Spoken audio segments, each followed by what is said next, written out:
Beneath a blood-red sky, the clouds were illuminated in vibrant hues, yet this breathtaking spectacle went unnoticed by the masses. The inhabitants, clad in identical protective suits, hurried about their tasks. Life here revolved around a monotonous cycle of labor, rest, and commerce, day in and day out. Their appearance bore no significant distinction from that of ordinary humans. But upon closer inspection, one would notice that each possessed an additional tail and a more robust physique. They were known as the Scion race. Most of the lives on this planet were akin to that of indigenous tribes, with settlements resembling tribal clusters. The men were away waging wars on other planets, leaving behind only children and women of significantly lower combat abilities to lead their daily lives. In stark contrast stood another extreme. On the planet Vegeta, King Vegeta was tirelessly constructing a grand and enigmatic metropolis, the capital city of Strahl. The aim of this urban development was twofold: to enhance the living conditions of the elite warriors and their families, and to cultivate young scions, thereby nurturing a greater number of formidable warriors. In the year 732 of the age of the Scions, an extraordinary event unfolded. A colossal rift appeared in the sky, radiating an intense light, and the very air trembled with a powerful energy wave, causing the entire planet to shudder. Within the capital city of Strahl, at the royal palace, King Vegeta sat upon the throne, bellowing with laughter. "Truly, my son is remarkable. Born less than half a day ago, and already causing such a monumental energy fluctuation, our Scion race finally has hope to overthrow the rule of cold. Henceforth, let him bear the name Vegeta, in honor of our planet." In this manner, King Vegeta conferred upon his son the most exalted name, entrusting the future of both the planet Vegeta and the Scion race to him. On this momentous day, within the highest hospital of Strahl, Prince Vegeta was born, exhibiting an astonishing combat power of 270, a feat unprecedented in the annals of Vegeta's history, marking him as an elite among the elite warriors. The combat power at birth served as a testament to one's potential.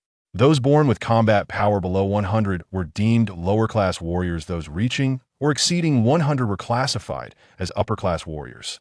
And only those attaining above 200 were considered elite warriors, a status exclusive to the royal family. Upon reaching adulthood, any warrior with a combat power below 5,000 was regarded as lower class, while the majority of scions fell within this category. Elite warriors were defined as those with combat power exceeding 12,000, a realm currently occupied solely by King Vegeta. Between these tiers, those with combat power ranging from 5,000 to 12,000 were classified as upper-class warriors, a category with considerable variance in strength. Additionally, there existed a legendary tier, the Super Saiyan, said to manifest once every millennium. The vast majority of Scion warriors were lower class, with only a handful of upper-class warriors, and currently, only King Vegeta and Prince Vegeta occupied the elite tier. As for the legendary Super Saiyan, it remained merely a legend that on the same day as Vegeta's birth, 3 other Scions entered the world. One was Cockaro, a lower-class warrior born with a mere 2 points of combat power, seemingly the only Scion capable of rising from lower-class to upper-class status, the child of Bardock. This marked Bardock's second offspring like his sibling Raditz. He was a lower-class warrior, his potential even less promising than Raditz's. The next was Broly, the son of Colonel Paragus, whose combat power was so immense that it shattered the measuring device, which could typically register up to 22,000 points. Could his potential truly dwarf that of all Scions by thousands of times? Such a notion was inconceivable. The hospital staff dismissed it as a mere malfunction of the measuring equipment. The earlier surge of energy likely emanated from this boy named Broly, while King Vegeta remained blissfully unaware within the palace. The final newborn was accompanied by a remarkable celestial event as he emerged. Shimmering scales reminiscent of dragon scales briefly manifested upon his body before vanishing, without a trace. If Broly's power caused the energy wave, then the resplendent light heralded the arrival of this child, with a fleeting glimpse of scales suggesting a future of extraordinary significance. Yet the overconfident King Vegeta attributed both phenomena solely to his son, mistakenly believing Vegeta possessed such extraordinary potential. Beside the newly born child stood a gentle woman, likely his mother, who gazed upon him with tenderness, yet was already donning battle attire. Nearby, a green-skinned alien attendant inquired, "Lady Nia, are you certain you do not wish to rest a while longer? You have just given birth." The attendant seemed apprehensive of this woman, designated as Lady Nia, and dared not challenge her decision to don battle gear so soon after childbirth. "Enough with the trivialities. I am not an ordinary lower-class warrior," she stated confidently, her words laced with an air of nobility derived from her lineage. Nia appeared emotionally detached from the child. The emotional spectrum of Scions diverged greatly from that of ordinary humans. "Please, find out where Fio has gone," Nia instructed, placing her newborn into the crib, awaiting the medical staff to transfer him to the incubation chamber. The green-skinned attendant retrieved a miniature display and swiftly operated it. "Understood, Lady Nia. Lord Fio is currently on the fiery planet B-346. Shall I prepare a ship for you to depart at once?"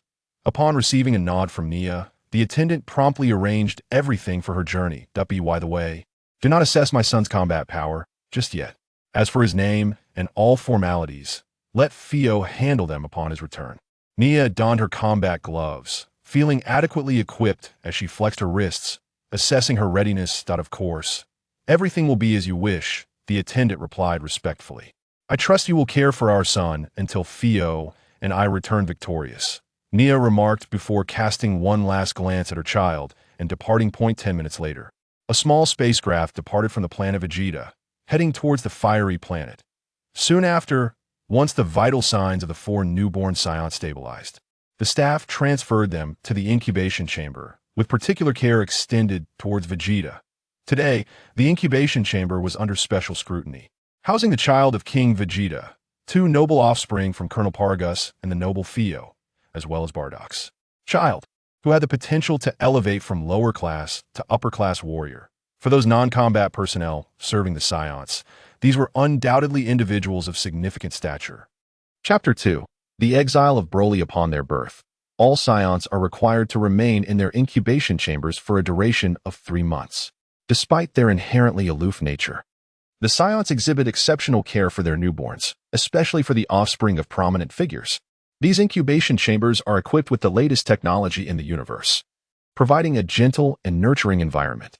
They dispense specially processed, high-dosage nutrients at regular intervals, ensuring that the infants develop at an accelerated pace.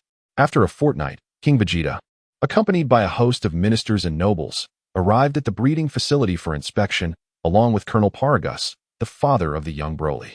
The group first assessed Vegeta's progress. His combat power had surged from an initial 270 to 330 points, a remarkable increase that left the ministers in awe.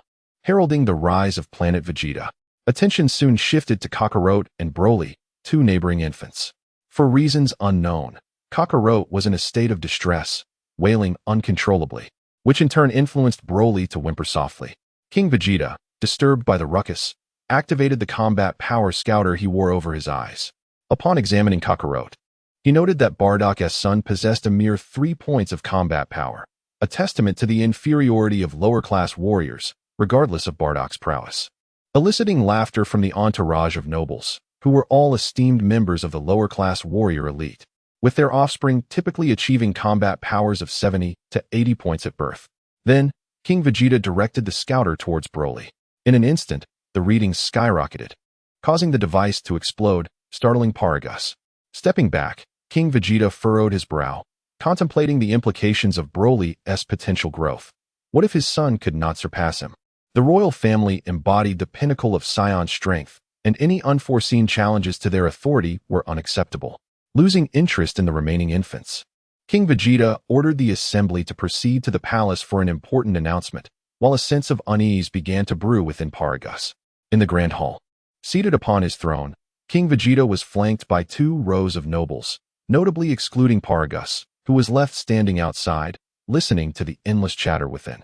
Soon, King Vegeta summoned Paragus, issuing a command to send Broly to a remote planet at the edge of the galaxy under the guise of a mission, though the true intent was a silent eradication. The designated planet, known as Wampa, was a desolate wasteland devoid of life. and King Vegeta's orders to have Broly conquer such a harsh environment felt like sheer cruelty. While typical Scion infants remained in their chambers for 3 months, Broly was to be dispatched after just half a month. Regardless of Broly's capabilities to conquer Wampa, the planet would hold no prospects for a favorable outcome. Observing the silent ministers flanking him, Paragus was acutely aware of King Vegeta's intentions. He would never allow anyone who posed a potential threat to the royal family to remain. Powerless under the weight of royal decree, Paragus reluctantly lowered his clenched fist. At that moment, a small spacecraft launched into the sky. Paragus gazed through the glass to see his son, Broly, aboard. In a desperate bid, he dashed from the palace, commandeering a spacecraft that was preparing for a mission, forcing a pilot to accompany him toward Wampa. As he and Broly ventured toward the desolate planet, King Vegeta revealed a knowing smile, gradually erupting into laughter. For now, no one could threaten his supremacy alongside Vegeta. King Vegeta instructed his subordinates to remotely initiate a self-destruct sequence on Broly and Paragus' vessel upon arrival, effectively erasing Broly before he could pose a challenge. Meanwhile, Nia had already arrived at the fiery planet of Yen Chao, engaging in battle alongside Team Fio. In a mere fortnight, the devastation inflicted upon Yen Chao was cataclysmic. The once prosperous world lay in ruins. The architects of this destruction were 5 Scions clad in battle armor and adorned with tails, legendary warriors of the cosmos. Amidst the chaos, a bald Scion stood triumphantly atop the carcass of a colossal beast, casually slicing off pieces of flesh with a dagger and consuming them raw. Bantering jovially with a long-haired Scion nearby, the long-haired warrior unleashed an energy wave, striking down remnants of Yin Chao's resistance, responding with levity, of course. My son, born of Fio, shall undoubtedly grow to be a formidable warrior. However, in recent years, King Cooled has been assigning us increasingly frequent missions. When I return this time, I doubt I shall find much respite before being summoned again. After speaking, he reclined against the ground, gazing at the infinite expanse of stars, seemingly indifferent to the meat in the bald Scion's grasp. Nearby, the sole female Scion of the team tended a fire, roasting the beast's flesh, clearly discerning in her culinary preferences. Turning her head, she remarked, "Indeed, it seems our tasks are multiplying. I rushed here immediately after giving birth to join you all. I am eager to have Fio name our child and assess his combat power. My expectations are through the roof. I hope he does not disappoint." Fio smiled gently, reassuring her, "Nia, fret not. With the bloodline of a superior warrior coursing through him, our son's combat power shall surely be formidable. My standards are significantly higher, and by the time we return, he will be nearly a month old. His combat power should have increased accordingly." Sitting up, Fio proudly declared to the assembled warriors, "I anticipate witnessing a child with a combat power exceeding 150 upon our return. That would truly be fitting for the son of Fio." Chapter 3. Superior Warrior. Fio 150 points? Fio, perhaps you should temper your expectations. To possess a combat power exceeding 120 points within a month of birth is already an extraordinary rarity. Nia shot him a glance, seemingly disapproving of Fio's overconfidence. Indeed, beware of the adage that greater expectations lead to greater disappointments. Our little Ba has already reached 6 years of age, and his combat power barely exceeds 300 points, which is quite commendable. The bald Scion concurred. The raw meat torn from the beast was undoubtedly unpalatable, prompting the bald Scion to join Nia in the cooking efforts, simultaneously undermining Fio's confidence. "Humph, have you not heard the rumors?" Fio feigned mystery, posing the question. "Rumors?" This query instantly piqued the curiosity of the other 3. "Let Nia enlighten you about the rumors concerning Prince Vegeta." Fio approached the fire, tearing off a piece of roasted meat, indulging in his meal.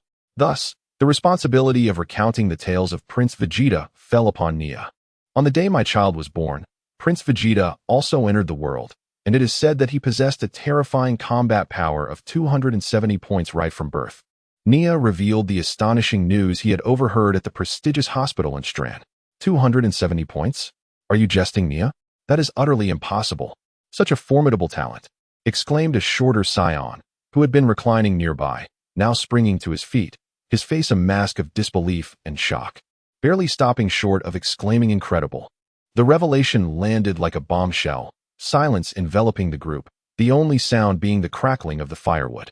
Prior to this, the highest recorded combat power on planet Vegeta was merely 200 points, and Prince Vegeta had elevated that record by a staggering 70 points. Truly inconceivable. Theo swallowed a mouthful of meat. Now you understand why I hold such high hopes for my child. Typically, noble children, even those of superior warriors, do not reach a combat power of 270 points until they are at least 5 years old. In this era, for a prince endowed with such extraordinary talent, if he were to be of mediocre aptitude and low combat power, the pressure would be immense. While the others remained astonished by Prince Vegeta's prowess, Theo wore a hopeful expression, embracing Nia. I believe our son will also become a formidable warrior in the future. After all, he is my child. Just as everyone finished their meal, a dessert was delivered from afar. The last batch of powerful native warriors had arrived, and a smile crept across Theo's lips. Once this task was completed, he could return to planet Vegeta to see his son. Prepare for battle. Theo commanded as the squad leader, and everyone promptly sprang into action, readying themselves for the imminent confrontation. They activated their scouters, noting that this final group of adversaries boasted considerable combat power. Theo, should we transform into great apes? The enemies possess formidable power, with 3 of them nearing 7,000, queried a slightly plump Scion, his demeanor growing serious as he scrutinized the data on his scouter. Though members of Theo's squad were nobles from planet Vegeta, their highest combat power barely exceeded 5,000, thus facing such foes posed a significant threat, making the great ape transformation a prudent option. Yes, for safety's sake, transform into great apes. However, the clouds are too dense. Ascend first, complete your transformation, and then descend. Theo, acutely aware of the danger posed by their powerful enemies, swiftly ordered his team to transform into great apes. Are you not transforming as well? Nia asked, noticing Theo's reluctance to take action. Theo shook his head. My current combat power is approximately 9,000. Although I have surpassed my youthful peak, there remains room for growth. If I can utilize these formidable foes, it is possible I could advance further, potentially nearing 10,000. Very well, but do take care. Nia, confident in Theo's abilities, cautioned him twice before joining the others in ascending toward the clouds. Moments later, under the moonlight, a thunderous roar echoed through the sky as the great apes descended. Understanding Theo's intention to seize this opportunity to transcend his limits, Nia gestured for the other 3 squad members to hold their positions, allowing Theo to confront the enemies alone. Theo gazed at the 3 oncoming foes, recognizing them as the last remnants of resistance on this planet. He activated his scouter, surveying the area, confirming that no other life remained. Eager to conclude the battle swiftly, he anticipated his first meeting with his son. Theo unleashed a powerful aura, charging toward the trio. In a flash, he reached their heads, his speed so great that the enemies had no chance to react, swiftly unleashing several energy blasts that struck their backs. Yet, these were not mere pushovers. They were 3 desperate warriors with combat powers of 7,000. Though they stumbled momentarily under the attack, they quickly regained their footing. The 3 let out faint groans, their eyes widening in fury as they retaliated with energy blasts aimed at Theo's position. A seasoned warrior, Theo responded with remarkable agility, evading the incoming blasts. The 3, not to be outdone, surged toward the direction he had dodged. Come at me, Theo shouted, channeling all his energy as he raced behind the trio at an astonishing speed, driving his elbow into their backs, creating a thunderous collision. Theo and the 3 adversaries were propelled in opposite directions, but Theo executed a graceful roll, stabilizing himself with outstretched arms. The 3 were sent flying several paces, struggling to regain their balance in midair. At this point, the trio went berserk, vowing to avenge their homeland and comrades. With a united roar, they unleashed an unprecedented surge of energy, as Nia, observing through her scouter, noted their combat power skyrocketing to 9,000. The situation had dramatically shifted. If they did not intervene soon, Theo would face 3 adversaries, each with 9,000 combat power, while his own power hovered just above 9,000. Theo, let's attack together. Nia called out to him from a distance. Theo glanced back at the anxious Nia, waving his hand dismissively. This is my opportunity to surpass my limits. You all should hold back for now. As the captain, Theo held the highest authority in the squad, and the others understood his character well. Recognizing that he was not the type to act recklessly, he was a rare strategist among Scions. I am the superior warrior, Theo, he bellowed, raising his aura once more as he charged toward the trio. Chapter 4. Initial Combat Assessment. Theo found himself engaged in a fierce battle with 3 adversaries, relying on his extensive combat experience to maintain a stalemate. As the conflict progressed, however, it became increasingly clear that Theo was losing ground. His stamina was waning, and his speed was diminishing. Consequently, his judgment faltered, and the trio before him appeared to move with blinding speed, overwhelming him. Yet, he resolved to persevere and break through.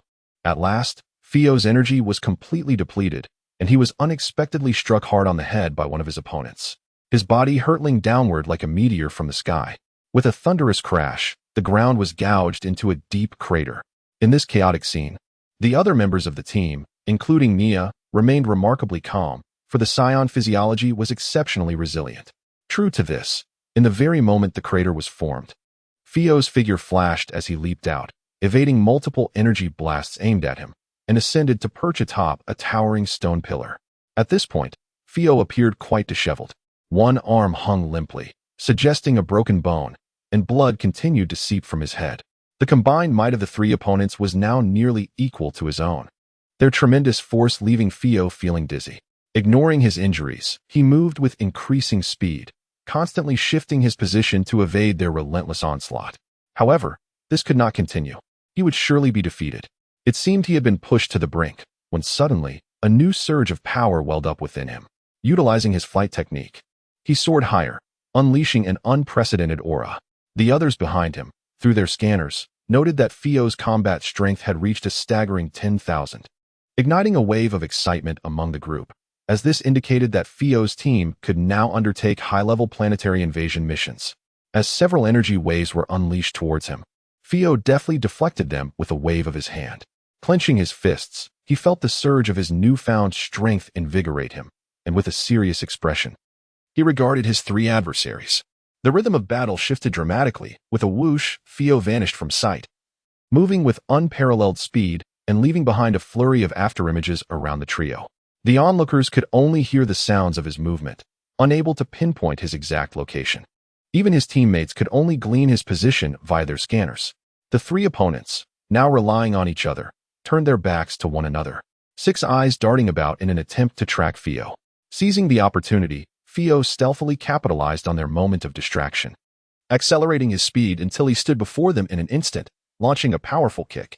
This strike contained immeasurable force, sending one opponent crashing to the ground with a resounding thud, leaving only two adversaries in the air. The remaining two exchanged incredulous glances, their expressions revealing disbelief. Theo seized the moment, unleashing a barrage of energy waves with both hands. A deafening explosion ensued, enveloping the area in a cloud of smoke.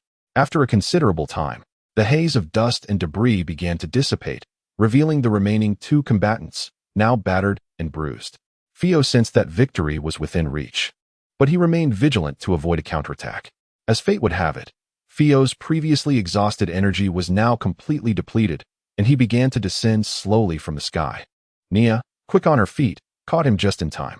Observing the severely injured opponents, who were now devoid of any capacity to resist, the team reverted from their great ape forms and swiftly tidied the battlefield. Following a brief period of rest, the mission to conquer the Inferno planet was deemed complete, and 5 miniature spacecraft ascended from the planet, accelerating into the cosmos and vanishing towards the horizon of Vegeta. Upon returning to Vegeta, Theo's team was met by dedicated logistical personnel who conducted medical examinations. "Congratulations, Lord Theo," the alien attendant said respectfully, bowing deeply, evidently having ascertained Theo's combat strength through their scanners. Typically, the first order of business upon returning to Vegeta would involve the captain claiming their mission rewards. However, Theo was eager to meet his long-awaited son, delegating the team's affairs to Nia as he swiftly made his way to the capital city of Stran on Vegeta. Stran's premier hospital, the infant nurturing facility, was a place of advanced technology, spacious, and filled with rows of infant incubators. The green-skinned alien who had previously assisted Nia greeted Theo with respect. "Lord Theo." Under the guidance of the green alien, Theo arrived at the incubator containing his son, and a satisfied smile spread across his face as he gazed upon the child. "Lord Theo, what shall we name the child?" the alien inquired respectfully. "Convention dictates that a name is given at birth, but your absence has delayed the process by a month. Let the computer generate a name.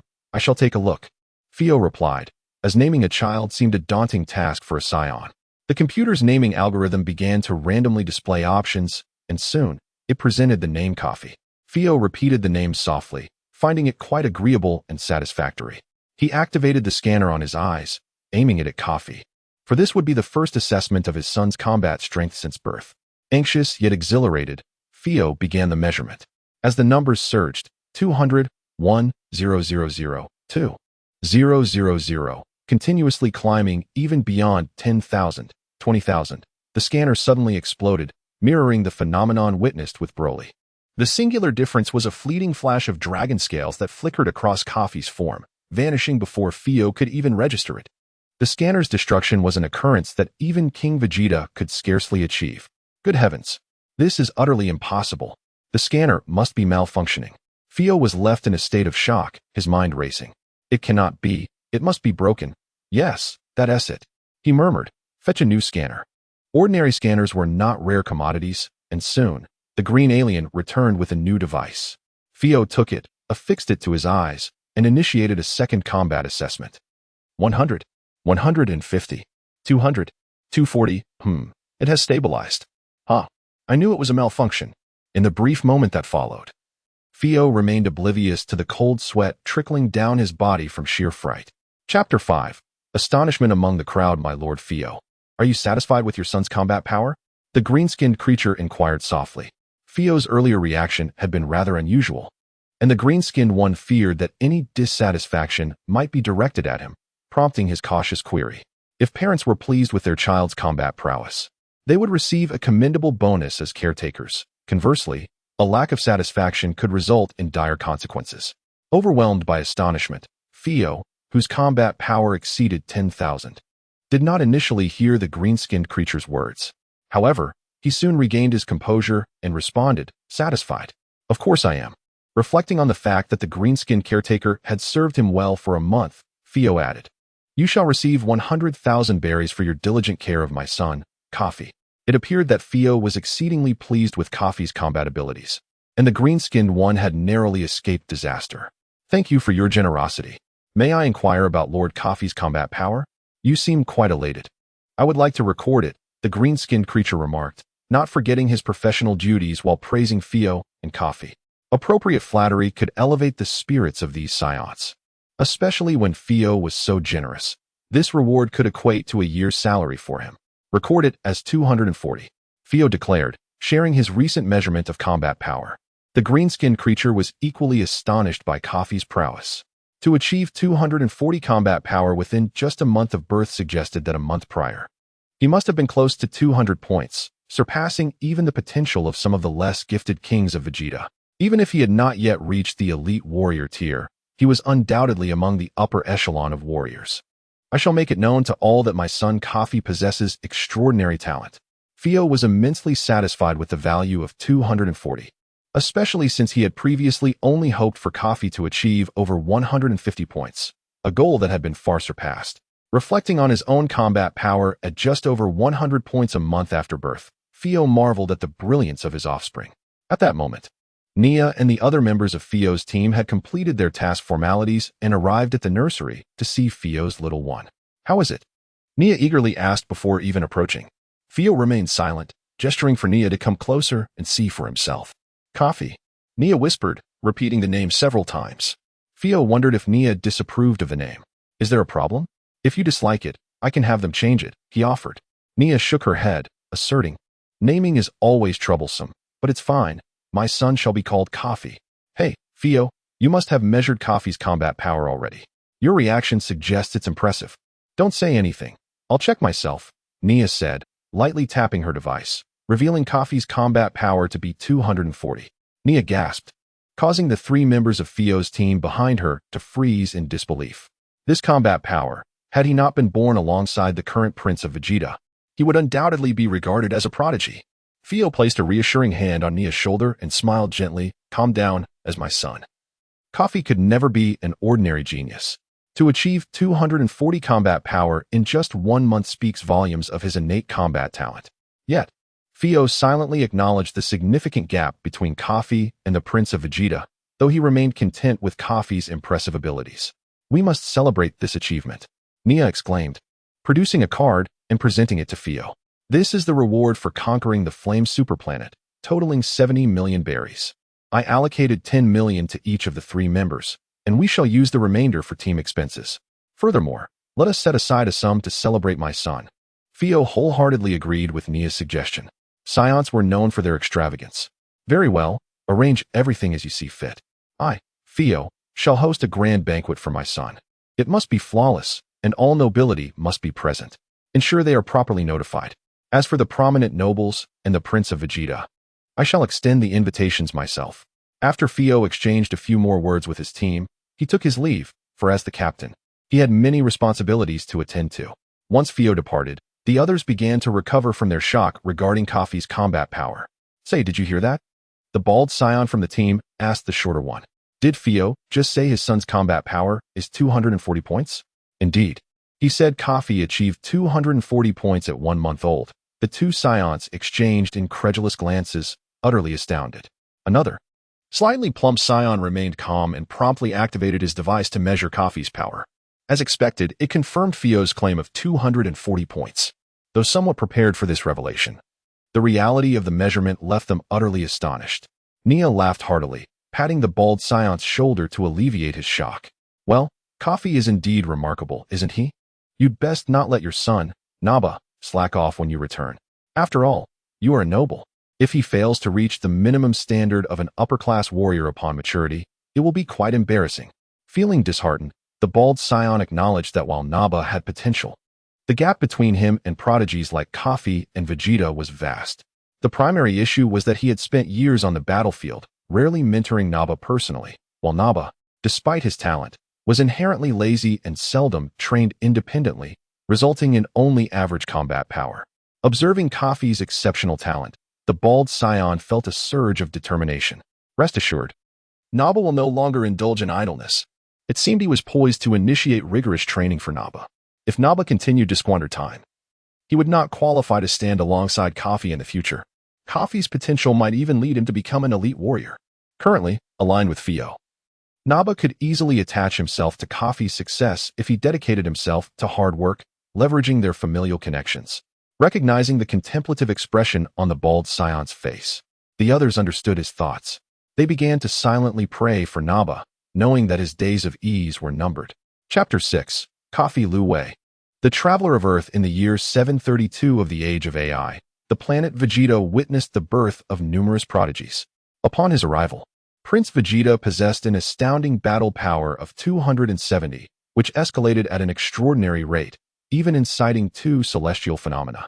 The king of Vegeta bestowed upon him the name Vegeta, thus entrusting him with the future of the entire Scion race. As news of this spread, the planet Vegeta erupted in fervor, halting all missions for a 10-day celebration across the globe. Kafi, who was also regarded as a talent, found himself overshadowed by Vegeta's remarkable aura and failed to garner widespread attention. His achievements circulated only within the noble circles. Fiona, Kafi's mother, organized a banquet in his honor, attended solely by the aristocracy. Even the king of Vegeta graced the event with his presence, advising Fiona to support Vegeta diligently. The general sentiment was merely that Fiona had given birth to a fine son.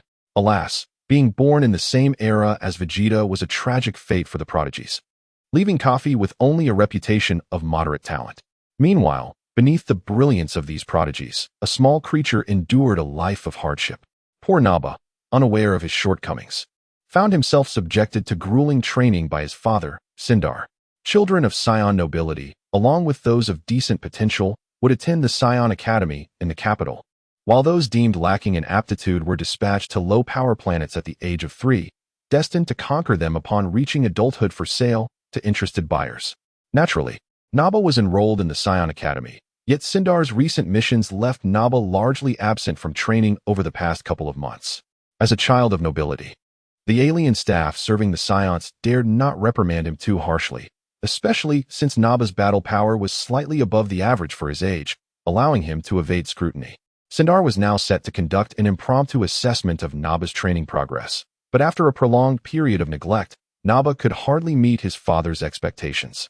The results of the surprise inspection were predictably dismal. Just when Naba thought he could enjoy the 10-day holiday in light of the prince's birth, he was instead seized by his father for intensive training, leaving him quite disheartened throughout the break. However, This rigorous training did yield substantial improvements in Naba's abilities, earning him Sindar's approval. Following this experience, Naba resolved never to slack off in his training again. 3 months had elapsed since Kafi's birth. During this time, a consciousness gradually awakened within Kafi. This consciousness belonged to Lu Wei, a 40-year-old curator of the Historical and Cultural Museum of the Dragon Kingdom on Earth in 2040. Lu represented the grandeur of the mountains and rivers, embodying a deep reverence for the land of Huaxia. One day, Lu Wei was leisurely exploring a newly excavated ancient fossil site, a remarkable discovery pertaining to prehistoric history.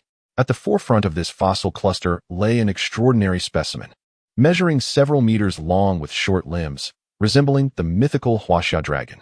Intrigued by this dragon-like fossil, Lu Wei immediately initiated an investigation, perusing historical records and ultimately deducing that a previously unknown chapter of history existed approximately 29 million years ago. Over time, Lu Wei developed a profound fascination with this Huaxia dragon, often becoming engrossed in study. Gradually, the dragon fossil's eyes seemed to lock onto Lu Wei's gaze. One fateful day, a beam of purple light erupted from the depths of the fossil's dark eyes, piercing through Lu Wei's own gaze and striking his mind. In that instant, it felt as if the heavens and the earth themselves split apart and Lu Wei vanished from his location. Uncertain of how long he had been unconscious, Lu Wei found himself enveloped in a warm environment, feeling remarkably comfortable, as if floating in liquid, rendering him unable to move freely. After much struggle, he still found himself unable to escape the liquid's embrace, obscuring his vision and preventing him from discerning his surroundings. "My lord Nia, your child has been born. It is a boy." Lu Wei could not open his eyes, only able to hear this announcement. Was he just born? Was the liquid surrounding him the essence of his mother? Yet, his focus waned, and soon he fell back into slumber. When he next awakened, a month had passed. Lu Wei had been transferred to a large glass container, and strangely, he found that sustenance was unnecessary. His body thrived with vitality, though movement remained restricted. On that day, a man stood before the glass container, repeatedly calling him son, naming him Kafi, and measuring what he referred to as battle power. Everything felt familiar, yet was distinctly different from Lu Wei's previous understanding of the world. Eventually, the nearly 40-year-old Lu Wei recalled. No, it was Kafi who remembered. This world was the creation of a renowned comic artist from a small neighboring country in his past life, the world of Dragon Ball. The glass chamber surrounding him was his incubation pod on planet Vegeta, where he belonged to the esteemed and powerful Scion race. Regarding the battle power of 240 measured by his father, although he could no longer recall the plot details of the comic, Kafi sensed that his strength was indeed formidable. Consequently, Kafi found himself exhilarated, spending several sleepless nights in the incubation pod, his eyes wide open. 3 months slipped away in the blink of an eye. As a Scion, having spent the requisite time in the pod, his limbs had developed fully, allowing for unrestricted movement. Although he remained uncertain of the reasons for his rebirth, Kafi felt a deep contentment with his current self, yet his heart remained tethered to Earth, to the Dragon Kingdom. The day had arrived for Kafi to exit the incubation pod. His battle power had reached 340 points. While the increase during infancy was no longer as rapid as in the pod, Kafi vowed to continually surpass his limits and return to the Dragon Kingdom. The Scion childhood phase is prolonged, and according to the regulations of planet Vegeta, all gifted Scions and noble offspring must enter the Scion Academy in Strand City at the age of 3 to enhance their battle power and combat skills until they reach adulthood and can independently undertake planetary invasion missions. Though there were still over 2 years until Kafi's enrollment, Fiona, eager for her son to succeed, planned to impose the strictest expectations upon him. Kafi himself possessed a modicum of understanding regarding the battle power system from the later arcs of Dragon Ball. Establishing a solid foundation during childhood would undoubtedly serve him well in the future. Chapter 7. Embarking on a journey on this day.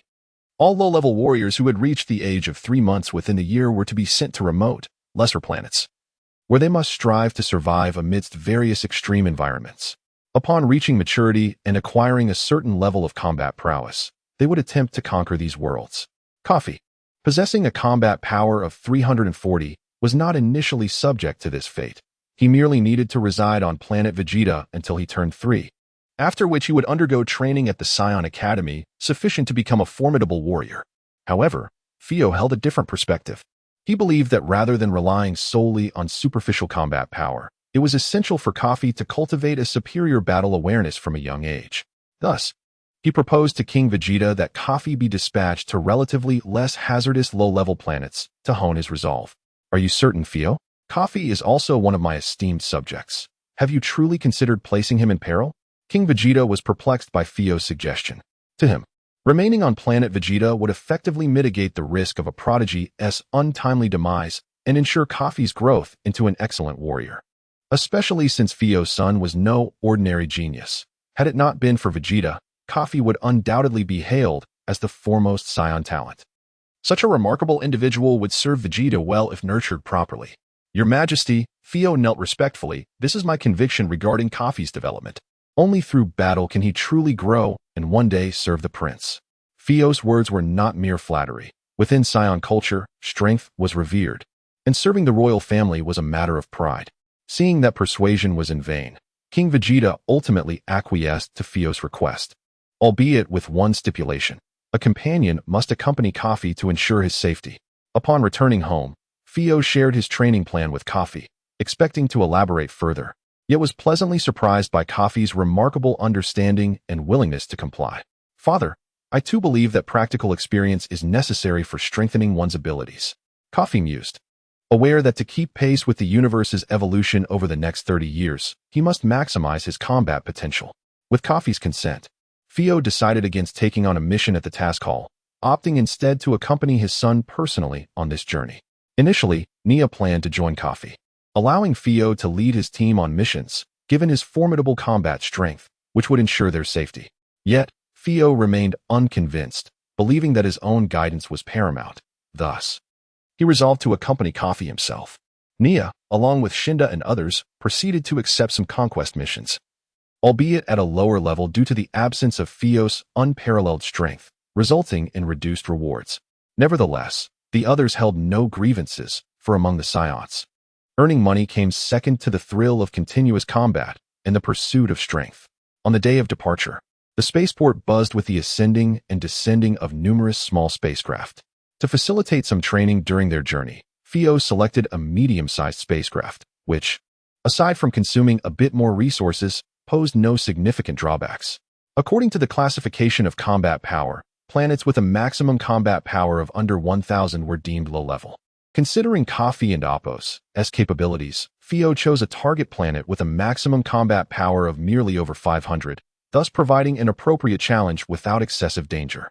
As Kafi and his father boarded the spacecraft, excitement bubbled within Kafi at the thought of leaving planet Vegeta behind. He vowed to carve out a glorious path and achieve greatness. However, such lofty aspirations were premature, as Kafi was merely a 3-month-old child with 340 combat points.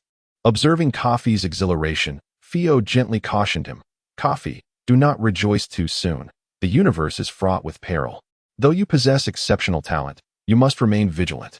"Understood, father," Kafi replied playfully, his youthful spirit shining through as he stuck out his tongue.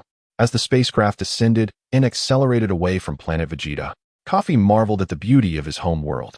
Gazing at the receding planet, memories flickered in his mind of the comic Dragon Ball, which he had read in his youth over 2 decades ago. He vaguely recalled that planet Vegeta had been destroyed, yet the specifics eluded him. Never mind, he thought. One step at a time. I only hope to save those around me when the time comes. Kafi, pay close attention. Fio's tone turned serious. Let me briefly introduce you to the planet we are about to visit. This time, Kafi's destination was an unnamed beast planet, where 70% of the surface was covered by ocean, with the remaining 30% predominantly consisting of ice-covered poles, along with some jungles, plateaus, and deserts. Though the landmass was particularly small, it was home to a variety of avian creatures and ferocious beasts.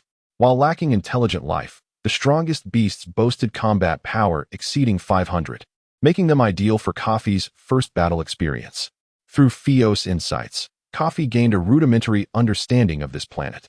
The absence of intelligence implied that the beast's combat potential would not be fully realized, rendering the beast planet's power level adequate for Kafi's current training needs, while higher-level planets, or those with sentient beings, would be ill-suited for his initial combat endeavors. The technological advancements of planet Vegeta primarily stemmed from the plunder of various tech-rich worlds, resulting in exceptional scientific prowess. Upon Fio and Appo's inquiry, the spacecraft system quickly calculated the time required to reach the target planet, revealing a 2-month journey. Thus, Fio prepared to conduct basic training for Kafi aboard the ship. As the saying goes, time is money, and a moment lost is a treasure squandered. Before long, Kafi's spacecraft arrived at the beast planet. A beep sounded, indicating an electronic alert. Approaching target, imminent landing. Are we almost there? Kafi pondered. Although the past 2 months had been spent aboard the ship, Fio had imparted numerous fundamental combat techniques and practiced alongside Kafi, resulting in a modest increase in Kafi's combat power to 400. His mind brimmed with tactical knowledge, and his body was eager to engage, fueling his desire to descend swiftly and put his father's teachings into practice. Chapter 8. The beast planet. A peculiar howl resonated through the air as a strange bird took flight amidst the jungle. Not far off, a fierce leopard lay in wait, its gaze fixed on the unsuspecting prey. Suddenly, a thunderous sound shattered the tranquility of the sky. It was the landing of Kafi's spacecraft, stirring up a cloud of mist. The beasts below sensed the commotion, abandoning their activities to flee in terror. Gradually, as the dust settled, the surroundings became clearer. The door of the spaceship swung open, and Kafi along with Fio stepped out. You will hone your skills here. I shall not assist you unless your life is in peril, Fio asserted, steadfast in his belief that true growth occurs only in adversity, insisting that Kafi should strive to fend for himself while he remained to guard the ship. I understand, father, Kafi replied, determination etched on his face as he exhaled deeply. At just 5 months old, Kafi was ready to embark on his training in this savage realm. He took the combat power detector from his father's hands and affixed it to his right eye, signifying his initiation as a warrior. With a gentle tap on the device, a series of beeping sounds filled his ears, and a stream of data appeared on the screen. What a remarkable instrument, Kafi mused. After scanning, he discovered that the highest combat power on this planet was approximately 578, though it lay over 1,000 kilometers away. The device also revealed several signals exceeding 400. The beasts here possess formidable strength. They likely possess extraordinary abilities, Kafi noted, continuing to explore and uncover additional signals around 300. These lesser creatures posed little threat to him at present. Having just landed, Kafi was not in haste to confront the more powerful beasts.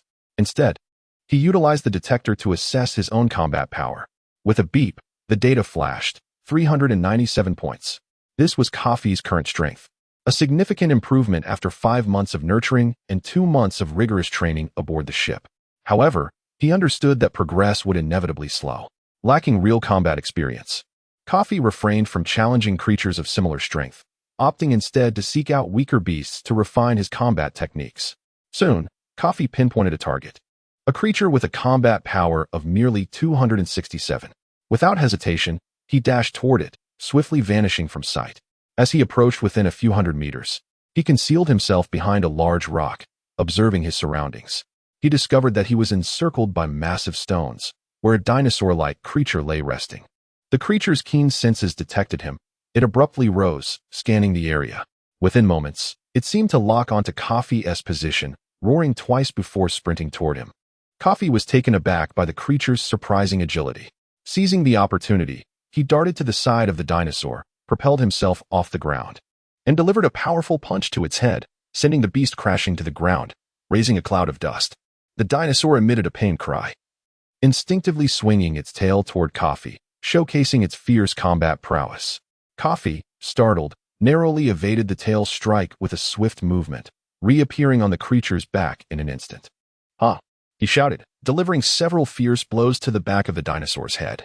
Reeling from the impact, the dinosaur roared in fury, its jaws agape, revealing sharp teeth as it lunged at Kafi. Yet, Kafi was prepared. He sidestepped the attack with a slight turn of his body and executed a series of backflips to create distance, priming himself for another assault. With a whoosh, he charged forward like a projectile, driving his knee into the dinosaur's abdomen. The massive creature staggered but quickly regained balance, letting out low growls as it began to retaliate. The confrontation escalated, each party exchanging blows. The beasts exhibited generally poor offensive techniques, yet their defensive capabilities were astonishingly robust, making it difficult for Kafi to penetrate their defenses. Taking a moment to distance himself, Kafi wiped the sweat from his brow, steeling his resolve. it was time to employ his true skills. The dinosaur's hide was exceptionally thick, rendering ordinary attacks ineffective. Remembering the energy wave technique his father had taught him aboard the ship, Kafi decided to experiment with this unfortunate dinosaur. He extended his right hand. Fingers splayed, directing his palm toward the creature, channeling energy from within to his hand, forming a glowing yellow orb in his palm. With a sharp command, Kafi launched the orb toward the dinosaur's head. This energy wave, infused with all his power, effortlessly pierced through the beast's formidable defenses. The dinosaur had no chance to react. Its head exploded upon impact, marking its demise. Alas, the unfortunate dinosaur, Kafi's inaugural opponent, likely never comprehended how he had been bested as his life came to an end. Exhausted, Kafi collapsed beside the fallen creature, the energy wave having drained him completely. It became evident that he needed to practice diligently to master the control of his energy for prolonged combat. Lying quietly on the ground, Kafi awaited the restoration of his energy and stamina. Once fully revitalized, he slowly rose to his feet. As dust descended, hunger gnawed at him. Scions, after all, possessed formidable appetites. He ventured into the nearby woods, gathering some wood to ignite a fire and slicing off a portion of meat from the dinosaur's carcass to roast. Though lacking seasoning, the flavor was rather bland. After satisfying his hunger, Kafi reflected on the day's battle. Despite facing a creature with over 100 points lower in combat power, he had expended considerable effort to secure victory. Two key factors contributed to this outcome.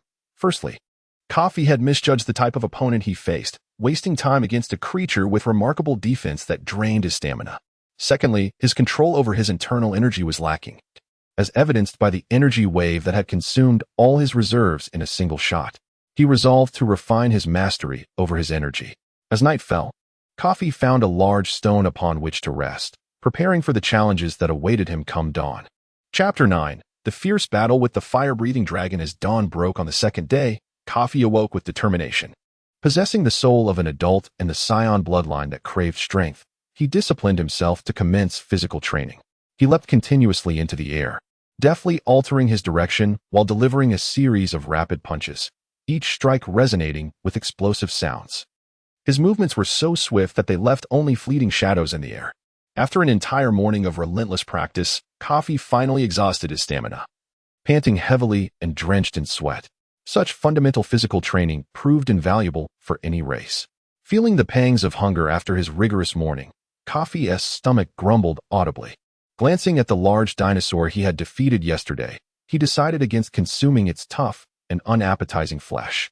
Instead, he activated his scouter and detected several weak signals emanating from the nearby forest, likely indicating small animals with more palatable meat. Swiftly, Kafi locked onto the targets and dashed into the depths of the forest, soon discovering a group of rabbits, which would suffice for his sustenance. After simply preparing the captured rabbits by skinning and gutting them, he set up a fire to roast them, relishing this delightful breakfast. Once satisfied, Kafi turned on his energy scouter to seek out his challenge for the day. Drawing from the experience of the previous day, he aimed to find a beast with a combat power just over 100 points below his own. Given his current strength, it would be challenging to breach the defenses of more formidable beasts, so he continued to search for suitable opponents to gradually enhance his combat skills. Today's target was a creature with a combat power of 270, and Kafi felt exhilarated as he set off in pursuit. In an unremarkable corner of the universe lay a nameless beast planet, a mere speck of dust in the vast cosmos. The mightiest warrior race, the Scions, had their elite fighter, Theo, training with his son on this planet for a year. Throughout this time, Kafi diligently honed his physical prowess and increased his strength, selecting suitable opponents each day to refine his combat abilities. Theo, ever vigilant, protected Kafi from the shadows, and day by day, Kafi's combat skills flourished. Meanwhile, Theo also dedicated time to his own training, making notable progress during Kafi's rest periods. After a year of rigorous training, Kafi, merely 1 year and 5 months old, had achieved an astonishing combat power of 560, nearing the mightiest beasts on this planet. The ultimate ruler of this world was a fire-breathing dinosaur, known as the fire-breathing dragon. Today, Kafi resolved to challenge this formidable beast. Initially, Kafi struggled to conquer beasts of significantly lower combat power, but now, he faced the fire-breathing dragon, whose strength was nearly on par with his own. However, Kafi was no longer the naive child he once was. His combat techniques had become refined enough to defeat the dragon, marking this as the final lesson he had set for himself on this planet. The fire-breathing dragon lounged quietly by a stream, and Kafi stealthily approached.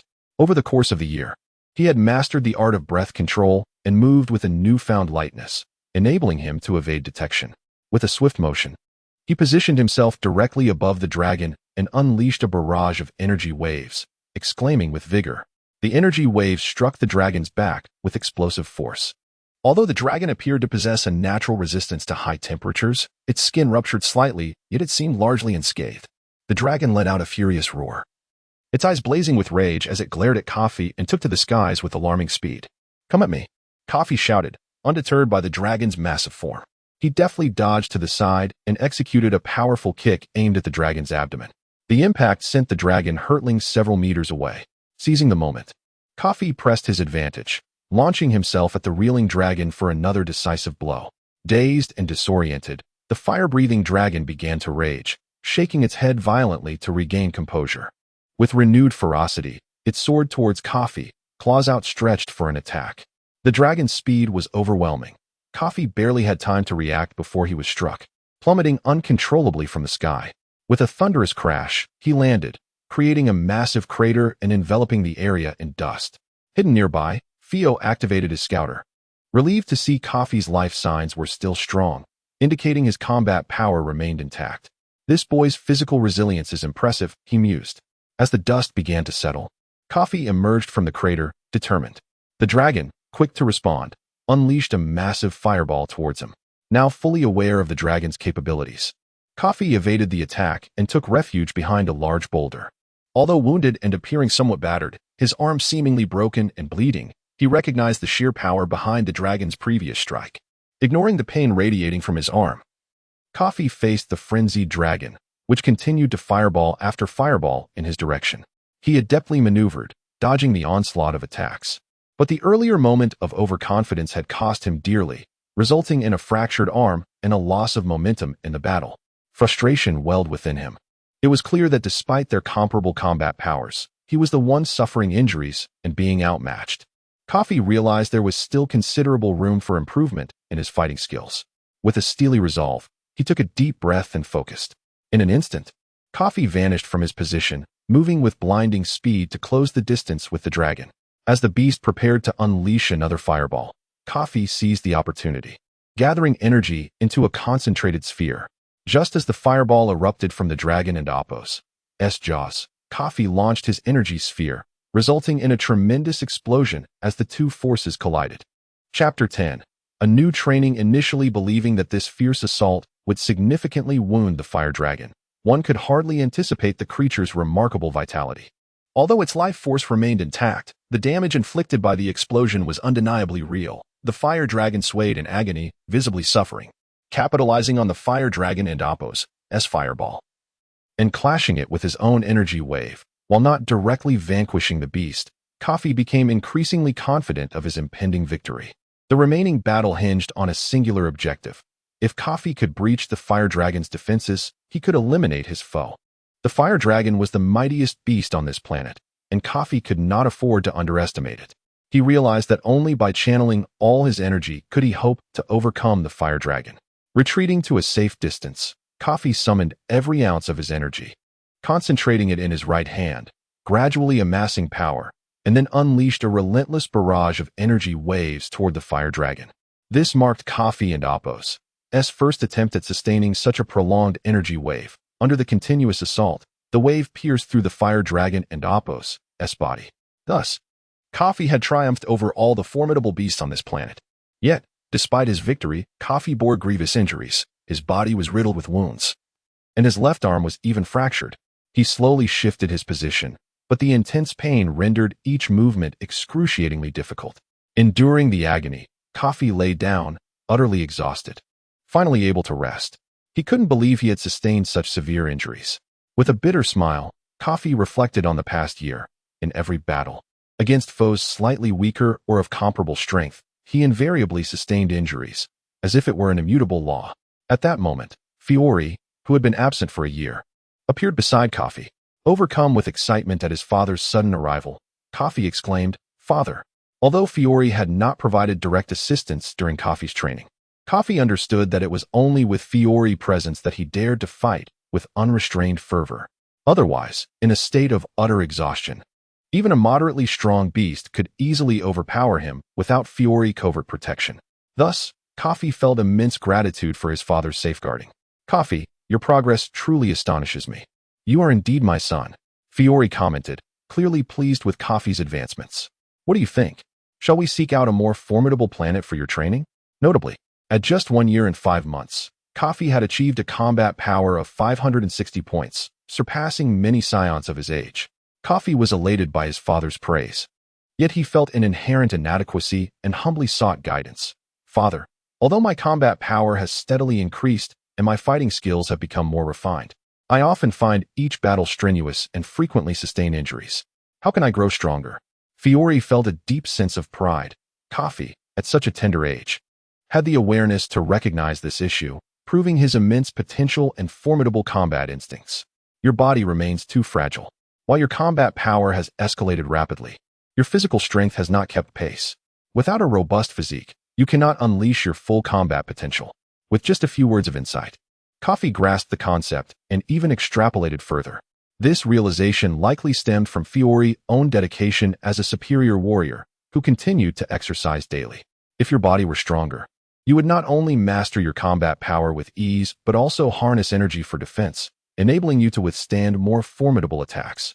Indeed, Kafi mused, as he continued to rest on the ground, pondering the disparity between his burgeoning combat power and insufficient physical strength. What can be done to remedy this? Noticing Kafi's contemplation, Fiore suggested, "You might consider pausing your combat power training and not fixate on improving your fighting techniques. Instead, focus on cultivating a strong physique, which will benefit your future endeavors." Kafi recalled an adage from his previous life: "If the accumulation of water is not sufficient, it cannot support a large vessel. To construct a skyscraper, one must first lay a solid foundation, step by step." Kafi propped himself up, determination etched on his face. "Father, I wish to refrain from rushing to a more powerful planet for now.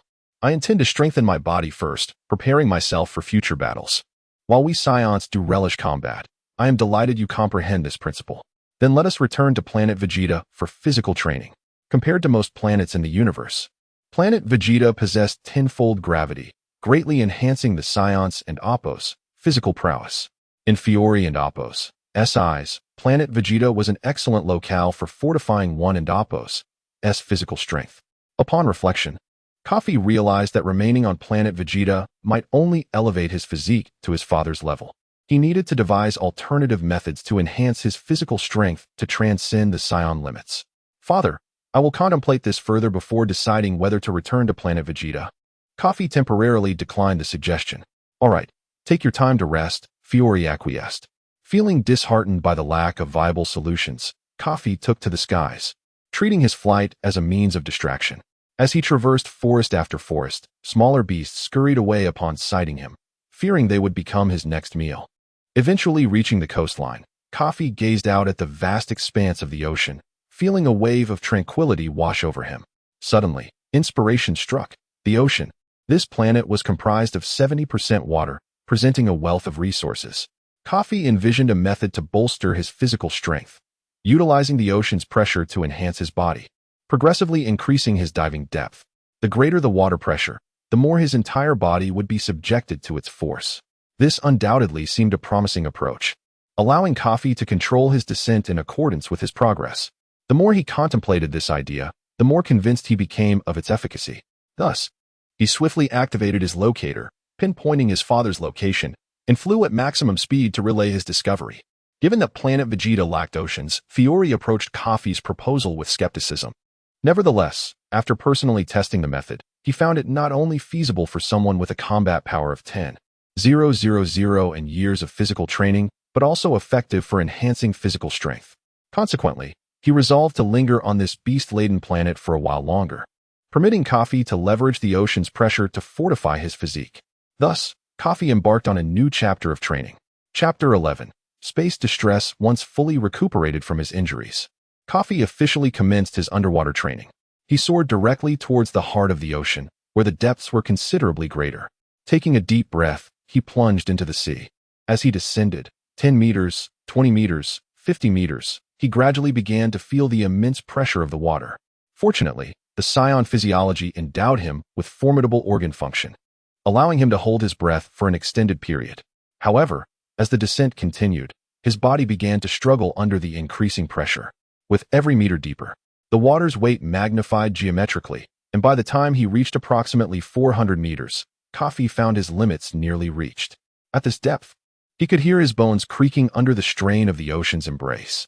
Particularly, a sense of vertigo began to wash over him as his head was persistently compressed in the depths, compelling him to instinctively swim toward the surface.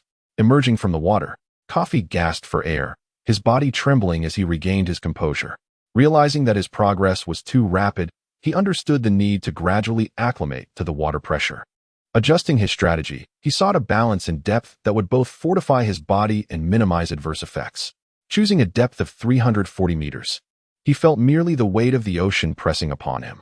With his eyes wide open at this depth, he engaged in a flurry of punches and kicks, utilizing the pressure and resistance of the water to enhance his physical strength from all angles. In the distance, Fio hovered above, vigilantly observing Kafi to address any unforeseen circumstances. He couldn't help but marvel at Kafi's extraordinary talent, immense potential, and unwavering determination. Fio recognized that Kafi had devised an exceptionally efficient method to bolster his physical strength. Given time, he might even surpass Vegeta.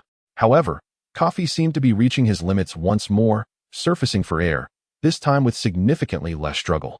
After only 2 brief immersions, he felt a remarkable surge in his physical prowess. The Scion constitution proved to be remarkably resilient. Although the pressure of the sea seemed to bear down entirely on his flesh, much of it was absorbed by his bones, providing a protective layer for his body. The efficacy of using oceanic pressure to enhance his physical strength was unmistakable, yet the risk was considerable. Failure to endure could result in being engulfed by the depths. Thankfully, with his father accompanying him, Kafi felt secure. Otherwise, he might have faced dire consequences alone. After days of relentless underwater training, Kafi could distinctly sense the fortification of his physique. Upon perfectly adapting to the depth of 340 meters, he resolved to continue increasing his descent. 7 months swiftly passed, and Kafi had celebrated his 2nd birthday. Throughout this half-year, he had diligently trained, now able to maneuver freely at a depth of 1,800 meters. His training on this savage planet had yielded significant advancements, both in combat efficacy and physical strength. Despite still being in his juvenile stage, the improvements were markedly evident. Contrary to his initial concerns that deep-sea training might hinder his combat prowess, Kafi discovered that his fighting capability had also surged, reaching an astounding 640 points. With merely a year remaining until his enrollment at the Scion Academy, Kafi realized he must devise further means to enhance his abilities. However, he found himself devoid of worthy adversaries on this planet. After discussing with Fio, they concluded that remaining here offered little benefit. Thus, they planned to depart the planet. Intending to return to planet Vegeta without a specific destination in mind, Fio activated their spacecraft, set the coordinates, and the vessel ascended, propelled by a sonic boom as it hurtled towards planet Vegeta. Yet, unbeknownst to them, whether due to prolonged inactivity or another cause, the spacecraft suddenly emitted an alarm as it sailed through the void of space. Warning! Warning! The spacecraft is on the verge of disintegration. Faced with this urgent predicament, Fio remained composed. Scions frequently undertook protracted missions, and malfunctions aboard their vessels were not uncommon. With a calm demeanor, he activated the escape pod and beckoned Kafi to join him. The pod contained sufficient fuel to reach the nearest planet, from which they could safely signal planet Vegeta to dispatch a rescue ship. As Kafi and Fio and Appo's spacecraft disintegrated into a brilliant explosion in the cosmos, its signal vanished. Simultaneously, planet Vegeta received the distress signal indicating the loss of the spacecraft and Appo's transmission. Report: the signal from Lord Fio's spacecraft has vanished. Reported an extraterrestrial technician stationed at the docking center. Please retrieve the footage prior to the loss of Lord Fio's signal, instructed a seemingly authoritative alien, who possessed the necessary clearance to access the records, promptly relaying the request to the Scion personnel overseeing the operations. Incidents of lost spacecraft signals were commonplace, as countless vessels ventured into battle under King Frieza's command, with some inevitably succumbing to the void becoming mere cosmic dust. However, this particular incident warranted attention due to the noble stature of Lord Fio, a prominent figure among the Scion elite. Soon enough, the footage preceding the spacecraft's catastrophic failure was retrieved. It was determined that before the vessel succumbed to an uncontrollable explosion, both Lord Fio and Lord Kafi had successfully boarded the escape pod. They now awaited safety before transmitting a signal back to planet Vegeta's docking center, which would arrange for their retrieval. This outcome, while unfortunate, was a stroke of luck. The extraterrestrial staff at the docking center could only pray for the safety of Fio and Kafi, lest they incur the wrath of the volatile Scions. In the vastness of space, Fio, aboard the escape pod, discovered through the system that a nearby planet teemed with life. He promptly locked onto the target, directing the pod towards it. If fortune smiled upon them, Kafi could train on this planet. If it proved unworthy, they could conquer it for profit.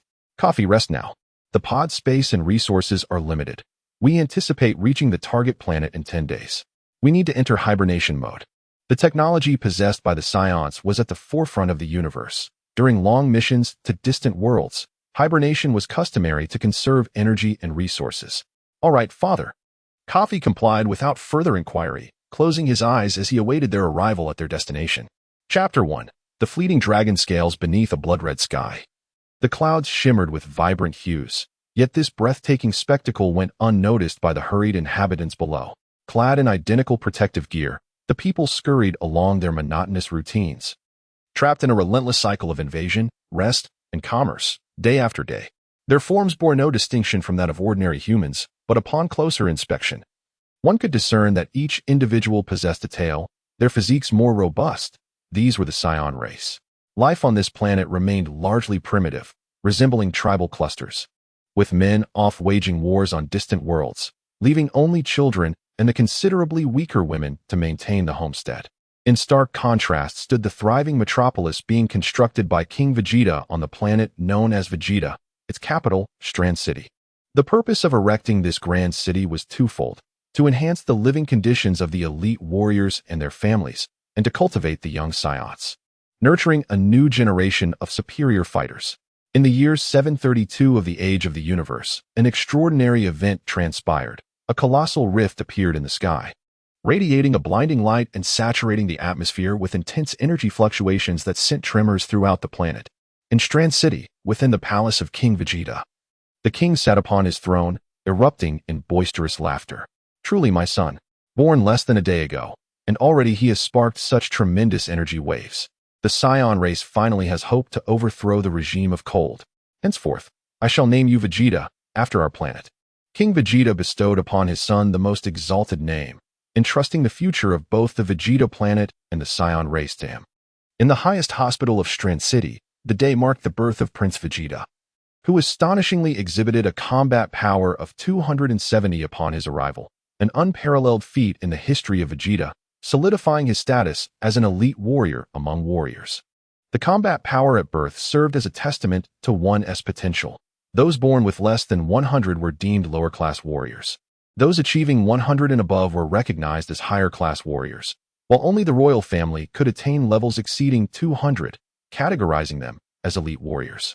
Upon reaching adulthood, those with combat powers below 5,000 were considered lower-class warriors, a status that most Scions occupied. Only those boasting combat powers above 12,000 were classified as elite warriors, a threshold currently only surpassed by King Vegeta himself. Within the intermediate range of 5,000 to 12,000, the disparities were vast, showcasing both strength and weakness. Additionally, there existed a legendary phenomenon, the Super Saiyan, said to emerge once every millennium. The majority of Scion warriors were lower class, with no more than 100 achieving higher class status. And only King Vegeta and Prince Vegeta counted among the elite. The legendary Super Saiyan remained merely a myth. On the same day as Vegeta's birth, 3 other Scions entered the world. One was Cockaro, born with a mere 2 combat power, seemingly the only lower-class warrior with the potential to ascend to higher-class status. He was the child of Bardock. This marked Bardock's second child, who, like the first, Raditz, was a lower-class warrior, perhaps even less promising than Raditz. Another was Broly, the son of Colonel Paragus, who astonishingly broke the combat power detector upon his birth, an instrument capable of measuring up to 22,000 combat power. Could his potential truly eclipse that of all scions by thousands of times? Such a notion seemed implausible, leading the hospital staff to assume the detector malfunctioned, dismissing the event.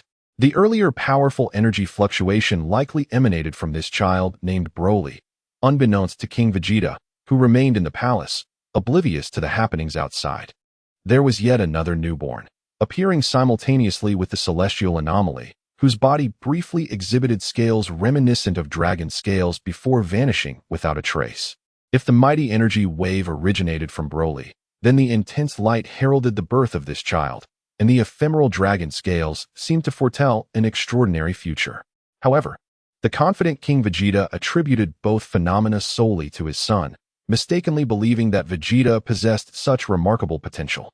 Beside the newly born child stood a gentle woman, presumably his mother, who gazed lovingly at her offspring while already beginning to don her battle attire.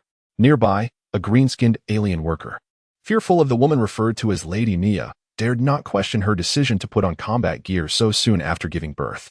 Enough with the trivialities. I am no ordinary lower-class warrior, she asserted, exuding confidence in her strength, imbued with a hint of noble lineage. Nia displayed little emotional attachment to the child, as Scion emotions often diverged significantly from those of ordinary humans. Please, find out where Fio has gone, Nia instructed, placing her newborn in a crib while awaiting further transport to the incubation chamber.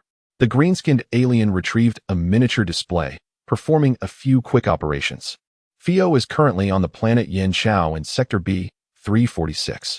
Shall I prepare a ship for you to depart immediately, Lady Nia? Upon receiving Nia's affirmative nod, the alien swiftly made the necessary arrangements. By the way, do not measure my son's combat power just yet, nor finalize any names. I want all procedures attended to by Fio upon his return. Nia donned her battle gloves, feeling equipped and ready as she flexed her wrists. Understood. I shall adhere to your instructions, the green-skinned individual replied with utmost respect. Please ensure you care for our son until Fio and I return victorious, Nia added, casting one last glance at the child before turning to leave. 10 minutes later, a small spacecraft departed from the Vegeta planet, heading toward Yin Chao. Shortly after, once the life signs of the 4 newborn Scions stabilized, the staff transported them to the incubation chambers, with particular attention devoted to Vegeta. The day's incubation session was of extraordinary significance, housing the offspring of King Vegeta, 2 noble families, Colonel Paragus and the Fio family, and Bardock's child, who exhibited the potential to ascend from lower to higher class warrior. For the non-combat personnel serving the Scions, these were undeniably individuals of considerable stature. Chapter 2. Exiling Broly newborn Scions must remain quietly within their incubation pods for a duration of 3 months. Despite their naturally aloof disposition, they exhibit exceptional care for their newly born infants, particularly the offspring of prominent figures. These incubation pods are equipped with the latest technology in the universe, providing a gentle and comfortable environment conducive to growth. The pods dispense specially processed, high-dosage nutrient solutions at regular intervals, ensuring that the infants grow faster and healthier. After a fortnight, King Vegeta, accompanied by a multitude of ministers and nobles, arrived at the nurturing facility for inspection, along with Colonel Paragus, the father of the boy named Broly. The group first observed Vegeta's progress over the past 2 weeks. His combat power had escalated from an initial 270 to 330. A remarkable growth that elicited admiration from the ministers. Vegeta's planet was on the verge of ascendance. Next, their attention turned to Cockaro and Broly, 2 neighboring infants. For reasons unknown, Cockaro was overwhelmed by an unseen force, wailing incessantly, which in turn affected Broly, who began to whimper softly. King Vegeta found the ruckus unbearable and casually activated the combat power detector affixed to his eyes. He pointed it at Cockaro, discovering that Bardock's son possessed a mere 3 points of combat power, a testament to the inferiority of a low-class warrior's child. No matter how formidable Bardock may be, it proved inconsequential.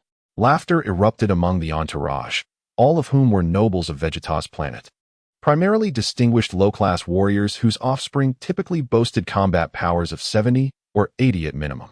Then, King Vegeta directed the detector towards Broly. In an instant, the readings soared dramatically, ultimately overwhelming the device and causing it to malfunction, leaving Paragus in shock. Vegeta stepped back, furrowing his brow. Contemplating the future implications of this child's potential, What would happen if his son could not surpass Broly? The royal lineage embodied the apex of Saiyan combat prowess, and the sanctity of their authority could not be undermined by unforeseen threats. Having lost interest in the remaining infants, King Vegeta commanded the assembly to proceed to the palace. As he had urgent matters to announce, a sense of unease crept into Paragus' heart. In the Grand Hall, King Vegeta sat upon his throne. Flanked by 2 rows of nobles, notably excluding Paragus from entry, he was left to await outside while discussions ensued within. Soon, King Vegeta summoned Paragus and issued a direct order.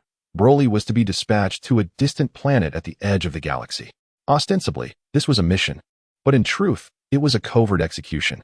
The destination was a desolate little planet named Wampa, characterized by its harsh conditions and devoid of life. Vegeta's directive for Broly to conquer such a planet was nothing short of cruel. While ordinary Saiyan infants were required to remain in incubation for 3 months, Broly was to be exiled after merely half a month. Regardless of Broly's capabilities, the likelihood of successfully capturing Wampa was slim, and even if he did, the planet would hardly attract any buyers. Observing the silent nobles surrounding him, Paragus understood that King Vegeta had no intention of allowing anyone who could threaten the royal lineage to remain. Faced with the weight of royal decree, Paragus reluctantly lowered his clenched fists. Simultaneously, a small spacecraft launched, and through the glass, Paragus spotted his son Broly aboard. In a frantic rush, he exited the palace and commandeered a ship that was preparing for a mission, forcing a pilot to accompany him towards Wampa. As Broly and Paragus journeyed to Wampa, King Vegeta began to exhibit a knowing smile, which soon escalated into laughter. Now, no one could challenge his and Vegeta's supremacy. The king instructed his subordinates to remotely initiate self-destruction protocols for Broly and Paragus' ship upon arrival, thus ensuring that this unforeseen anomaly would be eradicated in its infancy. Meanwhile, Nia had already arrived on the planet Yensha, attacking alongside Team Fio. In a mere fortnight, a brief span for some, Yensha had been ravaged, its once bountiful lands now marred and desolate. The architects of this devastation were 5 formidable warriors donned in battle attire, each sporting a tail. This legendary quintet, hailed as the strongest fighting race in the universe, had wrought havoc, rendering the planet and Apos, as defenders, despite their commendable technology and training, utterly impotent in the face of the battle-hardened Scions. Fio, I heard your son was born. It seems we shall have to celebrate with a drink upon your return, remarked a bald Scion, standing atop the carcass of a colossal beast. Casually slicing pieces of raw flesh with a dagger and consuming them with glee, bantering with a long-haired Scion nearby. The long-haired Scion, effortlessly releasing an energy wave that struck down a remnant of Yensha's attackers, replied, "Indeed, my son will undoubtedly grow to be a powerful warrior, just like me. However, in recent years, King Cooled has been assigning increasingly frequent missions, so I shall hardly have time to rest before being dispatched again." With that, he reclined upon the ground, gazing at the boundless expanse of the cosmos, seemingly indifferent to the meat in the bald Scion's hands. Nearby, the sole female Scion in the group kindled a fire to roast the beast's flesh, displaying a discernible preference for her sustenance. She turned to the others, saying, "Yes, it does feel like things are becoming busier. I rushed over to join you right after giving birth. I eagerly await the moment we return so Fio can name our child and assess his combat power. My expectations are sky high. I hope he doesn't end Apos, disappoint." Fio smiled gently. "Nia, rest assured. With the bloodline of an elite warrior coursing through him, our son's combat power will surely be formidable. My standards are significantly higher than yours, and by the time we return, he will be nearly a month old. His combat power should have increased." Sitting upright, Fio addressed the group with pride. "It would be splendid to see a child with a combat power exceeding 150 upon our return. Only then would he be worthy of being my son." Chapter 3 Superior Warrior, Fio 150 points. Fio, you should temper your expectations. To be born with a combat power exceeding 120 points at just 1 month old is already a rare genius. Nia shot a glance at Fio, seemingly believing him to be overly confident. Indeed, one must be cautious. The greater the expectation, the greater the disappointment. Our child, Ba, is already 6 years old, and his combat power has just surpassed 300 points, which is quite commendable. The bald Scion echoed this sentiment. The raw meat torn from the beast was undoubtedly unpalatable, prompting the bald Scion to join Nia's cooking efforts, further undermining Fio's confidence. Have you not heard the rumors? Fio feigned mystery as he posed the question. Rumors? This inquiry instantly piqued the curiosity of the other three. Let Nia share the tale of Prince Vegeta. Fio approached the campfire, tearing off a piece of roasted meat and indulging himself. The responsibility of recounting the rumors about Prince Vegeta fell upon Nia. It goes like this. On the day my child was born, Prince Vegeta was also born. It is said that the prince possessed a terrifying combat power of 270 points at birth. Nia relayed the information she had overheard in the esteemed hospital of Strand that day. 270 points? Are you jesting, Nia? That is utterly impossible. Such an astounding talent. Another shorter Scion, who had been reclining nearby, leaped up in disbelief, his face a mixture of skepticism and shock, practically shouting in disbelief. This revelation landed like a bombshell, rendering the area silent save for the crackling of the firewood. Until now, the highest recorded combat power at birth on planet Vegeta was merely 200 points. And Prince Vegeta had surpassed that by a staggering 70 points, which was simply unfathomable. Fio swallowed a piece of meat and declared, Now you understand why I hold such lofty expectations for my child. For an ordinary noble child, or even a superior warrior's offspring, achieving a combat power of 270 points generally requires reaching the age of 5 or older. In this era, a prince with such extraordinary talent, should he possess mediocre qualities and low combat power, would indeed face immense pressure. While the group was still reeling from the astonishing combat power of Prince Vegeta, Fio remained hopeful, embracing Nia. I believe our son will also grow to be a formidable warrior. After all, he is my son, Fio. Just as everyone finished their meal, dessert arrived from afar. The last batch of powerful native warriors had come, and a smile graced Fio's lips. After this mission, he could return to planet Vegeta to see his son. Prepare for battle. As the squad leader, Fio issued the command, and everyone promptly sprang into action, ready for the impending fight. They activated their scouters, realizing that this final batch of enemies possessed formidable combat power. Another slightly plump Scion inquired, Fio, should we transform into great apes? These foes are not to be underestimated. There are 3 of them with combat powers nearing 7,000. The plump Scion scrutinized the data on his scouter, his demeanor growing serious. Although the members of Fio's team were nobles from planet Vegeta, their highest combat power barely exceeded 5,000, making the situation perilous. Transforming into great apes would undoubtedly enhance their safety. To err on the side of caution, transform into great apes. However, the clouds are thick, so ascend first, transform, and then descend. Fio, wary of the formidable foes, quickly instructed his team to transform into great apes. Aren't you transforming with us? Nia asked, noticing Fio's reluctance to move. Fio shook his head. My current combat power is around 9,000. Although I've passed my youthful peak, there is still room for growth. If I can harness the strength of these formidable enemies, I may be able to push my limits further, potentially nearing a combat power of 10,000. Very well, but do take care. Nia, trusting in Fio's abilities, cautioned him twice before soaring skyward with the others. Moments later, illuminated by the moonlight, tremendous roars echoed through the sky as great apes descended one by one. Understanding Fio's intention to break through his limits, Nia signaled to the other 3 members of the team to refrain from acting impulsively, allowing Fio to confront the foes alone. Fio gazed at the 3 enemies before him. They must represent the last vestiges of resistance on this planet. He activated his scouter and surveyed the surroundings, confirming that no other life remained on this planet. Eager to conclude the battle swiftly, he anticipated his first encounter with his son. Fio unleashed a potent aura and charged towards the trio. In a swift motion, he positioned himself above them, moving with such speed that the enemies had no chance to react. He released several energy blasts that struck the foes' backs. Yet, these adversaries were not to be trifled with. They were 3 desperate individuals boasting combat powers of 7,000. Though they staggered under the assault, they quickly regained their footing. The trio emitted faint groans, their furious eyes glaring upward as they retaliated with energy blasts aimed at Fio. Having weathered many battles, Fio reacted with remarkable agility, dodging their incoming attacks. The trio, not to be outdone, pursued Fio and Apos, evasive maneuvers. Come at me, Fio shouted, unleashing his full power and darting behind the 3, delivering a powerful elbow strike that resonated with a thunderous impact. Fio and the trio were sent flying in opposite directions, but Fio executed a graceful somersault, spreading his arms to stabilize himself. The 3 were propelled several paces away, stumbling before regaining their balance. At this point, The trio, consumed by rage, vowed to avenge their homeland and comrades. They roared in unison, unleashing an unprecedented surge of power. Nia, observing through her scouter, discovered their combat power had skyrocketed to 9,000. The situation had drastically changed.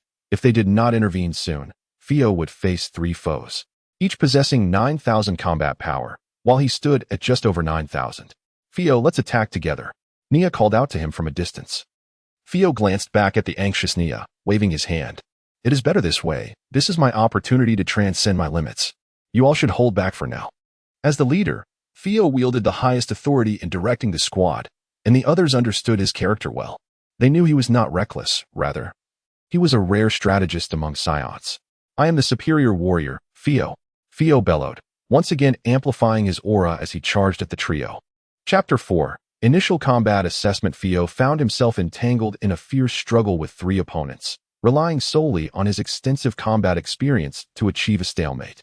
However, as the battle progressed, it became evident that he was at a disadvantage. His stamina waned and his speed diminished. Correspondingly, his judgment faltered, and in his perspective, the 3 adversaries appeared increasingly swift, overwhelming him. Yet, he resolved to persevere and break through. Eventually, Fio's energy was nearly depleted, and he was caught off guard by a brutal strike to his head from one of the assailants, causing his body to plunge like a meteor from the sky. With a thunderous crash, the ground was left with a sizable crater. In this tumultuous moment, the other members of the squad, including Nia, remained remarkably composed. For Scions are known for their remarkable resilience. As expected, in the instant the ground was struck, Fio's form flickered, and he leapt from the pit, evading several energy waves aimed at him, before landing atop a towering stone pillar. At this point, Fio appeared somewhat disheveled. One arm hung limply, suggesting a fracture, and blood oozed from his head. The combat prowess of his 3 opponents was formidable, leaving him in a daze. Ignoring his injuries, Fio began to move rapidly, shifting his position to evade their relentless attacks. However, he realized that this was not a sustainable strategy.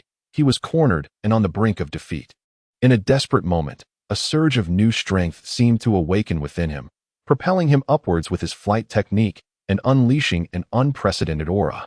The others, monitoring his combat power, detected a surge exceeding 10,000, igniting excitement among the team, as this indicated that Fio's squad could now undertake high-level planetary invasion missions. Facing multiple energy waves from the trio, Fio waved his hand, effortlessly deflecting them. Clenching his fists, he felt a resurgence of power. His spirit lifted as he regarded his adversaries with a grave expression. The rhythm of battle shifted dramatically. With a sudden whoosh, Fio vanished from his position, moving with unparalleled speed, leaving behind a multitude of afterimages around the 3 foes. Those present could only hear the sound of his movements, unable to pinpoint his exact location. Even Fio's teammates could only glean his position through their scanners. The 3 adversaries, with their backs to one another, frantically scanned their surroundings, attempting to track Fio. Seizing a golden opportunity, Fio capitalized on their momentary distraction, accelerating towards them and delivering a powerful kick. The force of his strike sent one of them crashing to the ground with a resounding thud, leaving only 2 opponents in the air. The 2 exchanged incredulous glances, and Fio seized the moment to unleash a barrage of energy waves. With a resounding explosion, the energy waves erupted, enveloping the area in a thick cloud of smoke. After some time, the haze of dust and debris began to clear, revealing the 2 remaining adversaries battered and bruised. Fio recognized that victory was within his grasp, but remained vigilant against a potential counterattack. Just then, his previously exhausted stamina finally ran out, and he began to descend slowly from the sky. Nia, quick on her feet, caught him just in time. Observing the 3 adversaries, who were now utterly incapacitated, the team swiftly reverted from their great ape forms and began to tidy the battlefield.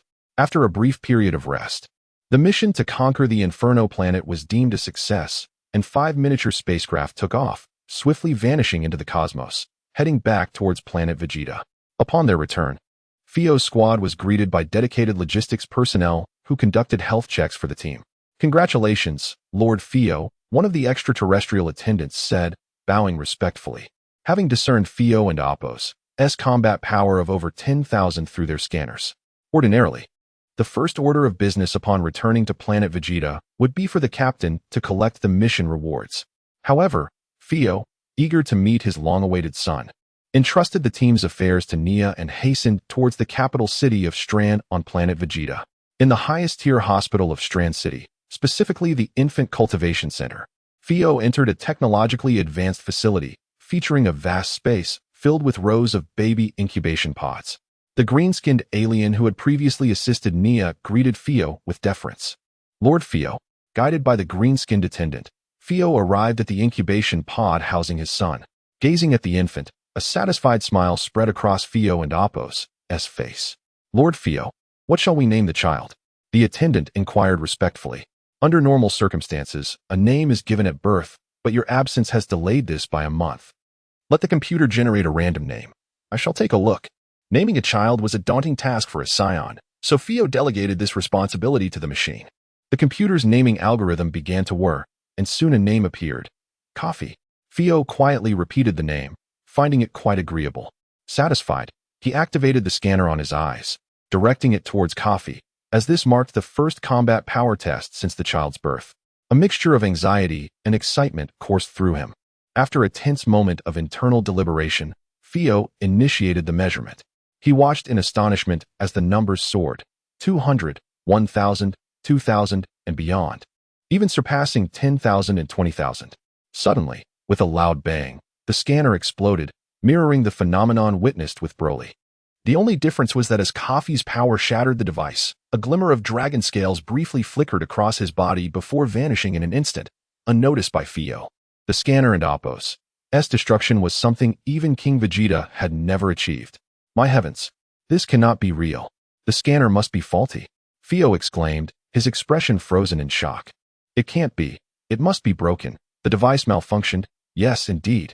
Theo muttered to himself, instructing the attendant to retrieve a new scanner. Ordinary scanners were not rare commodities, and it wasn't long before the green-skinned attendant returned with a replacement. Theo accepted it, affixing it to his eyes and initiating the second test. 100, 150, 200, 240. It has stabilized. Huh. I told you, it must have been a device malfunction. In mere moments, Theo remained oblivious to the cold sweat that drenched his body from the earlier shock. Chapter 5. The crowd was astounded. My Lord Theo, are you satisfied with your son's combat prowess? The green-skinned man inquired softly. Theo's reaction had been exceedingly unusual, and the green-skinned man, fearing that any dissatisfaction might be directed at him, could only ask gently.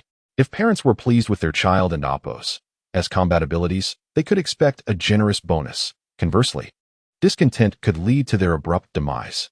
Overwhelmed by shock, Theo, whose combat power exceeded 10,000, initially failed to hear the green-skinned man's voice. However, he quickly regained his composure and replied, satisfied. Of course, I am satisfied. For the green-skinned man who has cared for my son this past month, you are to collect 100,000 babies. Just tell them it is a reward for your excellent care of my son, Kafi.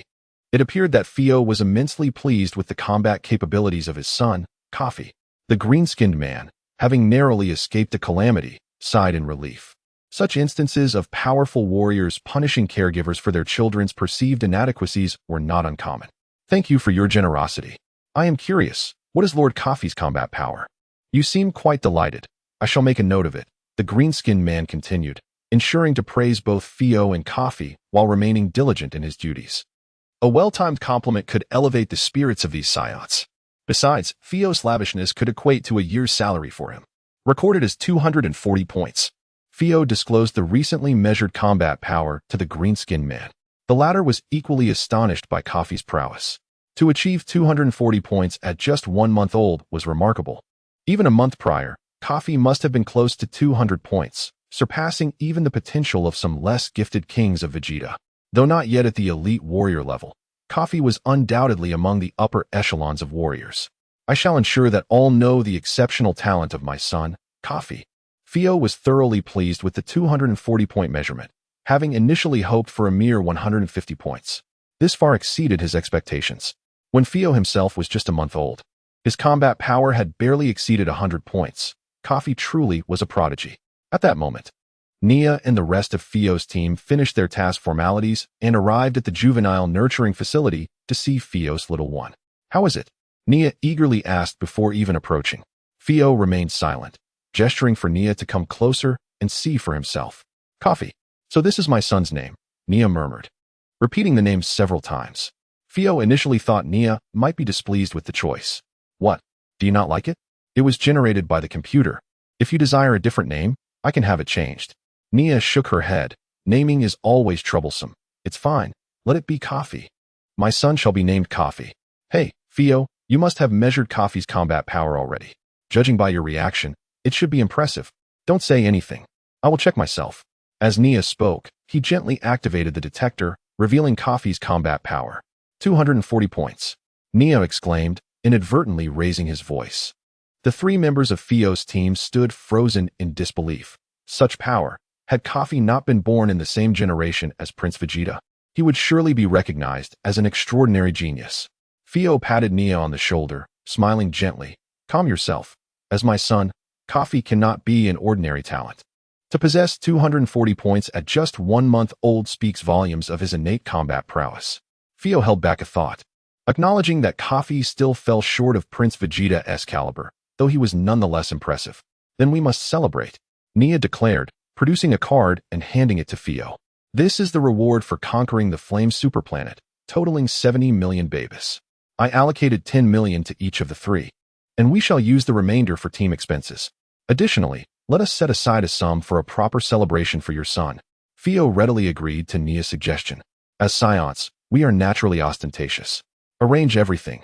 I want a grand banquet for my son. Every noble must attend. Ensure they are properly notified. As for the major nobles and Prince Vegeta, I shall extend the invitations personally. After exchanging a few more pleasantries with his team, Fio excused himself, as the captain had many matters to attend to and could not linger. Once Fio departed, the others gradually regained their composure from the shock of Kafi's combat power. Did you hear that? The bald Scion in the team addressed the shorter member. Did Fio just say his son's combat power is 240 points? Indeed. He mentioned Kafi achieved 240 points at just 1 month old. The two Scions exchanged incredulous glances, unable to fathom the reality.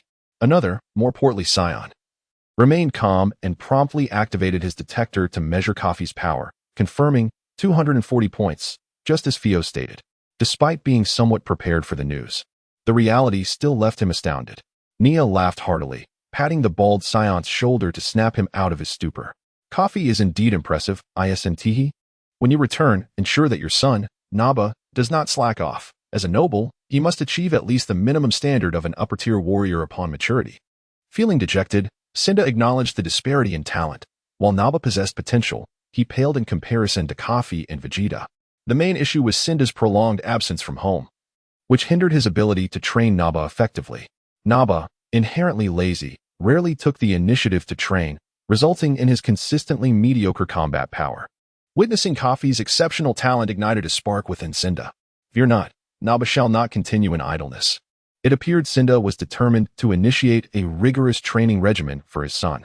If Naba were to squander his time, he would not be worthy of following in Kafi's footsteps.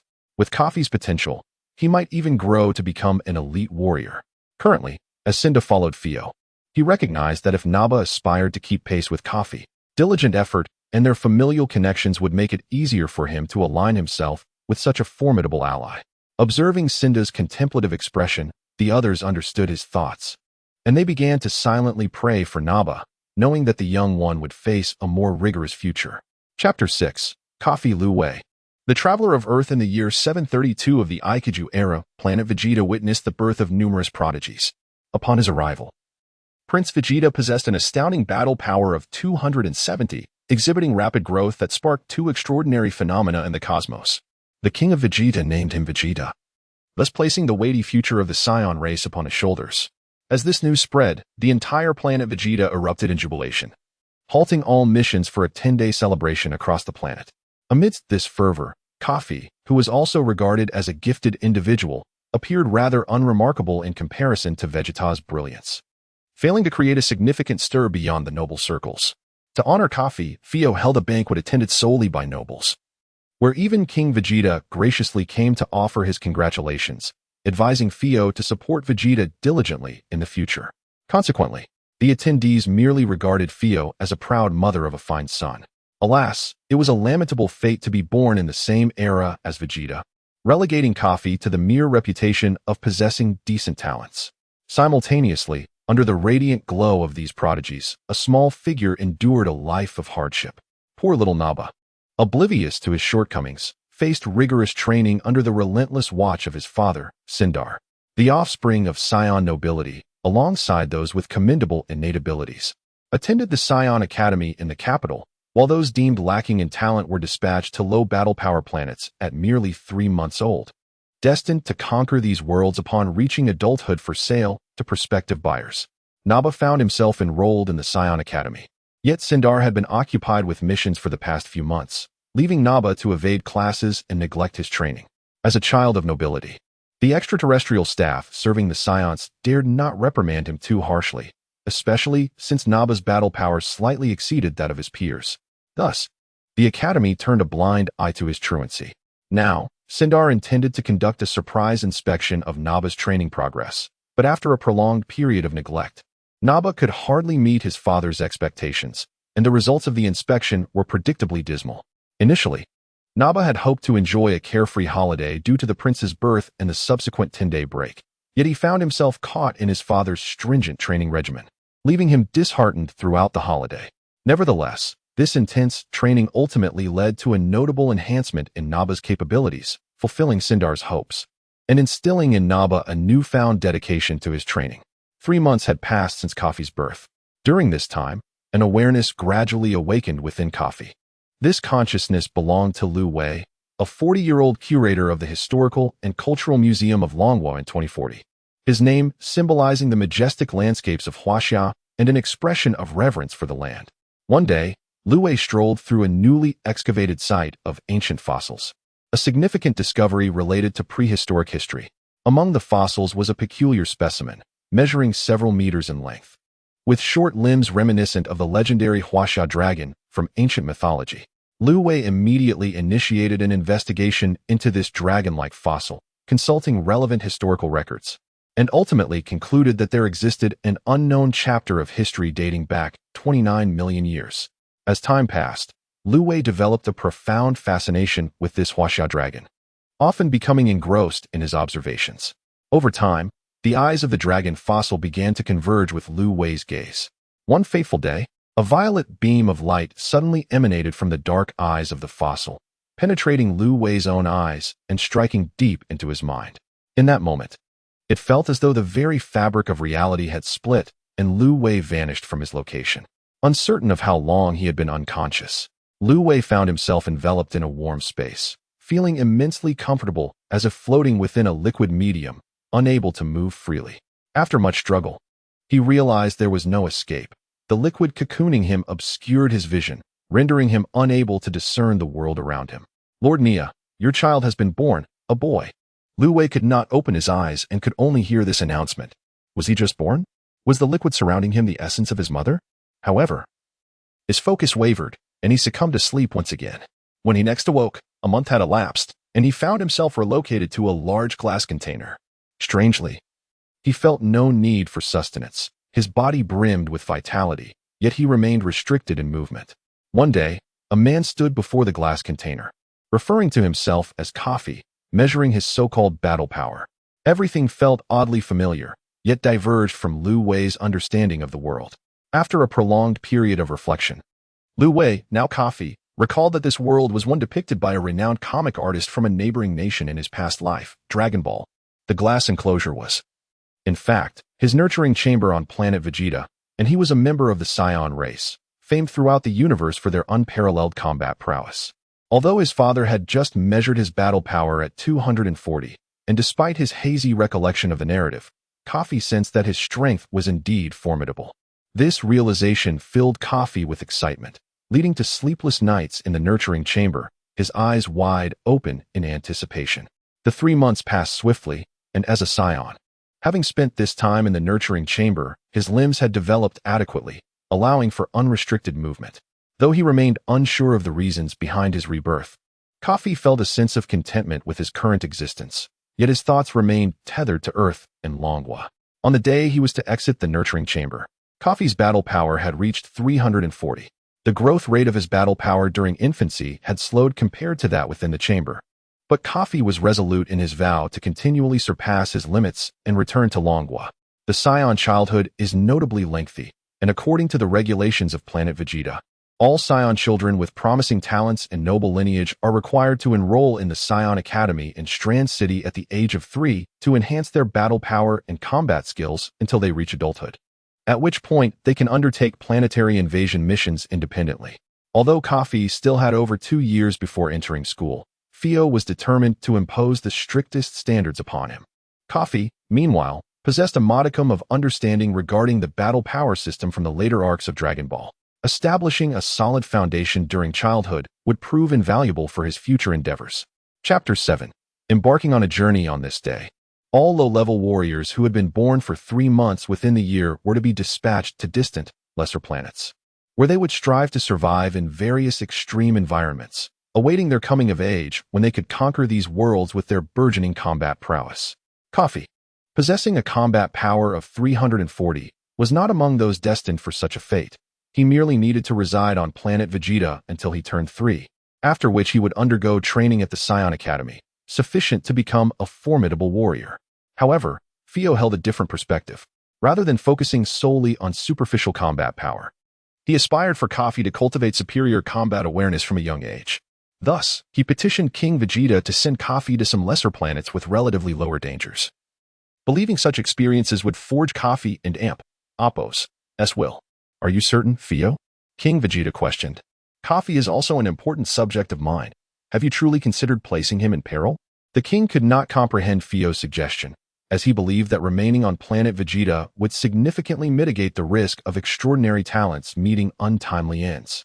On planet Vegeta, Kafi could assuredly grow into an exceptional warrior, especially since Fio's son was no ordinary genius. Without planet Vegeta, Kafi would indeed be the first prodigy among the Scions. Such a remarkable talent would be nurtured to better serve Vegeta. Your Majesty, Fio knelt. This is my conviction regarding Kafi's potential. Only through combat can he truly flourish, ultimately serving the prince. Fio was not merely flattering. Among the Scions, strength was revered, and serving the royal family was not considered disgraceful. Seeing that persuasion had yielded no results, King Vegeta ultimately acquiesced to Fio and Apos' proposal, yet with one stipulation. There must be arrangements for someone to accompany Kafi, ensuring his safety. Upon returning home, Fio shared his training plan with Kafi, expecting to elaborate extensively. To his surprise, Kafi displayed remarkable understanding and readily agreed. Father, I also believe that practical experience is essential for strengthening our abilities, Kafi thought, determined to maximize his combat power to keep pace with the universe and Apos' evolution over the next 30 years. After securing Kafi and Apos' consent, Fio decided against taking on planetary conquest missions and resolved to accompany his son on this journey of training. Initially, Nia had intended to accompany Kafi, allowing Fio to continue leading his squad on missions, given Fio's formidable combat strength, which offered greater security. However, Fio remained unconvinced, believing that his own guidance was paramount, and thus chose to personally accompany Kafi to another planet. Nia, meanwhile, took Cinda and others to accept some planetary conquest missions, albeit at a slightly lower level due to the absence of Fio's formidable presence, resulting in reduced mission rewards. Nevertheless, the others voiced little complaint, for among the Scions, earning money was secondary. The foremost thrill lay in relentless battles and the pursuit of strength. On the day of departure, at the spaceport, numerous small spacecraft were continuously taking off and landing. To facilitate Kafi's training during their journey, Fio opted for a medium-sized spacecraft, which, aside from consuming slightly more resources, posed no significant drawbacks. According to the classification of combat power, planets with a maximum combat power of less than 1,000 were deemed lesser planets. Considering Kafi's combat power, Fio selected a target planet where the highest combat power was merely over 500 points, thereby providing Kafi with adequate pressure while minimizing risks. As Kafi and his father boarded the spacecraft, ready to leave planet Vegeta and embark on their journey, Kafi felt a surge of excitement. He vowed to carve out a glorious path and achieve his destiny of strength. Yet, such lofty aspirations seemed premature, as Kafi was still merely a 3-month-old child with a combat power of 340. Observing Kafi's exuberant smile, Fio gently cautioned, Kafi, do not rejoice too soon. The universe is fraught with dangers. Though you possess exceptional talent, you must prioritize your safety. Understood, Father, Kafi replied playfully, a hint of mischief in his voice. Having grown somewhat cheeky despite his mental age of 40. As the spacecraft ascended, swiftly distancing itself from planet Vegeta, Kafi marveled at the beauty of his home world. Gazing at the receding planet, fleeting images flickered in his mind. He recalled reading the manga Dragon Ball from his childhood, over 20 years ago. He vaguely remembered that planet Vegeta had been destroyed, yet the precise reasons and timing eluded him. Never mind, I shall take one step at a time, hoping I can save those around me when the time comes. Kafi, listen closely. Fio's tone turned serious. Allow me to briefly introduce the planet we are destined for. This time, Kafi's destination was set on an unnamed beast planet, where 70% of the surface was ocean, the remaining 30% predominantly covered in ice and snow, with a few areas designated as jungle, plateau, and desert. Although the land area was particularly small, it was home to a myriad of avian creatures and fierce beasts. Despite the absence of intelligent life, the strongest beasts boasted combat powers exceeding 500 points, making it an ideal proving ground for Kafi's inaugural battle. Through Fio's insights, Kafi gained a basic understanding of this planet. The lack of intelligence implied that the beasts would not fully utilize their combat potential. For Kafi, the combat strength of this beast planet was more than sufficient for his training. Higher-level planets, or those inhabited by intelligent beings, would not be suitable for Kafi's first combat experience. The technology of planet Vegeta primarily derived from the plunder of various technological planets, endowing it with remarkable scientific prowess. When Fio inquired, the spacecraft system rapidly calculated the actual time required to reach their destination. Upon discovering it would take 2 months, Fio prepared to conduct basic training for Kafi aboard the spacecraft. As the saying goes, time is money, and no amount of gold can buy time. Before long, Kafi's spacecraft arrived at the beast planet. With a beep, the spacecraft emitted an electronic notification, approaching target, landing imminent. Are we almost there? Kafi pondered. Although the 2 months had been spent aboard the spacecraft, Fio had imparted numerous fundamental combat techniques and had consistently practiced alongside Kafi, resulting in a slight increase in Kafi's combat power to 400 points. Now brimming with combat techniques in his mind and an eagerness to put them into practice, Kafi was fervently eager to land and demonstrate what his father had taught him. Chapter 8. The Planet of Beasts. A strange howl echoed through the jungle as a peculiar bird soared through the air. Not far off, a fierce leopard lay in wait, preparing to pounce on its unsuspecting prey. Suddenly, a thunderous sound pierced the sky. It was the arrival of Kafi's spaceship, which kicked up a cloud of mist upon landing. The creatures below sensed the disturbance, abandoning their activities to flee in terror. Gradually, the swirling dust settled, revealing a clearer view of the surroundings. The door of the spacecraft opened, and Kafi and Fio stepped out. You shall hone your skills here, Fio asserted. I will not intervene unless your life is in peril. He believed that true growth could only be achieved through struggle, insisting that Kafi face the challenges alone while he safeguarded the ship. I understand, Father, Kafi replied. Determination etched on his face as he exhaled deeply. At just 5 months old, Kafi was ready to commence his training on this savage planet.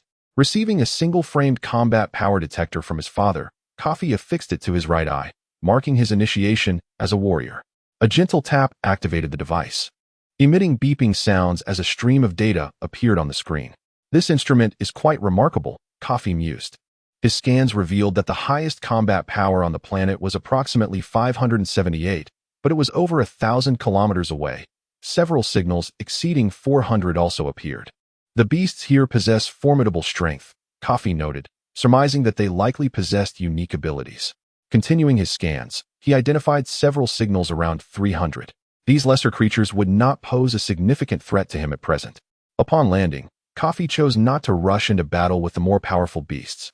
Instead, he measured his own combat power using the detector. A single beep signaled the data retrieval, 397 points. This was his current strength. A notable improvement after 2 months of rigorous training aboard the spaceship and nutritional support from the cultivation pod. However, Kafi recognized that his rate of progress might soon decelerate, as he had yet to experience real combat. Cautious not to engage opponents of similar combat power, Kafi set out to find a creature weaker than himself in order to familiarize himself with his combat techniques. Soon, he identified a target with a combat power of only 267. Without hesitation, He dashed toward it, disappearing in an instant. As he approached within a few hundred meters of his target, Kafi concealed himself behind a large rock, surveying the area. He observed that he was surrounded by massive stones, and a dinosaur-like creature lay resting nearby. Its keen senses were remarkable. It abruptly rose, seemingly aware of Kafi's presence, scanning the surroundings. Within moments, the colossal beast locked onto Kafi's position, letting out a roar before charging swiftly toward him. Kafi was astonished by the creature's agility. Seizing the opportunity, he sidestepped to the dinosaur's flank, launching himself off the ground to deliver a powerful punch to its head, sending the creature crashing down and stirring up a cloud of dust.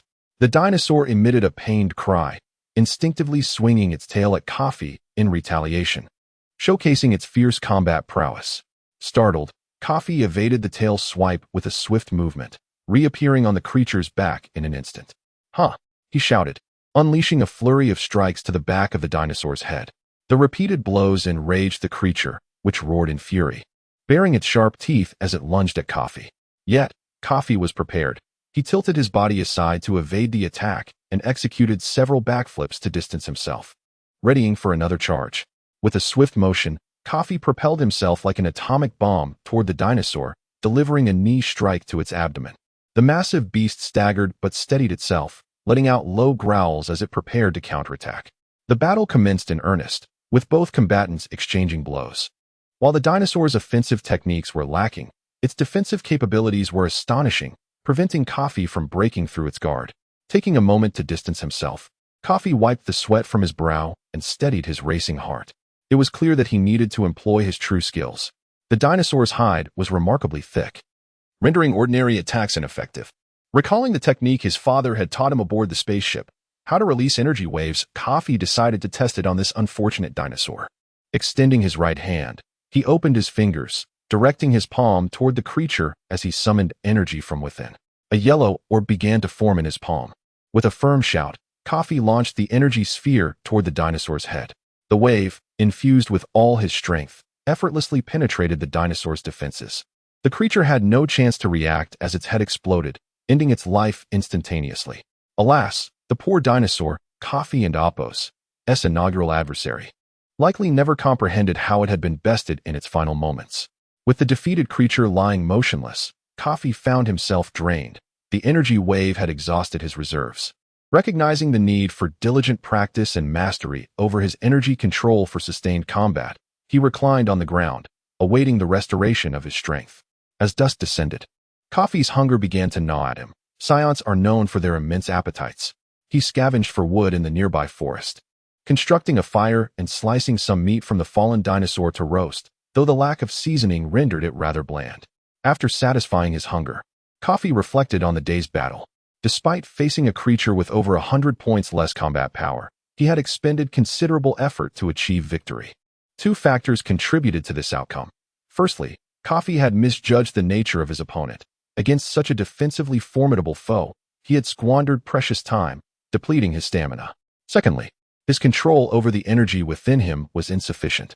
One energy wave had drained all his reserves. He resolved to master the art of energy manipulation moving forward. As night fell, Kafi found a large rock upon which to rest, preparing for a night of sleep before embarking on new challenges the following day. Chapter 9. Fierce battle with the fire-breathing dragon. As dawn broke, Kafi awoke, infused with the soul of an adult and the Scion blood that fueled his desire for strength. He began his disciplined regimen of physical training, leaping continuously into the air, changing directions with agility, and delivering a flurry of punches that echoed with explosive sounds. His movements were so swift that they left behind only fleeting phantoms in the air. After practicing tirelessly for a morning, Kafi's stamina finally waned. He panted heavily, drenched in sweat. Such fundamental physical training bears significant benefits for any race. Feeling the pangs of hunger after a morning of strenuous effort, Kafi's stomach growled audibly. He glanced at the large dinosaur he had defeated the previous day and decided against consuming its tough, unpalatable meat. Activating his scouter, he detected several weak signals emanating from the nearby forest, likely belonging to some small creatures with tender meat. Swiftly, he locked onto the targets and dashed into the depths of the forest, where he soon discovered a group of rabbits, which would suffice for his meal. After simply preparing the rabbits by removing their fur and entrails, he He set a fire to roast them, relishing this delightful breakfast. Following his meal, Kafi activated his energy scouter to locate his next challenge. Drawing from the experience of the previous day, he sought a beast with a battle power slightly lower than his own, approximately 100 points less. Given his current capabilities, it was challenging to confront beasts renowned for their defensive prowess, so he aimed to gradually enhance his combat techniques by consistently seeking appropriate opponents. Today's target was a creature with a battle power of 270, and Kafi was eager to pursue it. On an unnamed beast planet, a mere speck of dust in the vast cosmos, the mightiest warrior race, the Scions, had their elite warrior, Theo, training alongside his son for a year. Throughout this time, Kafi diligently honed his physical abilities and selected suitable opponents daily to refine his combat skills. Meanwhile, Theo discreetly watched over Kafi, and day by day, Kafi's prowess steadily grew. Theo, too, dedicated time to his own training during Kafi's rest periods, making notable progress. After a year of rigorous training, Kafi, merely 1 year and 5 months old, boasted an astounding battle power of 560, nearing the strength of the planet's most formidable creatures. Among them was a fire-breathing dinosaur, aptly named the Fire Dragon, the ruler of this planet. Today, Kafi intended to challenge the Fire Dragon. Initially, Kafi found it exceedingly challenging to defeat beasts with significantly lower battle power. However, the Fire Dragon he was about to confront was now a worthy opponent. Kafi had transformed from a naive child into a skilled combatant, adept enough to overcome the Fire Dragon. This was the final lesson he had arranged for himself on this planet. The Fire Dragon sat quietly by a stream, and Kafi stealthily approached. Over the year, he had learned to control his breath and move lightly on his feet, allowing him to go unnoticed by the beast. With a swift motion, Kafi positioned himself directly above the Fire Dragon, seizing the opportunity to unleash several energy waves from his outstretched hands. "Ha! Ha! Ha!" Kafi exclaimed, brimming with vigor. The energy wave struck the Fire Dragon's back, producing a series of explosive sounds. Although the Fire Dragon's skin began to crack from the assault, it seemed to withstand the damage remarkably well. With an enraged roar, the Fire Dragon glared at Kafi, its eyes wide with fury, before launching itself towards him with impressive speed. "Come at me," Kafi shouted, undeterred by the beast's massive form. He deftly evaded, executing a swift turn to deliver a kick to the dragon's abdomen. The impact reverberated, sending the Fire Dragon hurtling several meters away. Seizing the moment while the dragon struggled to regain its balance, Kafi advanced and landed another fierce blow. The Fire Dragon felt disoriented, stars dancing before its eyes. Enraged by the humiliation, the Fire Dragon shook its dazed head and let out a furious roar, its wings flapping with renewed vigor as it steadied itself. It charged at Kafi with even greater speed, its claws aimed menacingly at him. The dragon's explosive speed caught Kafi off guard, and he was struck, plummeting uncontrollably from the sky. With a resounding crash, he landed, creating a deep crater, dust swirling around him and obscuring his vision. Hidden in the shadows, Theo quickly activated his scouter, noting that Kafi's life signs remained robust and his battle power had not diminished. This boy's physical resilience is impressive, he thought to himself. As the dust began to settle, Kafi emerged from the crater, though he appeared somewhat disheveled. The Fire Dragon, ever alert, opened its massive jaws and unleashed a blazing fireball with tremendous speed. This time, Kafi was fully aware of the danger, skillfully dodging the attack and taking refuge behind a large rock. However, Kafi was severely injured. One arm seemed broken and blood flowed freely. The sheer force of the Fire Dragon's strike had left him trembling. Ignoring the pain, Kafi was forced to evade a relentless barrage of fireballs from the enraged dragon, constantly shifting his position to evade the onslaught. The momentary lapse in judgment had not only resulted in a broken arm, but also allowed the Fire Dragon to seize the initiative, leaving Kafi feeling frustrated. Despite their similar battle powers, he was the one injured and on the defensive. It became clear to him that he still had significant room for improvement in his combat skills.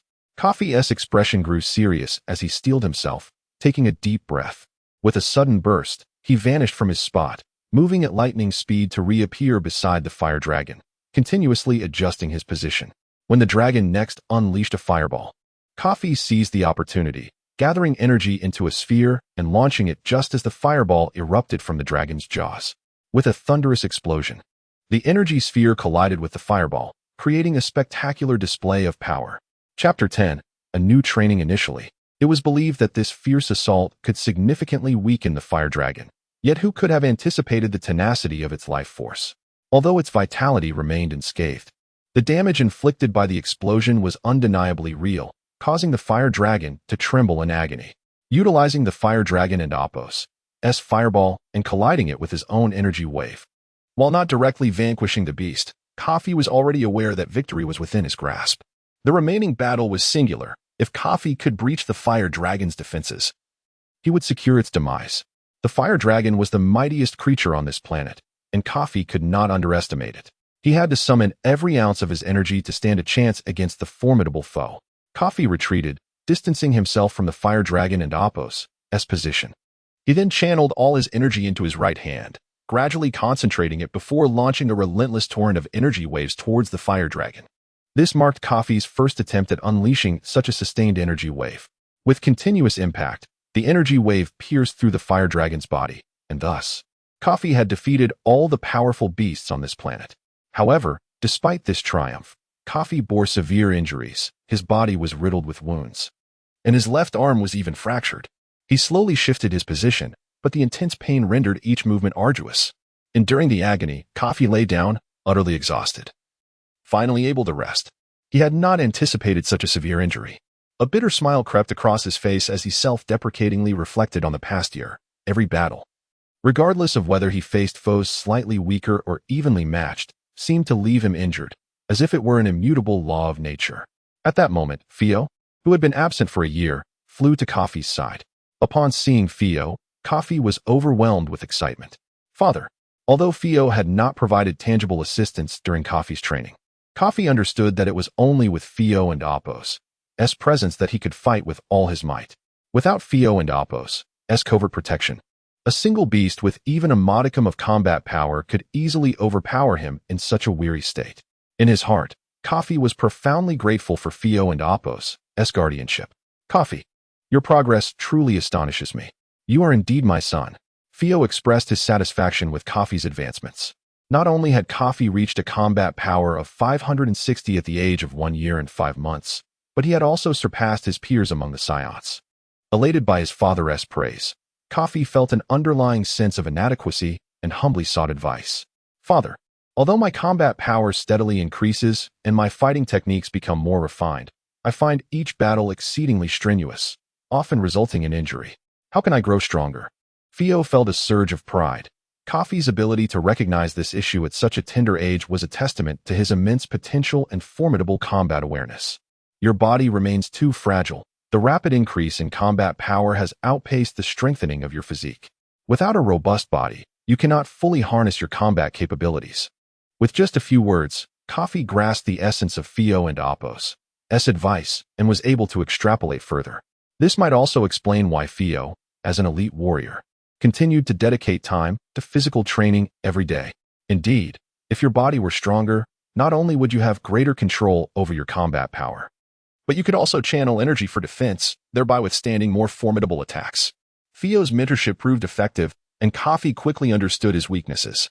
Continuing to rest on the ground, Kafi pondered deeply about how the disparity between his increasing combat power and physical strength was a significant hindrance.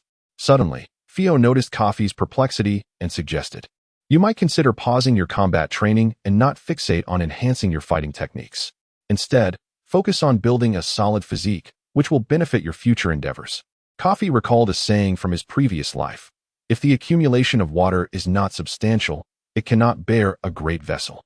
To construct a tall edifice, one must start from the ground up, laying a solid foundation step by step to achieve greater heights.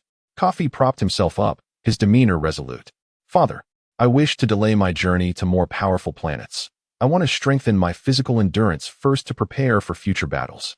Although we Scions revel in combat, I am delighted that you comprehend this principle. Let us return to planet Vegeta to train your body.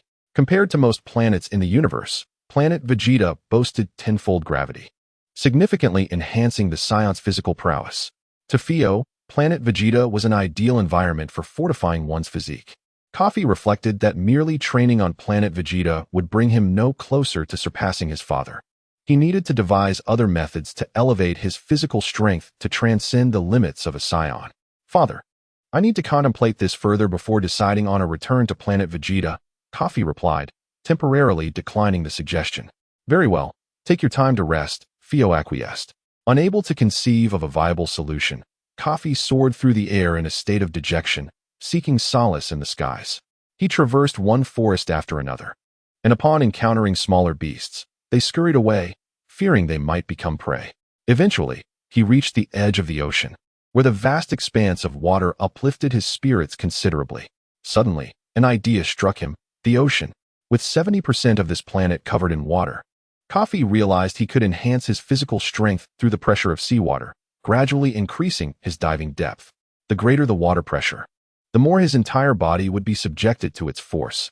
This was undoubtedly an excellent approach, and as Kafi contemplated further, he felt increasingly convinced of its efficacy. He swiftly activated his tracker, pinpointing his father's location, and flew at breakneck speed to share his newfound method. Since planet Vegeta lacked oceans, Fio initially regarded Kafi's suggestion with skepticism. Nevertheless, he decided to test it himself, and though it posed little challenge for someone with a combat power of 10,000 who had been training consistently, Fio indeed felt the comprehensive benefits of this method in enhancing physical strength. Consequently, he resolved to remain on this beast-laden planet for a while longer, allowing Kafi to leverage the ocean's resources to bolster his physique.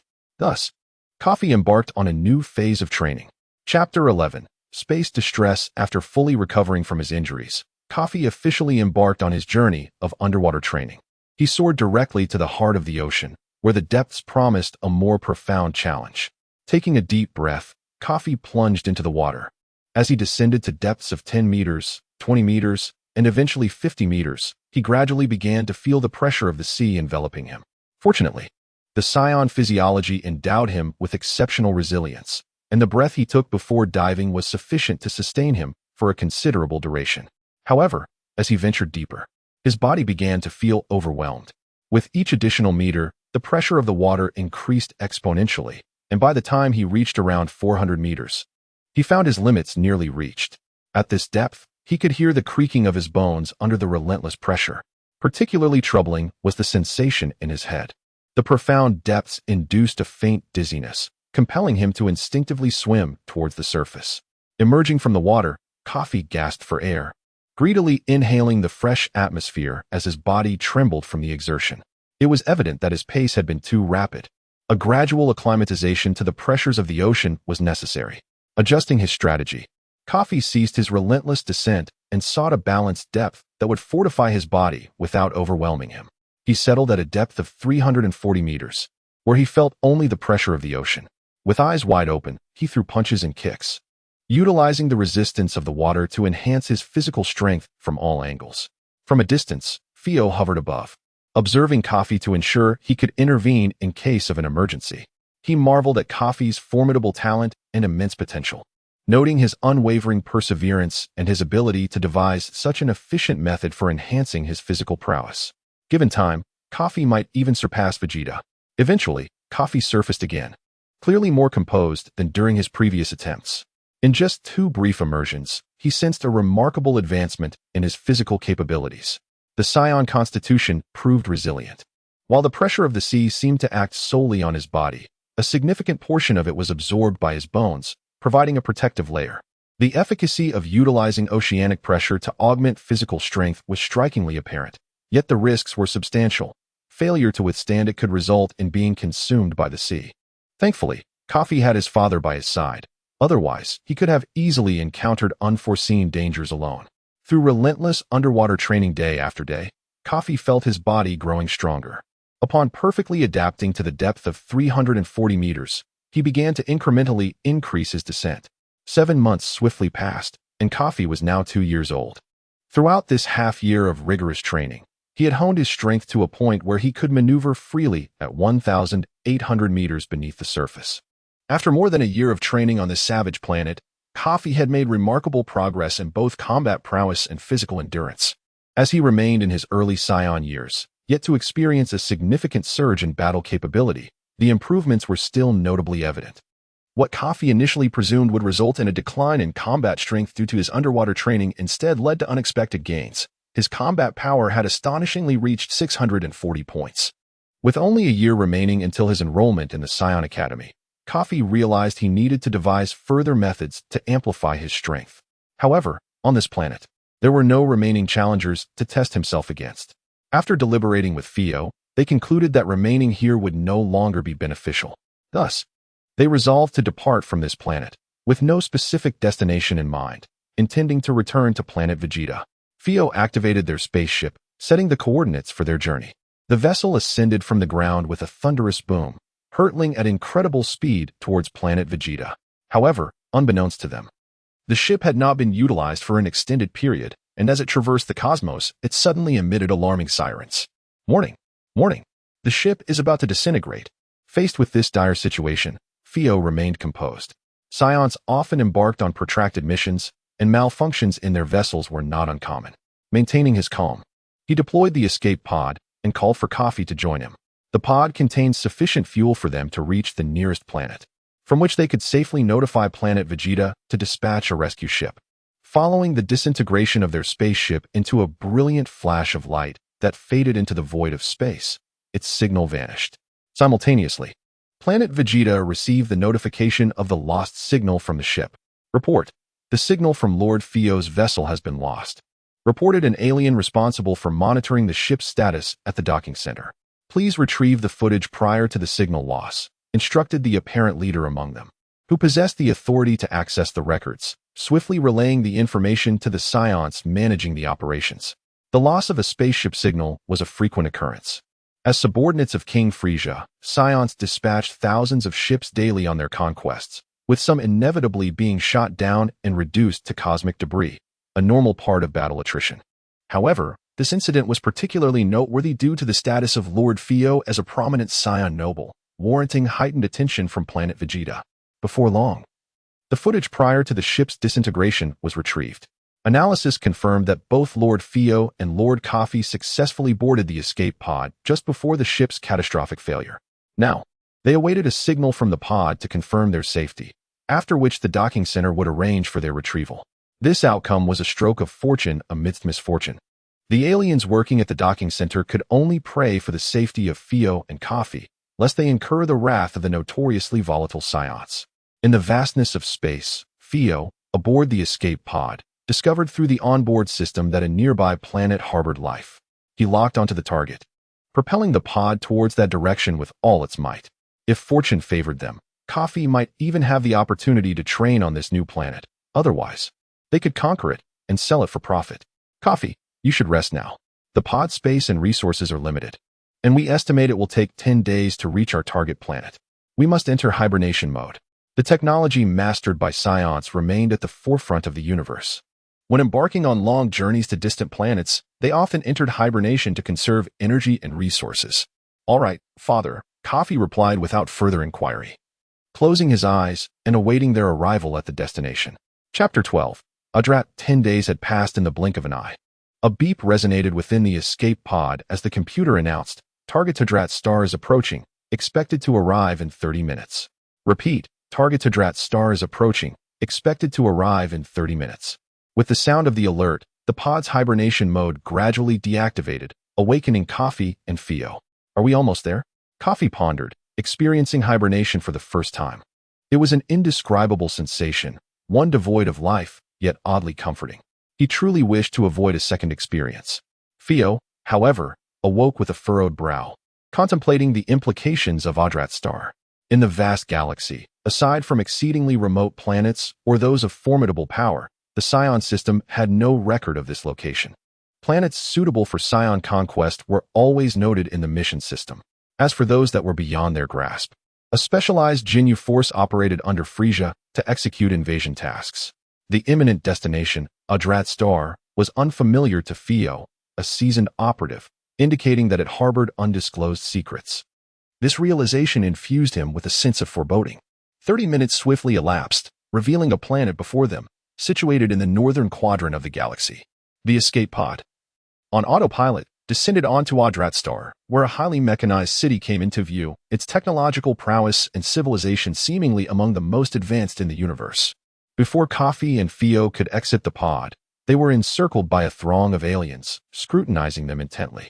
Hold on, Fio cautioned, placing a hand on Kafi's shoulder. Observing the advanced metropolis and noting the absence of related information in the Vegeta planet system, he deemed it prudent to proceed cautiously. In fact, upon seeing these extraterrestrial beings, Kafi recalled that this was likely the very place where Son Goku, known as Cockaro, had mastered the instant transmission technique. How unfortunate that as a time traveler, he had arrived at an age too advanced to fully grasp the narrative. However, since fate had led him here, it would be remiss not to learn some extraordinary techniques from this remarkable race. Adrat Star, positioned in the eastern sector of the northern galaxy, was home to countless coveted mystical arts. The inhabitants, known as the Adratans, were a peaceful people, renowned for their hospitality and aversion to conflict.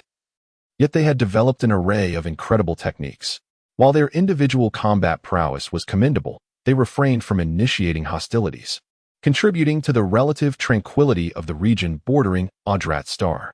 In this area, the Adratans held a position akin to that of elder siblings, revered by the weaker cosmic races for their benevolent nature. Fear not, they appear to be quite friendly, Kafi reassured his father. Indeed, in the vast cosmos, apart from the Scions, most races were amicable and kind. Gradually, Fio began to lower his guard. Father and son promptly opened the escape pod's door and stepped outside, only to be surrounded by numerous Adratans who continued to examine them without uttering a word. Make way, two elderly voices called from the back. Emerging from the crowd were several diminutive elders, and the Adratans surrounding Kafi parted to create a path, indicating the high status of these newcomers. You're Scions, are you not?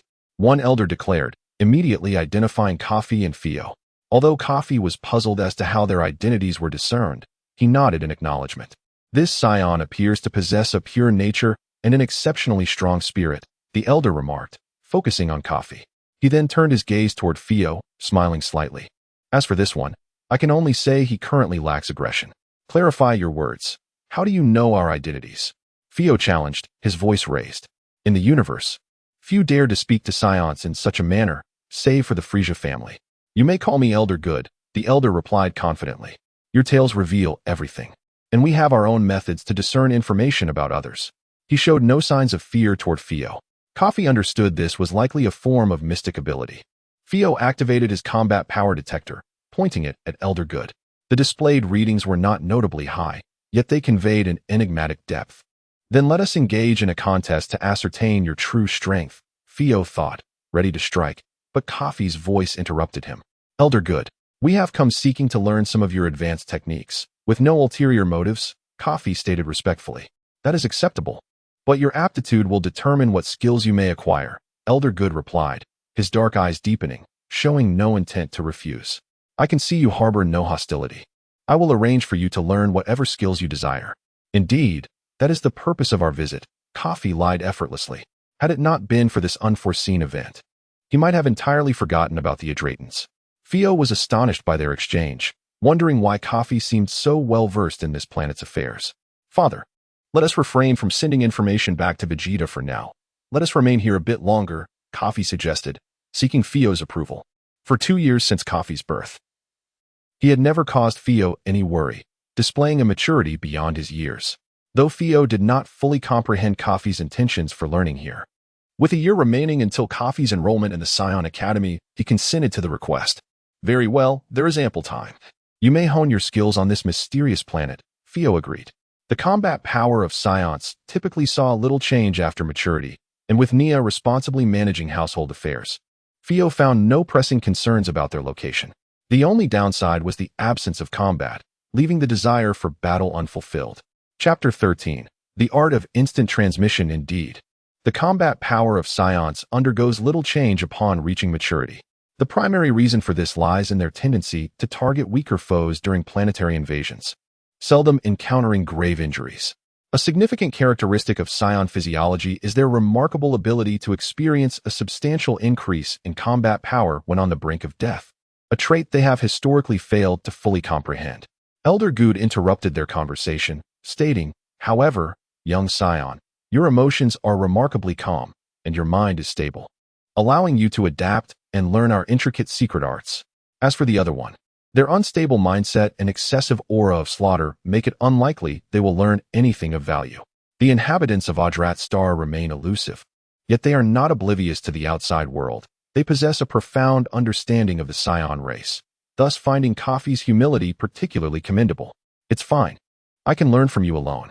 As for my father, there's no need for arrangements as long as you provide us with lodging, Kafi acknowledged, understanding that such powerful techniques are not meant for everyone.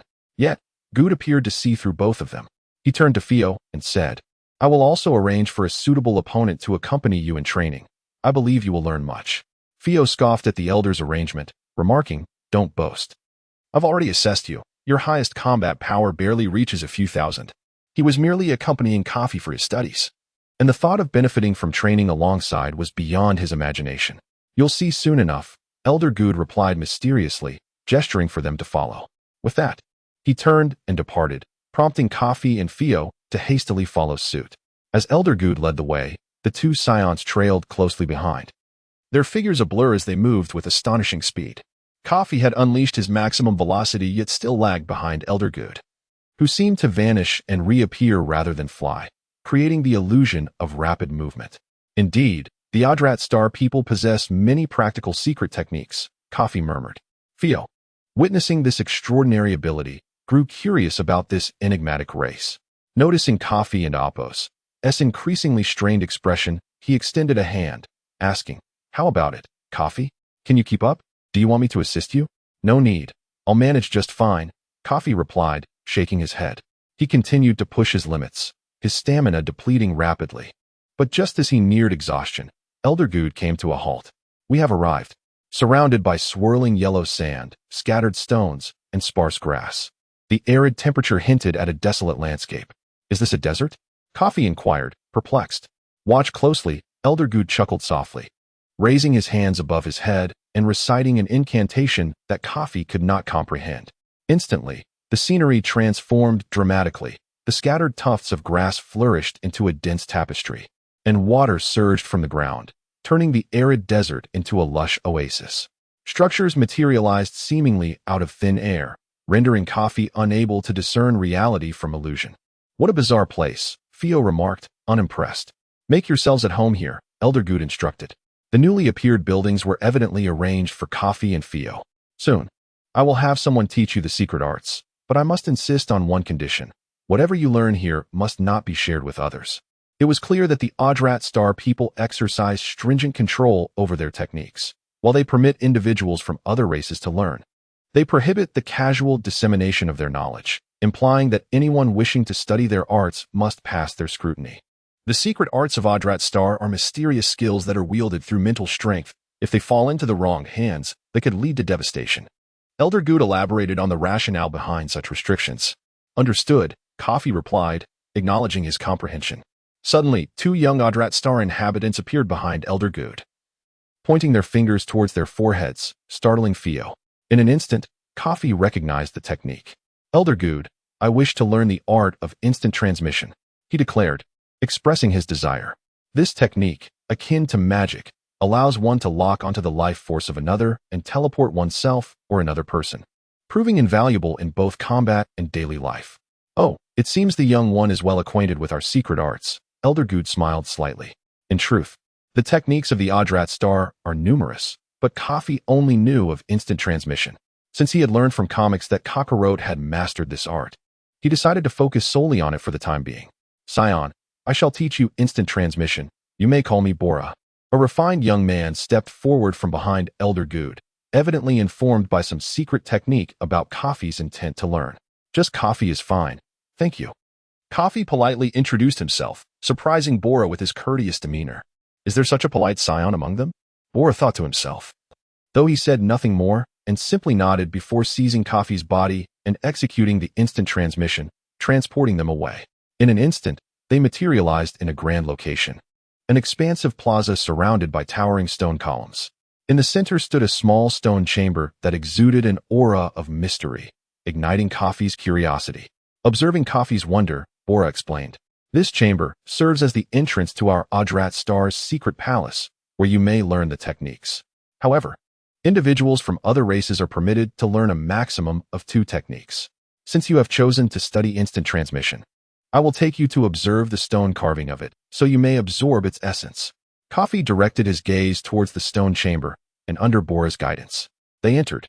Traversing a winding, lengthy tunnel, they were greeted by the sight of a resplendent underground palace. The walls were adorned with abstract, exquisite patterns, arranged in a unique yet harmonious manner, evoking within Kafi a vision of the ancient splendor of Adrat's star. Bora led Kafi directly to the stone carving of instant transmission, and as he examined the intricate design, shimmering with a vibrant green light, a tempest of emotions surged within him. The moment Kafi locked eyes with the carving, he experienced an intense mental jolt, leaving him in a daze. Chapter 14. Shared Cultivation. Kafi shook his head, shaking off the lingering dizziness as that enigmatic mental surge abruptly dissipated. Upon a second glance at the reliefs, they appeared merely as ordinary carvings. Yet they subtly emanated an aura of mystery. The secret arts of the Adrat star were intriguingly concealed within the intricacies of these stone engravings. Kafi could not help but exclaim. No wonder, in the original comic, only Cockaro mastered the art of instant transmission. Despite the formidable combat prowess of the warriors on Earth, none had surreptitiously acquired this skill. Not only did Cockaro heed the admonitions of the Adrat people to keep it confidential, but the technique itself could only be comprehended intuitively, making it elusive for others to learn in secret. As for the other two formidable antagonists in the original tale, Cell and Majin Buu, their acquisition of instant transmission could only be attributed to Cell's amalgamation of the genes from the universe's mightiest races. His talent defied ordinary perception. As for Majin Buu, it suffices to say he was an anomaly. You must carefully observe the textures of the reliefs. Allow your mind to traverse along their patterns and gradually absorb the impact they convey before you can officially commence your practice, Bola instructed. Only then did Kafi grasp the correct method for viewing the reliefs. He focused his gaze, diligently tracing the patterns. As anticipated, employing the proper technique yielded astonishing results, though it still imposed considerable mental strain. Kafi took a deep breath, reminding himself to calm his mind, meticulously unraveling the textures of the reliefs and immersing himself in the learning process. Meanwhile, another Adrat individual stepped forward behind Elder Good, addressing Fio. There exist numerous mysterious races across the universe. While your son studies the secret arts, I shall accompany you in training. You will swiftly adapt to combat against other extraordinary foes in the future. Is that so? Fio scoffed, glancing at the Adoration while activating his battle power detector. A disdainful smile crossing his face. Battle power of 500 points. Though respectable within the cosmos, it pales in comparison. Training with someone possessing merely over 5,000 battle power would be of little utility. Fio had long surpassed the Scion growth phase, and unless he encountered a rival of similar caliber, the benefits of ordinary training were negligible. Let us not rush to conclusions. We can first give it a try. The Adoration replied with a slight smile, extending his hand in an inviting gesture for Fio to make a move. If you seek your own demise, I shall oblige. Fio unleashed his energy and charged toward his opponent, coiling his right hand for a punch. In the split second before impact, the Adoration vanished from sight, reappearing several dozen meters away.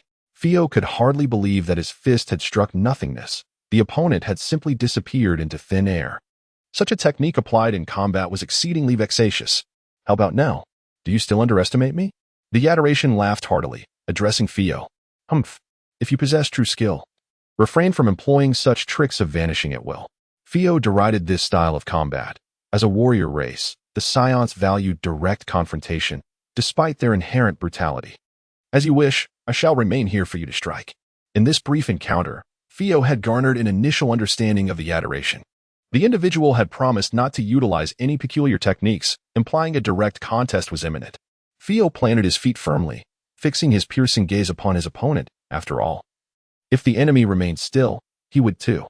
It was conceivable that the Adoration possessed other astonishing abilities, thus Fio remained cautious. After observing for a considerable time, Fio found no apparent weaknesses. With a powerful shout, he unleashed his full energy and charged once more. As the opponent had stated, he did not evade. This time, Fio's speed surged, leaving behind a mere afterimage that was nearly impossible to track with the naked eye. As he prepared to strike the Adoration, the latter slowly raised his hand, freezing Fio in place. Panic surged through Fio as cold sweat broke out. He had never encountered such an unfathomable combat style. The Adoration approached Fio with measured steps, gradually bending down to deliver a punch to Fio's jaw. Despite being a formidable warrior with over 000 battle power. The force was sufficient to send Fio sprawling backward several hundred meters. Only after this did the immobilization begin to wane, allowing Fio to regain his composure and stabilize himself. What was that? This time, Fio refrained from bravado, though curiosity gnawed at him regarding the occurrence. We Adrat people possess numerous unique techniques, such as telekinesis, immobilization, instant transmission, prophecy, recovery, and energy separation, among others. The essence lies in influencing another's mental and energy states to unleash various secret arts. Mental power and energy? Fio murmured. Mental power is your will, while energy can be perceived as battle power. As long as you can control it at will, you can deflect attacks on your mental state. By training these, can I overcome your peculiar abilities? Fio inquired. Precisely. Many races across the universe possess the ability to affect others' mental states. As long as you are sufficiently powerful, you can withstand such attacks. What is your name? Bozy. Bozy, please accompany me in training during this time. I wish to enhance my mental power. Fio finally recognized the strength of the Adrat people. As he had initially suspected, the planets not included in the Vegeta mission system indeed possessed mysterious forces. Simultaneously, within the subterranean chamber of the Adrat star, Kafi endured the mental impact, beads of sweat pouring down his face. His pained expression gradually softened, indicating that he had begun to accept the inheritance of instant transmission. Observing the patterns upon the stone walls felt akin to enlightenment, naturally flooding his mind with a wealth of pertinent information. Bola remarked, to proficiently wield instant transmission, one must master the control of energy. You Scions are unlikely to have grasped this skill. Allow me to teach you. Kafi understood that energy could also be termed as battle power, the fundamental essence within living beings. Through cultivation or training, one could manipulate this energy freely. However, unlike battle power, energy could be controlled at will, even to the extent of reducing battle power to zero to conceal one's presence, or unleashing extraordinary power in times of peril. Everyone possesses energy, yet it seemed that most races within the universe had not delved into it, instead relying on standardized battle power to gauge strength. Over the past 2 years, Kafi had attempted to control his battle power or energy, but due to a hazy recollection of the Dragon Ball narrative, he had yet to grasp the correct methodology.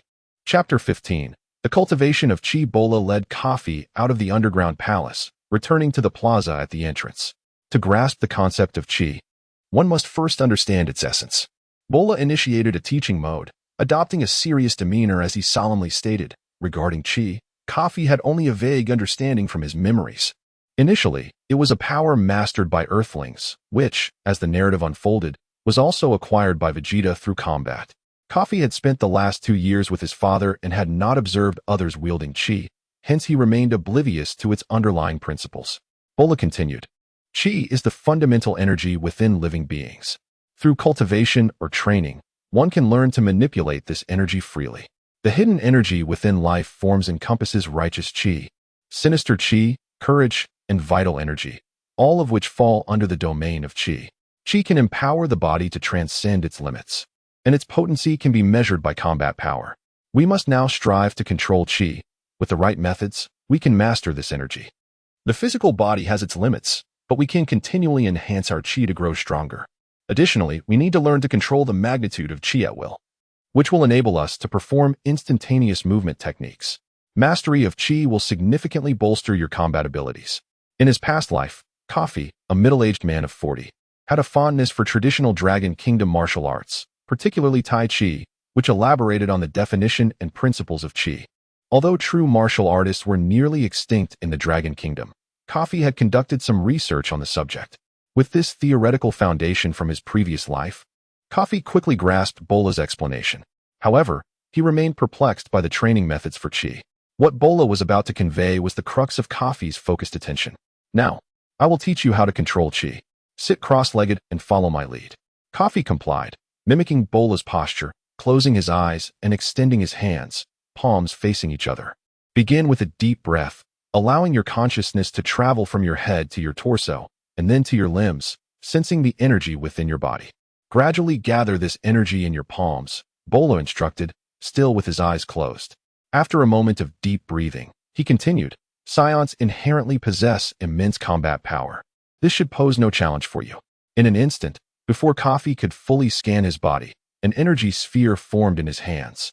That was remarkably swift. Bola remarked without opening his eyes. This is the ability to perceive chi. However, Kafi struggled to slow down. Years of combat had ingrained in him the habit of rapidly launching energy spheres or waves, and he could only subconsciously gather energy quickly, unable to draw it out slowly as instructed, something he had never attempted in his 2 years of life. I can't seem to do it, Kafi admitted, finding Bola's demands too lofty for someone unacquainted with chi. Do not focus on gathering energy just yet. Instead, use your awareness to scan your body and gradually draw out the energy, Bola clarified, breaking down the training steps. This time, Kafi endeavored to avoid using energy, concentrating solely on sensing his body. After some time, Kafi felt a slight flow of chi. Is this the sensation? He seized upon the elusive chi, gently guiding it through his body until it finally emanated from his palms. A small spark of light appeared in his palm. This was the chi he had just summoned. However, controlling such a minuscule amount of energy proved exceedingly difficult, and it dissipated in an instant. Exactly, Bola encouraged. You've grasped the method. Now, it is essential to practice diligently. You can shape the chi in your palms into various forms, like blades or rods, which will enhance both the magnitude of your chi and your control over it during combat. Understood, Kafi replied with a smile. Mastery over chi is a fundamental requirement for the strong. Determined to surpass his limits, Kafi committed himself to rigorous training. Days turned into weeks, with Bola leaving Kafi to practice the use of chi alone, while ensuring provisions were delivered regularly to meet Kafi's needs. In a mere half-month, Kafi became proficient in manipulating his chi. Whenever he wished, he could transform it into any shape, akin to Krillin's spirit bomb in Dragon Ball Z. Once Kafi mastered chi, he comprehended its profound capabilities. He could concentrate his chi on specific body parts, like Piccolo's signature special beam cannon, or cloak his entire presence to evade detection by power sensors. Furthermore, he could, in the heat of battle, tap into his vital energy to unleash a power far beyond his normal capabilities. Kafi tested this with a power detector. Under normal circumstances, his combat power registered at 650. Yet, by suppressing his energy, it could diminish to single digits, and during a full power surge, it could soar to around 1,000. Although at a significant cost to his vital energy. With a sudden flash, Bola materialized before Kafi, using instantaneous movement. It appears you have mastered the use of chi. Scions truly are a remarkably gifted race. Kafi chuckled. It actually took me longer than I anticipated. It was important to note that, in over 20 years hence, Vegeta would intuitively comprehend the use of chi after a battle with Cockaro. However, that was yet to transpire, a testament to true talent. After all, that was a fully matured prince with a combat power of 18,000. Kafi felt no significant sense of defeat. Now, begin to sense the chi of others, Bola instructed. Kafi concentrated, attuning himself to the energies surrounding him. Time seemed to stretch on, until, like a flash of insight, he detected Fio's chi. Having completed this crucial step of perceiving another's energy, the sculptures he had observed in the underground palace imprinted themselves in Kafi's mind, giving him the impression that he could perform instantaneous movement. Bola, the sculpture. Kafi began, but Bola interrupted him. Focus on your thoughts. Sense the chi on the other end. Envision your predetermined destination, and apply the method as per the imprint. Bola was aware that the young Scion had completed all preparations for instantaneous movement, successfully absorbing the mental imprint of the sculpture, perceiving chi, and achieving the conditions required to master instantaneous movement. All right, I will give it a try. Kafi concentrated once more, sensing his father's chi, aligning his index and middle fingers to his forehead. In an instant, Kafi vanished from sight. Bola beamed with pride. This little one learns remarkably quickly. Chapter 16. The strengthening of Fio on the other side. For the past half-month, Fio had been relentlessly training alongside Bosi. Rather than mere training, it could be described as Fio enduring a singular form of torment, as the methods employed were rather peculiar. Bosi utilized various mystical techniques capable of impacting others upon Fio, which at first seemed to serve little purpose. Yet, akin to Kafi's use of oceanic pressure to enhance physical strength, there was a remarkable similarity in their approach. Bosi's continuous application of these techniques subjected Fio's mental fortitude to immense strain, and over time, through this painful refinement, Fio's mental strength gradually grew more formidable. However, the efficacy of Bosi's techniques on Fio began to diminish. Suddenly, Kafi appeared before Fio, executing movements identical to those of the previously unaccounted-for Adrat star beings. Upon Kafi's arrival, Bosi ceased the mystical application and cast a healing spell on Fio, who quickly regained his composure. Kafi, have you succeeded? Initially, Fio had believed that mastering the mystical arts of the Adrat star would take an extensive period, yet he was astonished by Kafi's rapid learning. Bosi shared in this astonishment. Other races that had come to learn the mystical arts on Adrat typically required 1 to 2 years to achieve basic proficiency, highlighting Kafi's exceptional mental prowess. Haha, this is actually my first success as well. I merely intended to teleport here to surprise you. Kafi chuckled, rubbing his nose. Having experienced the bizarre mystical techniques, Fio mused that his son was now acquiring such formidable skills, and the gap between him and Prince Vegeta must be narrowing. Father, allow me to provide you with another surprise. Please measure my combat power, Kafi said, nodding slightly. Fio, aware that Kafi had been focused on mastering instant transmission, assumed that his combat power would not have experienced a significant surge. Nevertheless, he obliged Kafi's request and pointed the power detector at him. 10 points. Fio initially believed the detector malfunctioned and quickly retested, only to receive the same result. The last measurement of his son's combat power had been 640 points. How could it have dropped so drastically? Skeptical of the detector's accuracy, Fio removed it and attempted to jostle it back into functionality. After considerable effort, Kafi's power still registered at 10. Anxiously, Fio inquired, Kafi, are you injured? Kafi shook his head and chuckled. Father, why not try again? Fio's tone carried a hint of disappointment. I've already tried several times. Just give it another shot, Kafi encouraged. Reluctantly, Fio prepared to measure Kafi's combat power once more. Simultaneously, Kafi unleashed all the energy he could muster, releasing every ounce of power from within. The detector's readings surged, ultimately stabilizing at 1,012 points. What in the world is happening? Fio questioned, intrigued by Kafi's erratic power levels. Kafi then reined in his energy, returning to a normal state, and explained how he had learned instant transmission while simultaneously honing his energy control, showcasing the effects of mastering one's inner power. After hearing about Kafi's training over the past half-month, Fio was astonished to discover the remarkable properties of energy, realizing its substantial impact on combat power, as well as its ability to conceal one's true strength, a dual advantage. What is your true combat power now? Fio inquired. We can find out with a measurement, Kafi replied. Fio measured Kafi again, and this time, the reading aligned with his expectations, 650 points, indicating a slight improvement compared to a month ago. Given that Kafi had spent most of the month in a stasis pod or learning instant transmission, this lack of significant growth seemed logical. Father, would you like to learn how to harness energy? Kafi asked. Fio contemplated, realizing that mastering this method could potentially elevate his combat power to an astounding 16,000. At least in theory. Bosi, may I learn this energy manipulation? Over the past month, Fio had grown quite familiar with Bosi and initially assumed that energy was an exclusive ability of the Adrat star beings, thus seeking his guidance. If permitted, Fio was eager to learn.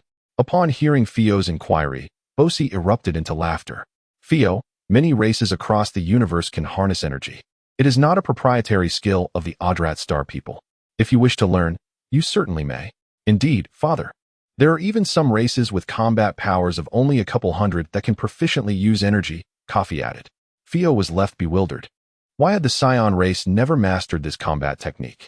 Though their overall combat potential surpassed that of other life forms, they had been overly arrogant. Father, I will teach you. Follow my lead, Kafi said, sitting cross-legged and sharing the techniques imparted to him by Bola. To Kafi's surprise, within just half a day, Fio had adeptly learned how to manipulate energy and did so with considerable skill. After careful consideration, Kafi attributed this rapid mastery to Fio and Appo's already impressive combat power of over 10,000, which housed immense energy.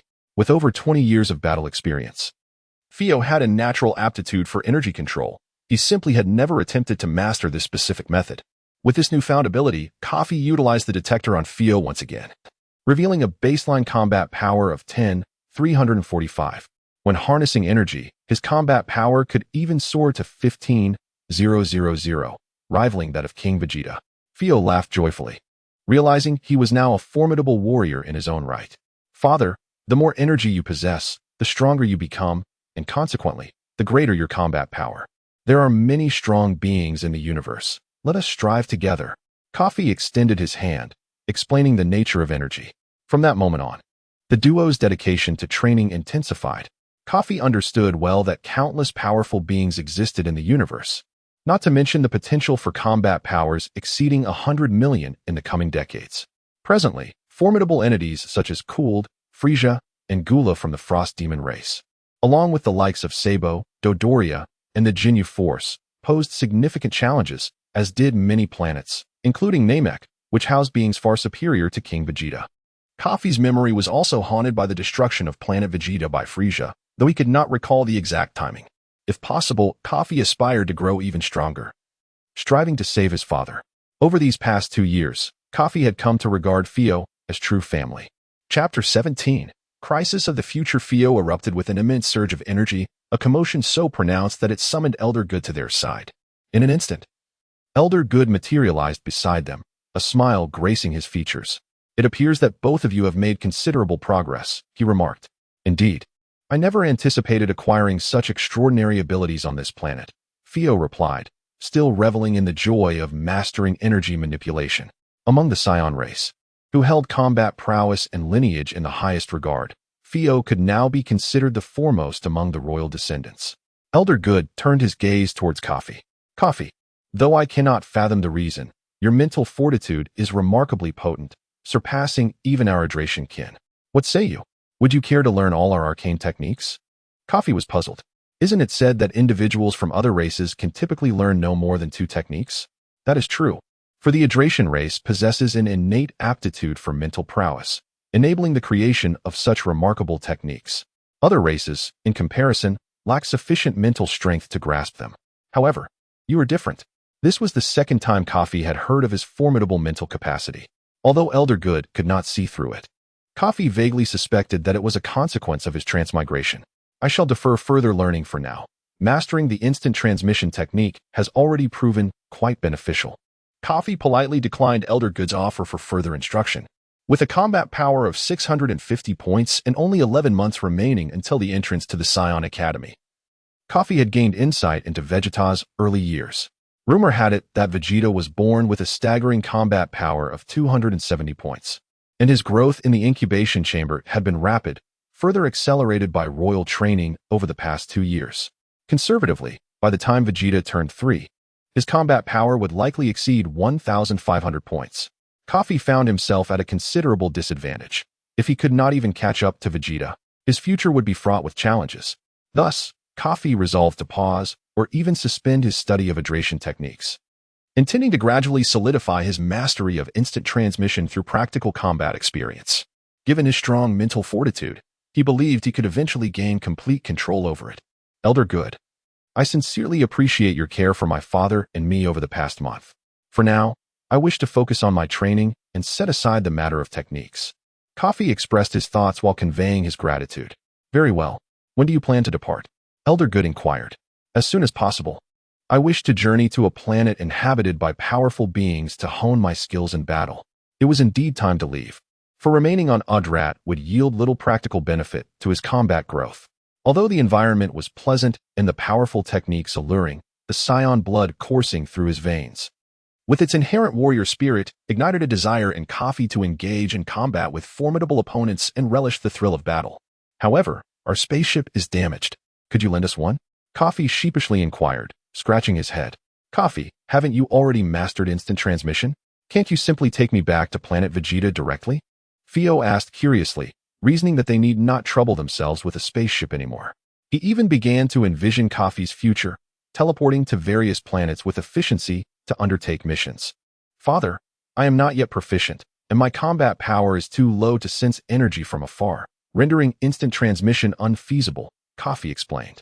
Fio understood the limitations of the technique. Only with greater strength could its efficacy be enhanced. Moreover, I wish to keep it as a trump card for now. Very well.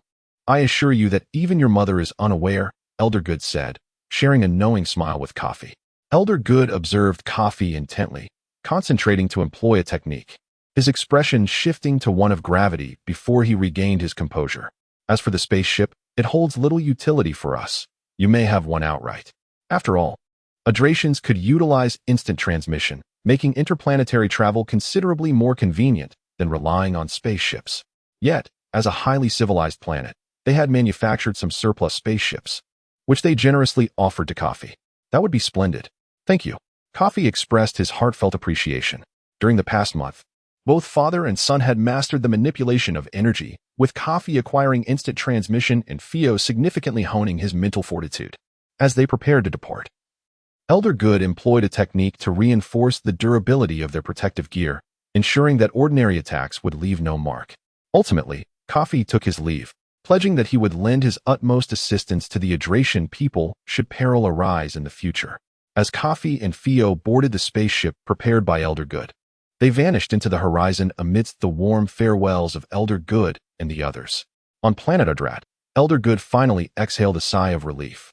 Earlier, he had utilized prophecy to glimpse a future crisis looming in the universe approximately 40 years hence. One that would be resolved by a Scion shrouded in a veil of darkness, obscuring his features. However, given that this foresight was derived through Kafi, Elder Good surmised that the Scion in question was likely Kafi himself, his expression turning grave.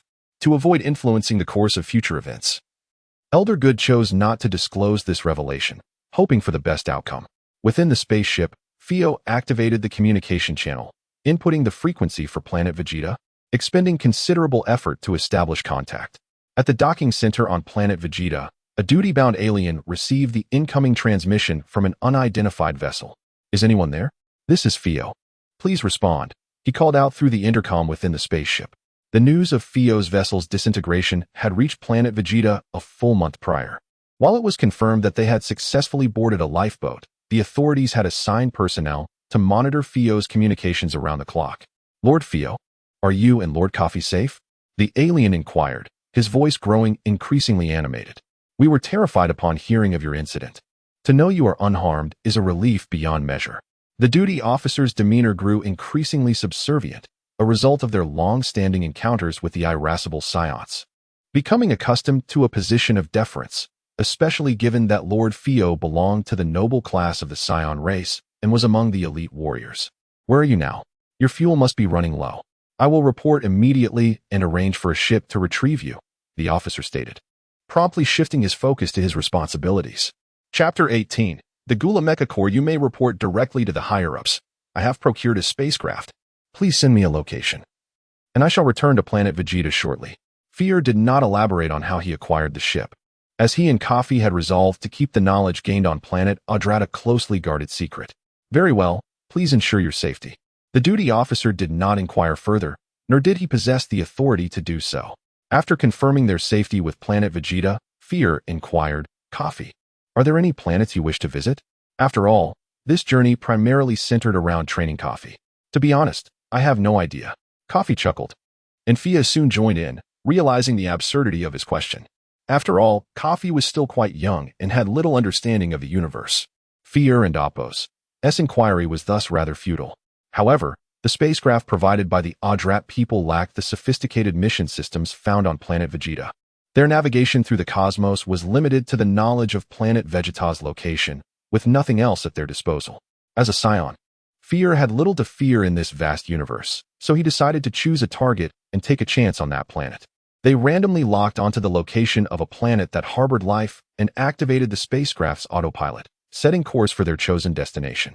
In the boundless cosmos, dark and profound, the spacecraft surged forward at remarkable speed, passing by lifeless planets until finally reaching their destination. As they approached the outskirts of the planet, flickering flames became visible from afar. Could this be a planet under siege by Scions? Such ferocity was uncommon in the internal conflicts of most planets. The spacecraft descended slowly onto the planet's surface, and as Kafi and Fio emerged, they were met with a cacophony of explosions that reverberated through the air. Upon landing, both sensed a potent energy emanating from the planet. Their limited experience with energy perception left them unable to gauge its true strength, yet they felt an undeniable pressure from it. Fear activated a scanner to assess the situation, but as soon as the device powered on, a resounding explosion obliterated it. This indicated the presence of a formidable force with battle power exceeding 22,000. Such an intense conflict could hardly be the work of Science on a mission. Fear's mind raced with a singular thought: escape. Kafi, back to the ship. Humans tend to avoid confrontations with those significantly more powerful than themselves, and Kafi quickly followed his father into the spacecraft. Fear was ready to launch the ship and flee this perilous locale. Just then, before they could ascend, a colossal warship measuring thousands of meters loomed above, extending dozens of laser cannons toward Kafi's side, preparing to fire. Fear, an experienced warrior, swiftly scooped up Kafi and dashed far from the ship, narrowly avoiding a barrage of attacks. In past missions to conquer other planets, they occasionally encountered technologically advanced worlds equipped with such powerful laser cannons, capable of rivaling the energy waves of lower-tier Scion warriors. Fear had grown accustomed to such encounters. "This is bad. We seem to have stumbled into trouble," Kafi lamented, pondering the circumstances that had transported him to this world. Despite his promising talents, his luck appeared woefully inadequate. Kafi did not consider himself a paragon of justice, and Fear, as a Scion, had no desire to become entangled in the affairs of this planet. Despite their ignorance of the warring factions, they were well aware of the universal law of survival of the fittest. All they sought was to ensure their own safety. In the distance, a city was engulfed in chaos. Towering buildings crumbled under relentless bombardments, and scattered remnants of humanity fled for their lives, pursued by brutal extraterrestrial beings wielding weapons akin to cannon barrels, intent on extermination. With no cover available in the wilderness, Fear and Kafi found refuge behind a large boulder. Meanwhile, Fear sensed the formidable presence detected by the scanner earlier. Fortunately, that individuals seemed to be refraining from direct involvement in the conflict. If they could remain concealed in this secluded spot until the fighting ceased, they might find safety. However, fate had other plans. A cloaked extraterrestrial noticed movement behind the boulder and unleashed an energy blast from his cannon. The boulder shattered with a thunderous explosion, revealing Kafi and Fear, who were clad in protective gear modified by the Adrat people. This level of assault could hardly penetrate their armor, and they were merely left with soiled clothing from the debris. As the smoke cleared, the extraterrestrial recognized the Scion tails adorning their backs and ceased his attack. "Oh, two Scions. We are essentially family. We belong to Lord Gula's army, currently engaged in the conquest of this planet," he proclaimed. Fear was well acquainted with Lord Gula. The Scion race had long been oppressed by King Kuldur, often referred to as Kuldur's army. Gula, the eldest son of King Kuldur, was less concerned with territory and commerce, leading a relatively small force primarily focused on the thrill of battle and carving out his niche. However, rumors suggested a tenuous relationship between Gula and King Kuldur, which meant that Fear, a noble among the Scion, had never encountered Gula before. Their meeting today was purely coincidental. Nonetheless, Fear felt a weight lift off his shoulders. The unknown powerful entity that had destroyed the scanner was effectively a kindred spirit, ensuring their immediate danger had passed. "I am Fear, a Scion noble. My son and I encountered an accident with our spacecraft nearby and were forced to land on this planet," he stated amicably. The extraterrestrial directed a battle power scanner at Fear, discovering his strength was approximately 10,000, confirming his noble status. For no other tail-bearing species with such power existed in the cosmos. This area is currently quite chaotic. The squad leader is a notable figure from Lord Gula's Mecha Corps. I will report your situation to him. Fear had heard of the Gula Mecha Corps, reputed to consist of formidable warriors throughout the universe. Kafi and Fear nodded in agreement as they followed the extraterrestrial toward the main fleet in the sky. Chapter 19. The Mighty Nez. Kafi and Fio soared alongside the extraterrestrial being to the main fleet. A squad leader stationed at the fleet's perimeter intercepted them, demanding to know their identities. However, before Kafi could respond, the squad leader noticed the swaying tail behind them and murmured, "Scions, what are they doing here?" The extraterrestrial being, who had discovered Kafi, kindly explained, "That is a noble Scion. I secretly scanned his combat power, and it exceeds 10,000. His identity should pose no issue." The squad leader verified this with his scanner, confirming the extraterrestrial's claim. "Please wait a moment. I will report to Lord Nez." It turned out that the commanding officer was Lord Nez of the Gula Mecha Corps. Fio had heard of Nez's reputation. He was known as Gula's right-hand man, rumored to possess a combat power exceeding 100,000, placing him among the elite warriors in the universe. Yet, no one had truly witnessed the extent of his strength. In the ship's command room, the squad leader relayed the situation to Nez, who appeared utterly indifferent. Frieza and Appos, as subordinates? Just a bunch of self-proclaimed strongest warrior monkeys. Let them in. Gula was Frieza and Apos' brother, both being sons of the Cosmic Emperor, Kurd. However, 2 years prior, Kurd absurdly declared his retirement, passing the title of Cosmic Emperor to Frieza, which was laughable, as Gula was significantly stronger than Frieza. Though Gula had little interest in universal domination, whispers of rivalry often circulated within his army. Both Gula and Frieza had surpassed Kurd in strength, and out of respect, they maintained a peaceful coexistence, with Frieza conducting cosmic business while Gula indulged in battle within his domain. Upon receiving Nez's consent, Kafi and Fio were led into the command room by the squad leader. There, they beheld a robust extraterrestrial, with a dark orange hue and a fierce countenance seated at the helm. Lord Nez, these are the 2 Scions, reported the squad leader. As Kafi and Fio faced Nez, they sensed the immense power he possessed, grateful they had not acted recklessly upon landing on this planet. Nez lightly tapped his scanner. The smaller reading was 651, and the larger was 10,345. What are Scions doing in such a remote location? His tone remained flat, devoid of any discernible emotion. Fio recounted their misfortune, explaining they had landed due to a malfunction in their ship. Is that so? Nez moved with an unearthly speed, seizing Fio by the throat and lifting him effortlessly. How shall I determine your identity? If you die, no one on Vegeta will know. So swift. No one present could react in time.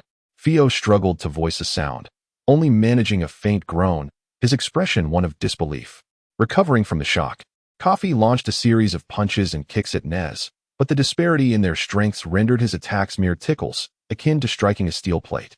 As Nez remained unmoved, Nez's guards swiftly restrained Kafi. In his current state, Kafi's combat power was negligible. Even the weakest soldier in Gula's army would easily overpower him. Let go of my father, Kafi cried in vain. Speak up, Nez taunted, tightening his grip on Fio and Apos' neck. Struggling does no good, does it? How amusing to see you unable to speak. Before long, Fio succumbed to unconsciousness. Fortunately, Kafi could still sense his father's life force, indicating he was not in immediate danger. Nez, however, refrained from delivering a fatal blow. After all, Gula and Frieza had yet to engage in open conflict, and he did not wish to become the catalyst. His earlier actions were merely to vent his frustrations. As the saying goes, one must consider the master when striking a dog. Although Nez was unconcerned about Frieza, he had no intention of provoking him unnecessarily, and a Scion with a combat power of 10,000 was akin to a large dog to them. Take him away. Nez gestured casually, and 2 individuals approached to carry Fio away. Kafi gazed at Nez, having just experienced such overwhelming energy up close. Every pore on his body tensed in response. It was an experience unlike any he had encountered in this world. A little Scion, with over 600 combat power at just 2 years old. Not bad for talent, Nez mused, returning to his central seat in the command room. Kafi and Apos' mind raced, seeking a way to navigate this dire situation.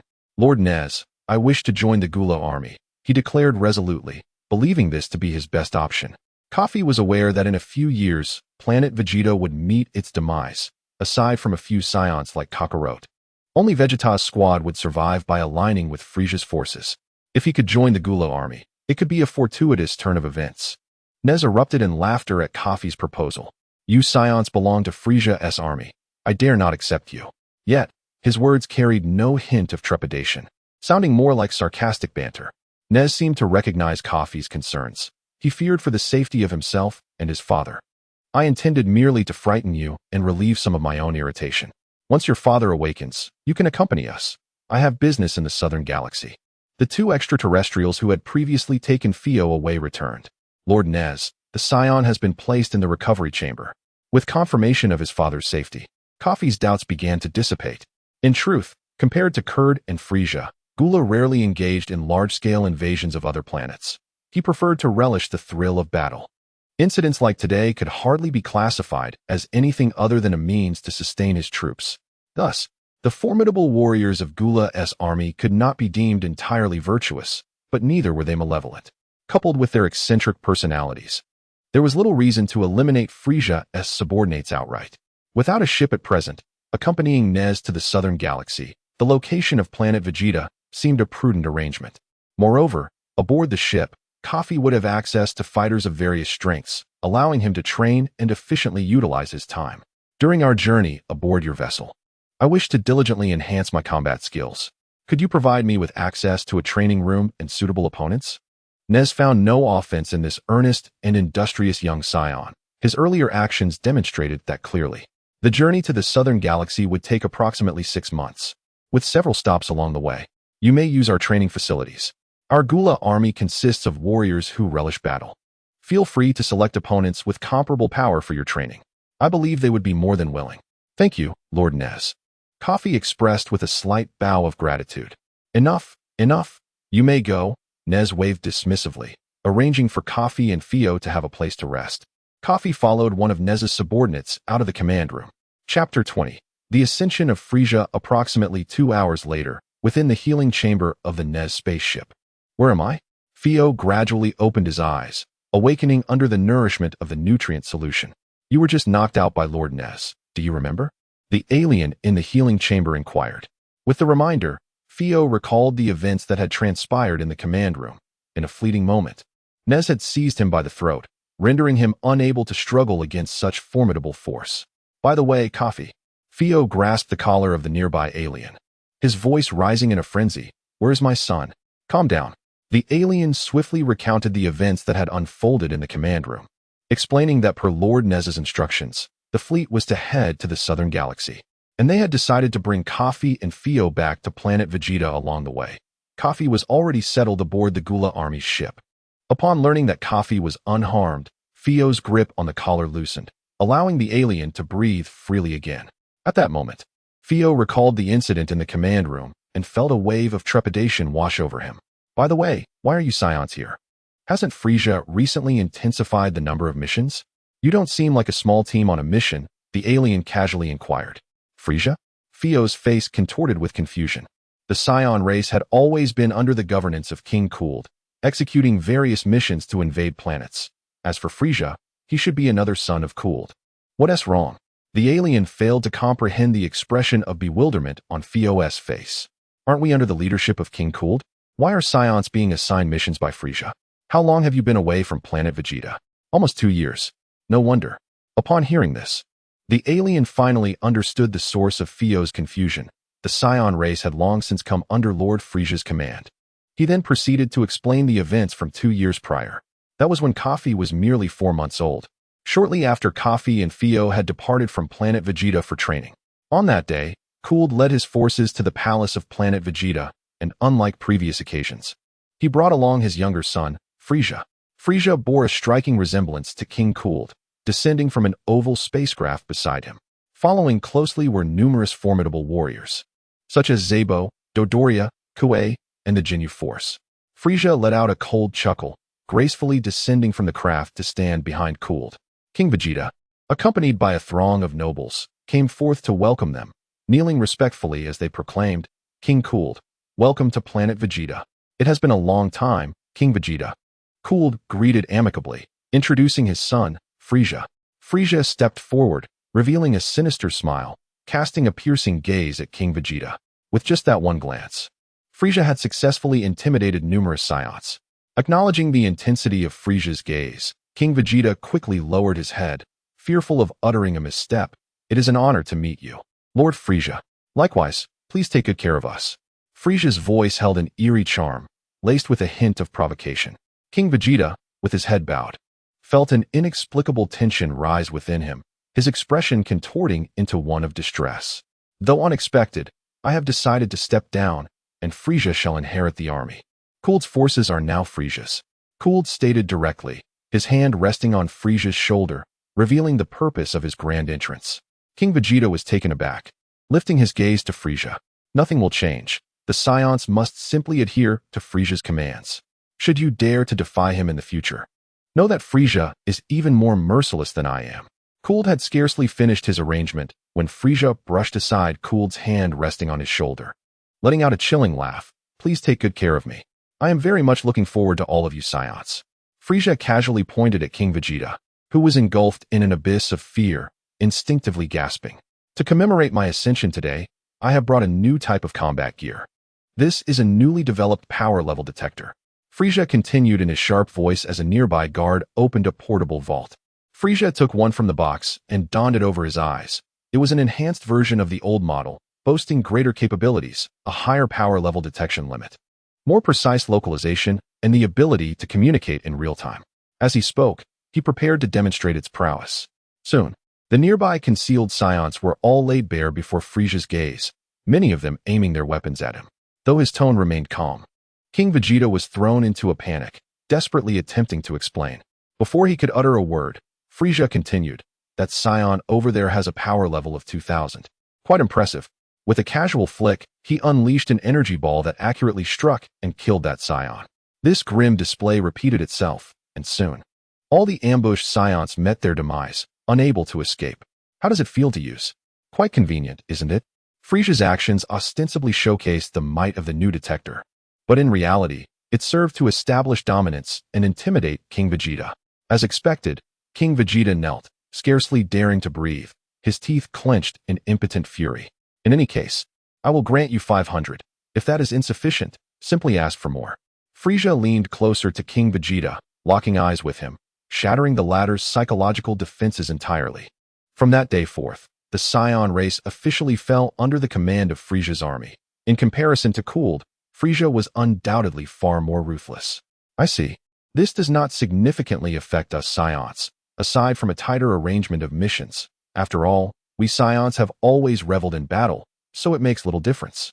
Fio finally grasped the essence of the matter. He could also comprehend Nez's reprimand earlier. It was merely that Cooled had bequeathed the army to Frieza rather than his more powerful eldest son, Gula. Although Gula showed no desire for cosmic dominion, murmurs of discontent always lingered among the ranks. "Now, tell me where Kafi is. I must find him." Fio moved his body, evidently having regained his strength. Under the guidance of the alien, Fio located Kafi, who was already sweating profusely in the training room. Chapter 21. Returned to planet Vegeta in the blink of an eye. 6 months had swiftly passed. During this time, Fio and Kafi had resided aboard the spacecraft of the Gula Mecha Corps under Nez's command. The diligent young Scion gradually endeared himself to everyone on board, particularly to Nez, who often praised Kafi and occasionally offered guidance in his training. The ship was equipped with excellent training facilities, and through diligent effort, Kafi significantly enhanced his combat power, reaching an impressive 800 points. During this journey, Nez undertook several missions to annihilate planets due to personal grudges, making several stops along the way. Under Fio's protection, Kafi engaged in battles on these planets, gradually cultivating an astonishing aura. Fio contributed significantly to Nez during these missions, easing his burdens. After a slight delay, the ship finally approached the vicinity of planet Vegeta. "Lord Nez, we have come to bid farewell," Fio said respectfully as he and Kafi entered the command room, bowing with arms crossed over their chests. "We are grateful for your care during this time. I have grown quite fond of this lad Kafi," Nez exclaimed with a hearty laugh from his seat. "Uncle Nez, once I grow up, I will come to visit you again," Kafi responded, having developed a familiarity with Nez over the past 6 months. As evidenced by his less formal address, "Take 2 escape pods and depart. This is Frieza's territory, and I cannot escort you directly to planet Vegeta," Nez replied, his words holding no fault. "Goodbye, Uncle Nez," Kafi said reluctantly as he bid farewell once more. Kafi and Fio boarded 2 micro-spacecraft, launching from Nez's ship. With only a day's journey remaining to reach planet Vegeta, the 2.5-year journey was finally nearing its end. "Planet Vegeta, I have returned." In the blink of an eye, a day had passed, and the two arrived at the outskirts of planet Vegeta. The planet's satellites detected the 2 unusual vessels, identifying them as micro-spacecraft belonging to the Gula army, prompting communication to verify their identities. "Please identify yourselves, or we will be forced to engage." The notification echoed 3 times. Fio skillfully connected to the communication channel, stating, "I am Fio, and I have returned with my son Kafi." As one of the noble Scions, the communication personnel recognized their identities and quickly granted them passage. As Fio and Kafi disembarked from their spacecraft, they were greeted by Nia and Apos, S-figure. "Fio." Nia rushed forward to embrace him. Fio and Nia were among the few Scion couples bonded by affection, deeply in love. "Nia, what brings you here?" Fio inquired. "We just completed a mission, but Shindo was injured, so we returned to planet Vegeta for a brief respite. After you communicated with planet Vegeta, the personnel informed me. Our new detector allows for real-time communication, which is quite convenient." "Mother," Kafi chimed in. Since emerging from the incubation chamber just days prior, Kafi had been taken into space by Fio, leaving Nia feeling somewhat estranged, even harboring some resentment towards Fio regarding this matter. 800 points of combat power. Nia assessed Kafi's strength. Impressive. No wonder you are my son. Your talent is remarkable. Typically, ordinary noble Scion children reach around 300 points by the age of 6, making Kafi a prodigy, second only to the prince. That is also due to my training, Fio added, clearly eager to showcase his contributions. As the family shared a moment of warmth. Lord Fio, are you aboard a Gula army vessel? A cosmic being inquired. Yes, our previous ship was damaged, and we happened upon a noble from the Gula Mecha Corps who assisted us. Thank you for your cooperation. I will temporarily reclaim these 2 micro-spacecraft. Fio was indifferent to the vessels, waving his hand dismissively, but Nia exchanged a knowing glance. Let us head home, she suggested. At home. Nia removed the combat power detector from her eyes and made a shushing gesture with her finger. In a hushed tone, she whispered, since you left, King Kurd's son, Frieza, has taken command of the army. They have developed this new detector capable of eavesdropping. Frieza's forces have been monitoring us, fearing a rebellion. That explains why I noticed your detector was different upon disembarking, Fio remarked. You will soon be required to wear one as well. Nia leaned closer to Fio's ear. King Vegeta is contemplating rebellion. What? Fio exclaimed, astonished at the sudden intensity of the situation after just 2 years away from planet Vegeta. Nia then recounted Frieza's actions since taking office, detailing the brutal oppression faced by the inhabitants of planet Vegeta, which had led to widespread discontent. King Vegeta was indeed considering a viable plan to escape this predicament. What we need to do is wait for the right moment. Until then, we must act as if everything is normal. Let us not dwell on this. I have yet to meet King Vegeta after my return. I shall pay him a visit. Fio decided, unwilling to ponder the future too deeply, placing his trust in King Vegeta's judgment. In the palace of King Vegeta, Fio and Kafi knelt on one knee to pledge their loyalty. My king, Kafi and I have returned. King Vegeta, seated upon his throne, assessed Kafi's combat power and laughed heartily. It is good to have you back safely. Kafi, with 800 points of combat power, while still far from my own, is nonetheless a remarkable talent. Henceforth, you shall be assigned to my squad. In a brief statement, King Vegeta determined Kafi's future. However, Kafi understood that his 800 points were still significantly below Vegeta's, who boasted at least 1,500 points. Clearly, he had a long way to go. Thank you, my king. Fio and Kafi expressed their gratitude respectfully. You have not executed missions for the past 2 years. As Frieza's orders increase, your absence has adversely affected both the strength and efficiency of your squad. Since you have returned, take a brief rest and prepare to resume your duties, King Vegeta remarked. Though his tone revealed his reluctance, as the Scions had become akin to laborers under Frieza and Appo's rule. Understood. After a brief audience with King Vegeta, Kafi and Fio withdrew. Chapter 22. The Untouchable Kafi. Upon exiting the regal palace of Vegeta, Fio expressed that he had certain matters to attend to and departed, leaving Kafi alone.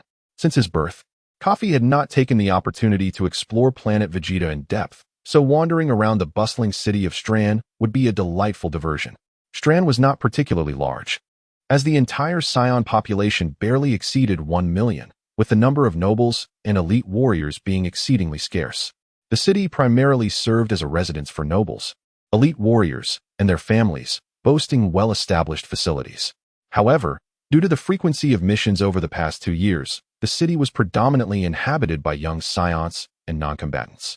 In 4 months, Kafi would be entering the Scion Academy, situated at the heart of this city. With time on his hands, he decided to take a stroll. Being a high-ranking noble of planet Vegeta afforded him liberties. Outside the palace, there were few places that could impose limitations on him. Before long, Kafi found himself near the Scion Academy, where the streets grew increasingly desolate. Standing at the entrance, he observed a grand sign that read, Scion Battle Academy, exuding an imposing grandeur.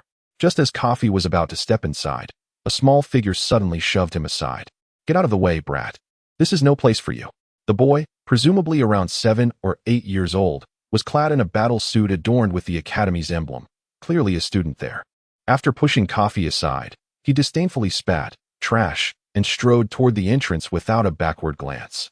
Kafi sensed the boy's power level was a mere 400, likely a noble's offspring, explaining his arrogant demeanor. Yet, the insult struck him deeply.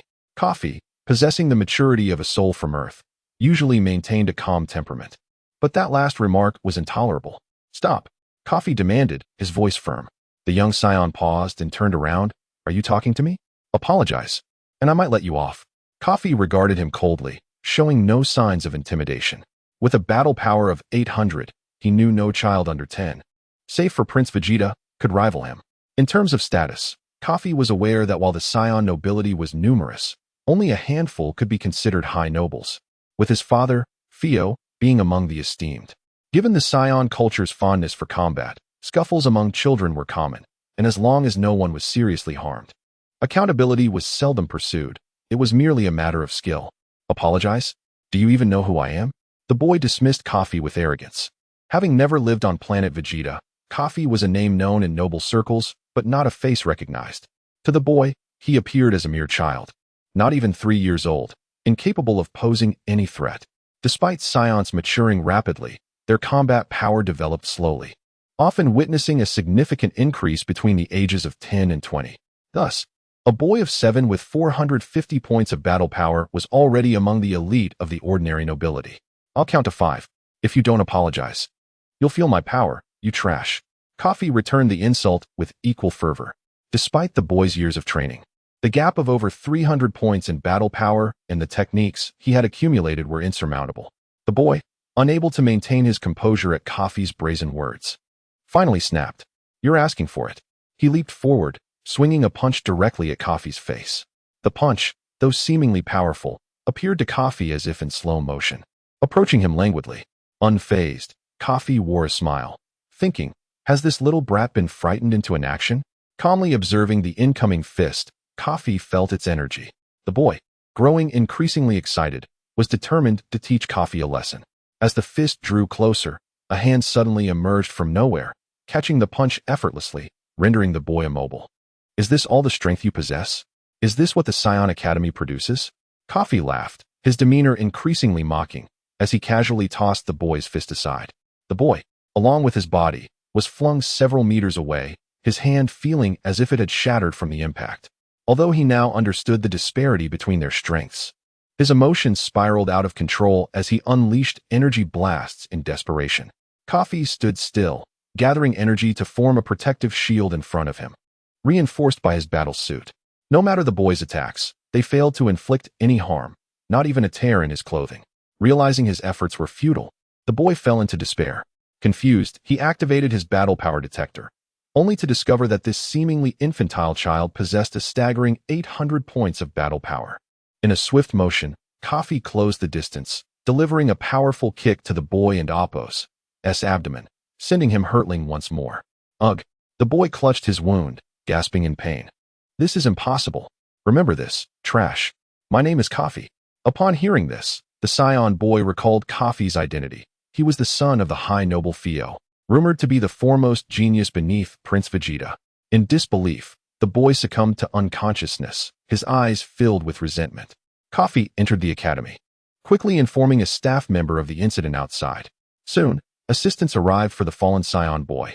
Upon awakening, the only thought lingering in his mind was a singular phrase: Kafi, the untouchable being. This proclamation swiftly spread throughout the noble circles. After 2 years of absence from planet Vegeta, the first genius beneath the prince had finally returned. Chapter 23, Attending the Wedding. That troublesome brat has just returned to planet Vegeta and already stirred up trouble. Just wait until I get my hands on you. On this day, Fio went out for errands and upon returning home, unleashed a torrent of scolding upon Kafi, though the sharpness of his words was tempered by an undeniable mirth. "What's wrong, Fio?" Nia inquired, perplexed. "What else could it be? Let this little rascal explain himself," Fio replied. Kafi, feeling quite wronged, asked, "Father, just tell me what I did wrong. That brat injured a noble child. What a proud moment for me, Fio, haha." Kafi, realizing the matter at hand, recalled the incident at the Scion Academy where he had dealt with a provocateur. "Did that brat report me?" "Not at all. We Scions revere strength above all. With you away from planet Vegeta for so long, everyone had nearly forgotten about you, the prodigious warrior. Now, through this single battle, you've made a name for yourself. Everyone is saying that I, Fio, have raised a fine son." Fio beamed with pride, an ineffable joy bubbling within him, nearly bursting forth in laughter. He had initially feared punishment for that casual scuffle, yet was met with this unexpected praise. Truly, Scions are a peculiar race.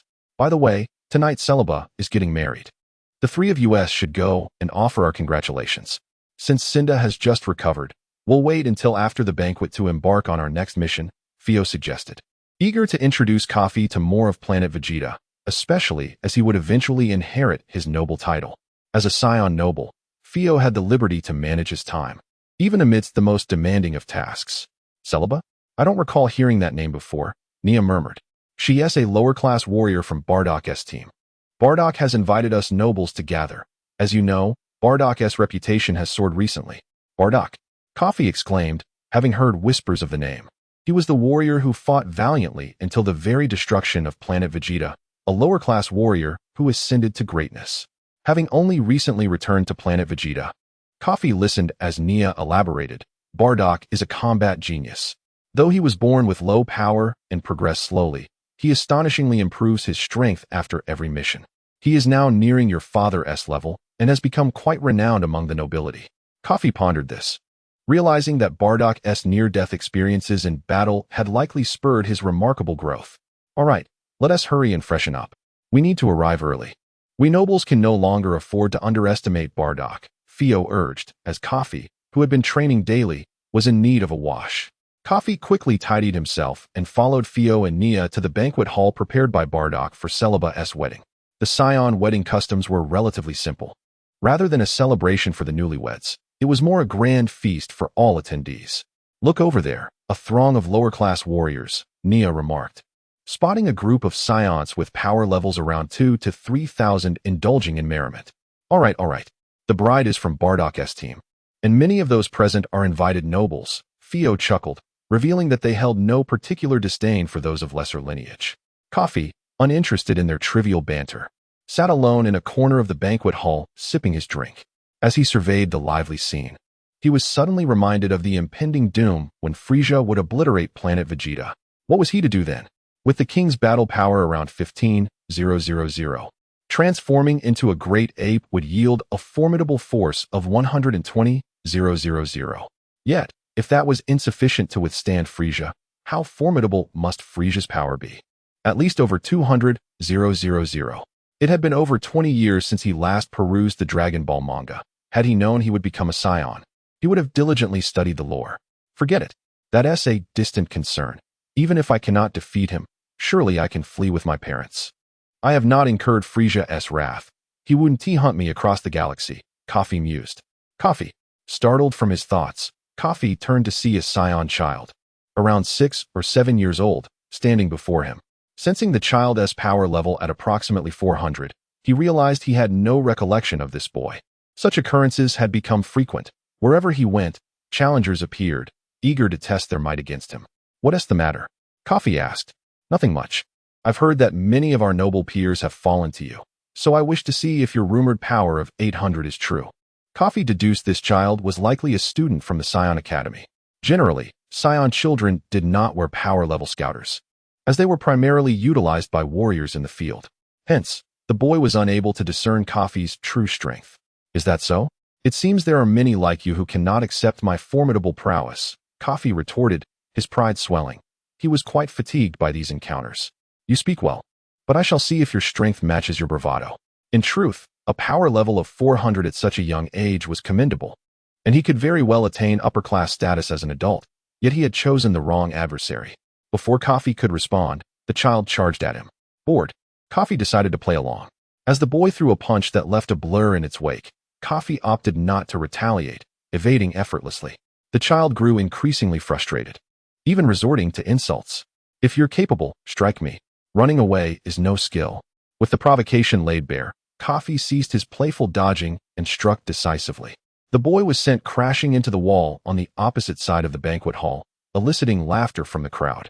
That's your son, right, Pusin? How dare he challenge Kafi? The nobles chuckled. Don't be too harsh. I often teach him to go easy on his peers, Theo responded proudly, reveling in having such a spirited son.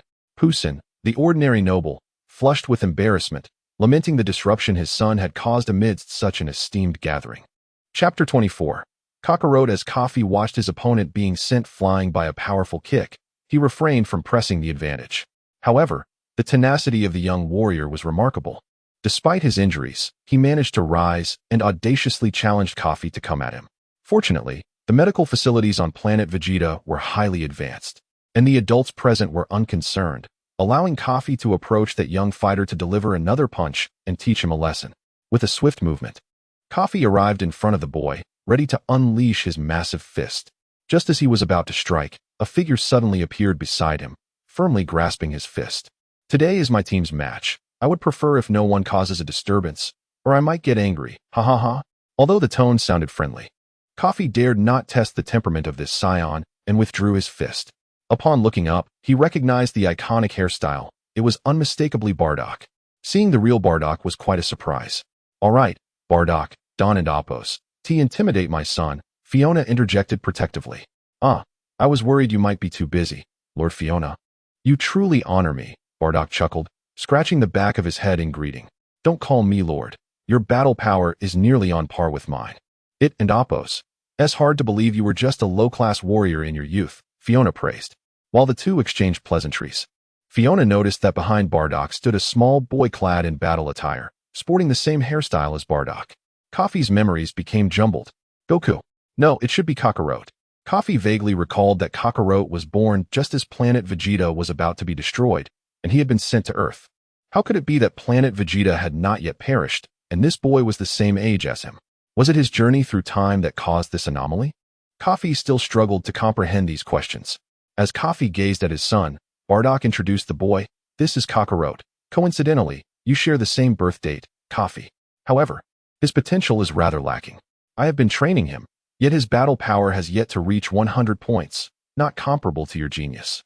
In truth, most infants like Cockaro, with power levels below 30, would typically be sent to remote, low-level planets. He was fortunate to reside on planet Vegeta due to his father's status as a high-ranking warrior." At this moment, Kafi and Cockaro locked eyes. "All right, Kafi. Make a friend of Cockaro. Although his potential is limited, his father is a distinguished warrior, and he will join you at the Scion Battle Academy," Fiona encouraged. After all, with Bardock's precedent, it was possible that this boy could eventually rise to become a high-ranking warrior, and having another friend would be beneficial. Kafi was eager to befriend Cockaro. If possible, he envisioned forming a team with Cockaro once they entered the Scion Academy together. The subsequent developments in the universe were hazy for Kafi, but he was certain that Cockaro bore the protagonist's aura of this world, and he believed that, with Kafi's support, Cockaro would only grow stronger. "Hello, I am Kafi," he said, extending his hand. After a few days back on planet Vegeta, it was unusual for Kafi to initiate friendship. Fiona was puzzled, although they had just been introduced. It felt merely polite. "I am Cockaro," the boy replied quietly, extending his hand as well. Scions often felt an inexplicable sense of pressure when facing strong opponents.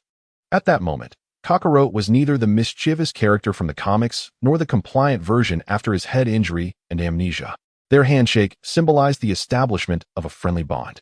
With the wedding about to commence, Kafi pulled Cockaro aside for a chat. "Once school starts, I'll be your leader. Don't worry, I've got your back." In this manner, Kafi unofficially reserved Cockaro for his team, not that it was necessary, as Cockaro's battle power was under 100 points, placing him at the very bottom of the student hierarchy, with no one likely to invite him into their group. In the Scion Academy, apart from a select few exceptionally gifted children from alien species working on planet Vegeta, the majority of the Scions were of noble descent, making it improbable for a student with such low combat power to exist. Soon, as the wedding festivities commenced, everyone joyfully gathered, indulging in food and drink, and the celebration proceeded smoothly. Fiona's team could not remain idle for long. A few days earlier, King Vegeta had instructed Fiona to undertake missions to alleviate the pressure on planet Vegeta. Following the banquet, Fiona would lead the team to embark on assignments involving higher-level planets. Over the past 2 years, Kafi had hardly left Fiona's sight, and now, as they prepared to depart, Kafi felt a twinge of unease. However, Fiona's team was engaging in high-stakes missions, and it would be imprudent to bring Kafi to the battlefield.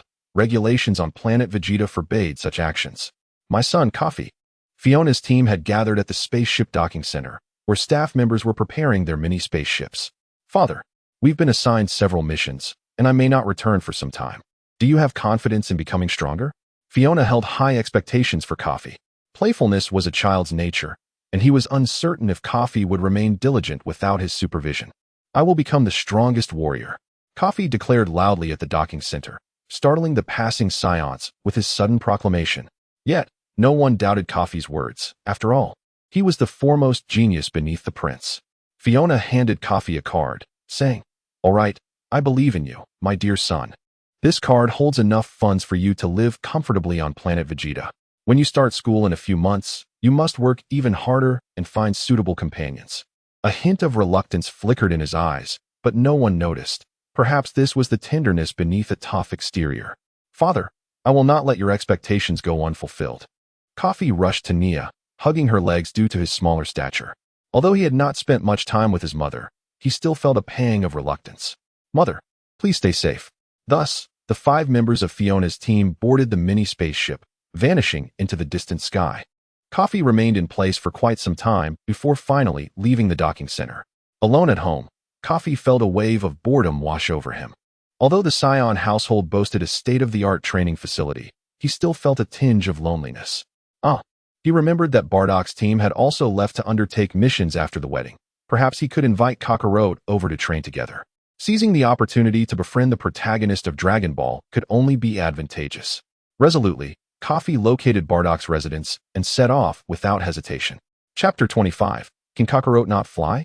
Before long, Kafi arrived at Bardock's humble abode, which appeared rather impoverished compared to his own home, illustrating the stark divide that wealth creates, an imbalance that even the strongest cannot bridge. Knock, knock, knock. A series of knocks echoed from the door. "Who is it?" The owner of the house rose to answer, and as Kafi prepared to greet them, he was met not by Cockaro, but by a young boy resembling a youthful version of Vegeta, approximately 5 or 6 years old, akin to a long-haired version of the prince. "Kafi, what brings you here?" The boy recognized him instantly. Who are you?" Kafi scratched his head, feeling a bit embarrassed. "You may not remember me from the wedding, but I am Cockaro and Apos' elder brother, Raditz." The boy introduced himself. Why does Bardock and Apos' eldest son resemble Vegeta so closely?" Kafi nearly forgot what Raditz looked like. He had heard that Bardock's eldest son had shown remarkable improvement despite being born with poor aptitude. In fact, King Vegeta had commissioned an investigation into how Bardock's family cultivated such formidable strength despite their initial deficiencies. However, after witnessing Kakaro's lackluster performance, King Vegeta dismissed it as an isolated incident. Now, Raditz, at the tender age of 5, exhibited a battle power of 300, far exceeding that of Uncle Shinda's son at the same age. Kafi pondered how Raditz had fallen short later in life, only reaching a meager 1500 upon adulthood. By the way, where is Cockaro? Kafi was not particularly fond of Raditz and wished to avoid unnecessary entanglements. "That kid has gone off somewhere. Is there something you need?" "We can talk when he returns," Raditz replied dismissively. Kafi, undeterred, walked into the house without further ado. "Che, so secretive. By the way, I heard that once you enroll, King Vegeta plans to assign you to the prince's squad. Let us see how things unfold. I haven't decided yet." Indeed, King Vegeta had mentioned such plans in Kafi's presence, but he felt indifferent about it. He would adapt as necessary. Joining Vegeta's squad was not out of the question. "I envy you." Although a squad typically comprises only 4 to 5 members, over 100 individuals have expressed interest in joining Prince Vegeta's team. "Once you enroll, I will also strive for selection." Scions naturally gravitated towards those who were powerful, and Raditz harbored some fondness for Kafi, though he seemed oblivious to Kafi's reluctance to engage. Before long, Cockaro returned from his unknown excursion. "Kafi, what are you doing here? Come on, from today onward. You will stay at my house, and I will train you." Kafi wasted no time, delivering his proposal with an air of authority that brooked no refusal. How did this come about?" Cockaro, aware of Kafi's potential and status, looked at his brother with a hint of trepidation, suggesting that he was accustomed to Raditz's bullying at home. "Hey, what is going on?" Raditz attempted to contest Kafi's request. Kafi ignored Raditz's inquiry, maintaining his gaze on Cockaro. "Follow me, and you will become strong." Though both Raditz and Cockaro were born with low battle power, Raditz's rate of improvement was comparable to that of prodigies, which led him to look down upon his younger brother. Cockaro had endured ridicule on planet Vegeta due to his weak power, and he was resolute in his desire to never experience such humiliation again. "Will I really become strong by following you?" Kafi smiled confidently, raising a finger to point at Raditz, asserting, I am at least 1,000 times stronger than him. Fine, I will go with you. Having secured Cockarote's agreement, Kafi led him out of the door. Damn it, I feel underestimated. Raditz, perplexed by Kafi's apparent hostility, refrained from confronting him directly, instead muttering in frustration under his breath. Outside, Kafi leaped into the air, glancing back at the still stationary Cockarote. Come on, what is holding you up? Cockarote sheepishly admitted, I can't fly yet. My brother has tried to teach me a couple of times, but I haven't grasped it. Huh, you can't fly? Cockarote, a scion who cannot fly? Kafi, having resided in this world for over 2 years and returned to planet Vegeta, had never encountered a scion incapable of flight. Moreover, he recalled that Cockarote could master complex techniques like the Kaioken and Spirit Bomb. How could he, at over 2 years old, still be unable to fly? Was Cockarote's aptitude truly so lacking? It seemed the adage effort surpasses talent was indeed accurate. Hop on. With no other choice, Kafi hoisted the boy onto his back. For this was the very child he had chosen to bring home. Thus, Kafi carried Cockarote back to his residence, offering him a tour of his opulent villa and even arranging a room for him. Cockarote was astounded, realizing that the nobility dwelled in such lavish abodes. With his father's status as a high-ranking warrior, Cockarote had access to the outskirts of Strand City, yet it paled in comparison to the grandeur of Kafi's family home. Make yourself at home here. We will enroll together at the academy, and during this time, I will train you rigorously. Upon assessment, Cockarote and Appo's battle power was a mere 76 points. Had he not been Bardock and Appo's son, he would likely have faced exile long ago. When the time came for enrollment, the noble Scion children would typically boast battle powers exceeding 200 points by age 3, with some prodigies potentially exceeding 400.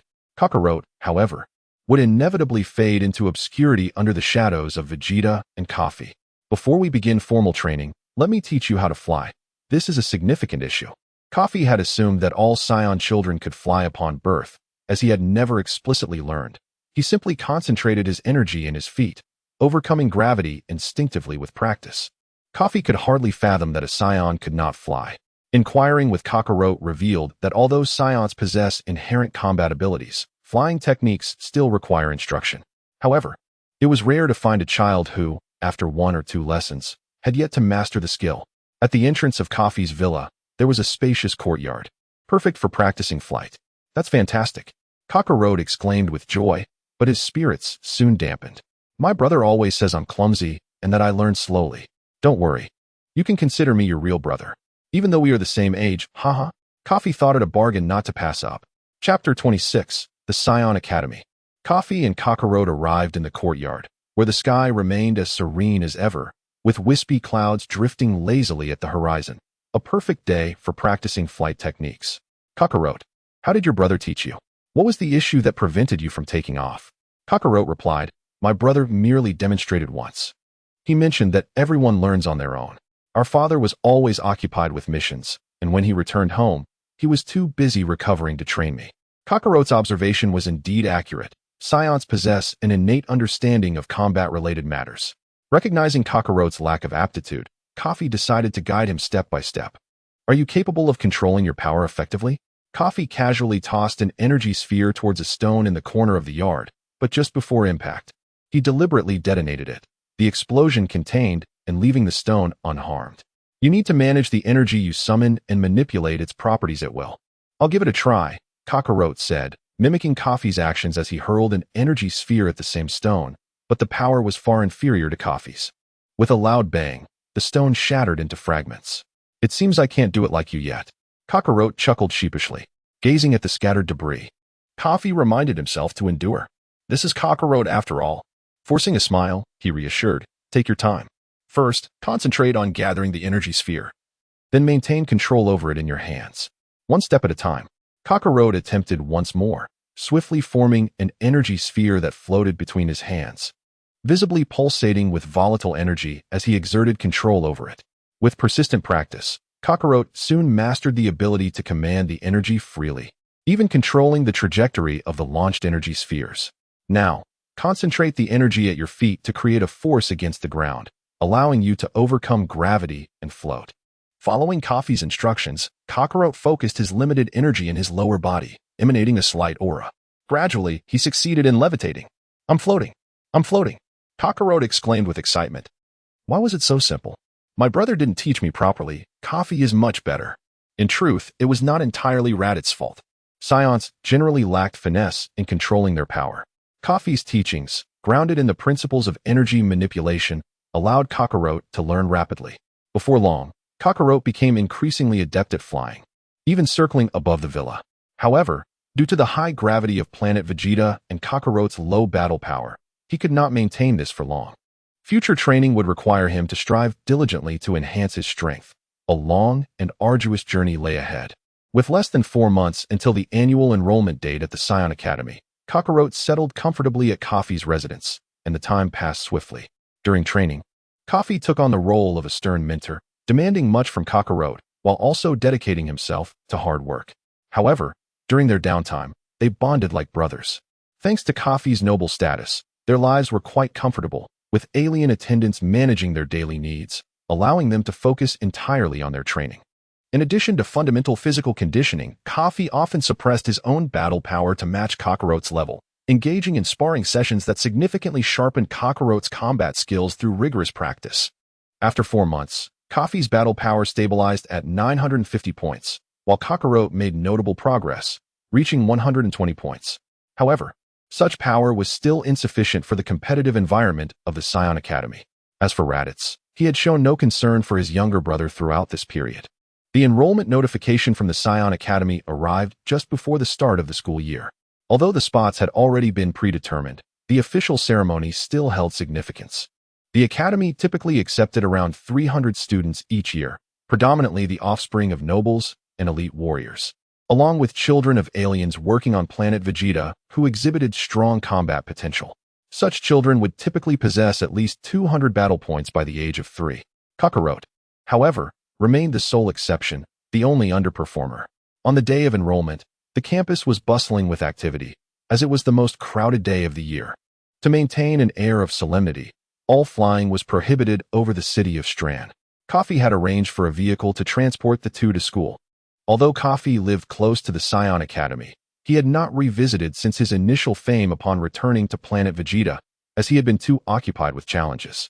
The Scion Academy was an impressive structure, towering and grand, with various training rooms and materials designed to withstand significant impacts. Soon, the vehicle arrived at the academy's entrance. Cockaro had often envisioned standing before this gate, but his early struggles with combat had instilled a sense of inferiority within him. Luckily, Kafi had recently alleviated Cockaro's concerns, as Cockaro's rapid progress over the past 4 months filled him with hope that he could one day match his father's power. With only 1 day allotted for registration each year, missing the opportunity meant waiting another year. Consequently, the entrance to the academy was teeming with people, all eager to enroll. As most adult scions were on missions, only a handful had parents accompanying them, with many, like Kafi, arriving alone, due to their long-term commitments. Few scion parents could stay to nurture their children, making scions more independent than their counterparts in the universe. Inside the academy, arrangements for butlers and dormitories had already been made according to the admission list, ensuring each student had their own apartment. Kafi, being a noble with exceptional battle prowess, was even allocated a villa within the academy. Notably, Prince Vegeta would also be enrolling this year, marking the beginning of a lifelong rivalry between two of the most formidable geniuses in Scion history. Scion Academy, here I come. Filled with anticipation, Kafi and Cockaro officially stepped into the Scion Academy. Next chapter, the Scion Academy Arc, Chapter 1. Enrollment. Kafi stepped through the grand entrance of the academy, accompanied by Cockaro. Inside, a regimented line of aliens stood at attention, each appearing meticulously trained. These were the personal attendants assigned to each student, tasked with managing all affairs unrelated to combat, allowing the students to focus solely on enhancing their fighting prowess before the age of 10. Generally, Scion children exhibit a slow progression in their combat abilities prior to this age, but between 10 and 20, their potential can surge to 6 to 8 times their 10-year-old strength, reaching a peak condition. Thus, these noble-blooded warriors gather at the Scion Academy from ages 3 to 10 to lay a solid foundation, creating ample room for their explosive growth and combat capabilities in the future. According to the arrangements made by the logistics department, a brown-skinned alien hurried forward, presumably the attendant assigned to Kafi. Greetings, Lord Kafi. I am Hongshi, your designated attendant during your enrollment. You may entrust me with all trivial matters within the academy. I will now accompany you to assess your combat power and complete your registration. Before Kafi could respond, another alien approached Cockaro, his reluctance evident. Lord Cockaro, I am your attendant. A palpable dissatisfaction lingered in his tone. Perhaps it stemmed from being assigned to the academy's historically least promising student. Despite his inner resistance, the alien knew he was obligated to serve the Scions. The performance of students during their time at the academy directly correlates with the advancement and income of the staff. Hence the attendant's discontent at being assigned to a student with such poor potential. This alien displayed a lack of discernment, overlooking the revered status of scions on planet Vegeta. He should not have underestimated a student so closely associated with the noble Kafi. Kafi, who did not consider himself particularly easygoing, found the alien's condescension intolerable. Without waiting for a formal introduction, he casually unleashed an energy sphere, obliterating the alien. Turning his gaze to his attendant, he remarked, Hongshi, is it? Would you be able to assist me in looking after Cockaro as well? The onlookers gasped in shock, and Hongshi, standing before Kafi, felt a chill run down his spine upon witnessing such decisive ruthlessness from the scion he was assigned to. There were advantages and disadvantages to serving such a formidable student. Surely, upon Kafi's graduation, Hongshi's status within the logistics department would be elevated. Of course, it would be my honor to serve alongside you, Lord Cockaro. Hongshi replied with a respectful bow. Kafi nodded in approval, satisfied with Hongshi's response. Very well, let us proceed with our business. After a bustling morning, Hongshi guided Kafi and Cockaro to complete the necessary formalities.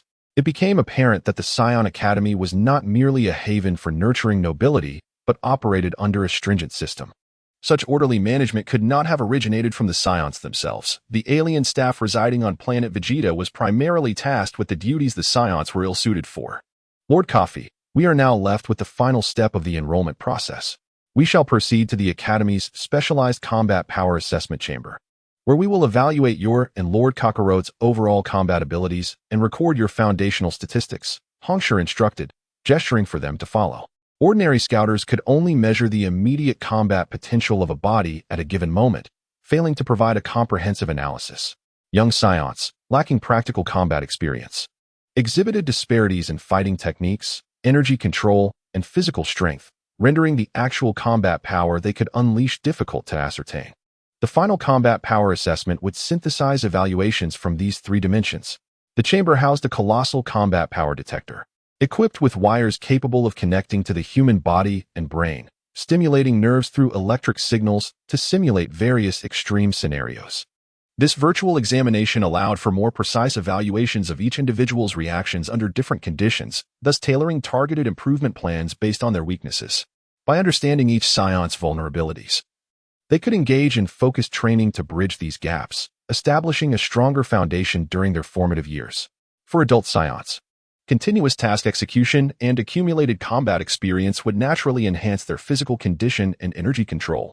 Hence, the significance of such assessments diminished as they matured. As Kafi and his companions arrived at the final assessment area, a broadcast echoed from within. Student 33, Shusi, overall combat power, 400 points. Please collect your assessment report. A visibly irate child stormed out, followed closely by an attendant resembling Hongshi. This test is flawed. I usually register a combat power of 450 points. What a stroke of bad luck. He fumed, cursing as he passed by, leaving the attendant trembling in fear. What is happening? Kafi inquired. A child with a combat power exceeding 400 at merely 3 years old implied extraordinary talent.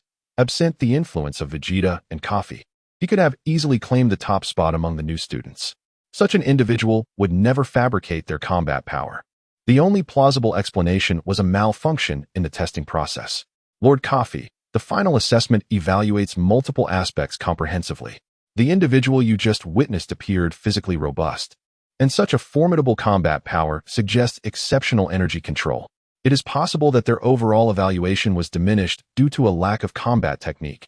Hongshi analyzed meticulously. Kafi, reflecting on his own understanding, found Hongshi's reasoning quite cogent. By the way, that individual's father is a prominent noble.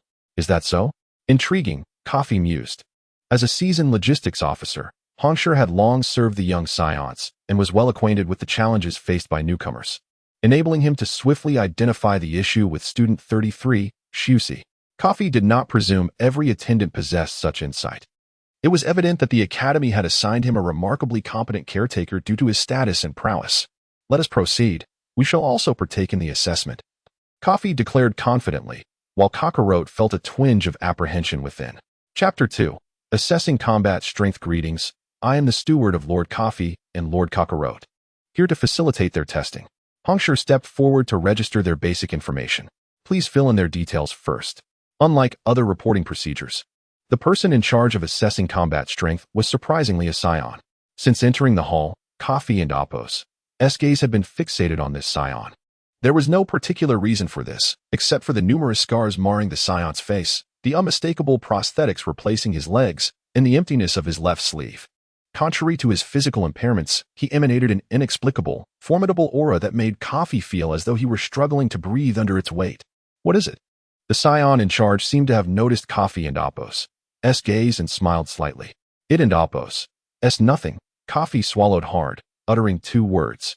He believed that to underestimate this Scion would likely result in a severe thrashing. The Scion was unfazed, as he was accustomed to the curious stares of newcomers. Are you intrigued by my experiences? He asked, still smiling. Kafi was taken aback by the Scion's directness, but nodded in affirmation, for he was genuinely curious. Given the Scion's overwhelming presence, Kafi surmised that his combat strength prior to his disabilities must have been extraordinarily powerful. He felt an inkling that this disabled Scion's strength might even surpass that of his father. I was once a high-ranking warrior.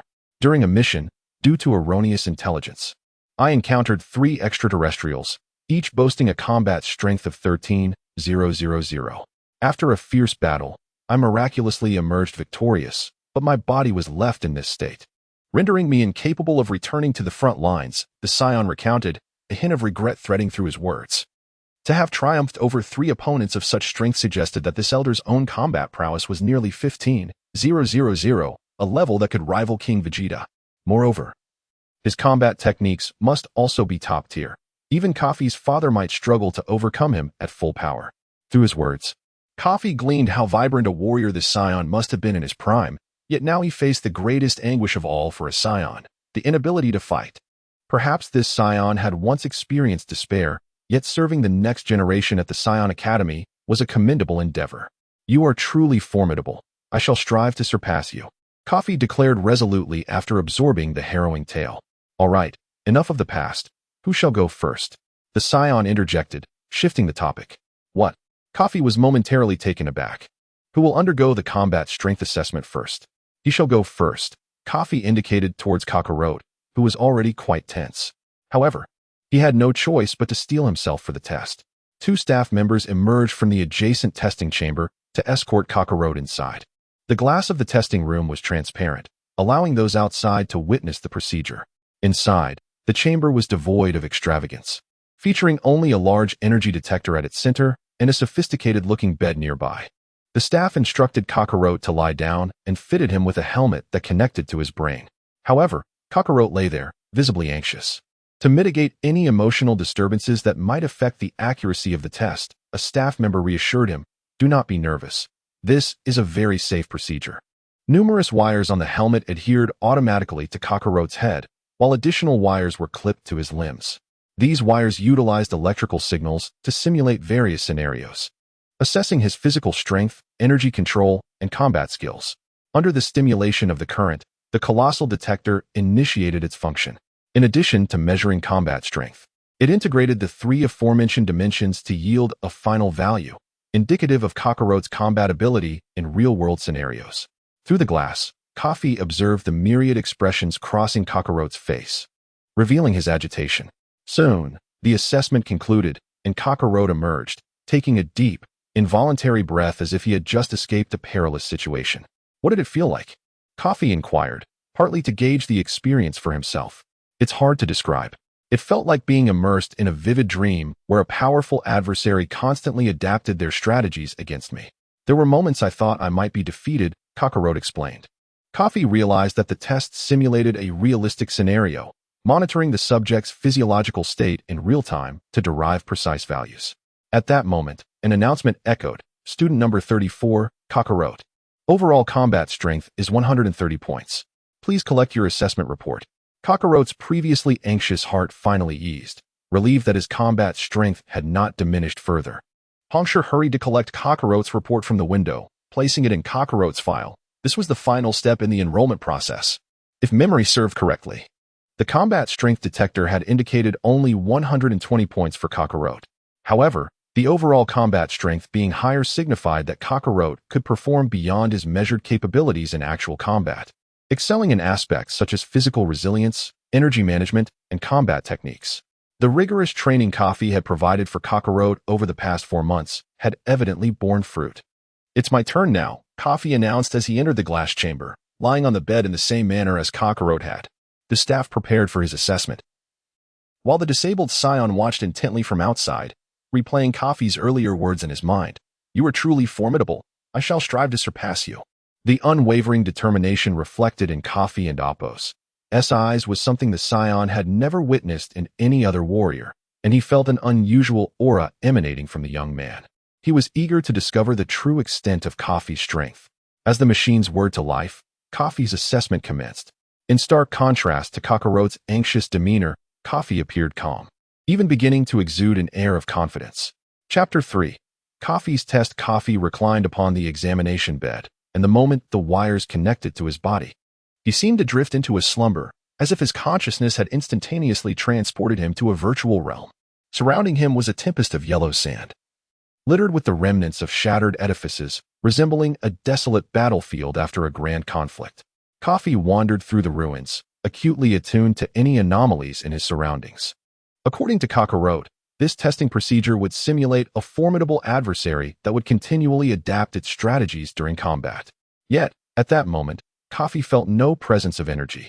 It appeared that the simulation had its limitations.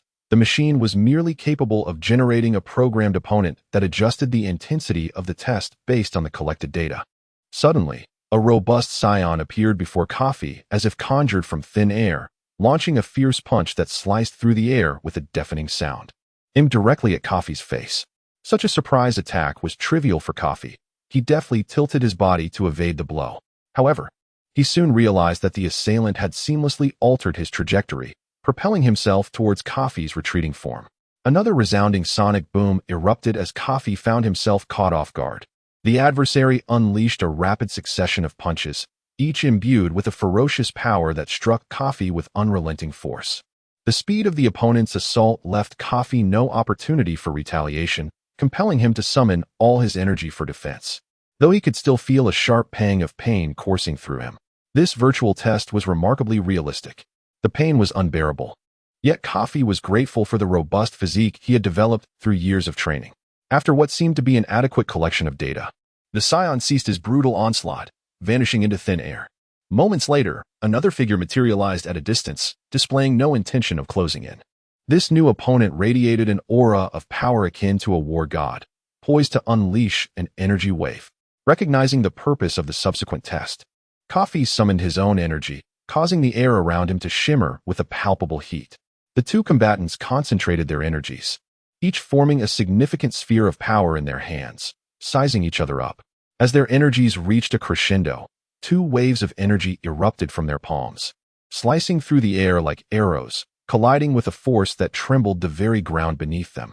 The struggle was evenly matched, but as their energies began to wane, Kafi's wave visibly diminished. He could not afford to lose. If he could not triumph in this simulated test, how could he ever hope to surpass his limits? Though Kafi sensed a looming defeat, he clenched his teeth and drew upon the remaining reserves of energy within him. Not just from his physical strength, but from the very essence of life itself. Kafi's energy wave surged, and in an astonishing turn of events, the formidable energy wave of his opponent abruptly retracted, along with the Scion himself. Having been drained moments earlier, Kafi found his strength restored instantaneously. The initial onslaught had tested his physical resilience, while the subsequent energy clash gauged his combat prowess and ability to wield energy adeptly.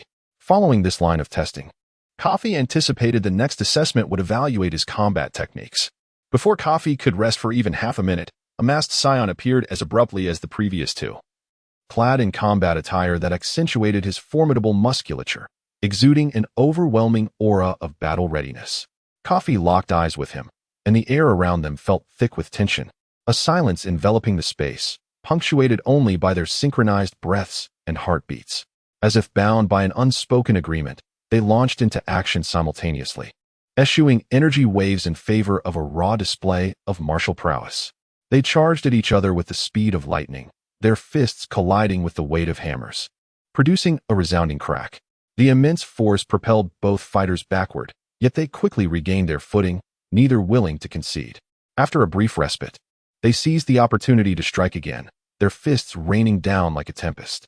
Each blow was infused with power and intensity, threatening to rend the very fabric of space. The ground trembled beneath them, fissures spreading across the already battered battlefield like serpents slithering through the earth. Kafi's body had reached its limits, sweat trickled down his brow, and fatigue marked his every movement. Yet his gaze remained resolute, unwavering. Ultimately, Kafi faltered, exposing a fleeting vulnerability. The opponent seized the moment, unleashing a flurry of strikes that cornered Kafi, seizing control of the battle's rhythm. With time slipping away, Kafi found himself completely drained, and the masked Scion soared high, delivering a final punch aimed squarely at Kafi, akin to a meteor plummeting from the sky. Kafi was forcefully knocked to the ground, and the masked adversary vanished, signaling the conclusion of the test. The surrounding scenery gradually faded, and Kafi awoke from the examination bed, drenched in cold sweat, as if he had just emerged from an arduous battle. He sat up, stretching his limbs, then exited the examination room, the sensations he had experienced feeling all too real. "Why did you take so long, Kafi?" Cockaro, who had been waiting outside, appeared rather bored, feeling as though time had crawled. Scions often struggled with patience. "Was it particularly long?" "I thought Cockaro's test concluded rather swiftly," Kafi replied. "Indeed, Master Kafi, you were inside for a duration tenfold that of Master Cockaro. I was quite concerned for you," Redstone remarked with a hint of flattery in his tone. Kafi pondered the situation thoughtfully, recalling Cockaro's earlier experience. "Cockaro, did you face only one opponent during your test?" "Yes." "What of it?" "In that case, it seems peculiar. I had 3 opponents in my test." "Why is that?" Chapter 4. The History of Planet Vegeta. "Enough of your thoughts, young one," spoke the disabled Scion in charge. "I have been observing your assessments. I find it hard to believe that during your first test, you withstood that unavoidable attack without injury. At merely 3 years of age, your physical strength is astonishing. Hence, I have increased the difficulty for your subsequent evaluations." Such special attention filled Kafi with a hint of excitement. For the warrior spirit within the Scions is not a mere jest. "Thank you, my lord." At that moment, Kafi's test results were announced. An electronic voice resonated. "Candidate number 35, Kafi, with a comprehensive battle power of 1450 points. Please collect your report." Upon hearing this, both the disabled Scion and the steward, Hongsher, were taken aback. It is known that since the Scion race began to record history, very few have achieved 1,000 points by the age of 10, and none in this era. Prince Vegeta, regarded as the greatest genius in history, has reportedly reached 1,800 points at the age of 3, a feat already staggering. Now, Kafi emerges as a prodigy with a battle power of 1,450 points. The supervisor found it hard to accept this report and lightly tapped his battle power detector, discovering Kafi's reading was only 950 points. While still remarkable, it was not on par with the test results. Such discrepancies were unthinkable, even for Prince Vegeta, who could not possibly exceed such limits. "Kafi, do you possess a technique that allows you to temporarily boost your battle power, though now physically impaired?" The supervisor was once among the most formidable of the Scion race and had traveled across the cosmos, gaining vast experience. "No," Kafi replied resolutely. For the Scion race does not engage in deceit, and he had no fear of being discovered. "Then this is indeed peculiar. While I observed your capabilities far surpassing those of your peers during the test, to manifest such extraordinary battle power is truly baffling." "Haha, perhaps the machine malfunctioned?" Kafi suggested lightheartedly. "In any case, it matters not. You possess no particular weaknesses to address. This report holds little significance for you. Should you require anything at the Academy, do not hesitate to find me. I am Owner." At that moment, Kafi learned the name of the Scion before him, Owner. Perhaps sensing Kafi's potential, this disabled Scion wished to contribute, however modestly, to Kafi's path of strengthening. Talents are often afforded special privileges wherever they may go. In an instant, Kafi recalled who Owner was. During his previous cosmic journeys, Fiu had often recounted the history of planet Vegeta, so Kafi had a degree of understanding about these matters. Owner. He was the hero from the Science battle against the Zephyrians a decade prior, whose leadership enabled the Scions to swiftly seize control of planet Vegeta. He is indeed a significant figure in the annals of Scion history. This is a tale from long ago. The Scion race was not originally from planet Vegeta. Long ago, they resided on planet Salad. However, after a civil strife led to the planet's destruction, the Scion king mobilized his entire race to migrate. On planet Plant lived a wise race known as the Zephyrians, a peaceful civilization dedicated to craftsmanship. Upon learning of the plight of the Scions, they provided refuge to the wandering race. The Zephyrians divided their planet in two, cohabiting with the Scions. As time passed, the warlike Scions sought to claim the Zephyrians developed medicinal marvels, igniting a war that lasted a decade, culminating in the year 730 of the Age of the Universe. 2 years before Kafi's birth. Initially, the Zephyrians valiantly resisted due to their technological prowess, but ultimately succumbed to the transforming might of the Scion race. After conquering Planet Plant, King Vegeta renamed it Planet Vegeta, marking a pivotal chapter in its history, with Owner playing a significant role in these modern events. Thank you, Lord Owner. Although Owner had yet to provide Kafi with tangible assistance, his esteemed status and kind words were enough to warrant Kafi's gratitude. Hongsher retrieved Kafi's assessment report and placed it in a pouch. My Lord Kafi, all the formalities have been completed. Allow me to escort you and Lord Cockaro to your residence. Very well, Kafi agreed, glancing at Owner. Lord Owner, we shall take our leave now. Farewell. Go on. Should you encounter any uncertainties at the academy, remember to seek me out, Owner reiterated. Understood. Cockaro chimed in, bidding farewell to Owner as the trio departed. The academy provided exceptional logistical support for its students, featuring luxurious accommodations. As a noble of high standing, Kafi's residence was a grand villa, spacious enough to comfortably house 6 or 7 students. Cockaro gleefully selected his room. Unlike most students, who had to train in communal facilities, Kafi's villa boasted a private training room. While the other amenities were also commendable, for the Scions, the presence of a training room sufficed. After a busy morning, Kafi settled into the living room for a brief respite. Hongsher, do you know about Vegeta's assessment results? In fact, Vegeta had undergone this test the day prior to enrollment, and his results had already been fervently celebrated throughout the Academy's logistics department. Prince Vegeta truly lives up to his title as the greatest genius in Scion history. His battle power has reached 1,800 points. Under the royal nurturing during his youth, he can even defeat adults with a battle power of 2,000. He is indeed a prodigious talent. Although Hongsher served as Kafi's personal steward, his tone brimmed with admiration when he spoke of Prince Vegeta. Huffed, Vegeta will inevitably fall beneath my hand. Kafi dismissed Hongsher's reverence. The disparity in strength left him somewhat dissatisfied. Despite being an otherworldly traveler, he found himself outmatched by Vegeta's undeniable genius. By the way, my lord, a ranking tournament is scheduled in a month. Originally, only students aged 8 and above were permitted to participate. However, due to your and Prince Vegeta's extraordinary battle powers, the Academy has allowed you both to compete this year. I was tasked to inform you. As a Scion steward, Hongsher always carried a communication device, and this news had just been relayed from the Academy. Oh, a ranking tournament? What is that? Chapter 5, the ranking tournament. Every 3 years, the entire Academy hosts a highly anticipated ranking tournament. This event represents a significant opportunity for students aged 8 to 10. The format of the tournament is notably unique, as it randomly reorganizes all qualifying students into 10 distinct groups. The top 2 students from each group will earn the privilege of forming their own teams, a coveted opportunity that bestows upon them additional advantages and prospects. Although there are age restrictions for participation, students have the autonomy to recruit any peers within the Academy to assemble their teams. As a unit, they can undertake suitable low-level planets for practical training, thereby enhancing their combat skills and teamwork capabilities. For Scion students, the concept of a team holds greater significance than that of family. Upon turning 10, they are gradually expected to embark on missions where trust in one's teammates becomes paramount. Consequently, for those prodigies who triumph in the Academy's ranking tournament, early team formation fosters camaraderie, allowing them to continue collaborating on missions post-graduation. Why are younger students excluded from this competition? Ultimately, it is due to their insufficient combat abilities. Even if they were to lead a team, they would lack the capacity to ensure their team's safety, rendering participation akin to a death sentence. Thus, the Academy seeks to protect them by prohibiting their involvement in the tournament. In summary, this ranking tournament is a pivotal opportunity within the Scion Academy, serving as a stage for aspiring warriors to showcase their talents. This year, two extraordinary circumstances have emerged.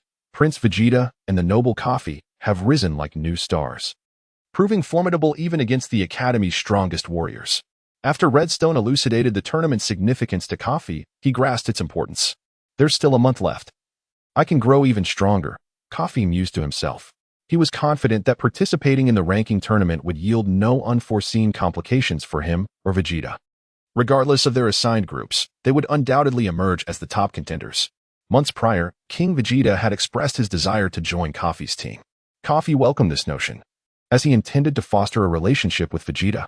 The following morning, as Kafi and Cockaro rose from their slumber, they followed Redstone through the entrance of the villa towards the academy. Having registered hastily the previous day, Kafi had yet to explore the premises properly. Before reaching the academy's center, Kafi noticed a throng of students gathered around the announcement hall.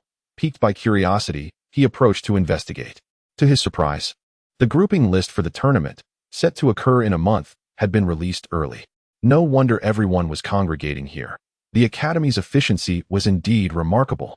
Although previous tournaments garnered attention, none compared to this year's spectacle, with the names of Prince Vegeta and Kafi prominently featured. Whoever was grouped with them would undoubtedly face a formidable challenge, often referred to as the Death Group. Regardless of age, many students harbored dreams of joining Vegeta's team, with rumors of upcoming selection competitions circulating, ensuring that only the strongest would qualify. As Kafi and Cockaro stepped into the hall, they were immediately recognized. It's Kafi. The crowd parted, as Kafi had gained considerable renown among the students over the past few months. The results of the previous day's testing had somehow spread, earning him even greater respect. Kafi approached the grouping list, his eyes scanning eagerly until they landed on Vegeta's name, causing his heart to race as if it might leap from his chest. Their names were listed together in the same group. This was the very opponent Kafi had longed to challenge, yet had been waiting for the right opportunity. He was eager to ascertain just how far he stood in comparison to Vegeta, and this opportunity for a fair fight had finally arrived. An uncontrollable thrill surged within him, a fervent excitement akin to encountering a long-awaited rival, ready for battle. Kafi had yearned for a chance to face Vegeta, and now that moment was at hand. He was determined to see if Vegeta was indeed worthy of being his leader. Should Vegeta's strength meet Kafi's approval, he would seek to join his team. What was initially meant to be a leisurely exploration of the academy had transformed into an intense commitment to training, as Kafi resolved to enhance his abilities in preparation for the forthcoming ranking tournament. Cockaro, you must train diligently as well. Kafi encouraged his companion. During the 4 months prior to their enrollment, Kafi's rigorous training regimen had yielded remarkable results, though it had been exceedingly demanding. Now, without even a brief respite, they were poised to commence training once more. All right, Cockaro replied, his spirits dampened as he trailed behind Kafi, exiting the announcement hall. Redstone, please do not disturb me this month. Refrain from seeking me for any academy matters. I intend to focus solely on my training, Kafi declared as they made their way back, determined to advance his skills over the next 30 days. The Scion Academy lacked complex curricula, functioning instead as a vast logistical support system for the young Scion children, which meant that daily life was largely uncomplicated. Understood, Lord Kafi, Redstone affirmed. Just as they conversed, several individuals rounded a corner ahead, and both parties were oblivious to one another, resulting in an unintentional collision. Upon looking up, Kafi discovered that he had bumped into another young Scion, accompanied by several peers, who appeared somewhat disgruntled by the incident. Redstone reacted swiftly, offering an apology. My sincerest apologies, esteemed individuals, on behalf of Lord Kafi. Please forgive us. There's no need for such formality, Kafi interjected. While this was a minor occurrence, Redstone, as a junior servant, sought to mitigate any potential escalation. Upon hearing Redstone address Kafi with such reverence, the disgruntled expressions on the faces of the other students evaporated, replaced by a hint of trepidation. They swallowed hard and quickly retreated, eager to avoid provoking Kafi. In truth, Kafi had dismissed the incident entirely. But then came a provocative voice from behind him. Kafi, the noble, certainly has quite the reputation. regardless of the minor altercation or Redstone's sincere apology. Kafi believed he had handled the situation adequately as a prominent noble. Yet, the tone of the provocation ignited a flicker of anger within him. Turning towards the source of the voice, he spotted a spiky-haired child. Chapter 6. Archenemy Vegeta. Beside the spiky-haired child stood a Scion, presumably his attendant or bodyguard. Kafi focused his gaze on the child, distinctly perceiving the energy fluctuations within him, which were far more formidable than his own. This child, coupled with that distinctive hairstyle, could only be Prince Vegeta. What did you just say? Kafi, suppressing the simmering anger ignited by the earlier provocation, confronted Vegeta. Nothing, just a casual remark. How imposing Kafi is. Vegeta reiterated, clearly seeking to instigate further conflict. Vegeta, you are indeed as arrogant as the rumors suggest. I have seen the group list. How about you choose to surrender instead? Vegeta wore a smirk, as his father had ordered Kafi to join his team, stating that among the Saiyan Clan, Kafi's talent was the only one he deemed somewhat acceptable. How amusing. Are you afraid I might defeat you in a month? Scions do not rely on mere words, but on strength. Though Vegeta was powerful, Kafi's upbringing forbade him from yielding before battle, especially against peers in a fair competition. Are you implying that you wish to challenge me again? I believe Scions do not shy away from challenges, Kafi remarked, recalling that he had heard from his father that Vegeta had been honing his skills across the universe since childhood. Despite not knowing what hidden cards Vegeta had up his sleeve to elevate his combat prowess so significantly, Kafi remained confident that he was still far superior. Vegeta laughed heartily, realizing that Kafi's combat power had been assessed at a surprising 1450. Nevertheless, he still dismissed Kafi as a rival. The attendant beside Vegeta seemed displeased with Kafi's demeanor. As a royal guard, he disregarded Kafi's noble status and bellowed, "You foolish boy, know your place. The person before you is the greatest genius in Saiyan history, Prince Vegeta. Please refrain from such behavior. You're scaring Kafi." Vegeta waved his hand, halting his attendant's outburst.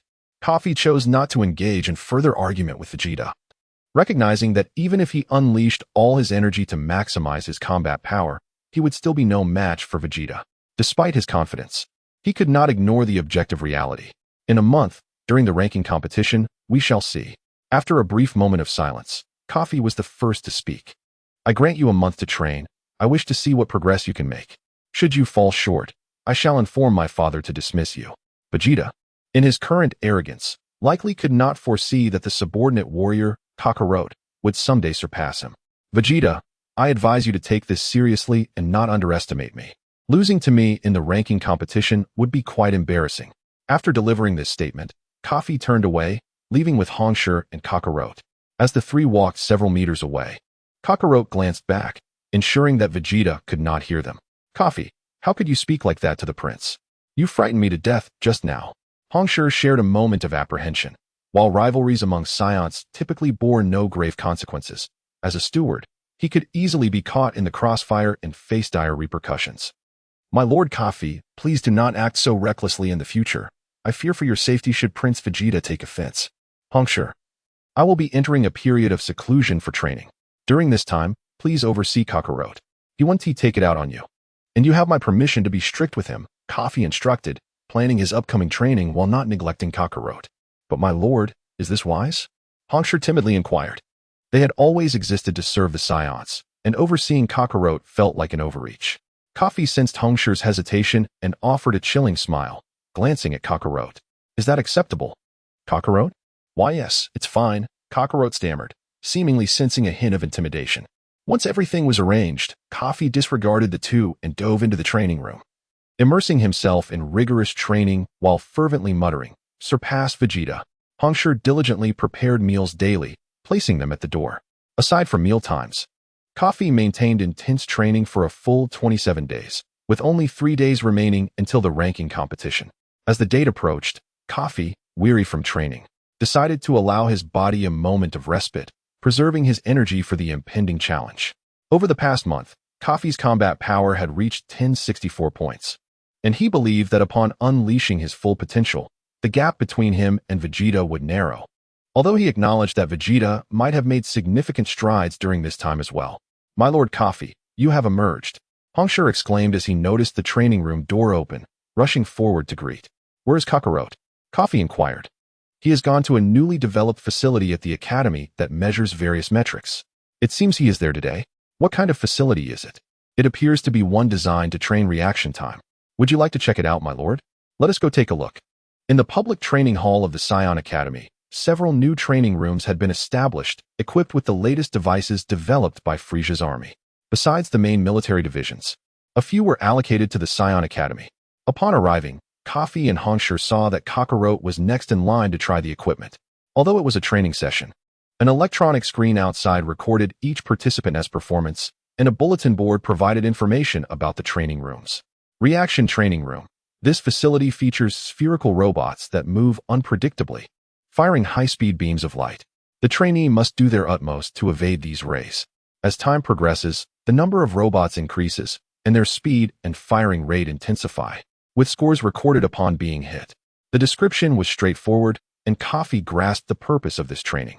Currently, the leader on the leaderboard was Prince Vegeta, boasting a score of 195, exactly 100 points more than the second place. However, it seemed Vegeta was not present in the hall, likely having tested the equipment before opening it to others, Kafi speculated. At that moment, Cockaro noticed Kafi's arrival. Kafi, you're back. I've missed you so much during this month of training. It's so dull alone. You've made considerable progress, Kafi noted. Sensing Cockaro's combat power was around 150 points. It appeared that even without Kafi's direct supervision, Cockaro had remained diligent. Next up, Cockaro. With the new equipment attracting a crowd, a formidable Scion maintained order. Ordinary staff would not suffice in managing such a scene. Upon hearing his name called, Cockaro stepped forward to undertake the test. Chapter 7. The gap between genius. As the mechanism of the training room was introduced, Cockaro stepped inside, and the door behind him closed swiftly. The lights in the training room extinguished, enveloping the space in utter darkness and silence. At that precise moment, the sound of a spherical robot in motion echoed through the air. Although faint, Cockaro's keen senses picked it up.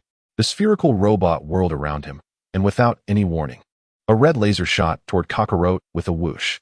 Cockaro, now possessing a power level of 150 and having undergone training with Kafi, exhibited remarkable agility. The initial laser moved at a leisurely pace, allowing him to effortlessly evade it. That was rather slow. Cockaro exhaled with relief, a wave of confidence swelling within him. Reflecting on the leaderboard, he was perplexed as to why some could only dodge a mere 30 lasers when facing such sluggish beams. Soon, he would fully grasp the intensity of this training. With a swift whoosh, another laser was fired, and Cockaro dodged once more. The initial challenge posed no real threat, serving more as a warm-up, a gentle introduction to the task at hand. As the number of robots increased, so did their firing speed. Cockaro's evasive maneuvers quickened in response to the escalating difficulty. Yet as the count reached 20, he found himself overwhelmed. One miscalculation, and he was struck. The lights in the training room blazed to life, and the door opened automatically. Cockaro emerged with his head bowed, shoulders slumped, radiating a sense of defeat. Upon glancing at the leaderboard, he saw his name at the very bottom, trailing even the second to last by 8 points, a dismal performance. With a bitter smile, he approached Kafi, his expression reflecting his dissatisfaction. Kafi, I feel utterly weak. In truth, Cockaro's progress over the past few months had been remarkable compared to his peers, and Kafi was well aware of the potential that lay within him. Do not fret. Your strength now surpasses what it was 6 months ago by more than double. Trust me, your future achievements will rival those of your father, Bardock. Why draw comparisons to Bardock? It was primarily because, since the era of Planet Vegeta, Cockaro was the only prodigy exhibiting such rapid growth despite initial deficiencies in talent. Encouraged by Kafi and Appo's words, Cockaro managed to cast aside his earlier frustrations. Now watch me. Kafi stepped forward to signal his intention to undergo testing. The responsible Scion recognized Kafi's prowess and background, allowing him to cut in line amongst the younger trainees. The official, instead of seeking permission, merely notified the others of Kafi and Appo's precedents, as no one dared oppose the first genius beneath the prince. Could you please increase the difficulty level? Kafi inquired, uncertain of the exact rules. How many would you like to start with? For ordinary trainees, the notion of starting with a certain number was absurd, as their stamina would likely falter quickly. However, for someone of Kafi's caliber, starting with a single laser would be a waste of time, since Vegeta can evade 195 lasers. Let me begin with 100.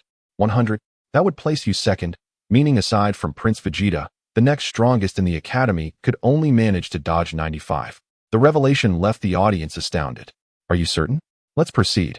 Kafi insisted, leaving no room for dissent. With the crowd's eager anticipation, he stepped into the reaction training room. As he entered, the lights dimmed once more, but unlike Cockaro's experience, the corner of the room buzzed with the sound of numerous spherical robots activating simultaneously. To prevent an abrupt start, the training room issued a digital alert, signaling the impending test.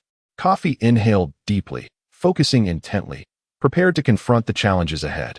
His gaze was resolute and piercing, as if he could see through everything, his body taut with strength, muscles coiled as though ready to spring into action. Whoosh! A laser shot forth.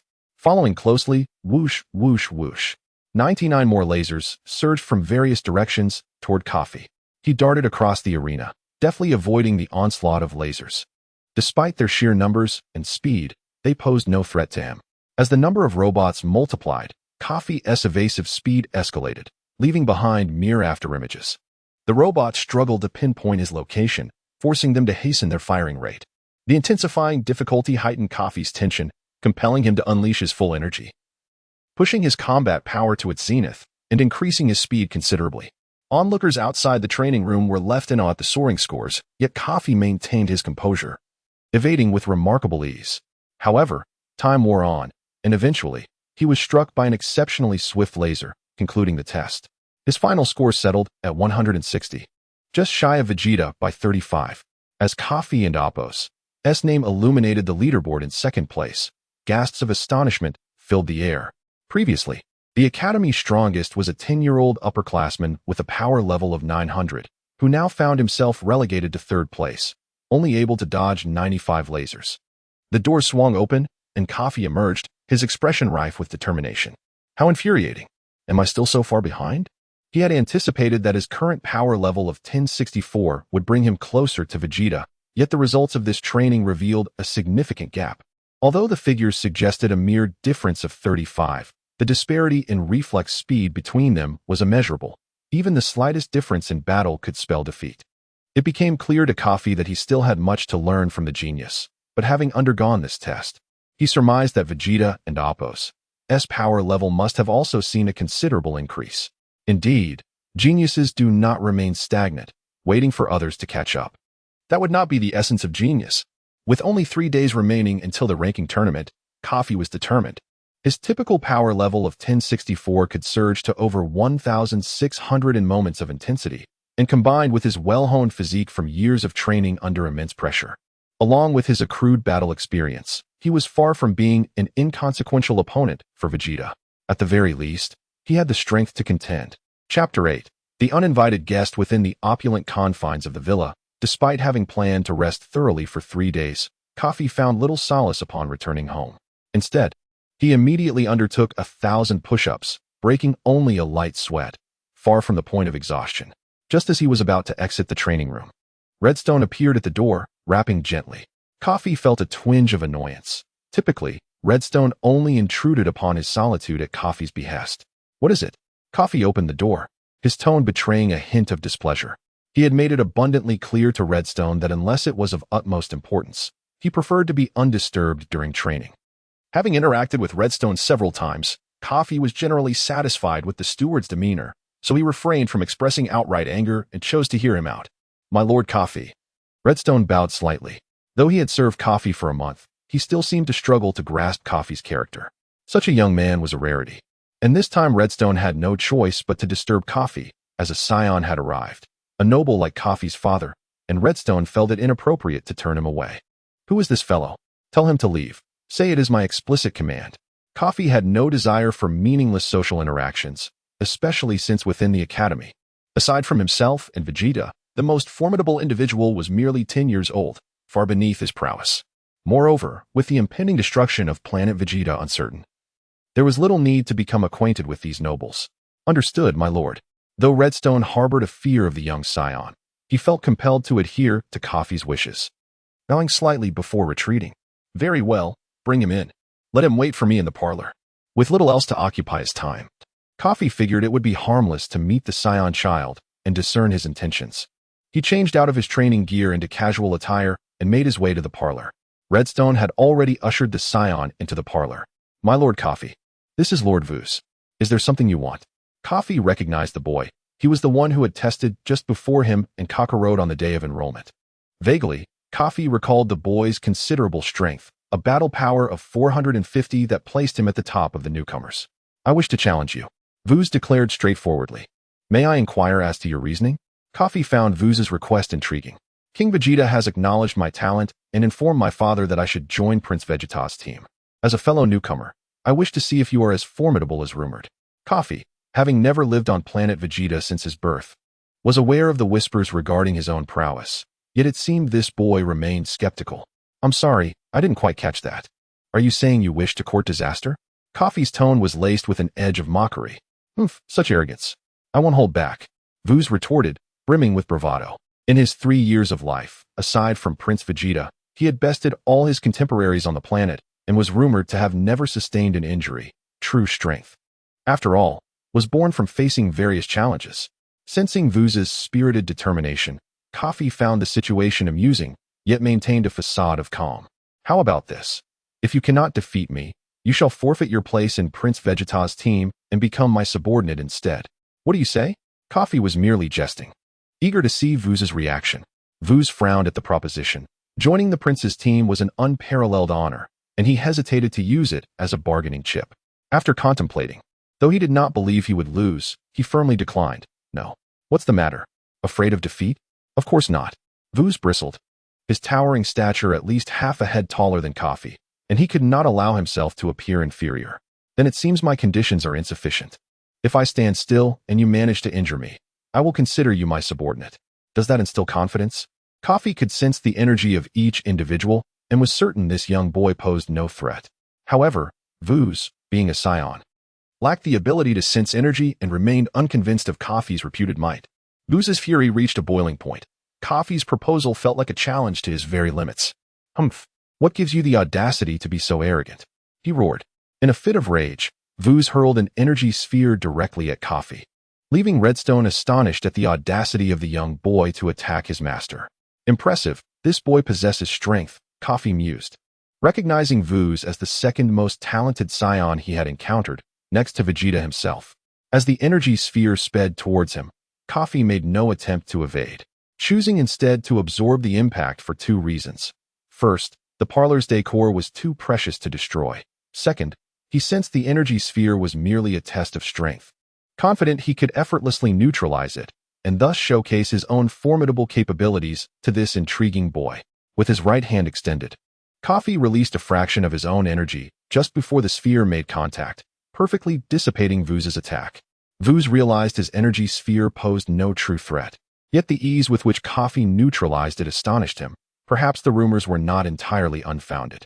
"Very well, let us proceed to the courtyard for our duel. I have no desire to disrupt my parlor." Kafi waved his hand dismissively and strolled towards the courtyard, exposing his back to Vuz without a hint of concern for a surprise attack. Naturally, Vuz, as a noble Scion, was not inclined to such dishonorable behavior and followed Kafi into the courtyard. Once outside, they took their positions, standing opposite each other. Although Vuz's emotions had surged to their peak, he understood he had initiated this challenge and thus suppressed his anger, prepared to defeat Kafi in a straightforward manner. Vuz's aura intensified as he focused his gaze on his opponent, chest out and hands raised, assuming his signature defensive and offensive stance. This was his customary approach, to first familiarize himself with his opponent's fighting style, then identify weaknesses, ultimately delivering a decisive blow. "You are worthy to fall at my hands. Let the battle commence." Kafi returned the sentiment, equally prepared for combat. Chapter 9. "You are unworthy of being my underling. Cease your boastful words. Do you truly believe that what you witnessed moments ago was the extent of my power?" Vuz unleashed his aura, reminiscent of his earlier display in the living room, and with a swift motion, hurled another energy sphere. Was this yet another test? As before, Kafi felt no change in the force behind the attack and remained unfazed, extending his hand to effortlessly neutralize the onslaught. Suddenly, Kafi realized that Vuz, who had been across from him, had vanished. An unfamiliar sensation washed over him. This rascal intended to launch a surprise attack. He quickly sensed Vuz's position, discovering that the latter had stealthily maneuvered to Kafi's rear. Although Kafi could react, He had no intention of defending himself. He merely turned to glance at Vistas, only to realize it was too late. Vistas was already in motion, preparing to strike. Kafi felt a powerful impact on his back. A forceful punch from Vistas had struck him, sending him flying. Given Kafi's robust physique, such an impact was to be expected. However, despite being sent reeling, Kafi's resilience rendered Vistas' full-force punch akin to a mere tickle, inflicting no real harm, just a slight sensation. Kafi spread his arms to stabilize himself mid-air, still recovering from the blow, his muscles slightly stiff. In an instant, Vistas reappeared before Kafi, delivering a swift kick to his abdomen, propelling him skyward. In another flash, Vistas ascended even faster, his hands coiling with energy as he aimed downward, akin to a bullet firing Kafi towards the ground. Kafi, Redstone, observing from the sidelines, felt a surge of anxiety. Throughout this entire exchange, Kafi refrained from retaliating. The attacks posed no real threat to him.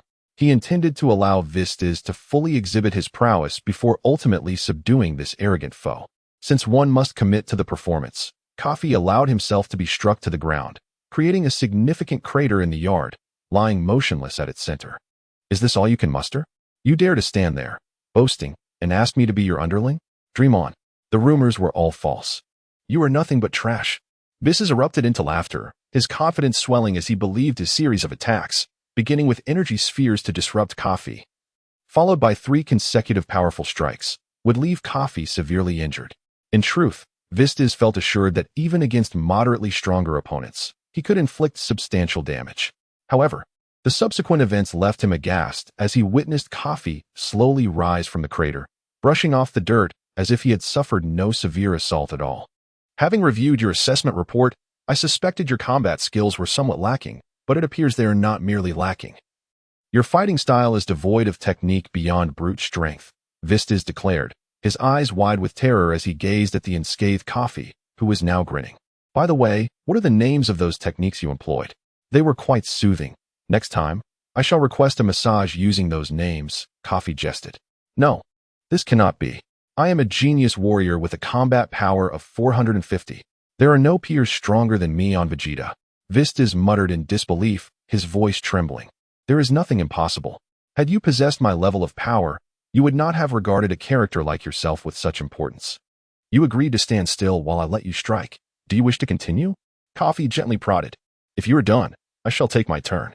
Vistas remained rooted, as if he had lost all will to fight, his gaze vacant as he muttered incoherently. Kafi, uninterested in such a fragile spirit, had no desire to recruit someone with such poor mental fortitude. His earlier comments about standing still for Vistas to strike and then accepting him as a subordinate were merely jest. Though defeating someone bereft of fighting spirit offered little satisfaction, Kafi decided to teach him a lesson. Otherwise, every petty challenger would come knocking on his door. Are you ready? Here I come, Kafi cheerfully warned again. But Vistas stood in place, his disbelief evident. Without further ado, Kafi commenced his personal showcase, refraining from exerting excessive force. He unleashed a continuous barrage of punches and kicks upon Vistas, akin to training against a dummy. After a relentless series of strikes, Vistas collapsed, gravely injured, ultimately succumbing to unconsciousness. Redstone, summon his butler to carry him away. Also, ensure my yard is tidied up, Kafi instructed after the brief encounter, noting the yard was now a disheveled mess. Oh, and when he regains consciousness, have his butler convey this. Our wager is of no consequence. He is utterly unworthy of being my underling. After issuing these straightforward directives, Kafi returned to the villa. Outside, Vistas' butler, upon learning of his injuries, hurriedly arranged for Vistas to be placed in a healing pod. The remainder was no longer Kafi's concern. Kafi, what just transpired? It was quite noisy. Cockaro, bleary-eyed and just emerging from his room, appeared as if he had just awoken from slumber. So you were napping at home. I thought you had gone off to train. It seems you still lack diligence. Kafi teased, playfully scaring Cockaro, who, despite his love for combat, could not be training with eyes closed. Haraha. Cockaro deftly avoided the topic of his nap. I was initially considering recruiting an underling to keep you company, but upon reflection, his performance was overwhelmingly disappointing. One brother is more than sufficient. Hee, Kafi, you are truly wonderful. Cockaro smiled, now referring to Kafi as brother. We've never referred to each other as such before. We're of the same age, after all. It's all good. As of now, Kafi and Cockaro interacted as if they were genuine siblings, forming a bond that was remarkably harmonious. When the time comes to join Vegeta's squad, I shall keep you by my side. We must always remain together. Cockaro beamed yes. Typically, once a Scion squad was established within the academy, all members were required to reside together to cultivate camaraderie from their daily lives. This was a well-known regulation within the academy, and Kafi had become aware of it after his enrollment. Having resolved to keep Cockaro close, he would not abandon him midway. Only 2 days remained until the ranking matches.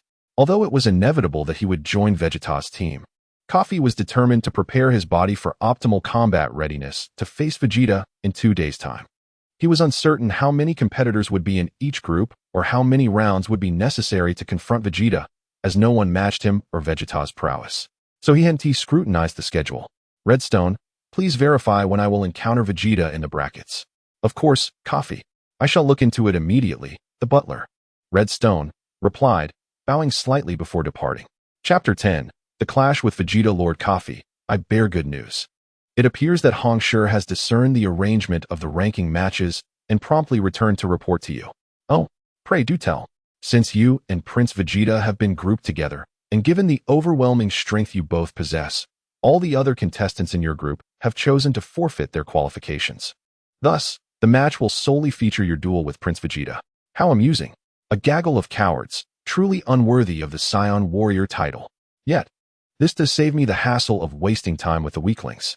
I had thought all Scions were indomitable fighters, but it appears I was mistaken. They are nothing but spineless wretches.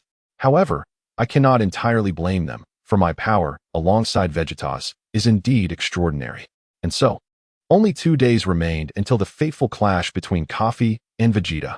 In the swift passage of those 2 days, Kafi refrained from intense training, opting instead for light warm-ups to maintain his physique, while also offering guidance to Cockaro in his training.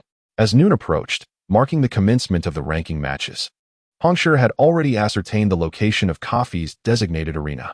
The battle between Kafi and Vegeta was about to unfold at the first combat arena of the Scion Academy.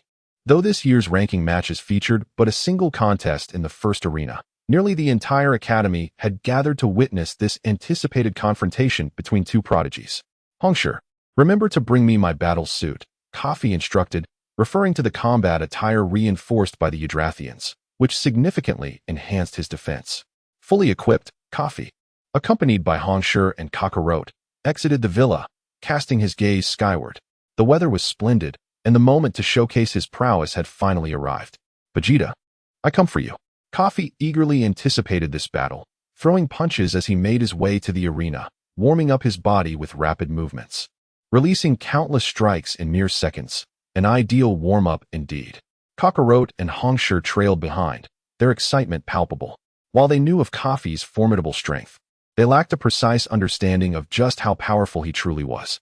To face Prince Vegeta head-on was no feat for the faint-hearted. Today, they would finally grasp Kafi's true might. Upon entering the first combat arena, Kafi immediately spotted Vegeta. He stood at the center of the arena, surrounded by an eager crowd. Packed to the brim, Kafi had not expected Vegeta to arrive even earlier than himself. With a leap, he cleared the throng and ascended to the stage. Well, look who arrived early, Vegeta, Kafi greeted amicably. Although they were adversaries today, following this encounter, Vegeta would assume the role of his captain. Humph, I didn't think you would actually show up. I expected you to back down, Vegeta retorted, arms crossed and a derisive smirk on his face. I shall show you mercy, for you are to be my subordinate. I will take good care of you. Let us save the pleasantries for later. Are you prepared to face me? Kafi pointed a finger directly at Vegeta. Knocking you down requires no preparation, Vegeta declared with utmost confidence. Kafi understood that Vegeta's true combat power likely surpassed 2,000. Yet he yearned for the battle, eager to discern the gap between their strengths. As Kafi readied himself for combat, his muscles tensed, and his battle suit seemed to stretch to its limits. Since you are determined to seek your demise, allow me to demonstrate the vast chasm between us, a gulf that cannot be crossed. Vegeta remained motionless, exuding an air of disdain, much like Kafi had when reprimanding Vus. Despite Vegeta's dismissive demeanor, Kafi refused to let his guard down. Though angered by Vegeta's lack of respect, Kafi recognized the importance of maintaining a calm and collected mindset during battle. He held his fighting stance, eyes locked on his opponent. searching for a fleeting moment of vulnerability to strike decisively.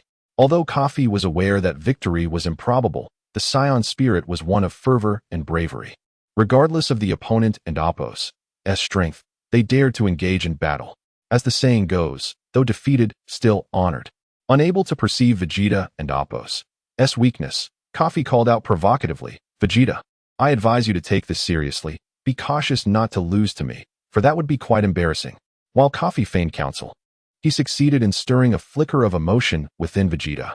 The prince felt a pang of being underestimated, his mindset slightly shifting, yet he remained steadfast, waiting for Kafi to initiate the attack.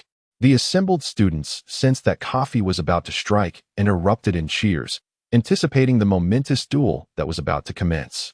Kafi concentrated, intensifying his energy, striving to amplify his combat power for the most efficient strike possible.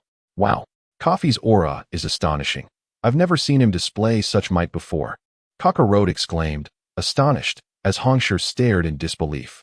Each combat arena was overseen by a powerful Scion warrior serving as a referee, ensuring fairness and the safety of the participants. How fearsome! The Scion referee, equipped with a battle power detector, aimed it at Kafi's surging energy. The readings fluctuated wildly, eventually reaching a staggering 1,700 points. This was the result of Kafi's full power release, but such an output would not be sustainable for long. Vegeta remained unfazed, standing resolute, undeterred by Kafi's escalating aura. This is rather amusing. Hurry and strike, or else when I do, you might find yourself lacking room to maneuver. With a swift motion, Kafi darted behind Vegeta at an incredible speed, leaving the spectators momentarily bewildered. In an instant, Kafi swung his arm in a blade-like motion towards Vegeta's neck, only for his strike to pass through Vegeta as if he were a mere illusion. Curse it, a mere afterimage. Kafi realized, astonished by Vegeta's incredible speed, affirming the legitimacy of the prince's combat power exceeding 2,000 points. Moreover, Vegeta's performance in the reflex training room had also surpassed Kafi's expectations. It was no surprise that he possessed such swiftness. If you remain this slow, you shall never defeat me. You must exert yourself, lest I lose my amusement. A chilling voice resonated from behind Kafi. When did Kafi turn to find Vegeta already behind him, his speed astonishing. Chapter 11. Shall we continue? A jolt coursed through Kafi's heart, but there was no time for defense this time. He couldn't even turn his head back. Vegeta's speed was simply astonishing. He felt a tremendous impact on his back, his body contorted and deformed by the force, akin to a rocket preparing for launch. Kafi found himself unable to control his body, propelled by that force towards the far end of the arena, pinned against the wall like a nail, immobile. Was this the extent of my capabilities? A nightmarish voice echoed in his ears. As Kafi looked up, Vegeta reappeared before him, their gazes locking. To his astonishment, a single strike had left Kafi severely wounded, a trickle of blood escaping the corner of his mouth. Ignoring the blood, Kafi dragged his heavy body and hurriedly moved away. Realizing that even though Vegeta did not pursue him immediately, it was prudent to keep his distance. Just as Kafi managed to evade, Vegeta struck again. But this time Kafi anticipated the attack and dodged it. He reappeared at the opposite end of the arena, still shaken by the heavy punch he had narrowly escaped. If he had been even a moment slower, he knew he would have been hit again. This oppressive aura was something Kafi had only felt from his father, Fio, during their occasional sparring sessions, although Fio would temper his strength to match Kafi's. The astonishing speed and the same sense of pressure he felt now were unprecedented. This was the first truly formidable opponent Kafi had encountered since his birth. In a fleeting moment of distraction, he lost sight of Vegeta once more. Impressive speed. Kafi heard Vegeta's voice behind him again. When had he gotten so close? The urgency of the situation ignited a fierce sense of danger within Kafi, leaving him no choice but to evade once more. In the vast arena, two figures moved with blinding speed. Dodge. I'll dodge again. Yet no matter where Kafi moved, an inexplicable sense of peril clung to him like a shadow. The onlookers could no longer keep up with Kafi and Vegeta's pace, save for the Scion referee, who could see that wherever Kafi went, Vegeta followed closely, as if toying with his opponent. Kafi had honed his physique from a young age. His muscles and bone strength were remarkably developed and agile. He focused his energy on his legs while moving, making speed his advantage. How infuriating that my prized speed seems to be of no use at all. Initially, he had managed to lock eyes with Vegeta a couple of times, but soon thereafter, he could no longer catch sight of him, only feeling an overwhelming pressure without being able to discern his exact location. After dodging 7 or 8 times, Kafi realized he was rapidly depleting his energy reserves. Continuing in this manner was futile. He could neither shake off nor catch up to Vegeta. If he were to counterattack now, there might still be a glimmer of hope. Resolving himself, Kafi decided to stop evading and take the initiative. Just as he made this decision, he sensed a powerful aura descending from above and instinctively lowered his head, sweeping a kick backwards. Vegeta, caught off guard by Kafi's sudden counterattack, was not surprised. He believed he could easily handle Kafi's speed and strength.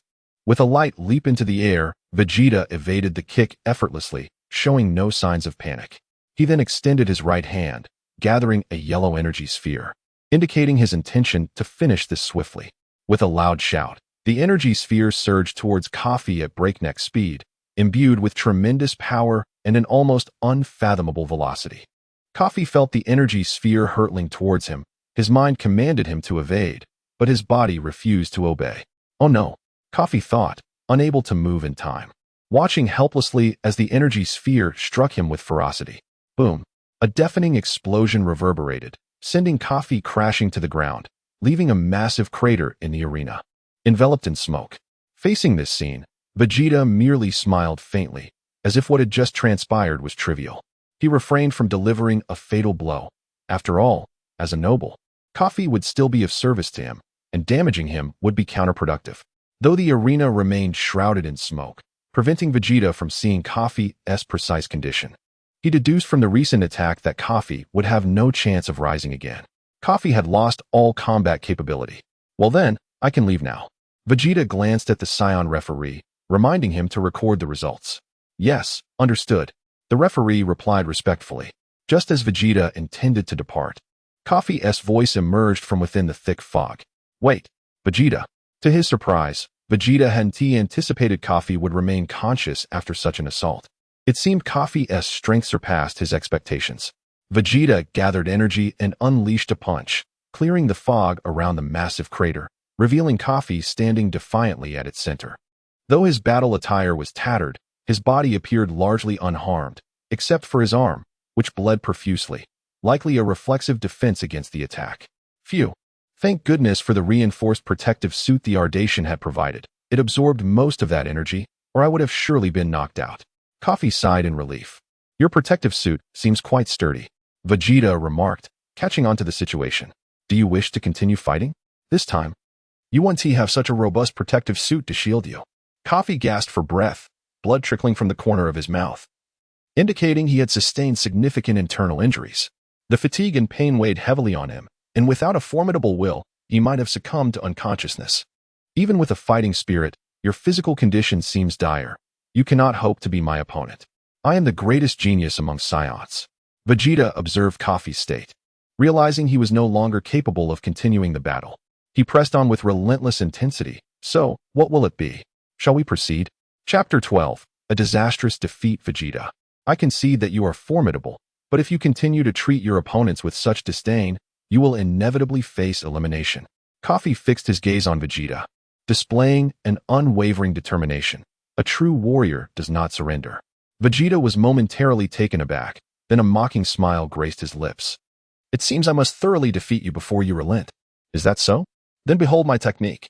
Kafi raised his hand above his head, energy gradually coalescing into a sharp, disc-like shape. Since mastering energy control on Adrat Star, Kafi had secretly practiced lethal techniques. Much like the renowned energy disc technique of Krillin from the Dragon Ball manga of my past life, it bore a striking resemblance.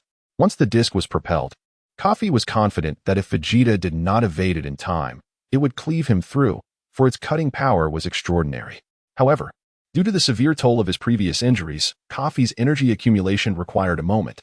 Vegeta, adhering to the principle of uninterrupted attacks, observed Kafi as he gathered energy, eager to see what surprises Kafi could deliver. Huh! Kafi shouted, unleashing the energy disc that spun with incredible speed, hurtling towards Vegeta. Humph, mere trifles. Vegeta regarded the incoming energy disc as nothing more than an oddly shaped energy sphere, displaying no concern as he casually launched an energy ball to counter it. Whoosh! Upon collision, the two energy forms intertwined, but to Vegeta's astonishment, The energy disc sliced through his energy ball, splitting it in two. One half collided with the ceiling, while the other detonated against the ground. The disc's potency remained undiminished, and only then did Vegeta realize the peril he faced, but it was too late. Cursed! Vegeta instinctively dodged as the disc approached, but he could not evade entirely. A deep gash marred his arm, blood streaming forth. Unbelievable. Is this all I can muster? With that attack, Kafi had exhausted his last reserves of strength. Vegeta, now thoroughly enraged, exclaimed, "You dare injure me, Prince Vegeta." In an instant, he surged forward, appearing before Kafi and delivering a powerful punch that sent Kafi soaring into the air.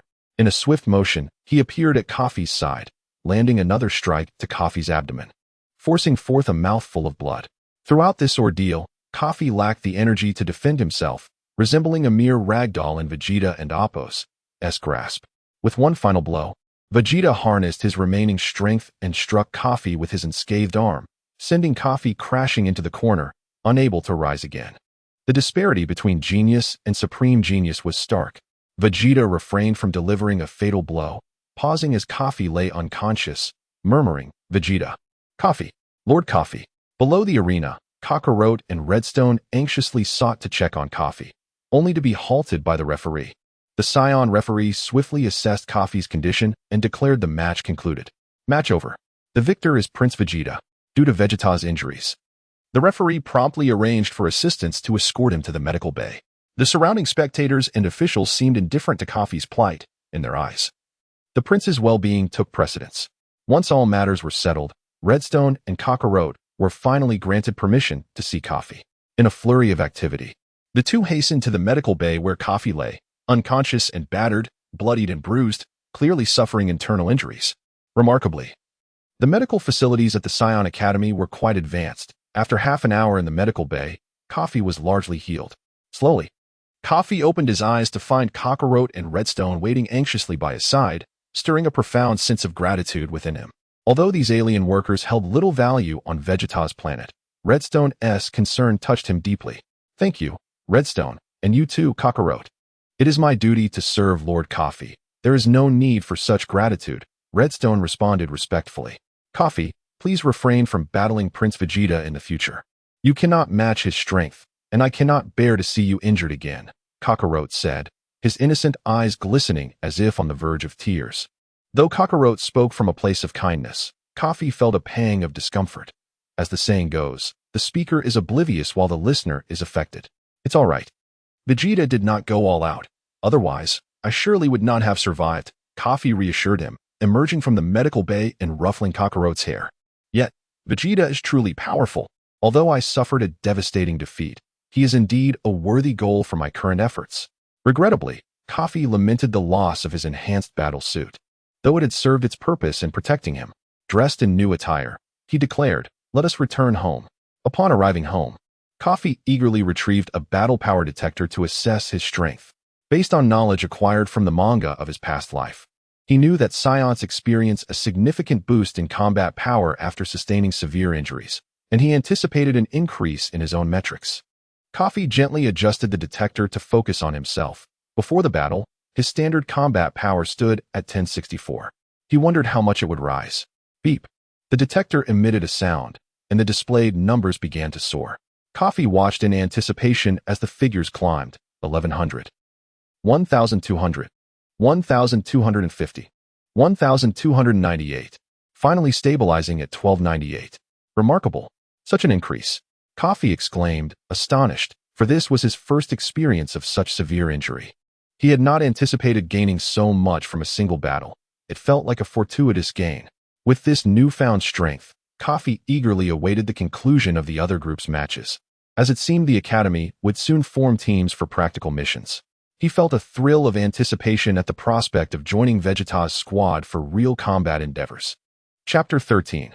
The tournament. A few days later, the Scion Academy's biennial ranking tournament finally concluded, with each group determining its top 2 contenders who would earn the right to form their own student teams. Unsurprisingly, the top 2 of the first group were Vegeta and Kafi. Each team could consist of 3 to 5 members, and prior to enrollment, King Vegeta had already selected 2 prodigies to join his team, both hailing from noble lineages, the formidable newcomers, Kafi and Vuz. Thus, Prince Vegeta's team still required 2 additional members to be chosen from the entire academy. Naturally, apart from Vegeta and Kafi, the powerful individuals in the first tier were eager to form their own teams. Joining Vegeta's team implied that the tasks ahead would be more arduous, and the opponents encountered would be significantly stronger. Weighing the pros and cons, the older students, aged 9 and 10, preferred to band together, inadvertently providing an opportunity for some younger students to join Vegeta's team. Kafi's father, Fio, had a team member named Cinda, whose son Naba was currently studying at the Scion Academy. Under Cinda's stringent guidance over the past 3 years, Naba had developed a combat power of 750 at the age of 9. Initially, when Kafi exhibited remarkable potential at birth, Cinda had contemplated having Naba pursue Kafi. However, after Fio and Kafi's spaceship had an accident 2 years ago, leading to a loss of contact, Cinda consciously began to steer his son Naba towards Prince Vegeta. Through deliberate training over these 2 years, Naba's resolve to follow Vegeta solidified. As the selection process for joining Vegeta's team was about to commence, most contenders were promising youngsters aged 5 or 6, while 9-year-old Naba, despite not being exceptionally powerful, emerged as the strongest among the competitors. It could even be said that Naba's strength had made him the de facto 4th member of the team. The selection for joining Vegeta's team involved identifying an outstanding candidate from among the eager applicants. Vegeta, however, did not wish to overly concern himself with the specifics of the selection process, delegating all responsibilities to his guards. To him, the members of his team were akin to tools, utilized for reconnaissance or support. Anyone could fulfill such roles, and no matter how powerful, none surpassed his own might. The following morning, the fighting arena of the Scion Academy was bustling with all those aspiring to join Vegeta's team, as the last 2 spots were about to be filled. Vegeta's guards organized the competition, dividing the arena into 8 platforms, where challengers would vie for supremacy. The first person to step onto a platform would become its champion, subsequently facing challenges from anyone who dared approach. Should a champion successfully defend their title, they would replace the defeated opponent, unable to refuse any challengers. Failure to accept a challenge would be deemed a resignation from the contest. By 6:00 and Oppos, clock in the evening, the 8 students who remained standing in the arena had successfully passed the selection process, after which Prince Vegeta would personally choose 2 to join his team. Students from various grades gathered at the fighting arena, radiating confidence and determination.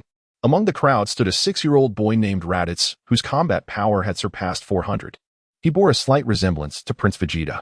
In this group, such strength rendered him a standout competitor. His eyes reflected unwavering determination. He was the son of Bardock, who, despite being of low-born warrior stock, had ascended to become a formidable elite warrior through sheer effort. As the competition commenced at the command of Vegeta's guards, the arena was filled with the spirit of combat. With the tournament's format in place, many courageous students stepped up, and battles erupted across all platforms. The first champion to claim victory on the first platform was Naba, whose formidable presence dissuaded any challengers from approaching him.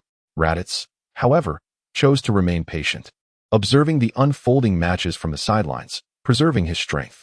All the applicants vying for a spot on Vegeta's team were undeniably strong. Within the academy, only Raditz and Cockaro were non-noble members, and among the scions, there existed a subtle disdain for warriors of lower birth. Should Raditz prematurely step onto a platform, he would undoubtedly become a target. As the tournament neared its conclusion, champions began to emerge on each platform. Raditz assessed the situation and determined it was time for him to compete. After careful consideration, he selected the 3rd platform for his challenge. Upon the 3rd platform stood a fierce-looking, muscular student. Though he was a year older than Raditz, their combat powers were comparable, making him one of the weaker champions among the 8 platforms. "All right, I shall make you my first conquest," Raditz declared with confidence. "Falling to my hands is a privilege." The statement struck his adversary as absurd. A slender, underdeveloped boy dared to claim the right to be defeated?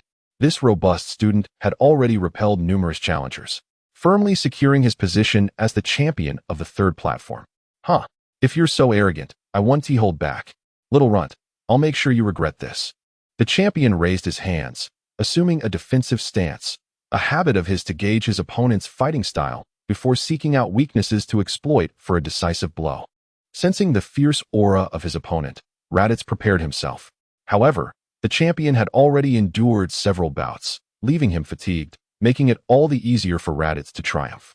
The opposing Scion lunged at Raditz, throwing a punch, which Raditz deftly dodged, swiftly countering with a knife hand strike that sent the champion crashing to the ground.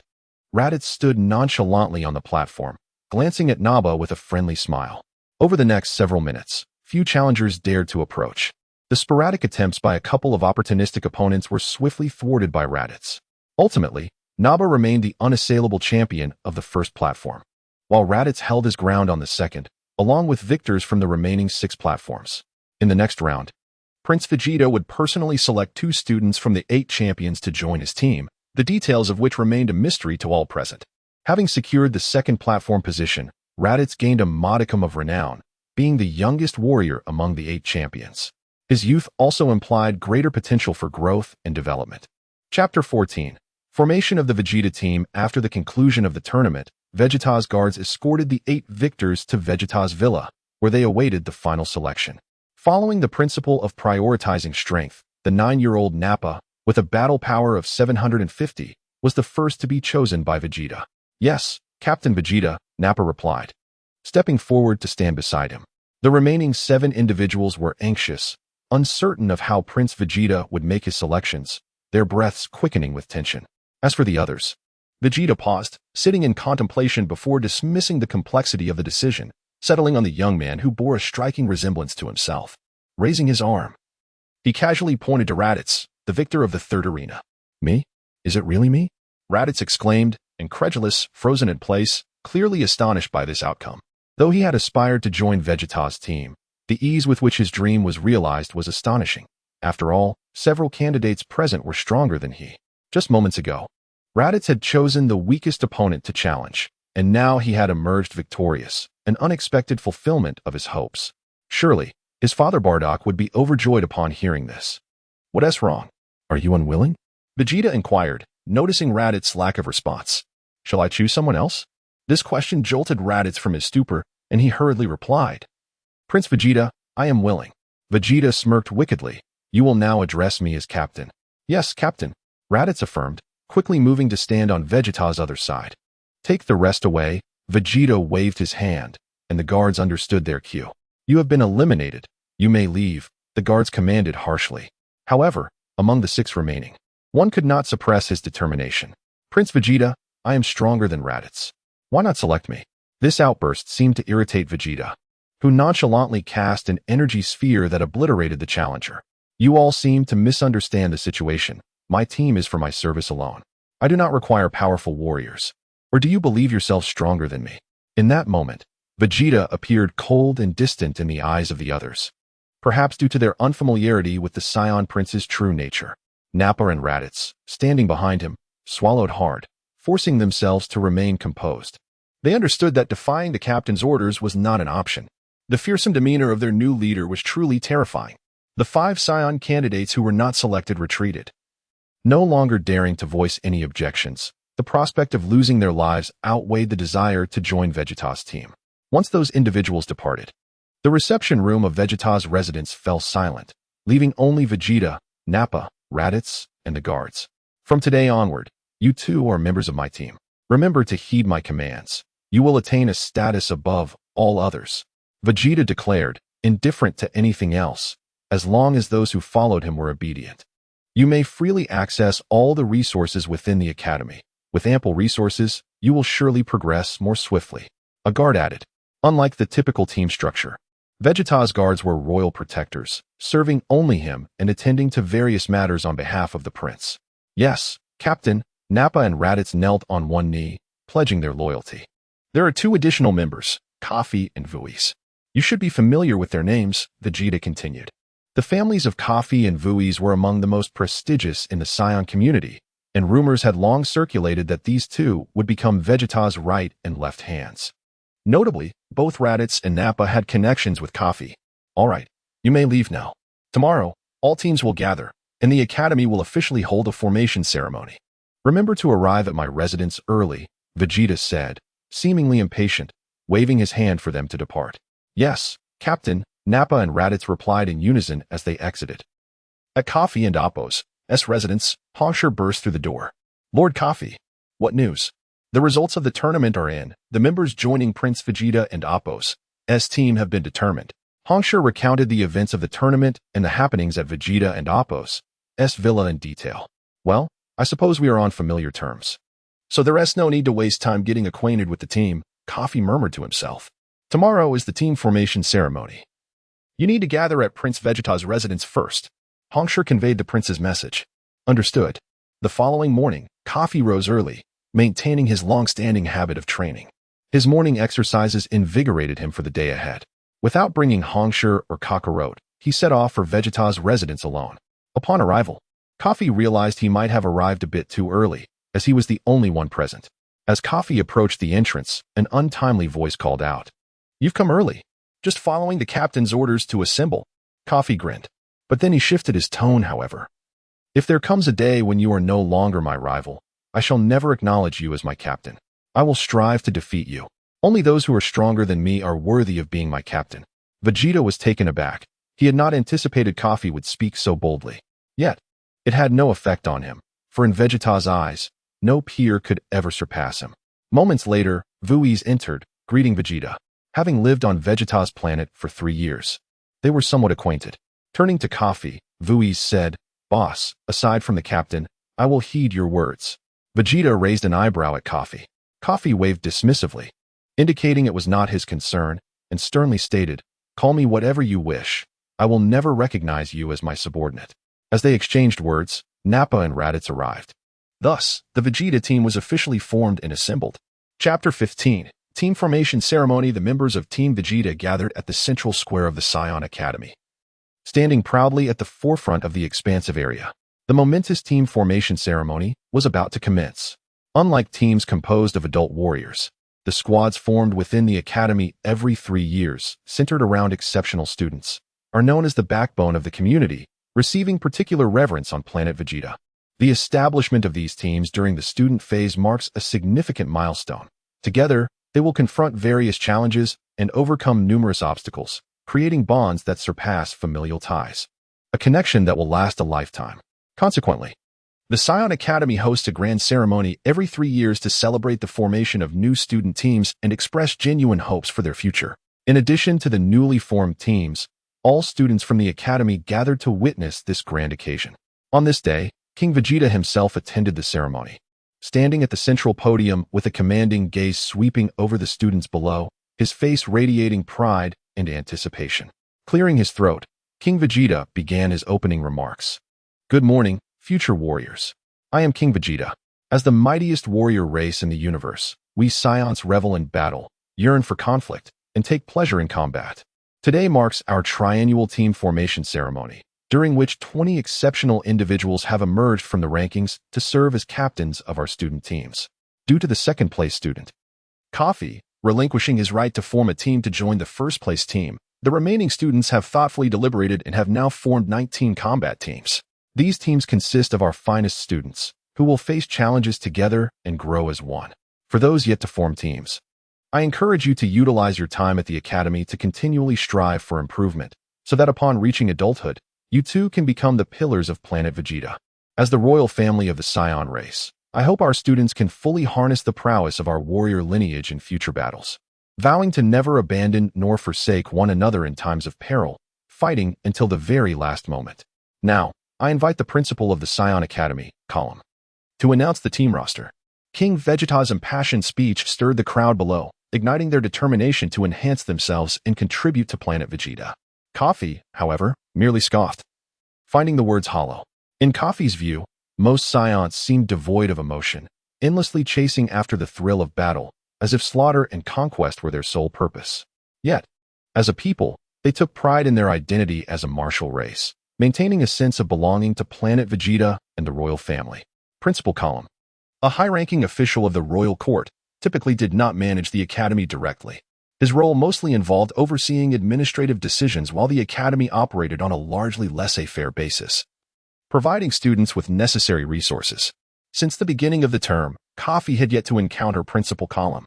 As Column ascended the podium, he first read the names of each team member, followed by the arrangement for outstanding students to address the assembly.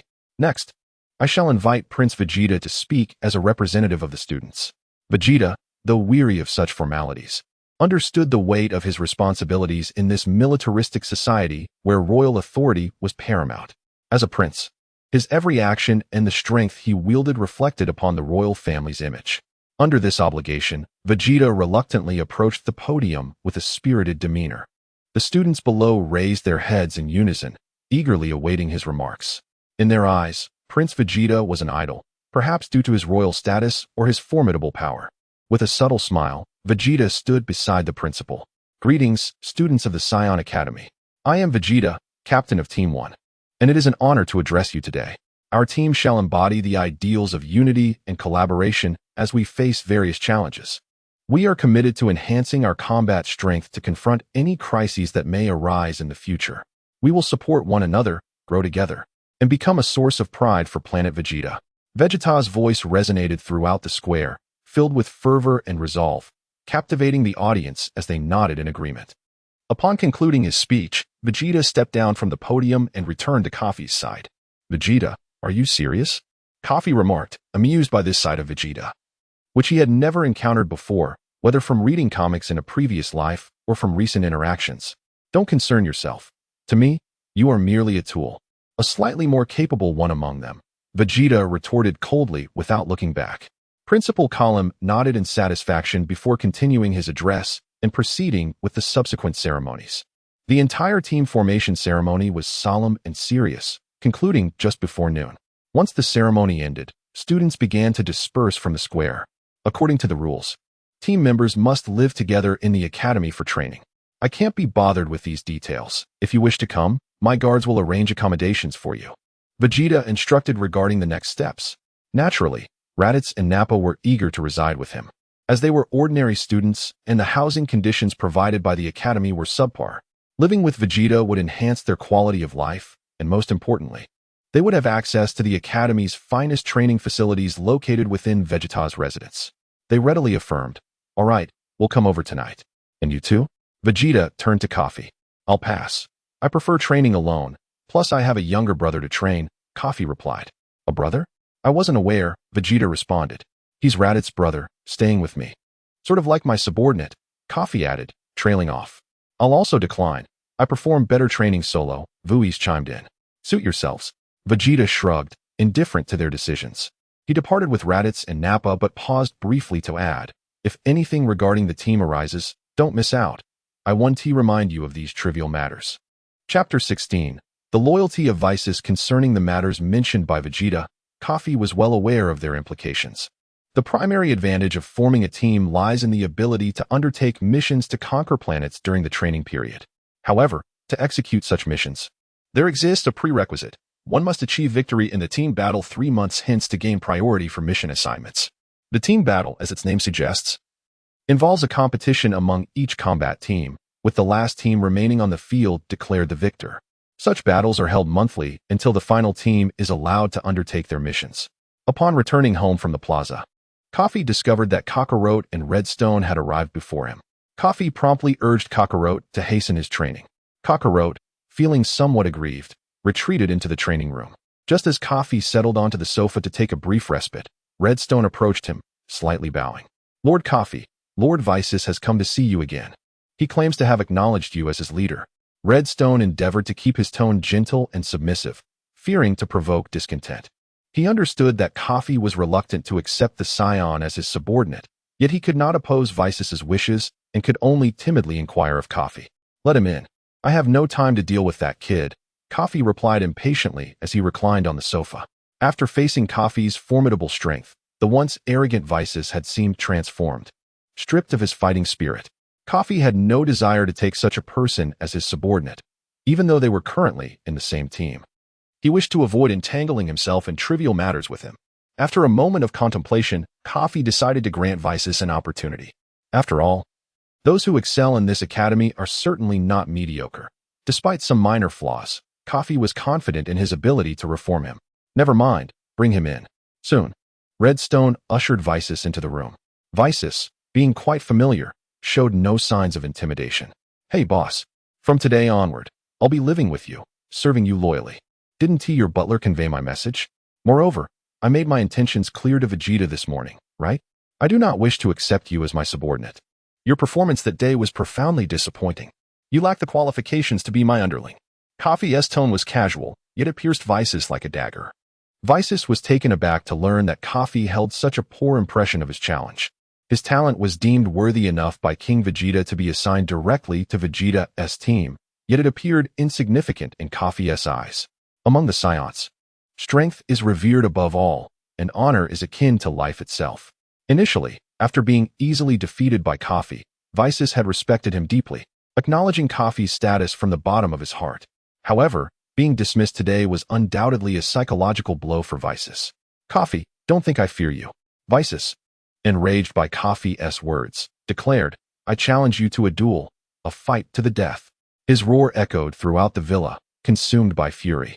He had lost his rationality, driven solely by the desire to defeat the one who dared to insult him so brazenly. Kafi remained unfazed by Vices' intimidating glare and calmly approached him, observing his tense muscles poised for combat. With a slight smile, he patted Vices on the shoulder and nodded in satisfaction, saying, Now that's more like it. You've earned the right to be my subordinate. Vices wore a puzzled expression. While his combat talent was commendable, he seemed somewhat dim-witted and did not grasp Kafi's true meaning. What's wrong? You surely don't understand why I would treat you this way, do you? Kafi circled around Vices before sitting on the sofa. Exactly. I don't quite understand your meaning. Do you or do you not accept me as your subordinate? Vices, although not the sharpest, spoke with earnestness. Kafi chuckled at Vices' straightforwardness. It was his first encounter with someone so eager to become a subordinate, appearing rather endearing. If you cannot even muster the courage to challenge me, what right do you have to be considered a strong warrior? Such a person is not worthy of being my subordinate. Not only are they a coward, but they are also a disgrace to the Scion race. It was then that Vices comprehended Kafi's reluctance to accept him as a subordinate. The crux of the matter lay in the fact that during his challenge, he had been so intimidated by Kafi's strength that he had surrendered without resistance. In Kafi's eyes, such a person was no different from a waste of space. Kafi squinted slightly, seemingly recalling something. Indeed, he too held himself to such standards. When facing Vegeta, he maintained an unwavering spirit against overwhelming power, and he believed that one day he would surpass Vegeta. The living room fell silent for a few seconds, and Vices' tense muscles and imposing demeanor gradually relaxed.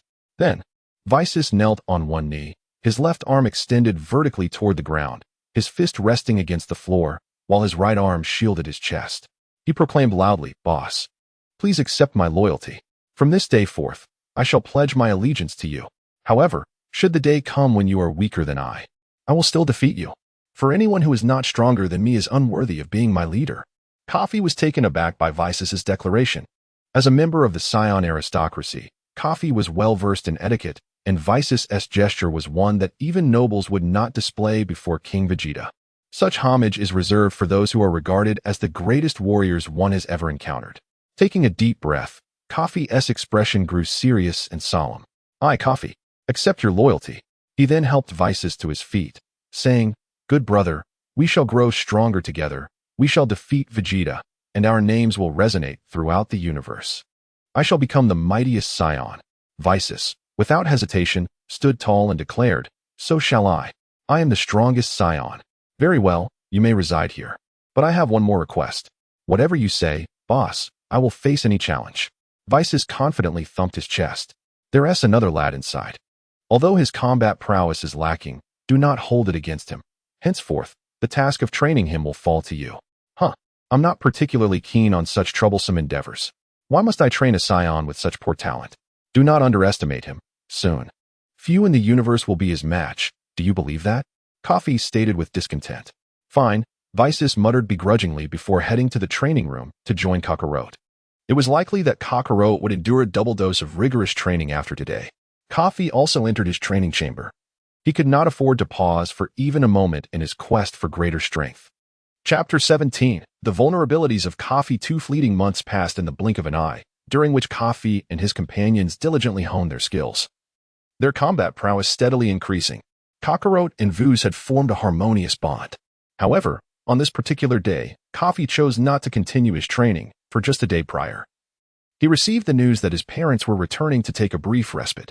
Kafi decided to greet them, knowing it would not take up too much of his time. As the anticipated time of the Fear Team's return approached, Kafi soared through the skies, his speed ever increasing.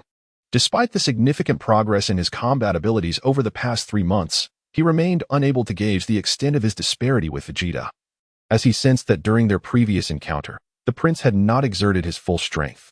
In their last match, Vegeta had indeed held back, and while Kafi had formed a rough estimation of his own capabilities, he could not ascertain a precise value.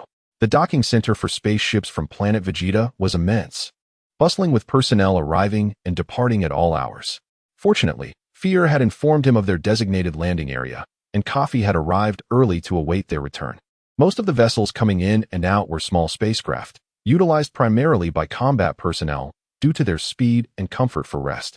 Before long, 5 spherical miniature spacecraft descended at the agreed-upon location, landing gently thanks to a specialized cushioning strip at the docking center. The hatch of the leading ship opened, and Fear emerged first, followed closely by Kafi's mother and several uncles. Kafi noticed that aside from his father, everyone in the team bore minor injuries, suggesting they had just conquered a high-level planet, which explained their swift return for recuperation. Father, mother, esteemed uncles, welcome back home. Kafi greeted them warmly, bowing slightly in a display of respect. Fear, possessing a keen sense of energy, cast a brief glance at Kafi and nodded in approval, acknowledging his evident progress during his time at the academy. Yes, father. I am determined to become the mightiest Scion. I will not be complacent, Kafi replied, brimming with confidence and ambition. His mother, Nia, activated a scanner to assess Kafi's data. Kafi, it's astonishing. Your combat power is already at 1350, and you're not yet 4 years old. How have you achieved such an increase? She marveled. Upon hearing his mother's praise, Kafi remained unperturbed, candidly acknowledging his inferiority to Vegeta. What is the big deal? I still cannot surpass Vegeta. I suspect his power has exceeded 2000 by now. Regardless of everything, I hope you maintain confidence in yourself. Although the prince possesses remarkable talent, you will always be the finest warrior in my eyes, my pride, Fear encouraged. Though inwardly he believed the likelihood of surpassing such exceptional talent was nearly zero. Rest assured, father, I will surpass Vegeta. One day, I shall stand over him, Kafi declared, his confidence not born of folly, but of calculated determination. Given his foundational combat abilities at birth, Kafi's growth rate was indeed greater than Vegeta's, and especially lately. His progress could only be described as astounding. Very well, I believe in you, Fear said, patting Kafi's head, opting not to dampen his son's enthusiasm, seeing it as a catalyst for continuous effort rather than a sign of complacency. Kafi, I heard that you were personally selected by Prince Vegeta to join his team. Did that Naba make the cut? Cinda inquired from behind, clearly aware that Naba had not shared this good news with his father. Yes, Naba has joined Vegeta's team, but I do not reside with them, so I am unsure of his recent progress, Kafi replied honestly. Excellent. Your father and I have fought side by side for many years. You must look out for Naba, Cinda encouraged. Of course, Uncle Cinda, Kafi responded dutifully, though he held Naba in little regard. However, considering Cinda's close relationship with his father, he chose to maintain decorum. By the way, father, how long do you plan to stay before embarking on your next mission? Kafi asked, though he did not feel particularly dependent on his Scion parents, having grown accustomed to his father's presence during his formative years. This time, we conquered a high-level planet, so your mother and several uncles sustained some injuries. We will likely rest for a few days before receiving new orders, Fear explained, revealing the challenges faced in their latest battle. As they exited the docking center, Kafi and his family bid farewell to the other team members. Kafi, stay at home for the next few days. It's the perfect opportunity for me to assess your training progress, Fear declared, displaying his strict parental nature as he wasted no time in initiating training upon their return. All right, I'll inform the academy, Kafi acquiesced, eager to spend time with his parents while allowing his father to evaluate his advancements, as he often lacked stronger training partners. Once he had settled all necessary affairs, Kafi swiftly returned home. As he stepped through the door, a gust of wind brushed past him, prompting him to instinctively dodge. He soon realized it was a surprise attack from his father, aimed at testing Kafi's alertness. The sudden strike startled him, though Fear had deliberately held back, as a single blow at his full power would have easily subdued Kafi. You scared me half to death, father, Kafi exclaimed, pouting as he reproached his father for his lack of decorum. Ha ha ha, this is the only way to gauge your true strength. Fear chuckled heartily, seizing the moment. Kafi decided to voice a long-standing query that had been troubling him. Father, my recent progress has been substantial, yet I sense something amiss. I can't quite put my finger on it. Let me suppress my power to match yours, and we can engage in training. I will help you identify your weaknesses. Fear offered, knowing that every warrior encounters obstacles on their path to growth, and he too had faced similar challenges in his youth. Thus, he intended to help Kafi uncover his vulnerabilities through direct combat training. Chapter 18.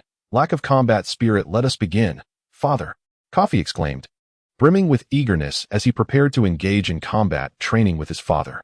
Observing his son's enthusiasm, Fio felt a deep sense of satisfaction.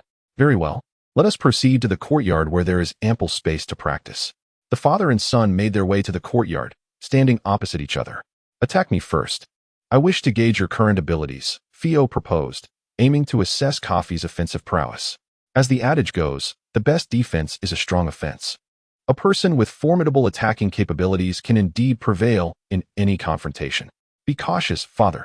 I am no longer the same as I was a few months ago, Kafi shouted, launching himself towards Fio with a sprint, crouching low to execute a whip kick aimed at Fio's lower body. Fio, however, did not overpower Kafi with sheer speed. Instead, he merely leaped lightly, effortlessly evading the whip kick and twisting in midair to position himself behind Kafi. Quicken your pace. Attack with conviction and eliminate unnecessary movements. A voice echoed from behind. Kafi swiftly pivoted, throwing a punch directly at Fio's face, the force of his blow creating a gust that slightly ruffled Fio's hair. Fio tilted his neck gently, dodging once more. Your speed must be swift, yet not excessively forceful. The wind from your punch is too pronounced. An opponent can easily sense it. Throughout their training bout, Fio deftly evaded Kafi's various attacks while providing incisive feedback, demonstrating his extensive combat experience as a seasoned warrior. With another loud shout, Kafi unleashed a powerful punch that narrowly missed Fio's head. Yet, it struck nothing but air, exposing a flaw in Kafi's stance. Fio swiftly recognized Kafi's current capabilities and deemed it unnecessary to continue dodging. With his wealth of combat experience, Fio seized upon Kafi's minor misstep, swiftly sidestepping and delivering a straightforward punch to Kafi's abdomen. The impact sent Kafi sprawling several meters away, causing him to expel a mouthful of water. Though Kafi attempted to rise and continue fighting, the force of that single strike had significantly weakened him, rendering him unable to get back on his feet. Exhaustion and depletion of energy forbade Kafi from resuming combat. He appeared particularly feeble. Father, you are truly formidable, Kafi murmured weakly. Get up, it was merely a basic strike. Fio replied. Very well. Kafi resigned himself to lying on the ground. Indeed, for Kafi, his father represented an overwhelmingly powerful adversary. No matter the movements he attempted, Fio could effortlessly evade and exploit his vulnerabilities. Such advanced combat was still beyond Kafi's current abilities. Though he possessed the soul of an adult, his physical form was still that of a mere child, with limbs considerably shorter than Fio's, thus limiting his potential. What a pity. I cannot even touch you, father. Kafi lay there for several minutes, gradually regaining his strength, lamenting the disparity between himself and his unscathed father. You are still too inexperienced.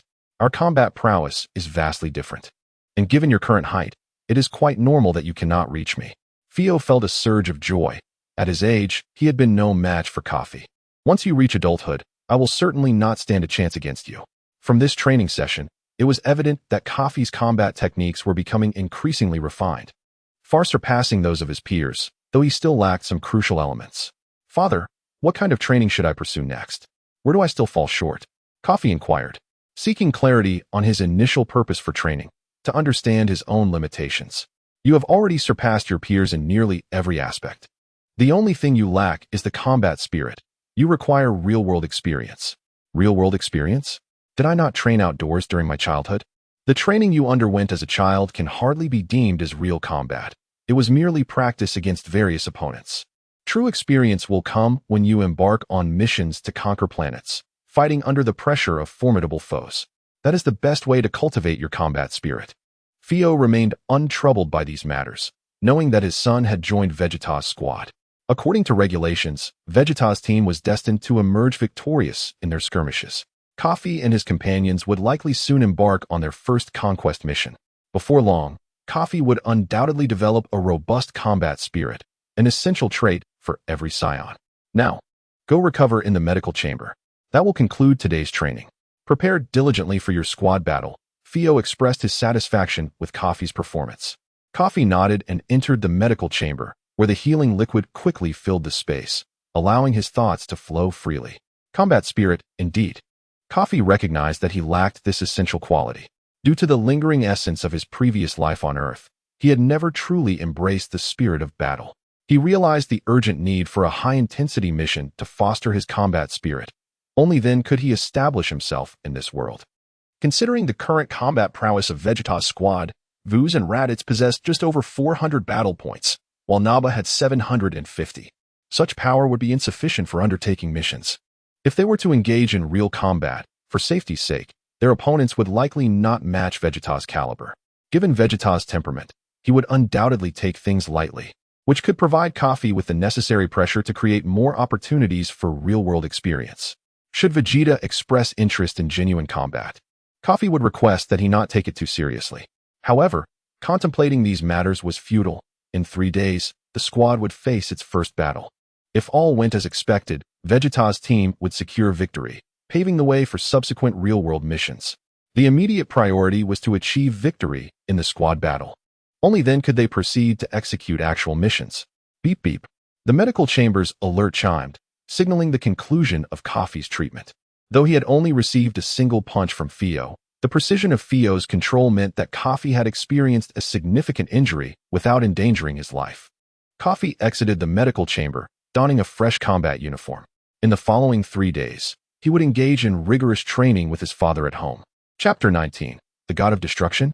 With merely 3 days remaining until the squad battle, Kafi was fervently training. Meanwhile, within the royal palace of planet Vegeta, King Vegeta was curled up on the ground, a foot pressing down on his back, making it difficult for him to breathe. How could anyone be so audacious towards his father? Who was that individual? Vegeta hid in a corner, seething with anger. Yet knowing that even his father was no match for this being, he could only cower in fear. Prior to this, King Vegeta had specifically warned Vegeta not to emerge. From behind, the figure standing over King Vegeta was not merely a person, it resembled a cat. This being had purple skin, blue eyes, and a long tail. Though not particularly robust in appearance, it exuded an aura of immense strength. I am a magnanimous god, yet there is one thing I cannot tolerate, the purple cat proclaimed. Gesturing animatedly, one could discern that its slender arms were surprisingly powerful, with long fingers ending in sharp claws, resembling a standing feline. At that moment, Vegeta remained unaware of the identity of this being. The cat god continued, its words dripping with menace. You lack the respect due to others.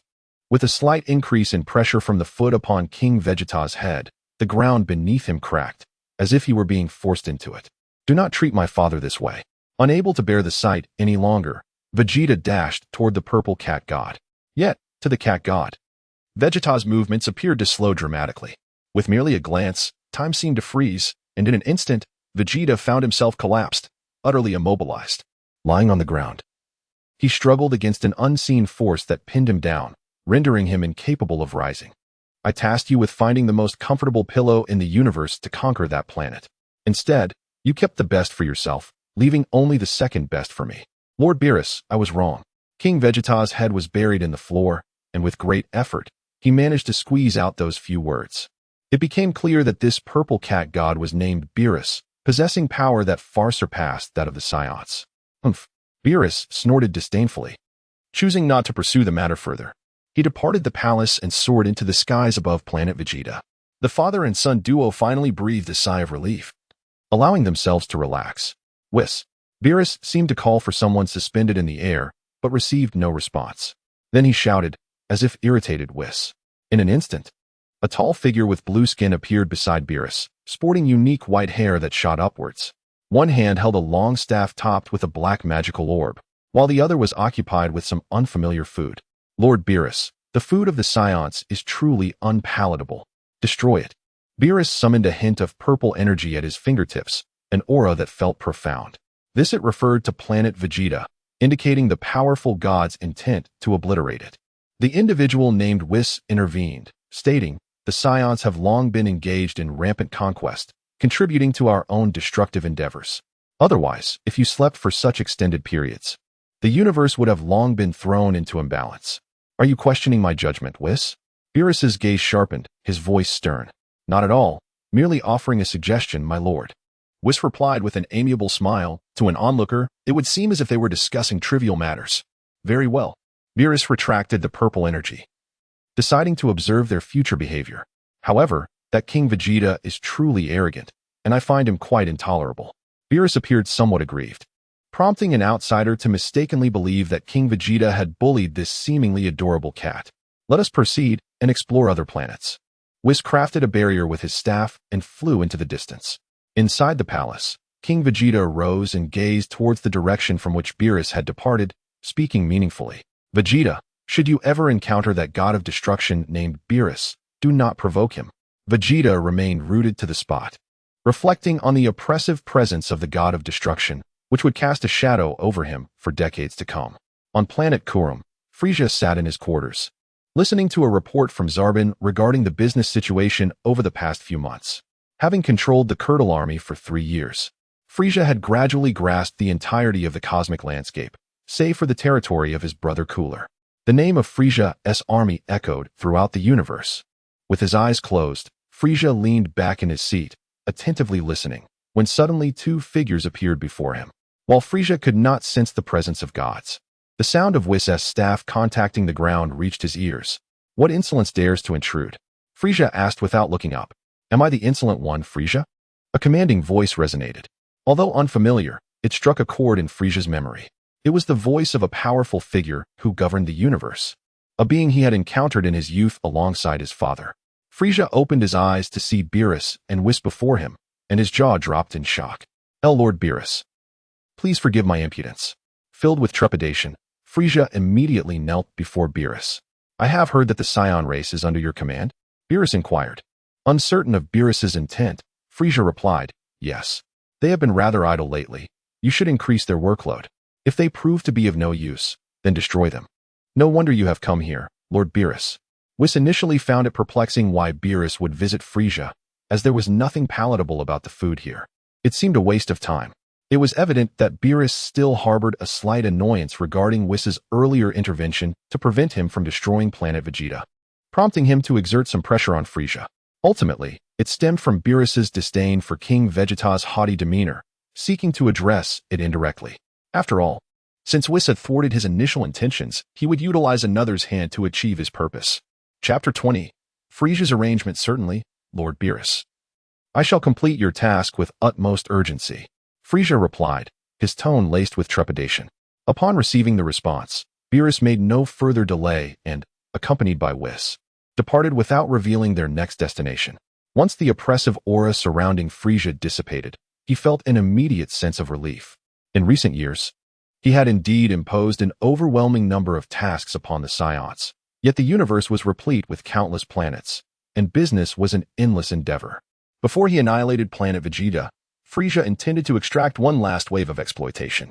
Additionally, he was motivated by tales passed down from his father regarding a legendary Super Saiyan that emerged many years ago, as well as the ancestral warnings within the Frost Demon clan to beware of the golden-haired Scions. Connecting these cosmic legends with his family's teachings, Frieza speculated that the golden-haired Scion was indeed the fabled Super Saiyan. However, he had not encountered such a being in many years, leading him to question its authenticity. He pondered how the Scion race had offended the god of destruction, but regardless, since Lord Beerus had spoken, Frieza was prepared to comply, considering it a preemptive measure.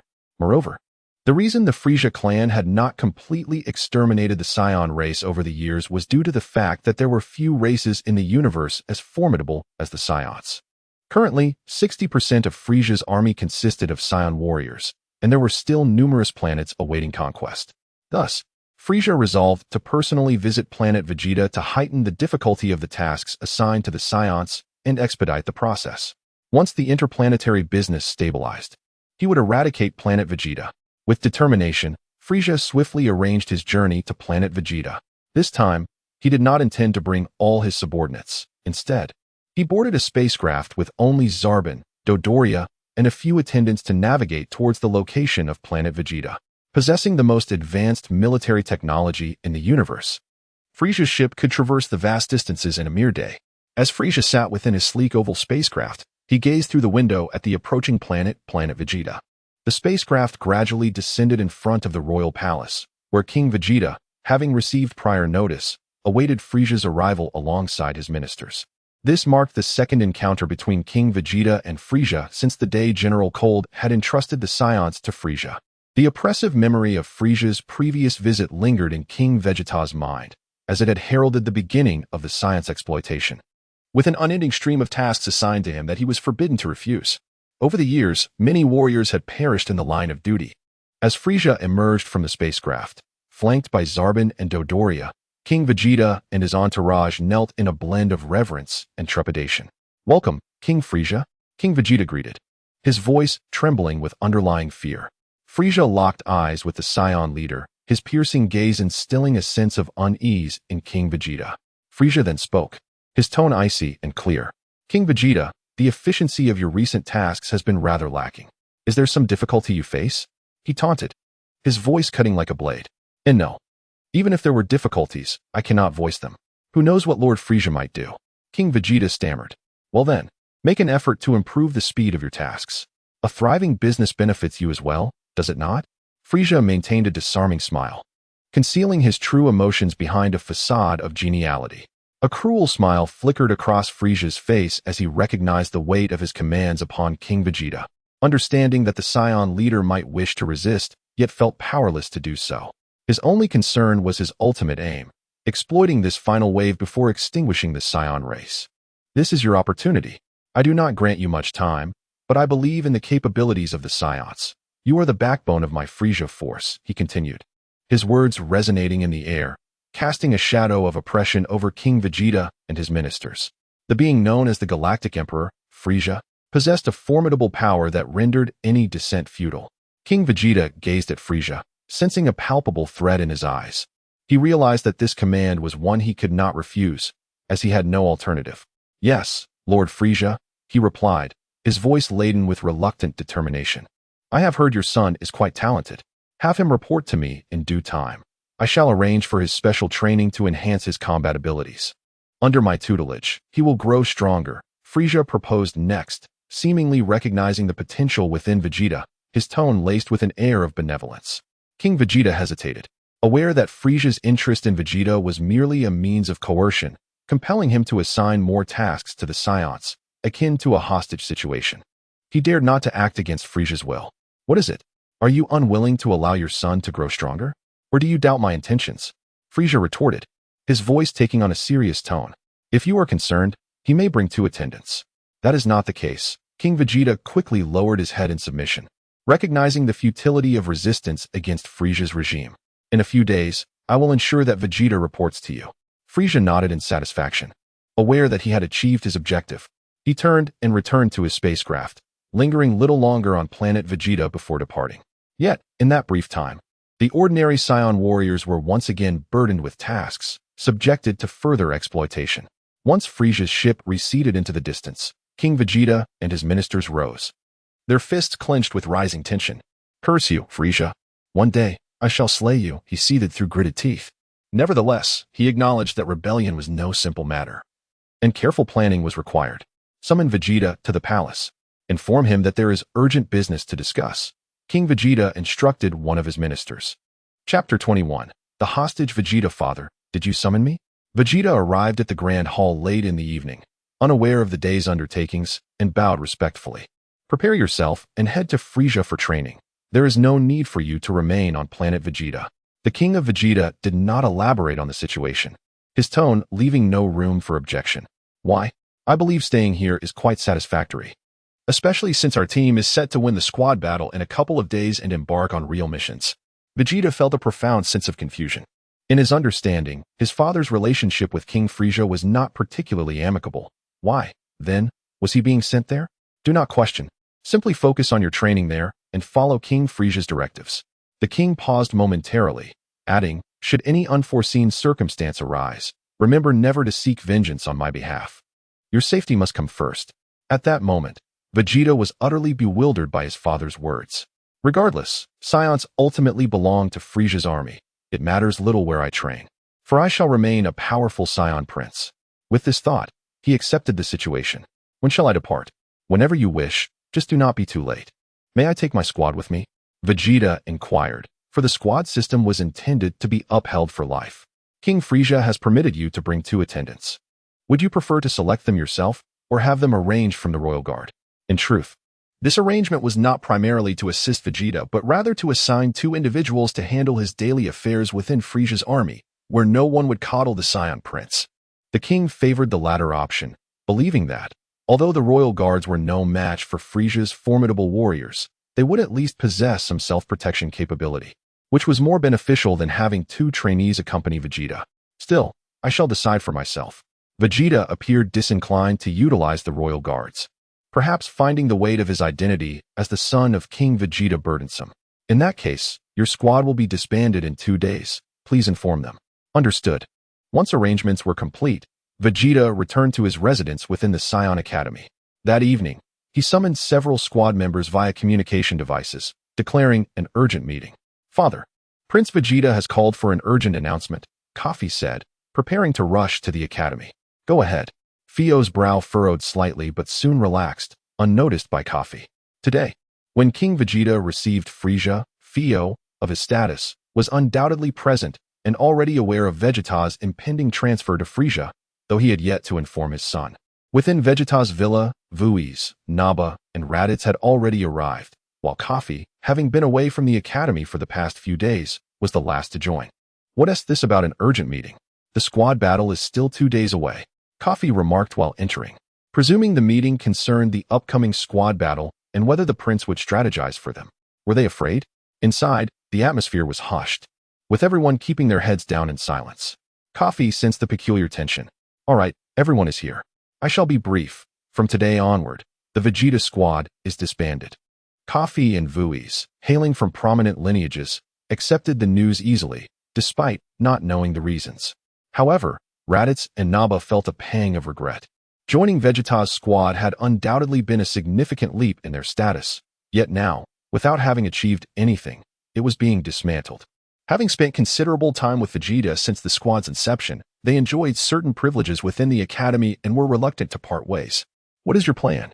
Kafi inquired. I am to accompany Frieza. He may pose a threat to father regarding certain matters, Vegeta revealed. He was astute enough to surmise the implications, yet felt helpless in the situation. As a prince, he appeared exceedingly composed. Kafi's mind raced with speculation. What shall we do, Captain? Naba expressed his desire to remain close to Vegeta. Frieza has stated that I may bring 2 attendants with me. Vegeta turned to Kafi, his eyes glimmering with anticipation. Kafi, you are the only one among the Scion race I can consider for this role. Will you accompany me? Indeed, while Kafi's strength paled in comparison to Vegeta's, having him nearby would be more advantageous than others, providing a degree of combat capability in case of emergencies. Do not ask me. I have no desire to go. They seek a prince, and I lack the status to serve as a hostage. Kafi shot Vegeta a pointed look. Must you use such an extreme term as hostage? It is merely a conjecture that father might be under threat. I do not know for certain. Vegeta did not press further. If Kafi wished to accompany him, that would suffice, but if not, he would not insist. He then turned to the other 3. And what about you 3? I will stay with the captain. If my captain does not go, neither will I, Vuis promptly declared, wanting to remain with Kafi. Though Frieza's army undoubtedly offered better conditions than Planet Vegeta, Kafi had his reasons for declining, and Vuis wished to stay by Kafi's side, adhering to Scion traditions, eagerly awaiting the day he would surpass Kafi. Then Raditz and Naba. You shall continue by my side. Once we arrive in Frieza's domain, we shall remain as a squad. Vegeta finalized the selection of companions for his venture into Frieza's army. Yes, Captain, Raditz and Naba affirmed, their expressions softening. I was wondering what the matter was. If it does not concern me, Vuis and I shall take our leave. Kafi waved, bidding farewell to Vegeta. However, the next time we meet, I shall challenge you. Do not be surprised if I surpass you. Humph. Do you think you can surpass me, the mighty Vegeta? Vegeta scoffed in response. Should you still be stronger than me upon our next encounter, do remember to address me as Captain. Kafi waved goodbye as he departed from Vegeta's residence. The 2 exchanged no further words, and this parting could very well last over 20 years. Chapter 22. The reconstruction of the squad after departing from Vegeta. Kafi opted not to return home, but instead accompanied Vuz to the villa within the academy, desperately seeking a tranquil space to clarify his thoughts for the impending challenges ahead. Upon arriving at his residence, Kafi retreated to his room and securely locked the door. He vaguely recalled that when Frieza annihilated planet Vegeta, he had summoned all the Scions back, facilitating a complete eradication. Only Vegeta, Raditz, and Nappa, who were with Frieza's army, survived the cataclysm, thus evading the planet's destruction. Now, mirroring the narrative of a comic, Vegeta along with Raditz and Nappa had indeed ventured to Frieza's side, which signified that the impending doom for planet Vegeta was drawing nearer. However, Kafi could not ascertain the exact day Frieza would obliterate the planet, as the summons of all Scions back to their homeworld had not yet occurred. Yet, should that call come, Kafi feared he would be unable to escape in time. The entire fleet would inevitably be sealed off from entry and exit, leaving Kafi without any chance of fleeing. To mitigate the risks, Kafi resolved to formulate a plan promptly, aiming to flee planet Vegeta, and would later devise a scheme to extricate his parents. However, as a student, Kafi lacked the authority to leave planet Vegeta at will. Furthermore, there were no habitable planets nearby, and the distant energies were beyond his current capabilities to sense, rendering instantaneous travel unfeasible. Most importantly, he had friends and parents to consider. He must devise a foolproof strategy to rescue everyone. The only viable solution was to re-establish a student squad, under the pretext of undertaking practical missions that would allow him to depart planet Vegeta. He could then find an opportunity to sabotage the spaceship, creating a FAAD of his demise, thereby erasing his name from the list of inhabitants of planet Vegeta. This approach would be the simplest and least conspicuous method. During the previous ranking competition, Kafi had ranked second in his group and had relinquished his right to form a squad to join Vegeta's team. However, he believed he could still manage to assemble his own squad. Without further deliberation, Kafi prepared to report to the academy the following day, aiming to reconstruct his team before the squad battle scheduled in 2 days. At dawn the next day, Kafi made his way alone to the office of the vice principal of the Scion Academy to submit his application for squad formation. Since Principal Column held the dual role of a royal minister, he primarily conducted his duties at the palace, making it challenging for Kafi to meet him directly. Knock, knock. Knock. Come in. Ah, it's Kafi. The vice principal recognized the visitor, as Kafi, being a prodigious student, was well known. Hello, the Vegeta squad has disbanded. Does my previous ranking still hold merit? I wish to form my own squad. Kafi stated directly, not beating around the bush. Given the dissolution of Vegeta's squad and the prince's imminent departure to Frieza's forces, the news had likely spread like wildfire, and the vice principal was certainly aware. The vice principal found no reason to deny this reasonable and justified request. However, earlier that morning, Principal Column had been tasked with escorting Prince Vegeta and others to Frieza's army. You'll have to wait for Principal Column's return to process your squad application. It shouldn't take too long. Kafi was reluctant to wait, as he yearned to leave planet Vegeta swiftly. If only I had thought to submit my report last night. What's the matter, Kafi? You seem anxious, the vice principal observed, sensing Kafi's urgency. While the ability to form his squad was crucial, it was the only means by which Kafi could undertake practical missions, filling him with a sense of urgency. It's nothing. I'll think of another solution, Kafi replied, exiting the vice principal's office. As despair loomed, Kafi recalled the head of the final inspection during enrollment, the legendary Saiyan hero, Ona. Ona had previously mentioned that Kafi could seek his assistance if he encountered difficulties at the academy. Perhaps, given Ona's stature, he could indeed provide the help Kafi needed. Returning to the villa without delay, Kafi sought the assistance of Hongshur, the housekeeper of the Scion Academy, who possessed vast information from the logistics department to aid the Scions at any time. Hongshur, please help me locate Lord Ona's residence. I have an urgent matter to discuss with him. Of course, Lord Kafi. Soon, Hongshur discovered Ona's usual whereabouts, a secluded corner of the academy that remained undisturbed. With the location in hand, Kafi wasted no time and flew at top speed to his destination. It was a quaint little courtyard, featuring a pond and a few trees. An ideal spot for rest and recuperation. Is Lord Ona in? Kafi called out loudly at the entrance. Ah, Kafi, it's good to see you again. Come in, came a voice from within. Upon receiving permission, Kafi hurriedly entered, finding the legendary Scion, the disabled hero, Ona. Lord Ona, I require your assistance. Kafi spoke candidly, as Scion warriors preferred directness. What is it? Ona inquired. Kafi, having years ahead of him at the Scion Academy, did not understand why he was so eager. Kafi could not reveal his true worries, so he fabricated an appropriate reason. The first squad battle is about to commence, and I wish to secure an early opportunity for practical training tasks. Thus, I am a bit anxious. Kafi even crafted an optimistic persona for himself, prompting Ona to reflect on his initial assessment, recognizing Kafi as a future pillar of the Scion race. Therefore, your primary goal is to undertake missions on other planets? Ona discerned the underlying intent in Kafi's words. Precisely, Kafi affirmed. If the goal is merely to execute missions on foreign planets, aside from the regular participation of students with established squads, there are alternative methods. Oh, what are those methods? Kafi, elated to hear of other options, felt a surge of hope, eager to fulfill his objective. Chapter 23. The Divine Light Pillar. Have you ever considered that the number of officially established teams for trainees is limited? If there are powerful trainees who have not joined a team, will they be unable to undertake practical combat missions? Ona inquired. Indeed. This was a question that Kafi had not previously pondered. So how can one accept practical combat missions? As long as one's combat power exceeds 1,000. They can form a temporary team of 4 to 5 individuals. The number of members must align with the requirements of an official team. As long as the average combat power of the temporary team reaches 700 points, the Academy will determine that you possess the capability for self-preservation on lower-tier planets, thus granting you the authority to accept practical combat missions.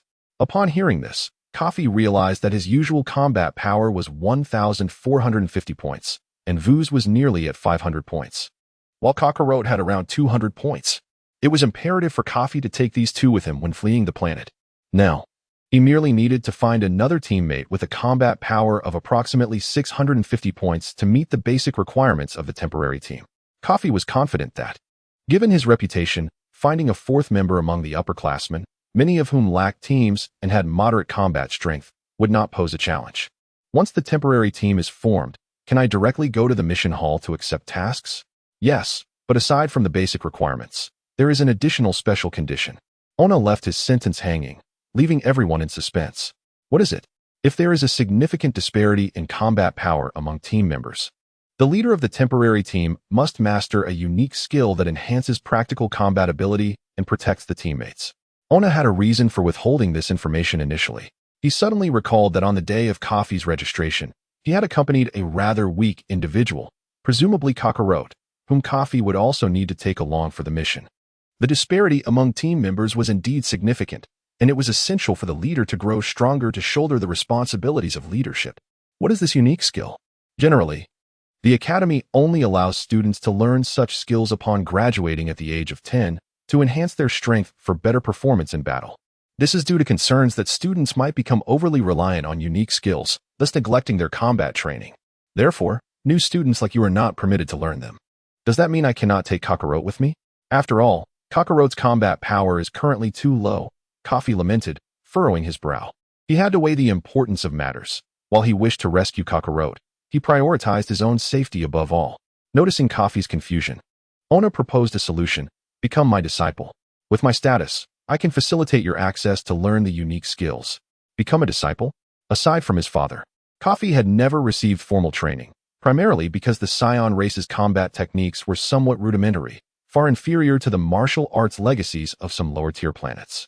Thus, Kafi had never had a master. It's just a formality. You need not regard me as a true master. This arrangement merely serves as a fitting reason for you to learn the unique skills. With a determined kneel, Kafi proclaimed, "From this day forth, you shall be my master." Recognizing the legendary hero of the Scions as his master, Kafi felt no reluctance. This was indeed a tremendous help to him. Although Ona's physical condition was impaired, his combat power and aura remained formidable. If given the chance, guidance from him in the future could be profoundly beneficial for Kafi. Rise, Kafi. Ona flew beside him, using his remaining arm to assist him up. Yes, master, Kafi replied, scratching the back of his head bashfully. Master, when may I begin learning the unique skills? You're quite eager, aren't you? Follow me. Ona took to the skies, and Kafi followed suit. Together, they arrived at the Scion Academy's library. The library boasted 5 floors, and it was nearly devoid of people. The first 4 floors contained various books chronicling the combat experiences of their predecessors. These experiences were transcribed by other aliens from oral accounts, which, while not capturing all the nuances, conveyed significant insights. Given the Scion's innate prowess in combat, comprehending this knowledge was not overly challenging. The fifth floor housed an array of unique skills, each one a singular existence, guarded by Scions to ensure their secrecy. Ona led Kafi directly to the fifth floor, where the guard evidently recognized him. "Lord Ona, what brings you here?" "I have taken on a disciple of exceptional talent. To nurture his abilities, I wish for him to select a unique skill for cultivation as soon as possible," Ona indicated towards Kafi. Kafi smiled at the guard in response. "You are the first genius under Prince Vegeta, Kafi?" The guard recognized Kafi's identity. "Indeed, with Lord Ona as your master, your achievements are bound to be remarkable." "Thank you for the compliment." Kafi responded with utmost politeness. "Ensure my disciple selects a skill of considerable merit. While combat largely depends on raw power, a superior unique skill can significantly enhance one's capabilities, potentially altering the outcome of a battle." "Rest assured," the guard replied, rising gracefully from the platform behind him. After careful consideration, he selected a scroll and presented it to Kafi. Kafi eagerly accepted it, noticing the bold inscription upon the scroll, "Divine Light Pillar." "I must warn you, this unique skill can unleash energy waves nearly double your combat power, but its primary drawback is the meticulous control required. Scarcely anyone has mastered it. You may choose to forego it, and I will assist you in selecting another," the guard kindly cautioned. The Divine Light Pillar is indeed more potent than the Gallic gun cultivated by Prince Vegeta, albeit more difficult to master. It seems Ona is quite knowledgeable about this unique skill. Control of energy? Kafi was already adept at managing the ki within his body, making the energy control, which posed a challenge for other Scions, a domain in which he excelled. "I shall take it," Kafi declared confidently. Now, all he needed was to successfully cultivate the Divine Light Pillar and find a teammate with combat power exceeding 650 points, allowing him to accept missions and escape from planet Vegeta at any time. The immediate priority was to devote himself to training. Kafi bid farewell and promptly left through the fifth floor window. "Master, I shall return to train now. I will visit you again when the opportunity arises."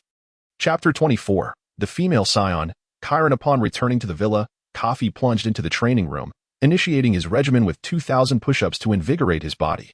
He then unfurled the scroll he had acquired from the library, densely inscribed with minuscule characters. At first, his reading revealed various applications of energy and essential precautions. Kafi initially dismissed these as mere fundamentals of energy control, convinced that mastering the so-called Divine Light Pillar would be effortless, given his proficiency in Chi round slash.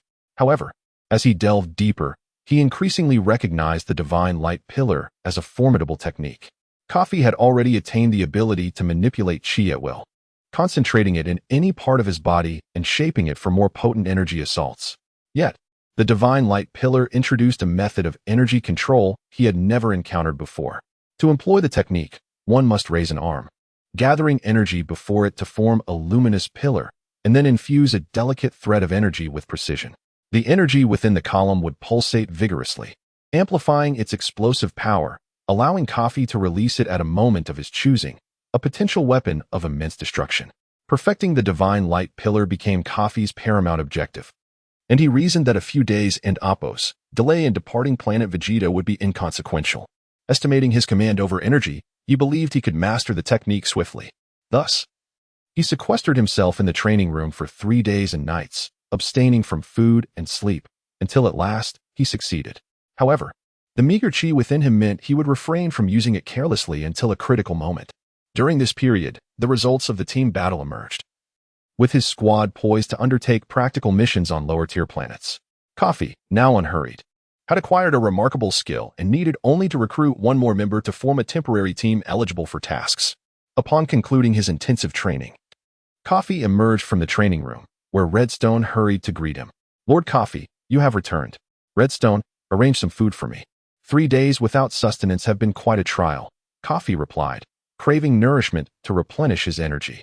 "Of course, Lord Kafi," Redstone promptly responded, departing to prepare a meal. "Vias. Vias." Kafi called out twice, and Vias emerged from another training room. "Boss, you're back. What happened these past few days? Since Prince Vegeta left, you seem different." Vias sensed that Kafi was harboring a secret. "Let us set that aside for now. I need to form a temporary team.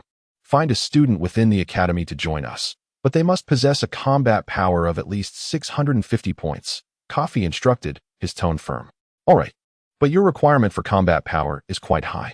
Most of the upperclassmen are already in teams, and the younger ones likely one team meet that threshold. Their combat power is considerably lower than mine, Vyas murmured, uncertain about his ability to fulfill the task. As Vyas set out to recruit teammates, Kafi devoured the food Redstone had brought, lamenting the unpalatable nature of Saiyan cuisine, wishing for the miraculous sins of beans from Earth.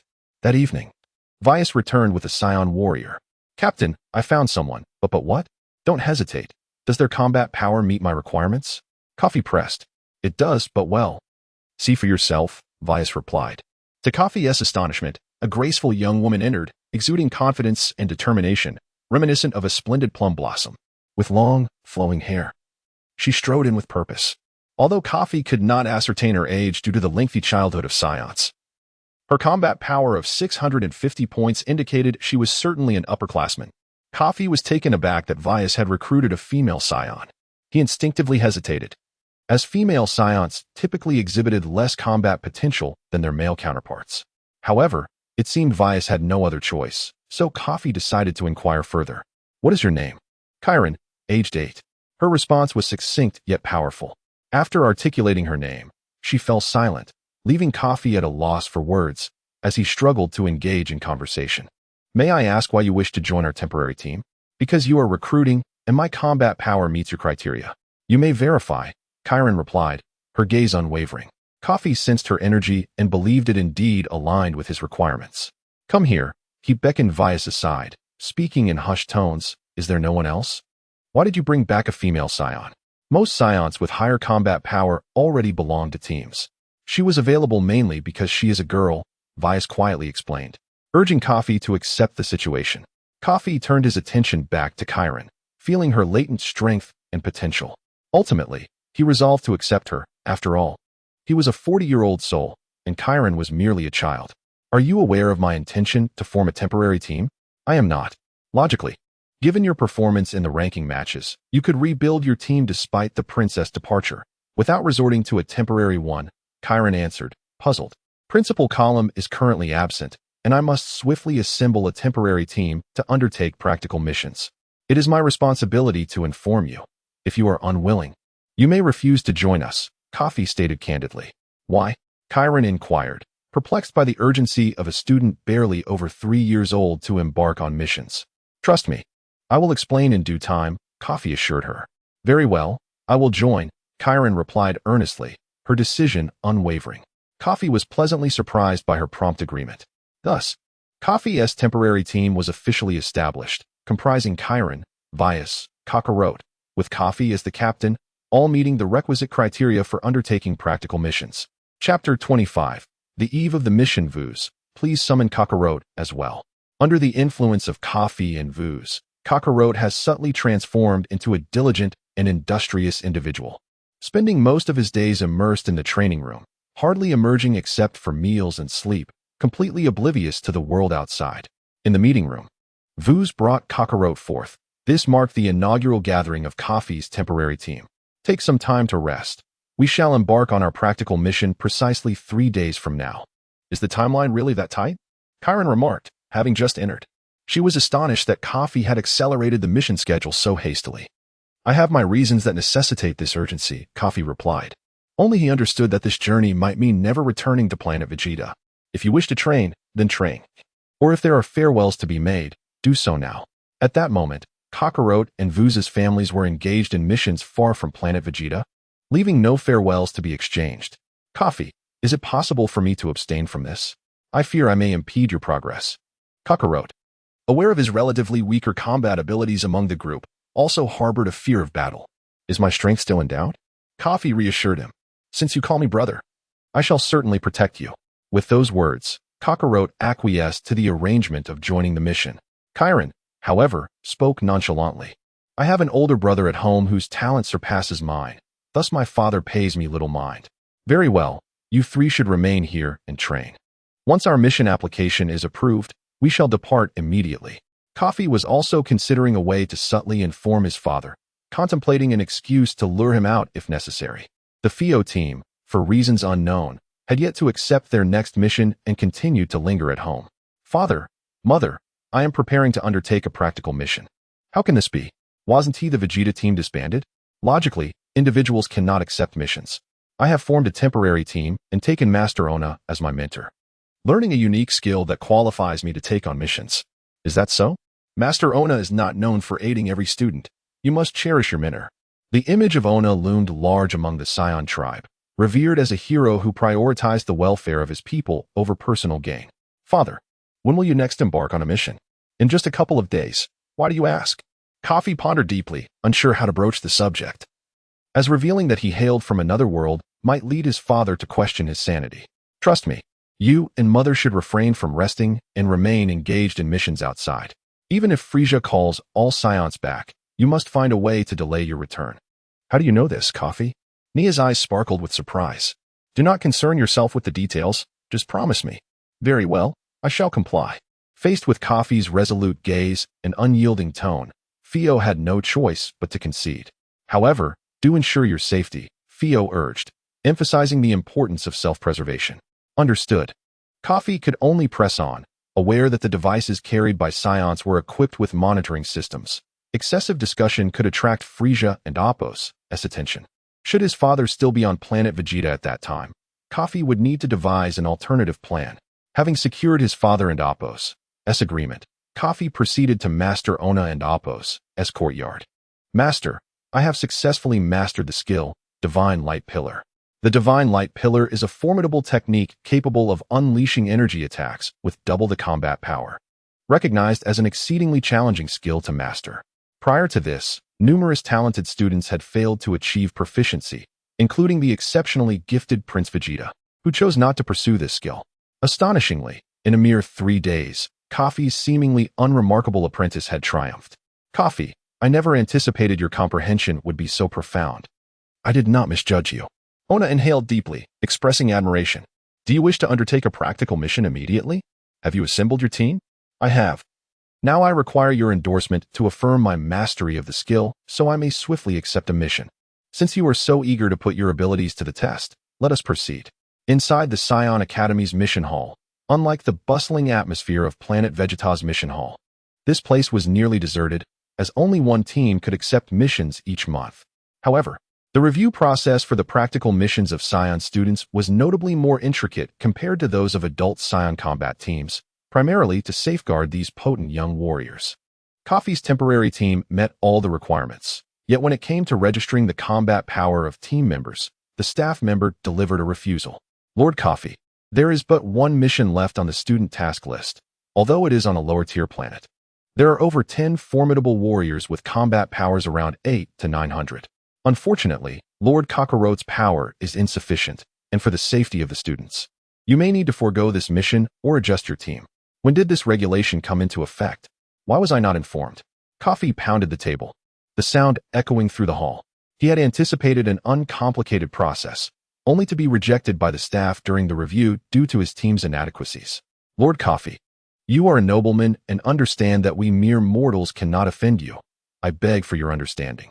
While you are indeed powerful, Lord Cockaro, the staff member appeared distressed, fully aware of the potential consequences of opposing a high-ranking noble on planet Vegeta. However, if they were to allow the application to proceed, he would undoubtedly face repercussions, leaving him caught between a rock and a hard place. Do you not recognize Master Ona? Kafi gestured towards his mentor. He can attest to my mastery of a unique skill. He possesses the strength to safeguard my team. Or do you believe my combat power of 1450 would falter on such a low-tier planet? Kafi unleashed a formidable aura, overwhelming the staff member. Lord Kafi, please temper your aura while I consider my options. The staff member pleaded, fully aware that Cockaro's low combat power posed a significant risk for potential casualties. A situation he was not willing to navigate alone. Chapter 26. Kafi's inference. I hold unwavering confidence in your capabilities, Lord Kafi. Yet the combat prowess of Lord Cockaro barely surpasses 200. Such a level of power presents an alarmingly high mortality risk during missions. Kafi's gaze bore into the staff member, rendering them unable to meet his eyes, yet they could only muster the courage to explain.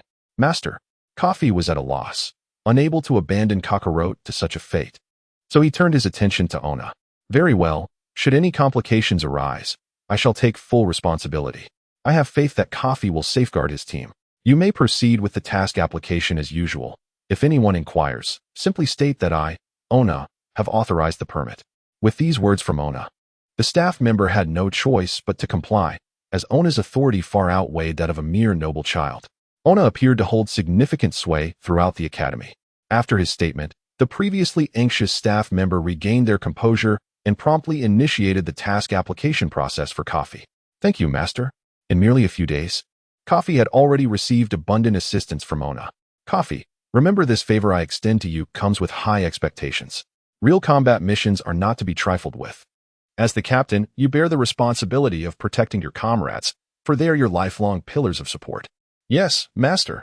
I shall ensure their safety and excel in our mission." The ensuing procedures were completed swiftly, and with Ona's endorsement, a mission to conquer a lower-tier planet was quickly secured. Kafi's temporary team was informed that they would depart for the ship docking center the following afternoon, where staff would be waiting to assist them. "Master, if the opportunity arises, I will repay your kindness," Kafi asserted, his tone resolute. This was no mere pleasantry. Ona genuinely cared for Kafi and had been of immense help. If possible, Kafi wished to rescue his master from Frieza's grasp. "Excellent. I eagerly await the day you become a true powerhouse." Though Ona did not fully grasp the meaning behind Kafi's words, he remained filled with hope for him. "Master, I shall take my leave now to inform my comrades." Ona waved his hand, signaling Kafi to depart, muttering to himself, "This lad always bolts as soon as he has what he needs. Ha ha ha." Upon returning home, Kafi succinctly briefed everyone on the situation. The mission to assault the lower-tier planet had been approved, and they should prepare to set off the next afternoon.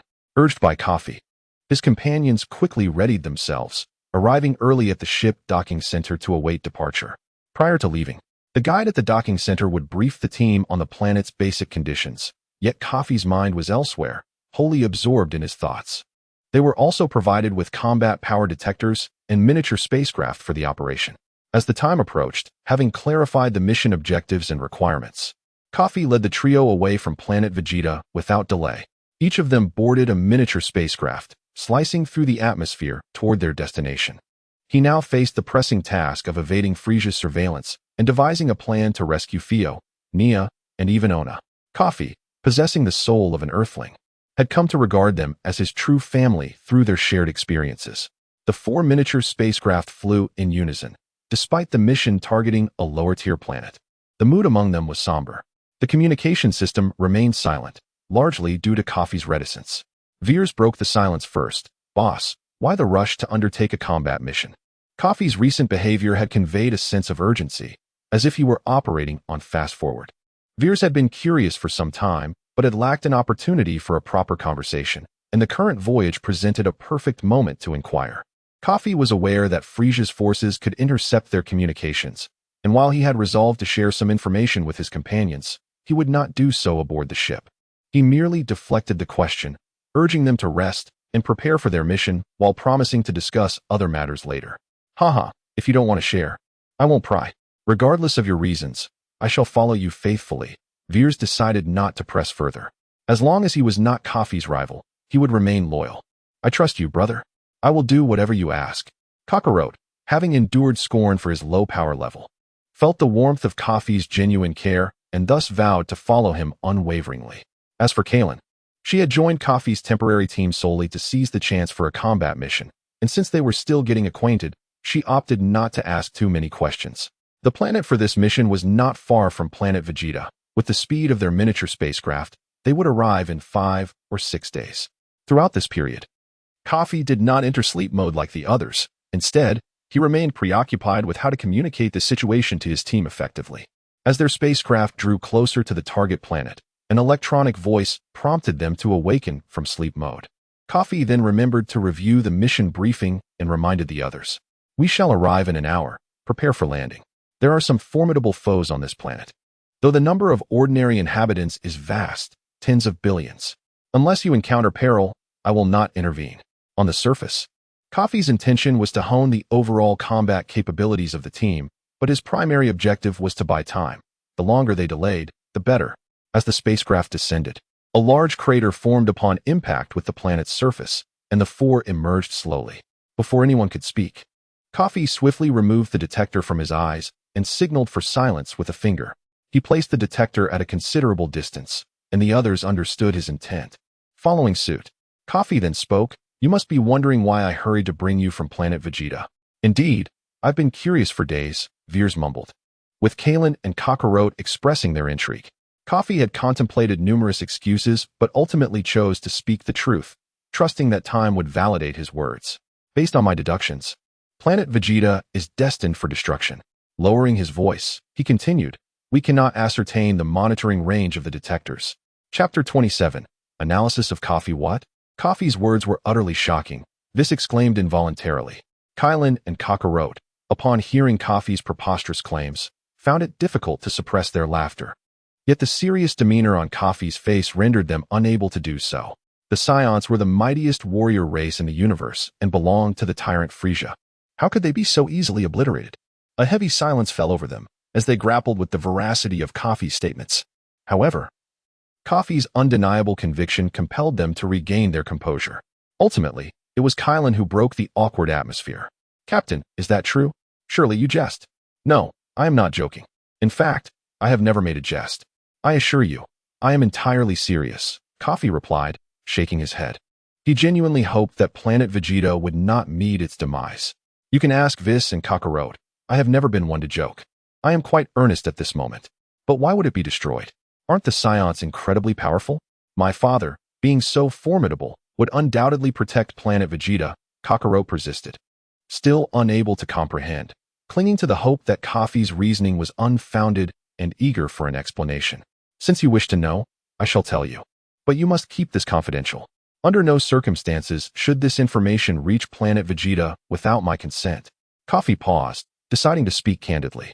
"It is Frieza who seeks to eliminate us." "Frieza?" The group gasped in disbelief. "How can that be possible?" Frieza. In recent years, his exploitation of us Scions has intensified. He has long sought an opportunity to eradicate us." "Kafi, how do you know this?" Cockaro continued to press, clearly still skeptical. "I have my sources," Kafi replied mysteriously. Indeed, he had heard hints from his parents about King Vegeta's potential rebellion, but he was unaware of further details. Vis, being a noble himself, had also caught wind of the rumors. Yet, the notion that Frieza would wish to annihilate planet Vegeta seemed far-fetched. True, Frieza's military assignments for the Scions have drastically increased over the past 2 years, with scarcely any time for rest, one invasion mission after another. However, the rewards have also risen significantly. He wouldn't destroy planet Vegeta, would he? Kylan offered an objective analysis. And with my father and Uncle Theo, such powerful figures present, they could not easily obliterate us, Cockaro asserted, brimming with confidence in his father's strength, viewing him as the ultimate warrior. Kafi inhaled deeply and continued, "In the cosmos, business is finite. The Scions have been working tirelessly for the past 2 years to meet quotas. Once we are deemed unnecessary, we become expendable to Frieza." Kafi elaborated further. Yet Vis and the others remained skeptical. "And do you truly believe Frieza coveted Vegeta's talents enough to take him in? Vegeta was merely taken as a hostage." A rift has long been brewing between King Vegeta and Frieza. Were Kafi to claim he was from another time, the others would doubt him even more. In truth, he had no way to substantiate his claims. Without even delving into Frieza's immense power, the warriors surrounding him, such as Zarbon and Dodoria, far surpassed King Vegeta in strength, supported by a special operations unit. Even if Frieza refrained from intervening, the Scion race would stand no chance against Frieza's army. To them, Scions were merely disposable labor. Kafi could only articulate to this extent, hoping the others would recognize the gravity of the situation. After his explanation, however, the matter remained unresolved. Kafi was well aware that the trio still harbored doubts regarding his assertions, yet he was not anxious to clarify further. Time would ultimately reveal the truth. "Regardless, we are on a mission. Pretend you are unaware of this matter. When the truth unfolds, you shall understand," he instructed. The others acquiesced to Kafi and Appo's wishes, realizing that honing their skills through this mission would be invaluable given their current weakness. At Kafi's signal, the group donned their power-level scouters once more. "You 3 should engage in combat together. Remember, do not prioritize efficiency. For instance, if you encounter someone with significantly lower power, let Cockaro handle them first. For slightly stronger foes, this will take on the challenge, and if they cannot prevail, Kylan, you will step in." Kylan, being the eldest and most powerful among them, grasped Kafi's intentions. This strategy would ensure that everyone improved their combat techniques. Understood, Captain, Kylan acknowledged, aware of Kafi's rationale, and refrained from recklessly annihilating weaker adversaries. Be sure to prioritize safety. If you cannot defeat an opponent, flee and leave the rest to me. Understood, Captain, the others responded, following orders as they activated their scouters and headed toward the nearest target. Kylan and Vis made accommodations for Cockarote's pace, flying at a leisurely speed. Cockarote, the battle is about to begin. Are you frightened? Vis teased, having spent considerable time with Cockarote and able to joke with him. If I can't win, so be it. At least I have you to back me up, Cockarote chuckled, displaying no fear regarding the impending fight. They all wore scouters, and those aware of their incapacity to win would not recklessly charge into battle. Kylan laughed lightly. Just don't ask me for help if you find yourself outmatched. They were still young, and their camaraderie blossomed rapidly, becoming quite familiar with one another. Well, if we can't win, we can simply flee. Thankfully, the captain has given us a chance. Otherwise, with his power, he could easily annihilate anyone, leaving us without an opportunity to shine, Vis remarked, his warrior instincts stirring within him, eager for a thrilling battle. Hush, Kylan urged, signaling for silence. We're approaching. Ahead lies a group of enemies with power levels around 100. Cockarote, it's your time to shine. All right. With that, the group descended from the air, and Cockarote rushed toward the enemies, swiftly dispatching one and initiating his first battle. Chapter 28. The unreachable Theo against an adversary of this caliber. Cockaro was fully capable of managing the situation. However, the sheer number of opponents presented a considerable challenge, demanding significant time and effort. Over the following days, Chiron, Vuz, and Cockaro utilized their detectors proficiently, selecting only those opponents suited to their strengths for combat. Wherever they ventured, they encountered an unbroken landscape of ruins and corpses. Several young warriors initially believed they would require ample time to acclimate, yet the battle cells embedded within their Scion lineage allowed them to swiftly adapt to such grotesque circumstances. Meanwhile, Kafi, remaining aboard the spacecraft, diligently engaged in fundamental training, embodying the essence of a disciplined warrior. Occasionally, he encountered a few extraterrestrial beings who had stumbled upon him, and he deftly dispatched them without hesitation. In the interludes between his training, Kafi contemplated various strategies to rescue his parents. After much deliberation, he devised a clever plan to lure his father to him under a fabricated pretense, thereby persuading him to leave planet Vegeta alongside his mother. With this thought in mind, Kafi settled into the spacecraft's cabin and initiated communication with his father, Theo. Beep, beep, beep. The electronic tones echoed incessantly from the communicator. Yet his father did not answer. Kafi speculated on two possible reasons. His father had likely taken on a new mission during the past 3 days and activated sleep mode, for it was unlikely that he would ignore Kafi's calls otherwise. This was reassuring. At least his father was not still on planet Vegeta. Now, the focus shifted to anticipating when Frieza would summon all Scions back, at which point Kafi would devise another plan to intervene. 3 days had passed without a glimpse of his comrades. It was time to check on the progress of their battles. Kafi sensed the energy signatures of Vuz and the others, who were engaged in combat over 2,000 kilometers away, moving with remarkable speed. He unleashed his energy and soared towards their location. Within 2 hours, Kafi's eyes caught sight of his comrades embroiled in a fierce struggle.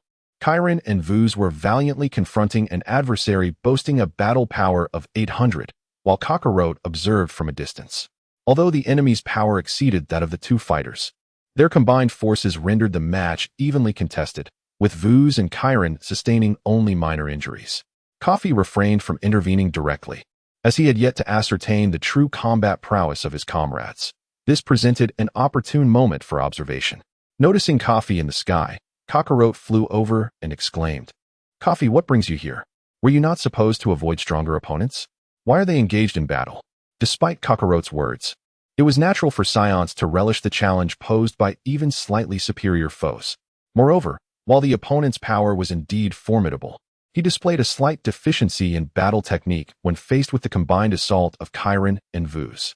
Initially, Kafi had presumed that female Scions, despite their higher power levels, would lack in combat skills. However, Chiron's prowess was truly impressive. Kafi remained transfixed, his gaze unwavering as he observed the clash below. Chiron was entangled with the enemy, And as the 2-on-1 engagement progressed, the adversary's stamina began to wane, suggesting an equilibrium in the struggle. Vuz appeared to detect a momentary opening and launched a powerful punch, intending to catch the enemy off guard, but the foe effortlessly evaded the attack. Chiron, demonstrating exceptional teamwork, executed a spinning kick aimed at the enemy. Yet, the adversary, being a stronger fighter, swiftly distanced himself through a series of backflips, creating space between them. Leveraging the momentum from a nearby boulder, he propelled himself backward, landing a forceful punch that sent Vuz reeling. Chiron promptly caught her comrade as he staggered away. In this exchange of blows, despite the numerical advantage, the disparity in power rendered the battle a back-and-forth stalemate. The enemy halted, demanding, "Who are you, and why do you invade our home?" Aware that their planet would inevitably descend into chaos under prolonged assault, he sought a meaningful dialogue. "Such inquiries are beyond your purview. Our sole objective is to conquer your world," Vuz replied, his eyes fierce with determination, consumed by the mission at hand.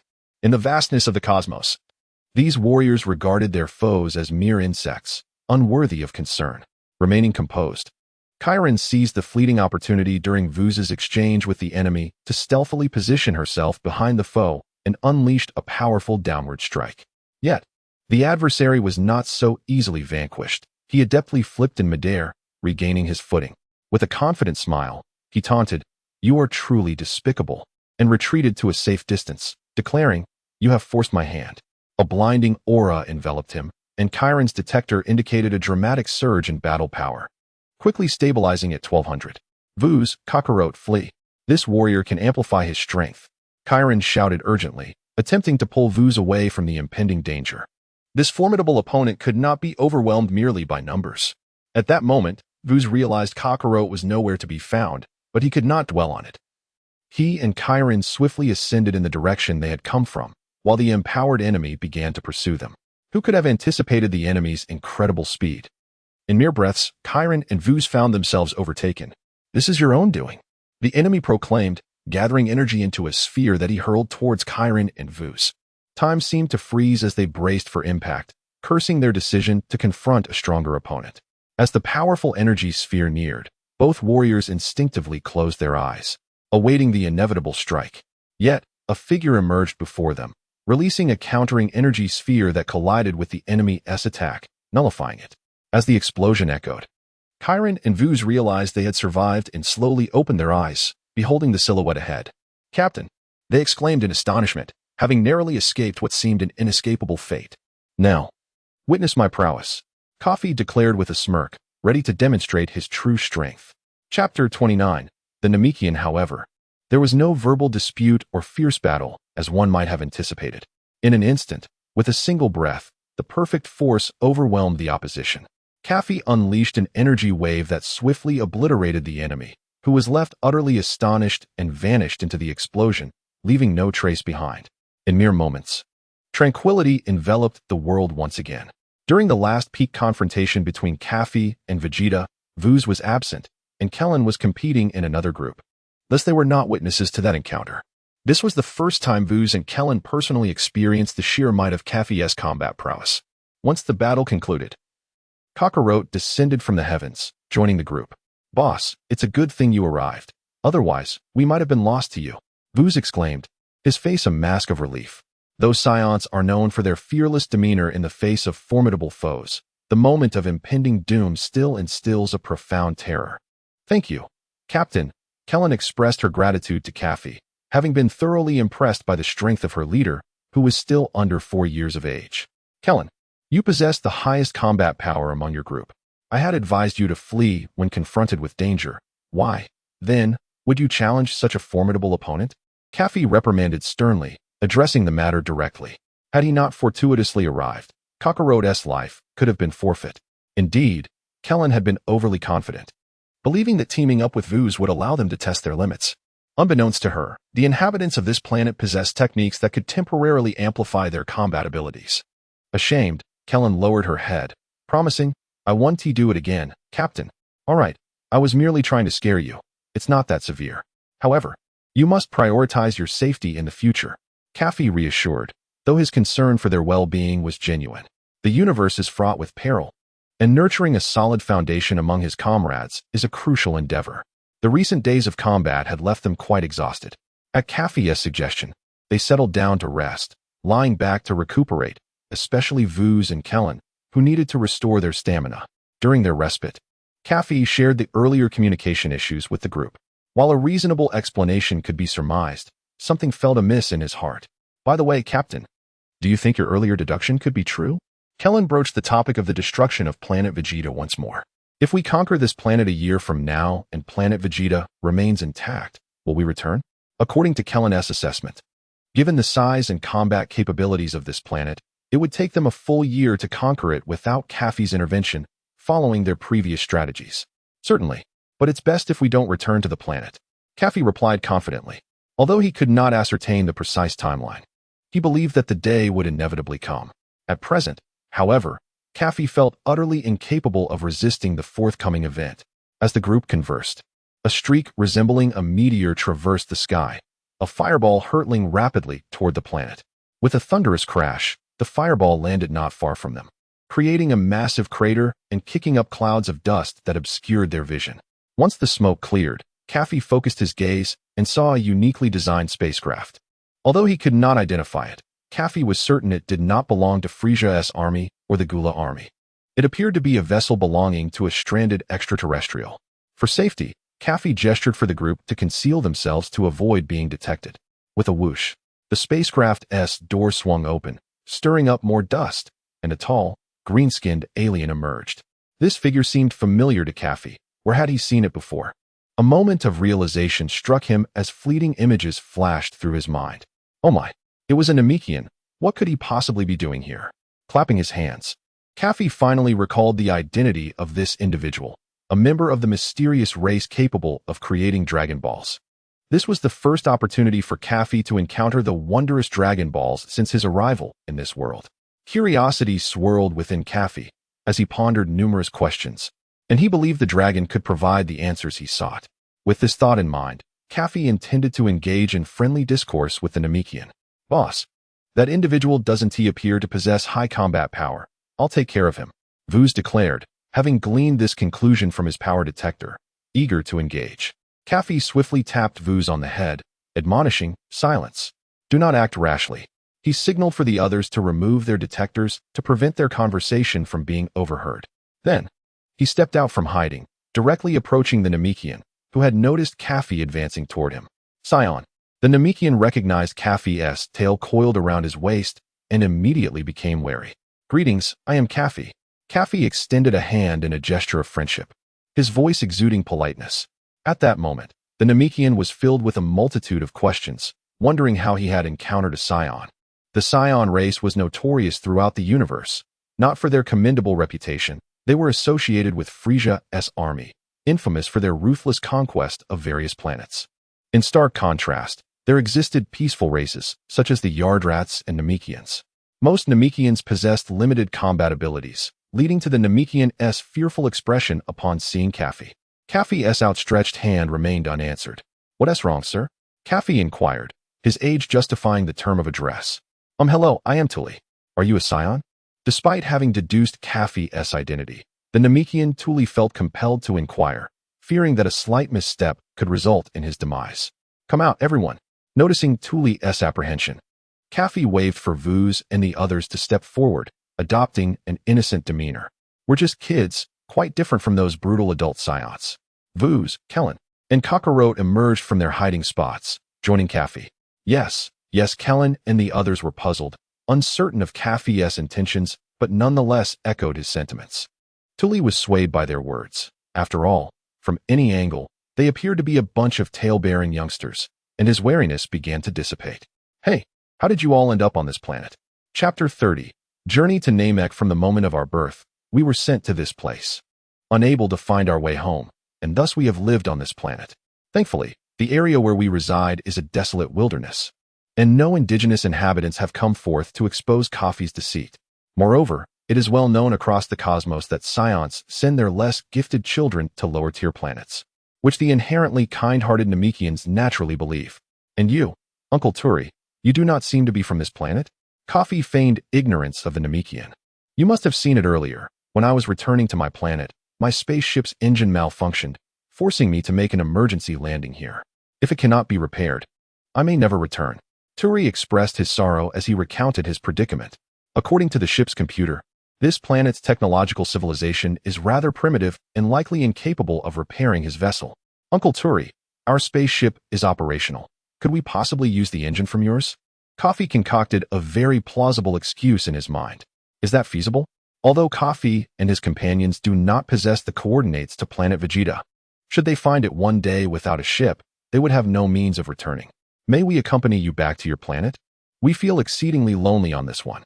Kafi displayed a pitiful expression, hoping to use this as an excuse to follow him to Namek. Once there, even if they could not wish upon the Dragon Balls, the Grand Elder could greatly enhance their potential, significantly boosting their combat power.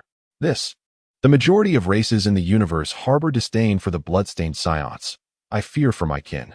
Although Turi could discern that Kafi and his companions were not the stereotypical Scions of the cosmos, he could not rule out the possibility of some extreme members of his race reacting negatively. Our combat power is not formidable. If there are powerful warriors on your planet, we would hardly cause any trouble if we were truly villains, Kafi speculated, feigning innocence. In Kafi's mind, Namek was home to warriors even stronger than the Scions.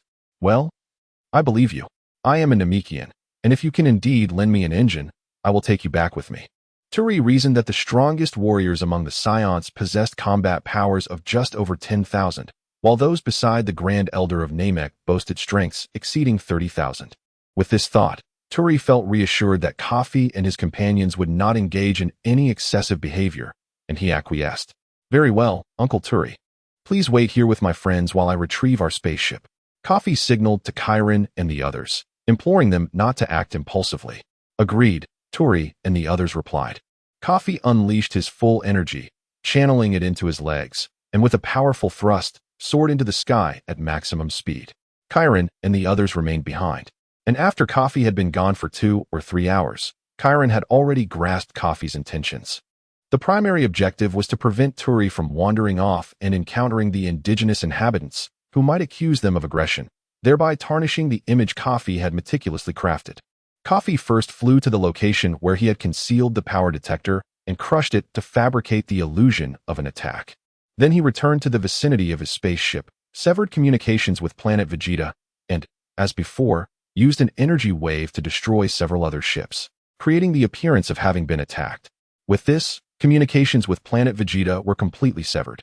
In fact, once the information stream from Kafi's team was cut off, the docking center on planet Vegeta promptly detected the anomaly and swiftly reported it to the higher-ups. However, due to an inability to reach the esteemed Noble Theo, they could only put the matter on hold for the time being. After executing this series of actions, Kafi returned with his spaceship. Fortunately, during this time, they had not encountered any of the planet's indigenous inhabitants, and Chiron and Turi had interacted quite harmoniously, engaging in numerous conversations. You're back, Captain. Chiron was the first to notice Kafi's return, who appeared descending from the sky, clutching a large sphere. Uncle Turi, can you see if this spaceship's engine can be fitted to yours? Kafi handed the miniature spaceship from planet Vegeta to Turi, who examined it for a moment before affirming that it could be done. He would have it repaired shortly. The Namekians, being an exceptionally intelligent race, could swiftly fix the ship with the ready-made equipment at their disposal. Turi's ship was primarily a medium-sized spacecraft, which would comfortably accommodate Kafi and his 3 companions without feeling overcrowded. The ship has been repaired. Let us depart.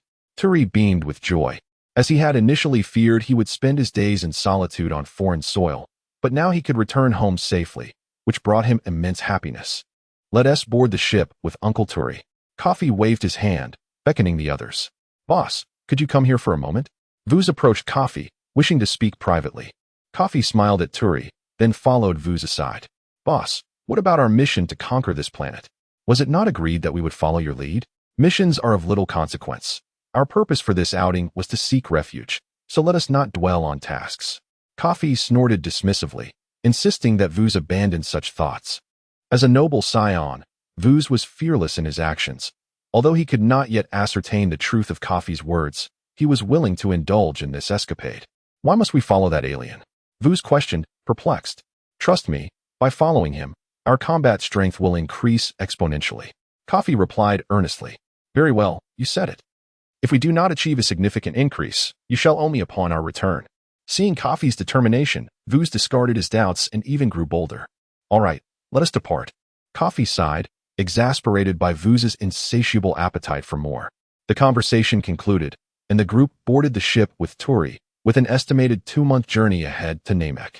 There, Kafi would potentially encounter the Dragon Balls for the first time since his arrival, and he could not help but recall the dragon fossil he had seen before his crossing. Chapter 31. Meeting the Grand Elder in a previous life. Kafi served as the curator of the Dragon Kingdom's Historical and Cultural Museum, as detailed in Volume 1, Chapter 6. During an expedition to examine an ancient fossil cluster, he uncovered a magnificent fossil of a dragon from Huaxia, measuring several dozen meters in length. It is believed that the violet beam emanating from the eyes of this dragon fossil is the primary culprit that transported Kafi into the Dragon Ball world. This memory is distant and somewhat hazy for Kafi now, yet he yearns to encounter the Dragon Balls on Namek, hoping to articulate his queries.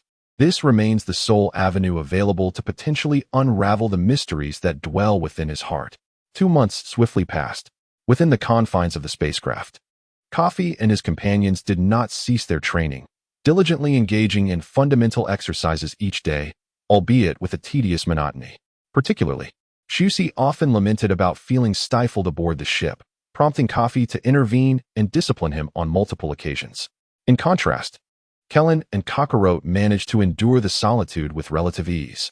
Throughout these 2 months, Tully shared tales of his homeland, Namek. It is a breathtaking planet, where 3 stars rise in succession and night never graces the surface.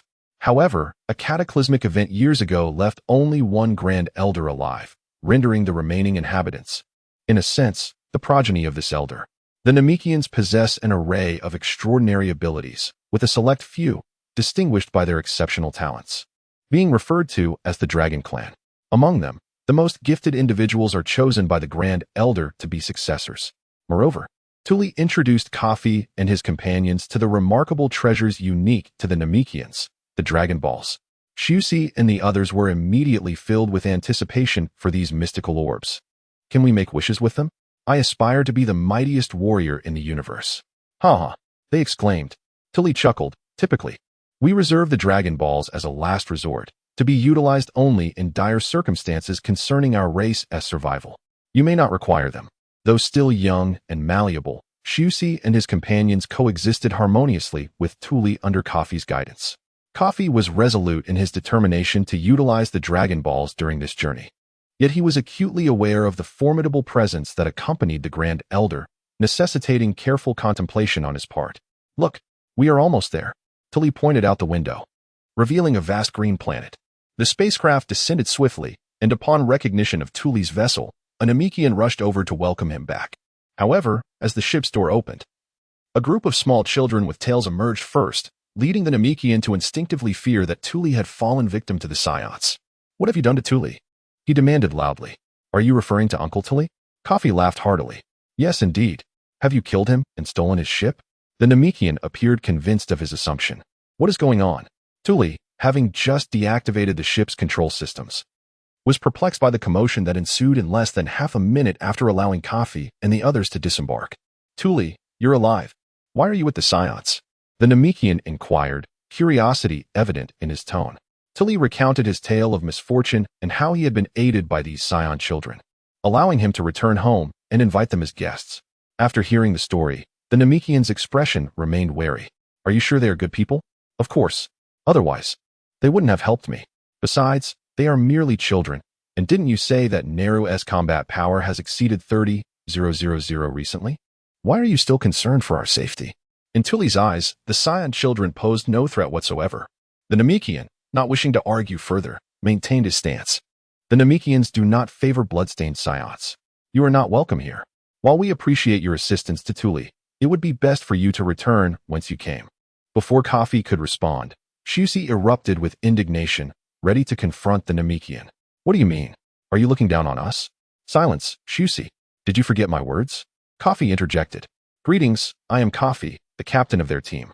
We mean no offense to your planet. Kafi's demeanor was unexpectedly courteous, defying the typical cosmic stereotype. And it caught the Namekian off guard. Enough of the ruckus. You are all my friends, Tuli interjected to diffuse the tension. The Namekian pondered for a moment before responding. While I sense no malice from you, I still cannot accept your presence. Seeing the futility in persuasion, Kafi suggested. Might I trouble you to lead me to your Grand Elder? He should possess profound telepathic abilities and can discern our intentions. Well, that seems acceptable. Follow me. But I must warn you, do not attempt any tricks. The Grand Elder is surrounded by formidable warriors. You are no match for them. It was prudent to issue a precaution, as the small group of Scion children posed no immediate threat. The Grand Elder's residence was quite distant. And as Kafi and his companions trailed behind Tuli, they took the opportunity to admire the pristine environment of Namek, a true feast for the eyes. Kellen gazed around at the verdant mountains and crystal-clear waters, punctuated by islands of various sizes. The environment on Namek is truly splendid. It uplifts the spirit immensely, she remarked. After some time, the group finally arrived at the Grand Elder's dwelling, located in an elegantly serene village. The Grand Elder was engaged in instructing some young Namekians. Upon noticing the newcomers, he gestured for Tuli and his companion to step outside. With a warm smile, the Grand Elder greeted, "Hello, young Scions." Kafi detected no hint of emotional fluctuation on the Grand Elder's face, as if he had anticipated their arrival. Chapter 32. Unleashing Potential. Greetings, esteemed Elder of Namek. It is evident that you have anticipated my arrival. Kafi bowed slightly, a gesture of politeness as always.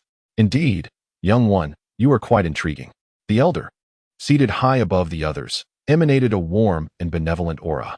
Do you know why I have come? Kafi refrained from revealing his intentions directly, choosing to probe the Elder's insights first. If I am not mistaken, you seek to utilize the Dragon Balls of our Namek, correct? As for the wish you desire, I can only discern a veil of darkness, utterly inscrutable. It seems you are indeed fascinating. The Elder spoke candidly, noting Kafi's formidable spirit, which rendered him enigmatic. Might I borrow the Dragon Balls for my use? Kafi was straightforward, avoiding any circumlocution. While I sense your distinction from other Scions, the Elder paused before continuing. Each use of the Dragon Balls necessitates a considerable interval before they can be employed again. I must reserve their power for dire circumstances. What nonsense about Dragon Balls? My master requires them. Why all this fuss? Visus, unable to contain his temper, seethed inwardly. Ha ha ha, young lad, do remain calm. I presume you harbor a desire to enhance your combat prowess. Kafi had indeed promised Visus such, yet he was unprepared for the Elder's composed insight. Although Kafi's request to use the Dragon Balls was temporarily declined, he was unperturbed, having intended to linger on this planet for a while longer. Elder, do you possess alternative means to augment our combat strength?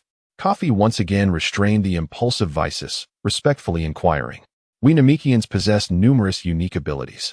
If you do not mind, I can assist in unlocking your potential, significantly enhancing your combat power. The Elder smiled, his capacity to unlock potential promising to satisfy the requests of the others. Save for the inscrutable Kafi, how much can you enhance? If it's insufficient, I still wish to use the Dragon Balls. Kafi maintained a steady demeanor, not swayed by the allure of potential enhancement. Indeed, if the increase is minimal, I shall not be satisfied, Visus chimed in, his bravado unabated, while Chiron and Cockaro remained silent behind them. Rest assured, the extent of enhancement hinges entirely on your latent potential. The combat potential of Science is immense. You shall experience a qualitative elevation in your combat prowess. Kafi nodded in satisfaction, temporarily relinquishing his request for the Dragon Balls. Let us commence with my potential enhancement. Come forth. The Elder beckoned Kafi to his side, extending a hand to rest atop Kafi's head, preparing to employ the secret technique for unlocking potential. Before initiating the process, Kafi's heart surged with excitement. Upon enhancing his power, he would truly become the foremost genius among Scions. Vegeta would be nothing more than a stepping stone beneath his feet in their future encounters. A swirling vortex of energy materialized above the Elder's hand, encircling Kafi's head with increasing velocity before it swiftly penetrated his mind. Kafi's eyes widened in astonishment. He felt an unprecedented surge of power within him. Boom! A formidable aura erupted forth, compelling Visus and the others to retreat involuntarily. In their hearts, only two words resonated, astonishingly powerful. Kafi erupted into wild laughter, fists clenched in exhilaration. Ha ha ha, my strength is now overwhelming. The torrent of energy coursing through him was unlike anything he had ever experienced, prompting an uncontrollable shout. This power. I have only felt such might from King Vegeta. Chiron expressed her disbelief, astonished by the remarkable efficacy of the potential enhancement. Cockaro, meanwhile, pondered silently. Can I also become as formidable as Brother Kafi? The elder exhaled deeply, the secret technique of potential enhancement complete, observing Kafi's ecstatic punches and kicks.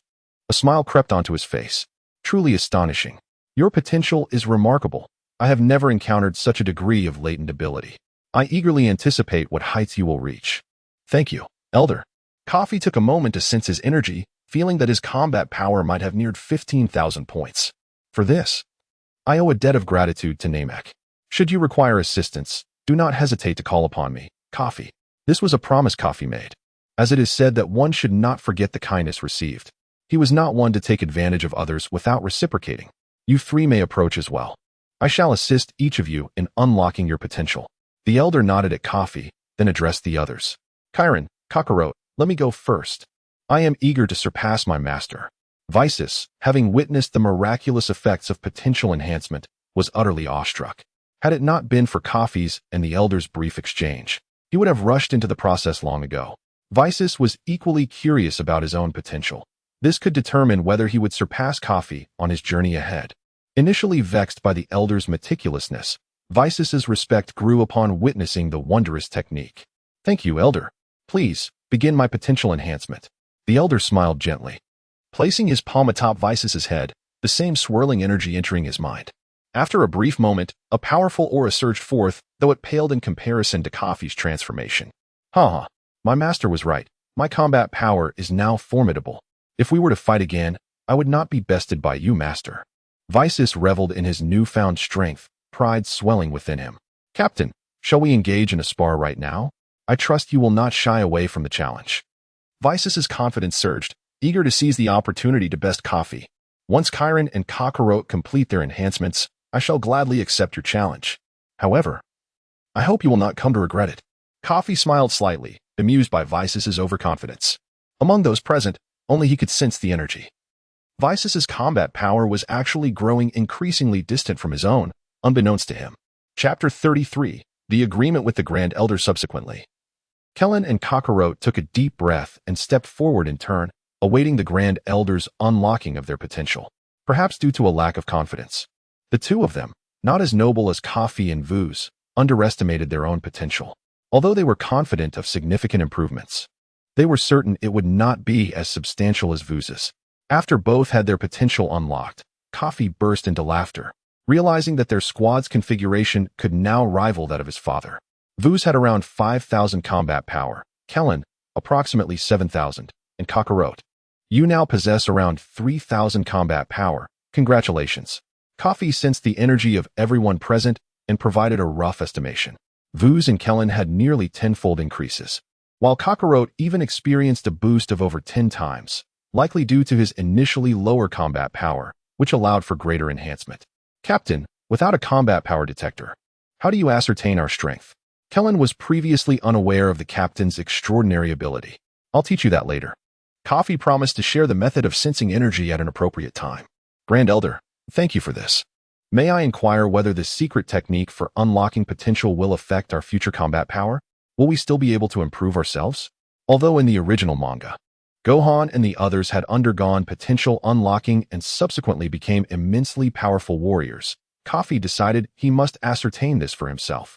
Rest assured, our Namekian technique primarily reveals the combat power that your bodies are currently unable to train. If you continue your normal training, your combat power will undoubtedly increase. The Grand Elder's words brought comfort to Kafi, who felt a sense of relief. It was crucial to recognize that his current combat power of over 10,000 was not enough to be considered a true powerhouse in the universe, even at present. Thank you, Grand Elder. We are truly delighted to have come to Namek.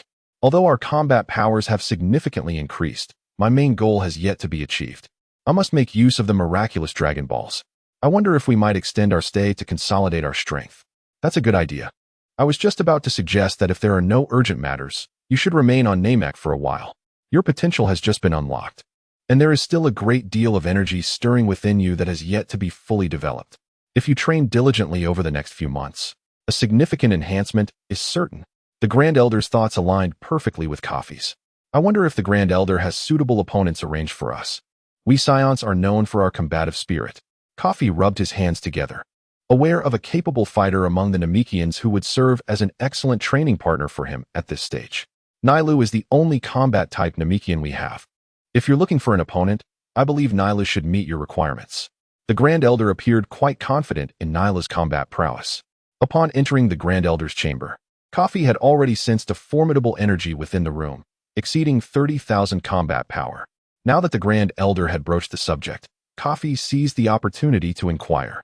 Might I ask where that esteemed fighter is? Would you be so kind as to introduce us? His tone was courteous, and the Grand Elder found it quite agreeable. Come forth, Nylu. The Grand Elder softly called out, and a figure emerged from behind his tall chair. Kafi could hardly contain himself. Piccolo. What? The Grand Elder, observing Kafi's instinctive reaction, mistakenly thought Kafi was familiar with the lost Namekian. Nothing.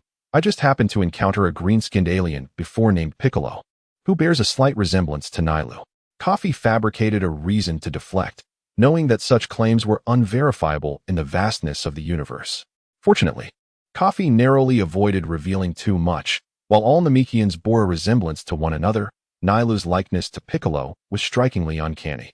Nylu, during this time, please train with these individuals nearby. Yes, Grand Elder. As the Grand Elder's guard, Nylu complied with his directives. All right, you may all leave now. I wish to speak with Kafi privately, Nylu as well. The Grand Elder's expression grew somewhat grave, prompting the others to exit. Yes, Grand Elder.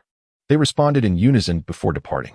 The Grand Elder's gaze remained fixed on Kafi as they sat in silence, each studying the other. I know you are not the homeless scions you pretend to be. You belong to the noble Scion lineage. Yet, I can also sense that your heart is not that of an evil Scion. Grand Elder, you. Kafi was taken aback that the persona he had carefully crafted had been so easily seen through by the Grand Elder. It is true, while unlocking your potential, I also sensed your memories, which revealed much information. Kafi pondered whether the Grand Elder had discerned his crossing over into this world. However, since the Grand Elder did not mention it, Kafi chose to feign ignorance. Kafi, can you promise me something? If one day, Namek faces an unstoppable enemy, will you intervene to save us? The Grand Elder's request was somewhat perplexing. However, Kafi readily agreed, speculating that the Grand Elder might be alluding to Frieza's impending attempt to seize the Dragon Balls. Perhaps the Grand Elder had an inkling of that future scenario. Of course, that shall be our pact. I will uphold my promise. You have aided us immensely, and we owe a debt of gratitude to Namek. There is something else I believe I should share with you. The Grand Elder's demeanor turned serious. What is it? Kafi inquired, filled with curiosity about the enigmatic Grand Elder of Namek. The Elder of Adrat has likely employed a foresight technique on you. While I do not know the outcome of that foresight, it must be of great significance. As I perceived your memories, I discovered a dark mist within the depths of your spirit that I could not discern clearly. There must be a connection between the two. The Grand Elder paused. I hope you can enhance your strength as much as possible, so that when the time comes, you can confront even the gravest of dangers with ease. Chapter 34, 1 against 2, Crushing Victory. The words of the Grand Elder were unbeknownst to Kafi, who initially believed that nurturing Cockaro, the protagonist, would ensure his survival in this world. However, it now appeared that his journey through time was far from straightforward. To confront the impending cosmic challenges, Kafi realized that the only path forward was to continually surpass his limits. Very well, I hope you heed my advice, the Grand Elder stated, signaling his desire for rest. Kafi, understanding the cue, gracefully exited the room. Outside, Naru and Vuz awaited Kafi, particularly Vuz, who was eager to challenge him. Having recently experienced a significant surge in power, he felt stifled with no outlet for his energy. Come on, let me challenge you. Once I knock you down, you'll be my subordinate. Vuz boasted audaciously. Kafi was no coward. He immediately unleashed his own aura, standing in opposition to Vuz. The latter matched his intensity, and although Chiron and the others could not perceive the energy, they sensed the greater pressure emanating from Kafi. The two locked eyes, a flicker of animosity evident between them as their auras clashed, signaling an impending battle. After a brief moment of mutual contemplation, they both launched into the sky, seeking a more spacious arena. Chiron scratched her head, sighing. That madman. It's obvious he stands no chance against the captain. Let's follow them and see. I also believe Vuz can't defeat Kafi, Cockaro concurred. Naru, are you coming? Chiron invited the enigmatic Namekian beside her to join in observing the clash between Kafi and Vuz. Naru simply nodded, and the three soared after Kafi. On the Namekian planet, composed of countless islands, Kafi and Vuz arrived at a secluded area, positioning themselves several meters apart. "Do you believe your combat power surpasses mine?" Kafi inquired with a smile, intent on undermining Vuz's confidence. "Absolutely. I possess boundless energy within me," Vuz declared, buoyed by Kafi's assessment that he now had about 5,000 battle points. Anyone experiencing a tenfold increase in power would feel similarly invincible. "Let us put that to the test," Kafi declared, adopting a defensive stance, prepared for Vuz's assault. "Don't underestimate me, boss." Vuz charged at Kafi with newfound speed, never having imagined he could move this quickly. However, the sudden spike in power left him somewhat disoriented. His punch whiffed past Kafi's ear. Throughout this exchange, Kafi remained motionless. "What's this? Are you holding back?" Vuz, regaining his composure, adjusted his breathing, a testament to his innate talent for combat. "That was just a slip-up. Now you'll see my true power." With that, Vuz unleashed a flurry of punches and kicks at an astonishing rate. In contrast, Kafi refrained from counterattacking, opting instead to passively block Vuz's onslaught.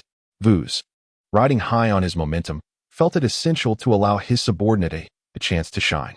As the battle progressed, Vuz found himself unable to land a single hit on Kafi, which infuriated him. He had not anticipated that despite his newfound strength, the gap between him and his boss was widening. With that thought, Kafi retaliated, sending Vuz flying backward several dozen meters. He then called out to the spectators, "Chiron, we haven't sparred yet. Join Vuz and take me on. It will be a good opportunity to assess your combat skills." Vuz, rising to his feet, asked incredulously, "Are you sure, boss? By your estimation, Chiron should be considerably stronger than me. You can't possibly be serious about facing us together." "Indeed, Captain, I'll sit this one out," Chiron replied, sensing that even combined with Vuz, they were unlikely to match Kafi's prowess, perhaps due to the lingering intimidation from earlier or simply a woman's intuition. "Don't worry, it'll be fun," Kafi reassured them. "All right, let us do this together." Chiron and Vuz agreed, preparing to confront Kafi as a team. The battle intensified as Chiron and Vuz coordinated their attacks, launching themselves at Kafi with incredible speed, striving to breach his defenses. Unfortunately, Kafi evaded their strikes with an ease that seemed almost effortless. Undeterred, Chiron and Vuz swiftly adjusted their strategy, flanking Kafi to execute a surprise assault. However, just as they were about to strike, Kafi soared into the air, delivering a powerful kick to both their midsections before they could react. Kafi's formidable leg strength propelled them far from him. Despite being knocked back, Chiron and Vuz refused to yield. They readied themselves for another round of offensive maneuvers. At this point, Kafi had ascended to a height of 100 meters, observing them from above as they soared after him without hesitation. Yet, as they approached, Kafi halted midair, conjuring two brilliant, searing energy spheres. These orbs pulsed with immense power, causing the very air around them to simmer. The energy was something Chiron and Vuz had never encountered before. Realizing the imminent, unavoidable force they faced, Chiron and Vuz exchanged resolute glances, steeling themselves for the oncoming impact. With a thunderous explosion, a thick plume of smoke erupted, signaling the conclusion of the battle. Kafi had decisively repelled both opponents, leaving Chiron and Vuz utterly defenseless. Lying on the ground, bruised and battered, Chiron and Vuz were barely breathing, appearing as though they had been vanquished, if not for the occasional rise and fall of their chests. This was a testament to Kafi's restraint. Otherwise, with his current combat capabilities, even a multitude of adversaries like Vuz would be futile. "Cough, cough." Vuz spluttered weakly. "Boss, just how much combat power do you possess now? Why does it feel like the gap between us is ever widening?" Chapter 35. The leader remains the leader, ha ha ha. It is of no consequence to tell you. My combat power is conservatively estimated to exceed 15,000 points. Kafi laughed heartily. "What? That surpasses even King Vegeta," Kalin exclaimed in astonishment. She had initially believed that the increase in power she and Vuz, along with Cockaro, had achieved was substantial enough, but she now realized that their captain's strength was even more unfathomable. Joining this team had indeed proven to be a sagacious decision. Following this battle, Kalin's loyalty to Kafi reached unprecedented heights, and Vuz would likely refrain from challenging Kafi in the future. Cockaro, full of bravado, jested at Vuz. Let us see when you can defeat my brother Kafi next time. Acknowledging his own inadequacy, Vuz shook his head. Had I known the captain's prowess was so vastly superior, I would never have dared to challenge him. You really are mischievous. Not even informing us of your true combat power, leading me to such unwarranted confidence and resulting in my embarrassment, Vuz lamented. Remember, your captain will always be your captain. Ha ha ha. Kafi simply wished to impart a lesson to Vuz, helping him recognize the disparity between them. By the way, are you Nalu? Kafi turned to the Namekian beside him, who merely nodded in acknowledgement. I wonder how much longer we must remain on Namek. I appreciate your company during our training, Kafi remarked. I will certainly cooperate fully with the Elder's instructions. This arrangement served a significant purpose. Although the Elder was confident that Kafi would not cause any trouble, it was prudent to ensure that the other Scions did not create any disturbances on the planet. Having Nalu supervise their training would be beneficial. However, this precaution seemed somewhat unnecessary, as Kafi's presence alone would deter any mischief. It had been nearly 3 months since they departed from Vegeta. Kafi intended to attempt contacting his father once more. The last inability to reach him had left an inexplicable feeling within him. Nalu, where are the ships docked on Namek? I wish to use Uncle Turi's ship to reach my father. Nalu found this curious. He had heard that these Scion children were sent away at a young age and had lost contact. How could Kafi still have a father? Yet, Nalu did not dwell on such matters. Following the Elder's potential development, these children posed no danger. If Kafi and the others had ulterior motives, the Elder would have already taken measures against them. Thus, when Kafi sought communication equipment to reach his father, Nalu did not question him further. Under Nalu's guidance, Kafi and his companions swiftly arrived at the location where the ships were docked. Kafi quickly located Turi's ship, which bore signs of recent maintenance, making it easily identifiable.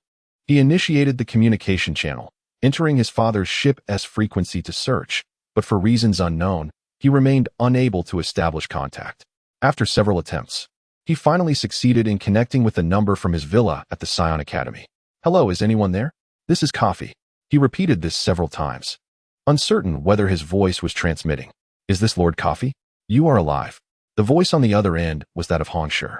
Previously, your signal was lost along with those of several others. We could not reach you from planet Vegeta, and we were all quite anxious. What? Are you implying that my father has also lost contact with planet Vegeta?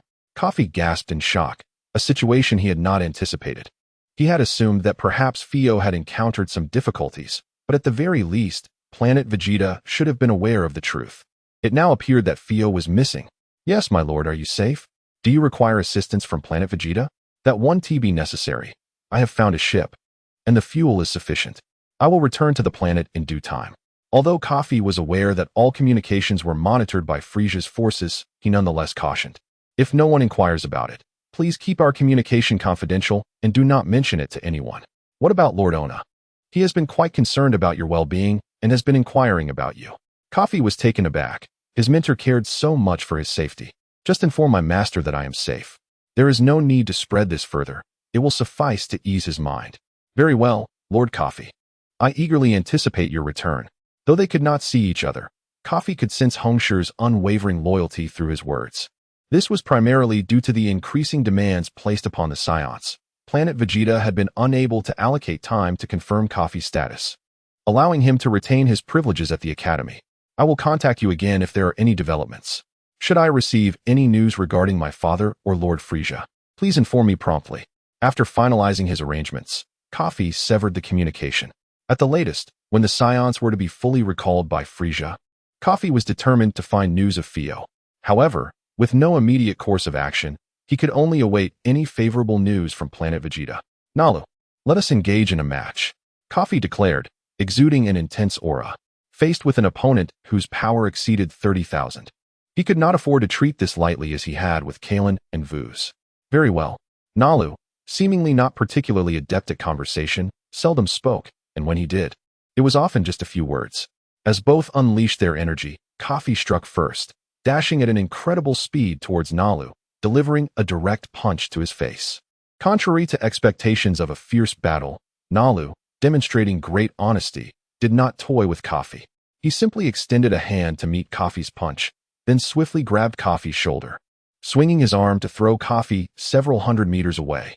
Vuz, Kalen, and Cockaro watched in wide-eyed astonishment.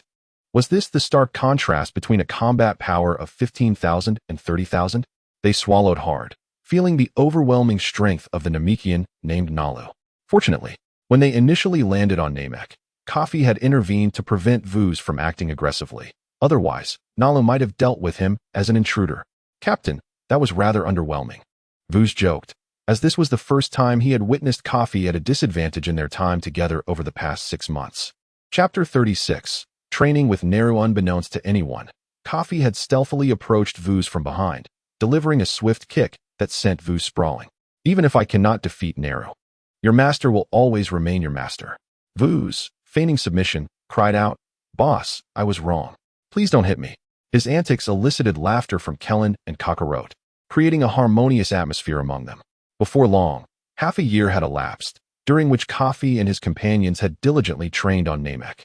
With a mighty shout, Kafi summoned a swirling vortex of energy, channeling the last of his strength into a single energy sphere that hurtled towards Naru. At that moment, Naru, already nearing exhaustion, instinctively crossed his arms over his chest, attempting to block the oncoming attack. A deafening explosion ensued, enveloping Naru in a thick cloud of smoke. Kafi, by contrast, bore the marks of battle. His body was a canvas of blood and wounds, and after unleashing his attack, he collapsed onto the ground, struggling to rise again. Observers could see that Kafi still clung to life, yet his condition was dire, as if he might succumb at any moment. However, the resilience of a Scion is formidable. For Kafi, the injuries sustained over these past 6 months were merely routine. As the smoke gradually dissipated, Naru's figure emerged, already fallen to the ground from the force of Kafi's energy sphere. Nearby, Kellen, Vuz, and Cockaro lay motionless, their bodies marred with injuries. Their faint chest rising and falling barely perceptible. Had it not been for this slight movement, one might have assumed they had perished. Seeing Naru down by his final blow, Kafi exhaled a sigh of relief, finally allowing himself to relax. On this battlefield, 5 warriors, having engaged in fierce competition, now lay defeated. After some time, a Namekian healer arrived, swiftly assessing their injuries and prioritizing treatment based on severity. This healer placed his hands upon Kafi and the others, and a soft glow enveloped them. Mere moments later, their injuries vanished as if they had never occurred, their vitality and spirits fully restored, as though nothing had transpired. Yet the blood staining their bodies and the remnants of battle in their surroundings remained as the sole testament to their struggle. Vuz stood up, brushing off the dirt from his clothing, grumbling, Boss, your strikes are ruthless. I felt as though I were on the brink of death. You nearly lost such an exceptional subordinate. His rough demeanor belied no real resentment. Kafi simply smiled, unperturbed.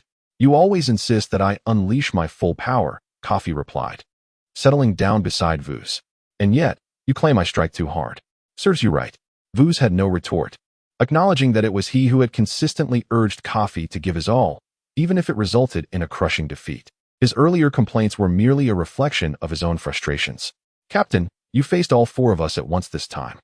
If it hadn't been for Naru standing in our way, we might not have even had a chance to confront you, Kellen observed, acutely aware of the disparities among their strengths.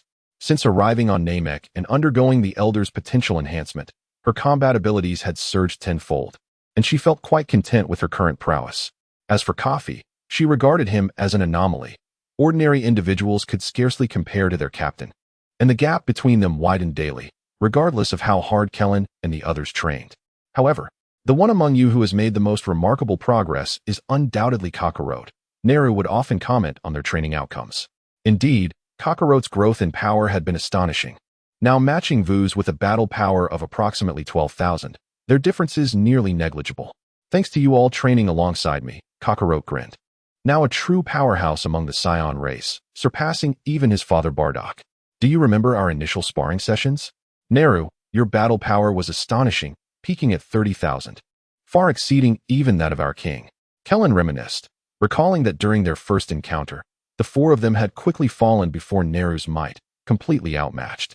Over the past 6 months, the 5 warriors had engaged in reciprocal training, with Naru initially able to effortlessly dominate all 4 of them. Yet, as their battles increased, Kafi and his companions, fueled by the Elder's potential unlocking, rapidly solidified their strengths, their power growing ever more swiftly. until the day Kafi's battle power rivaled Naru's. They began to engage in team battles, eventually leading Kellen to propose that they all target Kafi simultaneously. Today, Kafi had reached the point where he could defeat 4 opponents at once. It feels as though I have reached my limit. The Elder's potential unlocking appears to have diminished in efficacy, Kafi mused, sensing that he was nearing the edge of his capabilities. He couldn't discern whether the Elder's influence had waned or if it was simply a natural plateau, but he felt that his power had stagnated in recent days. Kellen, Vuz, and Cockaro shared his sentiment, nodding in agreement. As their strengths continued to grow, Kafi recognized the precarious nature of their situation. Frieza could obliterate planet Vegeta at any moment. To establish a foothold in the universe, he needed to perpetually surpass his limits and continually strengthen himself. Naru, I sincerely appreciate your guidance during these days. It is time for us to depart. I have compelling reasons to grow stronger, and I seek greater opportunities and experiences in the cosmos. Farewell, Kafi resolved, particularly eager to uncover the fate of his father, whose whereabouts remained a mystery. I am also grateful for your healing assistance throughout this time. Kafi expressed his gratitude to the Namekian healer, whose name he did not know but whose kindness he appreciated nonetheless. Very well. You should bid farewell to the Elder as well, Naru replied, no longer wishing to retain them. With Kafi and his companions remaining, he felt he could offer no further assistance. Chapter 37. In times of crisis, just as Kafi and his companions were preparing to bid farewell to the Elder, Turi rushed in, breathless. Kafi, someone claiming to be your steward urgently needs to contact you regarding a matter of utmost importance. Over the past 3 months, Kafi's combat power had surged to 35,000, surpassing Nailu, and his aura sensing range had exponentially expanded. Yet, he still could not detect the presence of his parents. The absence of any communication during this time heightened Kafi's anxiety, and the sudden message from Hongshi marked the first time they had connected. The fact that he had not sensed his parents' energy left him with a singular possibility. Turmoil had likely erupted on planet Vegeta. With this thought racing through his mind, Kafi flew with all his might towards the spaceship and activated the communication channel. Hello, Hongshi, what is the matter? King Frieza has ordered all Scions on missions to return immediately, yet there is still no news of your father. It seems that the destruction of planet Vegeta is imminent. Since the planet has not received any word from your father, we can only hope that he has merely lost communication due to damaged equipment. This was the most optimistic scenario Kafi could envision. If his father was alive, he would eventually sense his presence as he grew stronger. There's one more thing. Lord Ona has asked me to convey a message to you. Hongshi's voice was filled with urgency. He suspects that your father is engaged in a highly secretive task and urges you not to worry excessively. However, Lord Ona has his own matters to attend to, and he instructed me to emphasize. Before Hongshi could finish, he faltered, leaving Kafi in a state of distress. What is it? Please, continue. Lord Ona indicated that their endeavors concern the entire Scion race, and if successful, you will be informed. If you do not receive any communication in a few days, it would be prudent not to return. It appeared that planet Vegeta was undergoing a fierce upheaval, and the day of its impending annihilation had arrived without warning. Shortly after Kafi took off, Nailu, Kylan, and the others followed closely, having overheard the conversation. Father, mother, master, please be safe. Kafi's heart was heavy with an unprecedented tension. Kylan, you must have heard what was just said. You should remain on Namek. In this critical moment, success hinges upon this one endeavor. I must return to planet Vegeta. Kafi resolved to investigate his father's whereabouts and rescue his master. Captain, it will take several months to return to planet Vegeta, even if something has occurred. You would not arrive in time. I have my methods. Do not impede me. Kafi stood, determination blazing in his eyes. Nailu, keep an eye on them for me. I will return shortly. The others were uncertain of Kafi's intentions, but the conventional spaceship speed would not allow for a swift return to planet Vegeta. Take care, Nailu responded. Ever the quiet one, yet he complied with Kafi's wishes. Kafi raised his right hand, fingers poised against his forehead, and began to search for energy in the direction of planet Vegeta, initiating his instant transmission. In an instant, Kafi vanished, leaving Nailu and the others in shock. Where did the captain go so suddenly? Is this an illusion? Vuz frantically scanned the surroundings, having witnessed Kafi's remarkable speed often displayed before them. This abrupt disappearance led them to believe Kafi was merely playing a trick. No, the captain seems to have truly vanished. The surrounding area fell eerily silent, devoid of any nearby presence. Let us heed Kafi's advice. Since he has disappeared, We should wait here for him, Cockaro suggested, readily complying with Kafi's instructions. Nailu observed the anxious chatter among the group and decided to follow Kafi's plan, instructing everyone to remain on Namek until Kafi's return. Kafi was immensely powerful, and few in the universe could challenge him. Moreover, he was clever enough to escape danger, so there was no need for concern. Indeed, let us trust the captain, Kylan. The eldest and strongest among them remarked. Although she could not fathom Kafi's intentions, she agreed to stay put as he instructed. The scene shifted as Kafi utilized instant transmission to arrive on a distant planet, the farthest he could sense. Although he could not detect energy that reached planet Vegeta, he devised a plan to use multiple instant transmissions. As long as he maintained the correct direction, he would eventually arrive at his destination. After several consecutive instant transmissions, Kafi began to lose his sense of direction, unable to discern the way to planet Vegeta. The method of tracing life energy to navigate towards planet Vegeta had become ineffective, prompting Kafi to adjust his strategy. He focused intently on the energies present in the universe and ultimately sensed a group of formidable warriors congregating in space. Likely a battleship of a significant force, Kafi executed instant transmission to reach the cosmic battleship, quickly suppressing his energy and hiding in a corner to avoid detection by the aliens. Upon observing the insignia on the battleship, Kafi confirmed that it belonged to Frieza's army. It seemed that the Scion race was truly on the brink of extinction. Those monkeys constantly boasted of being the strongest fighting race in the universe. Yet their mightiest warriors barely exceeded combat powers of over 10,000, all while remaining unbearably arrogant. Speak quietly about this matter. We must be cautious not to let those monkeys infiltrate our communication channels. This was likely the voice of a leading alien, whose combat power Kafi could sense was just above 10,000, hardly a match for him. Contemplating his father's uncertain fate and his master's warnings, Kafi realized that Frieza's plans to annihilate planet Vegeta were already in motion, posing a threat to those he held dear. Anger surged within him, compelling him to obliterate the fleet for some release. But for the sake of gathering more intelligence and seizing an opportunity to ride the battleship towards planet Vegeta, he decided to bide his time. Chapter 38.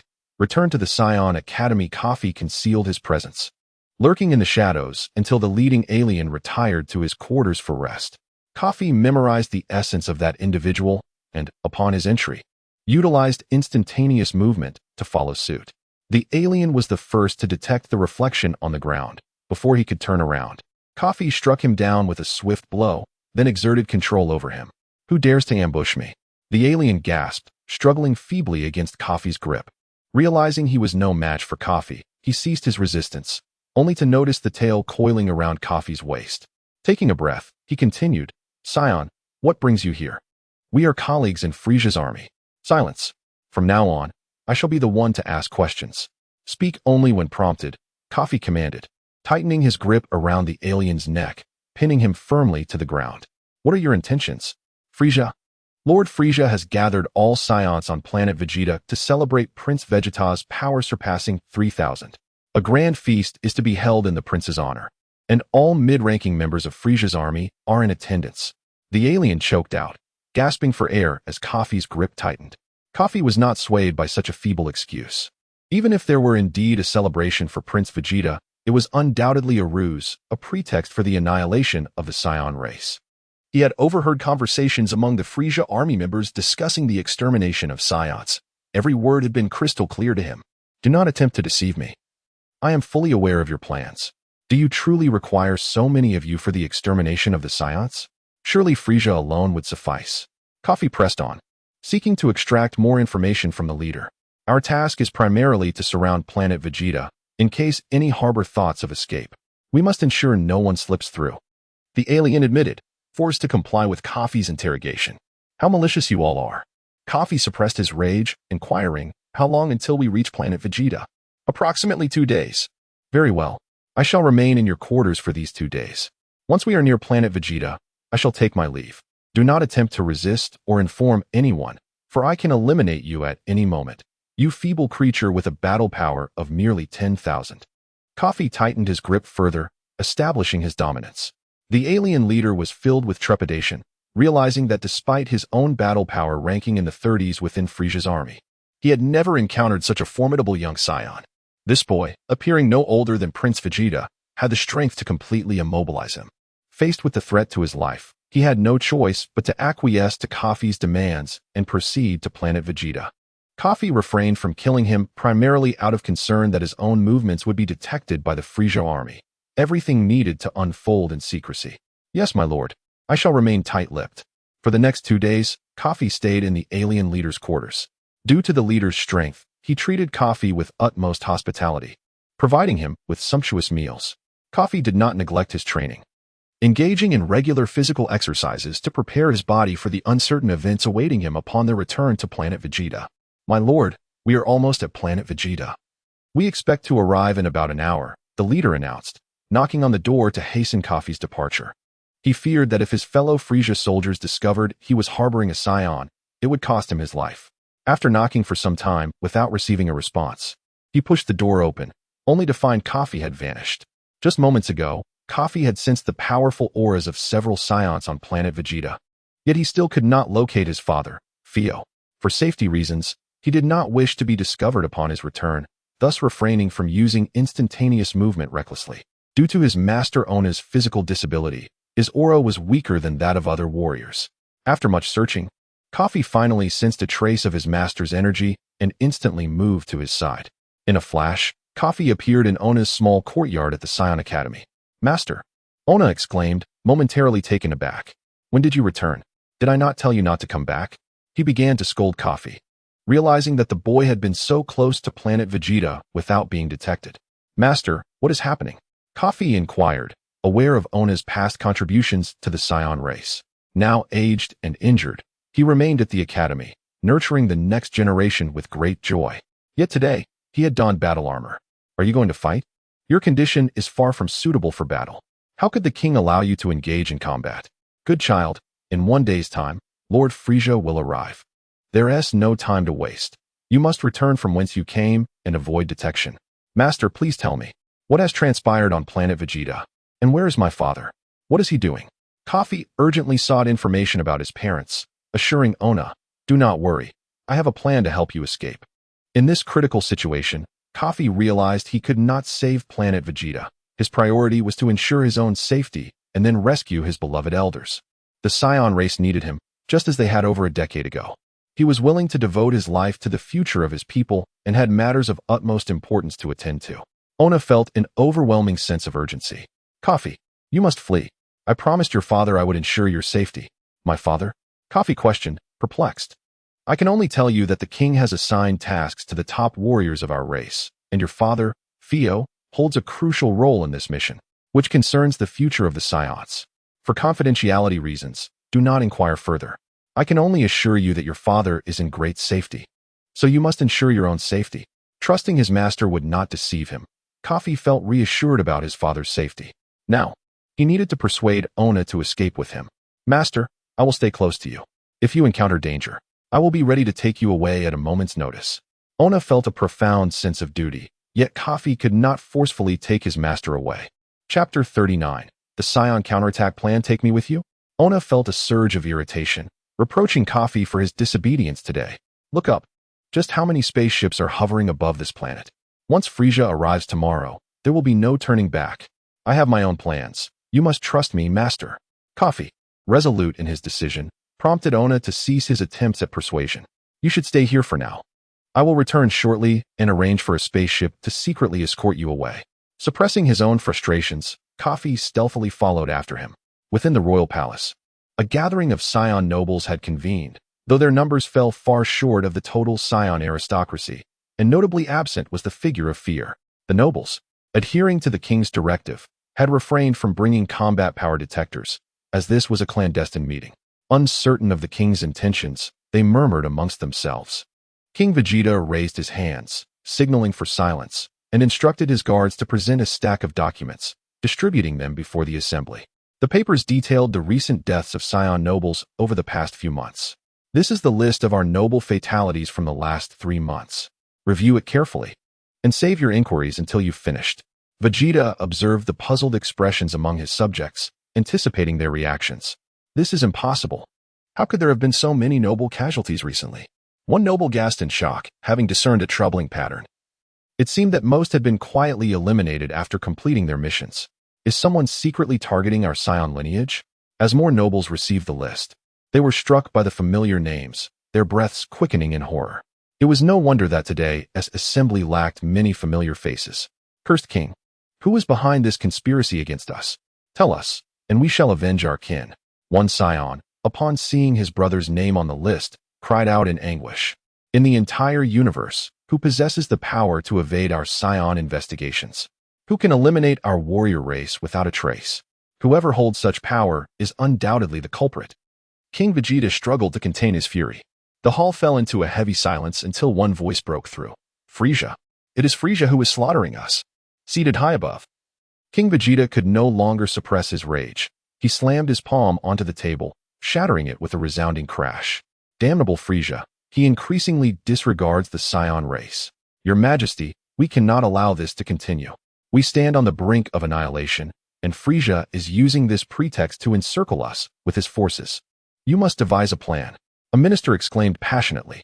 Ever since a few months ago, my son Vegeta was taken hostage under the pretense of training him, coercing us into executing more rigorous missions.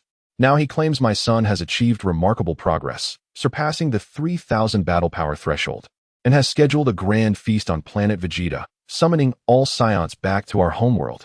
King Vegeta gritted his teeth, his anger boiling over. Your Majesty, this is all Frieza's scheme, designed to ensnare us completely. Another minister analyzed the situation, referencing the earlier list. Do you think I am unaware of these trivial matters? I have received intelligence, and have you not noticed that our noble fear is absent? Indeed, it dawned on the nobles that all present were lesser nobles, and the absence of the formidable fear and his entourage was conspicuous. Your Majesty, could it be? A high-ranking minister gasped, realization dawning upon him. Indeed, fear has undertaken the tasks I assigned him, while our warriors on planet Vegeta have but one mission, to fight to the death. The king's voice rose in intensity, his fervor palpable. Were it not for the palace's soundproofing, his declaration might have reached Frieza's forces stationed on the planet.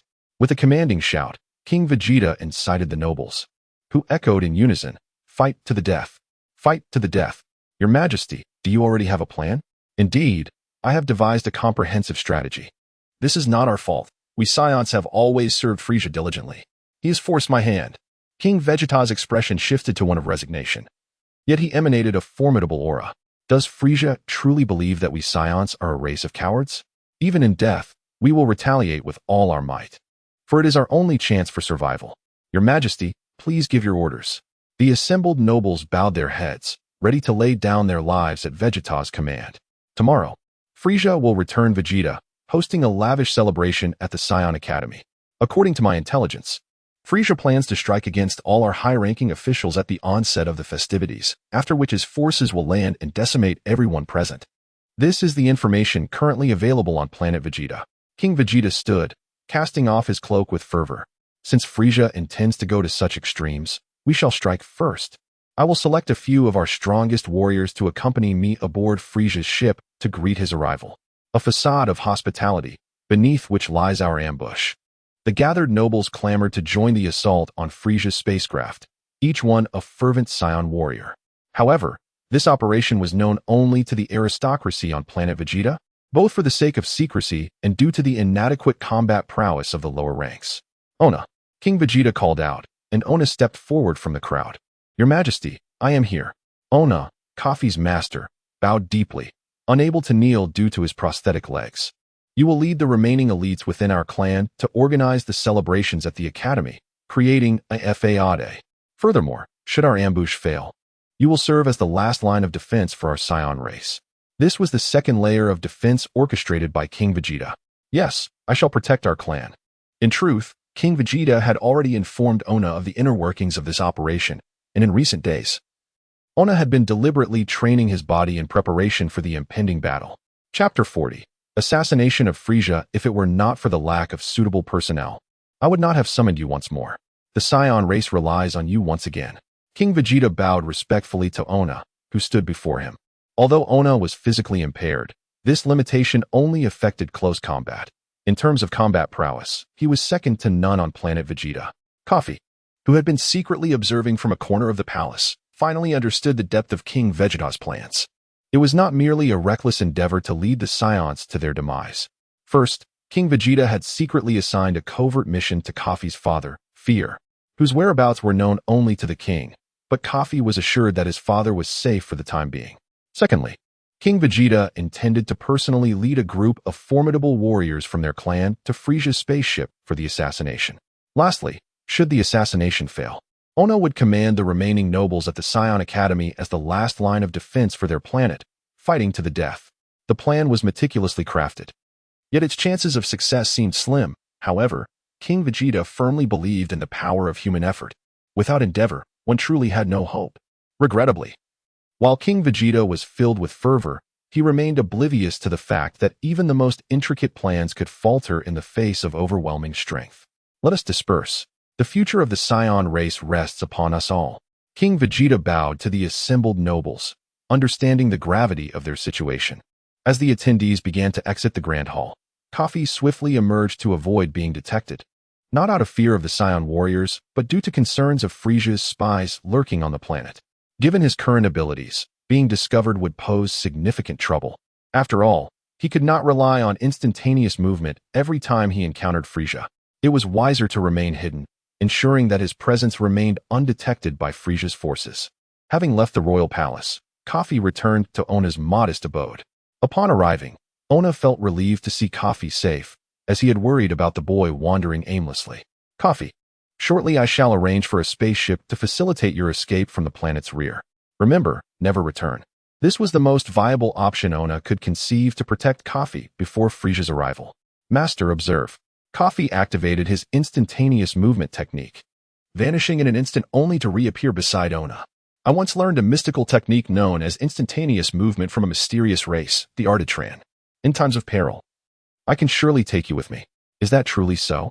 Ona gazed at him in disbelief, skeptical of the notion of instantaneous movement, which he dismissed as mere sleight of hand. Then what do you make of this? Kafi produced a scrap of red fabric from his pocket. Is this the cloak of King Vegeta? Indeed. I utilized my instantaneous movement to reach the palace, retrieve this torn piece from the ground where it fell, and brought it back. Master, the journey from here to the king's palace would take several minutes at full speed. Now do you believe? Kafi grinned widely.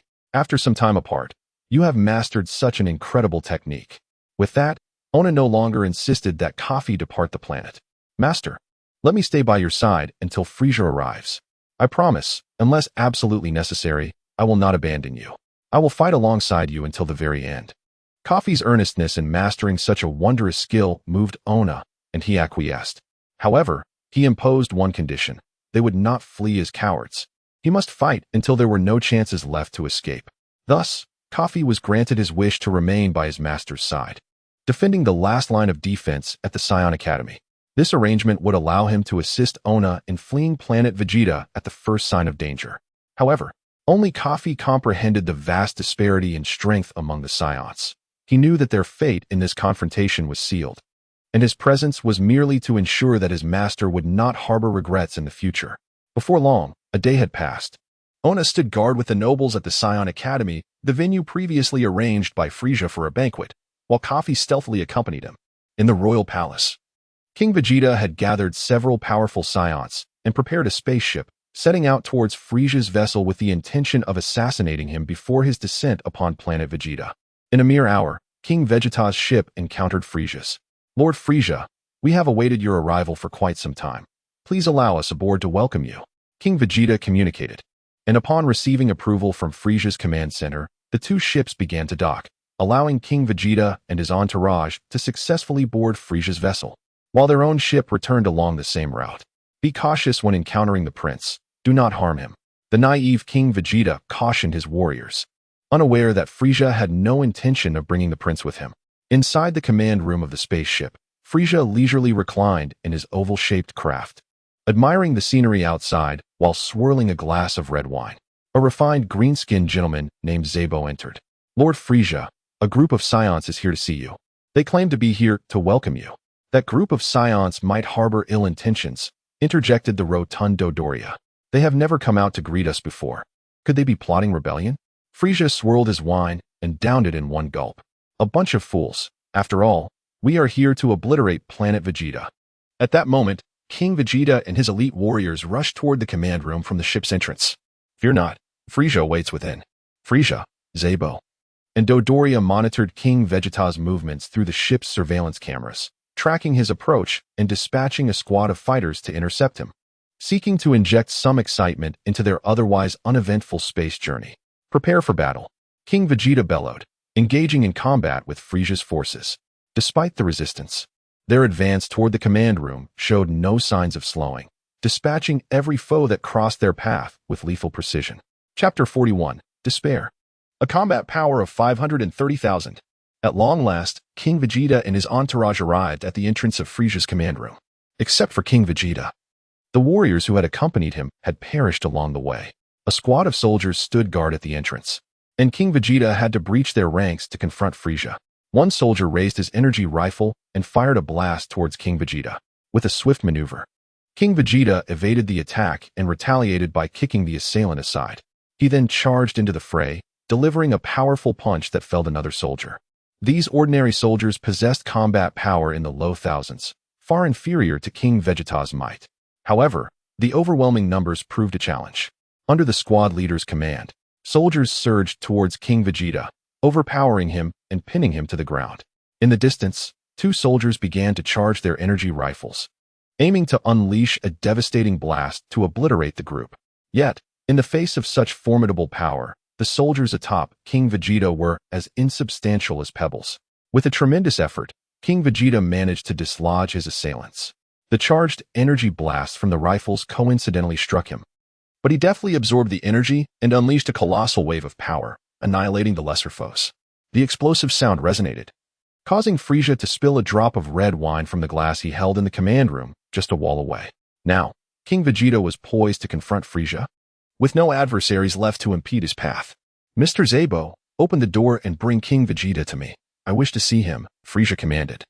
Rising from his seat and swirling his wine glass, savoring a sip. A bit of movement is beneficial for my physique. At once, Zabo responded, arms crossed over his chest in a slight bow before obeying Frieza's directive and opening the command room door. As the door swung open, King Vegeta stormed in, demanding, "Where's Frieza? I shall defeat you. We Scions are the strongest race in the universe." Defeat me? Huh, is it that simple? Frieza retorted, turning to face King Vegeta, flanked by Zabo and Dodoria. Your subordinates are all dead. What do you think you can accomplish alone? First, return my son, regardless of your disdain for us. My son Vegeta is innocent. King Vegeta scanned the area, realizing he had yet to see Vegeta since boarding the ship. Oh ho ho, your son isn't here. I intend to keep him by my side for eternity. How amusing that thought is. Frieza revealed his sinister intentions to destroy planet Vegeta while retaining Vegeta, showcasing his psychopathic tendencies. Despicable. King Vegeta, taken aback by Frieza's audacity, stepped forward and unleashed a powerful punch aimed at Frieza's face. Zabo and Dodoria, recognizing the king's desire to stretch his limbs, refrained from intervening. Too slow. Your speed is lacking. Frieza merely tilted his head, effortlessly dodging the blow. Pathetic. Pathetic. Pathetic. King Vegeta continued to swing wildly, but none of his strikes landed. After a few exchanges, Frieza grew bored and effortlessly knocked King Vegeta's chin upwards with a fist, following with a spinning sidekick that left the Scion King bloodied and sprawled on the ground. What sort of warrior race are you? You can't even withstand a single blow. A rabble. Frieza taunted, looking down at the fallen King Vegeta. Frieza, are you unharmed? Zabo inquired, his expression devoid of concern, knowing well that both he and Dodoria could easily handle an opponent like King Vegeta. Ha ha, I don't even need to transform for this. Frieza chuckled. Now, it's time to continue our journey to planet Vegeta. Yes, prepare to witness the fireworks display I have arranged for planet Vegeta. Zabo and Dodoria stood beside Frieza, the trio gazing out the window, anticipating their arrival at planet Vegeta in approximately 30 minutes. Cursed Frieza, may you meet your demise.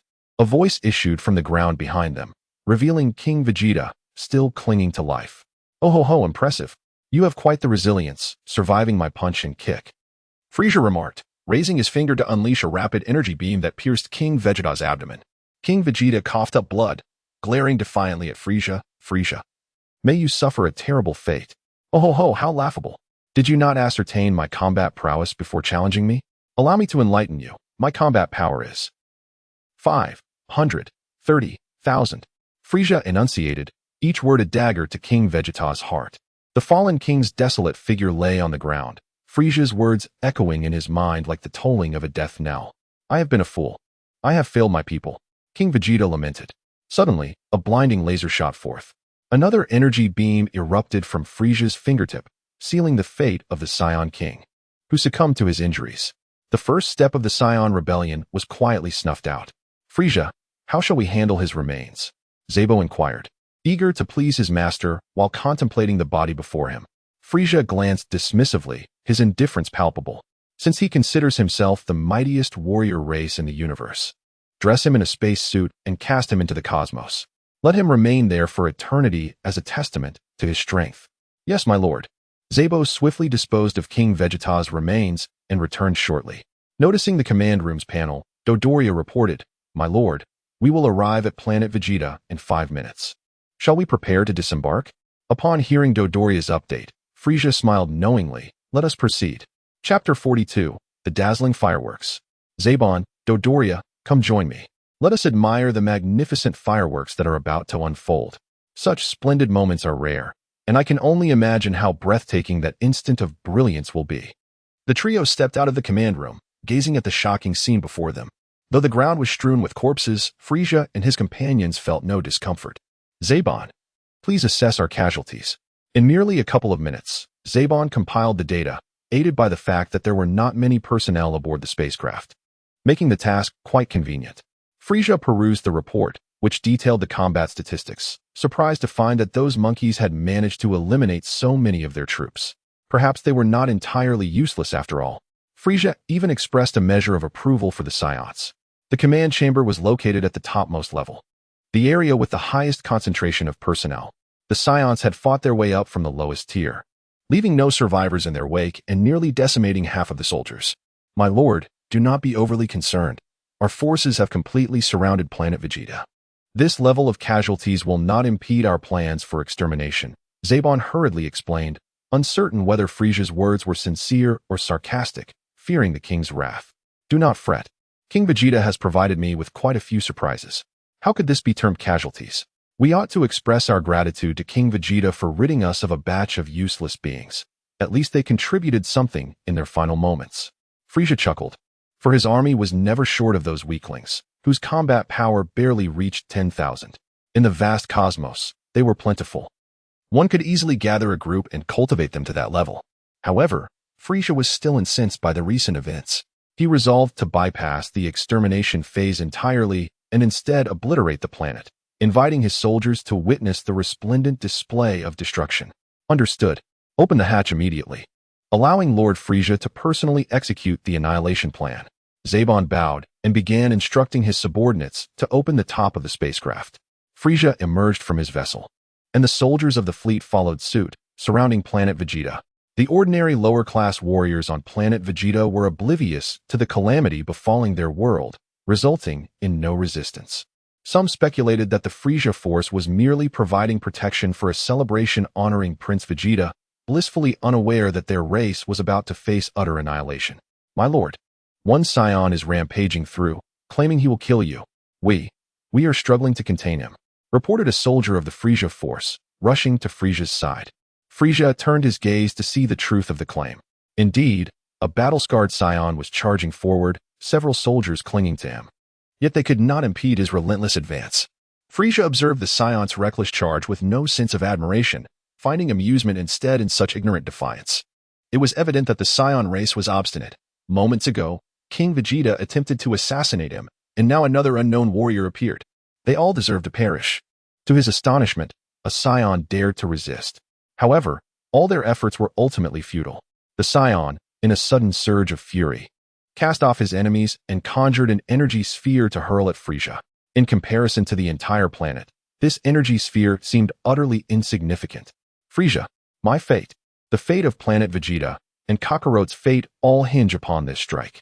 The valiant Scion, fighting desperately alone, was none other than Bardock. Boom. The energy sphere never reached Frieza. It was dissipated by an unknown force, resembling the protective shield of the Frieza Force's spacecraft, which partially shielded Frieza from the impact. As the attack unfolded, Frieza's attention shifted entirely to the Scion before him. How dare he provoke me? As the Emperor of the universe, Frieza held no regard for such a being, yet the Scion's tenacious struggle stirred something within him. I shall now obliterate planet Vegeta. Frieza's fingertips began to gather energy, a crimson sphere materializing and expanding. The energy orb grew larger and larger, its power becoming formidable and terrifying within mere seconds. My lord, some of our men are still in the vicinity. Zaban quickly interjected, aware that if Frieza unleashed his energy now, the Frieza force would suffer a significant reduction in numbers.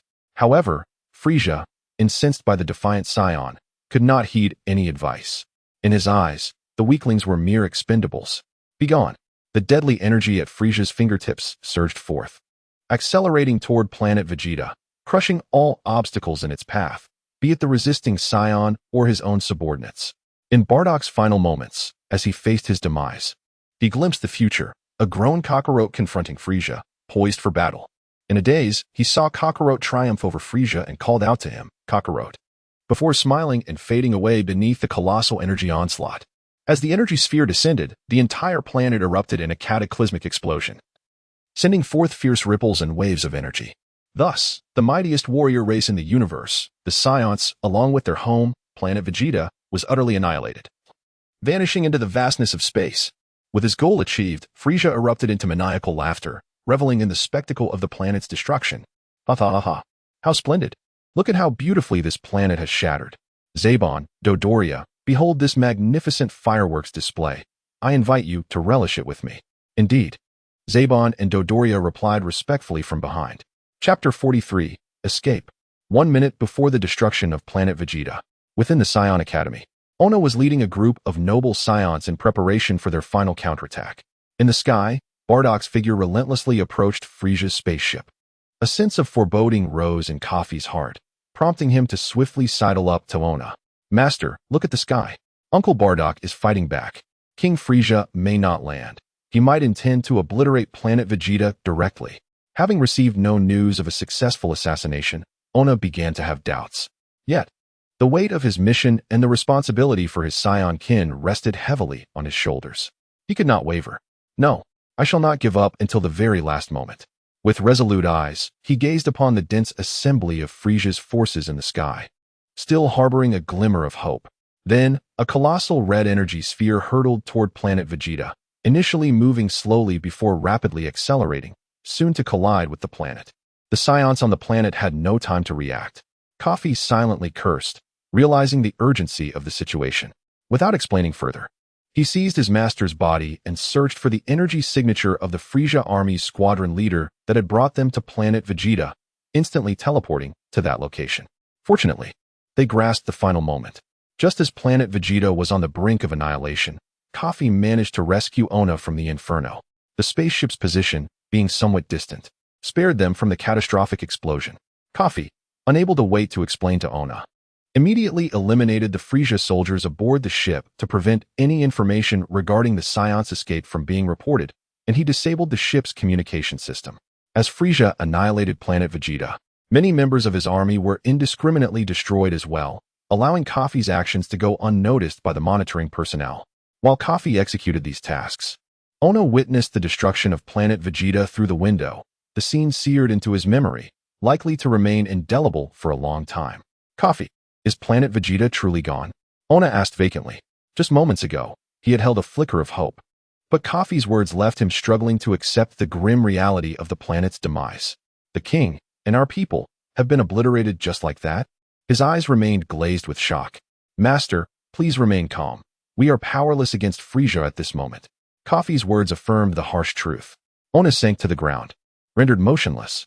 However, Kafi could not afford to tend to Ono now. As the Frieza forces had begun their retreat, the remaining ships pivoting to leave. Kafi was uncertain of their next course of action. He dared not pilot the ship away directly nor teleport to another vessel recklessly. If only there were a nearby planet with life. Kafi lamented, knowing that such a discovery would at least allow him to utilize teleportation to escape the ship. Should any mishap befall the ship he piloted, they would undoubtedly attract Frieza's wrath and face utter annihilation. With no alternatives, Kafi maneuvered the ship to follow the larger fleet, taking each step as it came, hoping to pass by a planet with life, thereby escaping with Ono.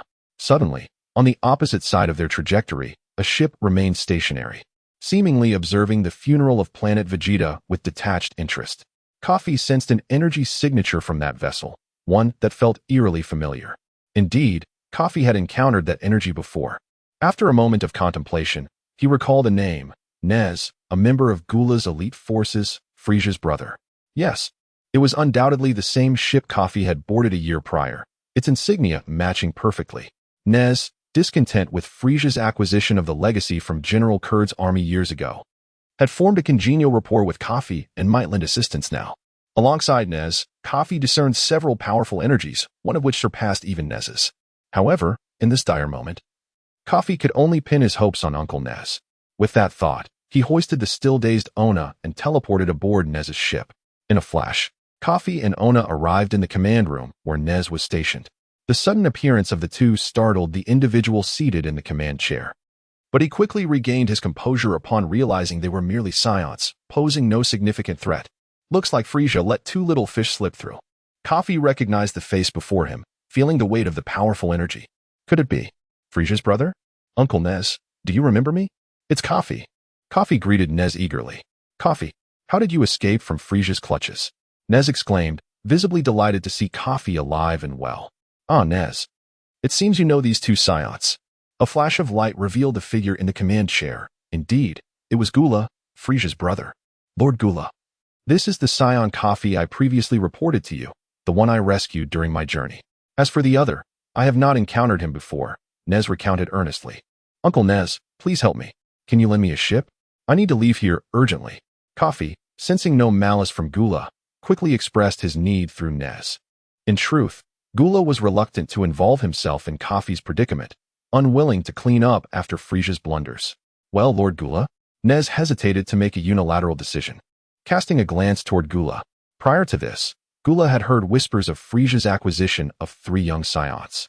If he were to take in a few here as well, he would likely face no repercussions and could even irritate Frieza in the process. Join us under Gula's banner. I can offer you a high position. Gula extended a straightforward invitation, keen to retain this scion. Kafi knelt on one knee, a fist striking the ground. I am grateful for your recognition, Lord Gula, but I have several comrades still unaccounted for. I must first locate and protect them. This was the truth. Kafi genuinely sought a suitable place to ensure his master's safety while also planning with his remaining teammates. As for joining Gula's ranks, it was not out of the question, but Kafi needed time to deliberate. Chapter 44. Return to Namek since that is the case. I shall let you go, Gulra said with a slight smile, seemingly indifferent. However, you escaped from planet Vegeta without ever having met me, the great king. Thank you, King Gulra. Kafi stood up, solemnly expressing his gratitude. Since you are acquainted with Nez, let him arrange a small spaceship for you both. Off you go. Gulra waved his hand, displaying a hint of impatience. Understood, Nez replied, bowing slightly with his arms crossed in front of him. He then turned to Kafi and said, Come, Kafi. I will escort you to arrange a spaceship. As Nez led Kafi and Ono away, another figure slowly emerged behind Gulra, a man clad in blue, wearing a pink tight-fitting suit and battle armor. He had been standing quietly behind Gulra, and although Kafi sensed his presence, he saw no need to inquire.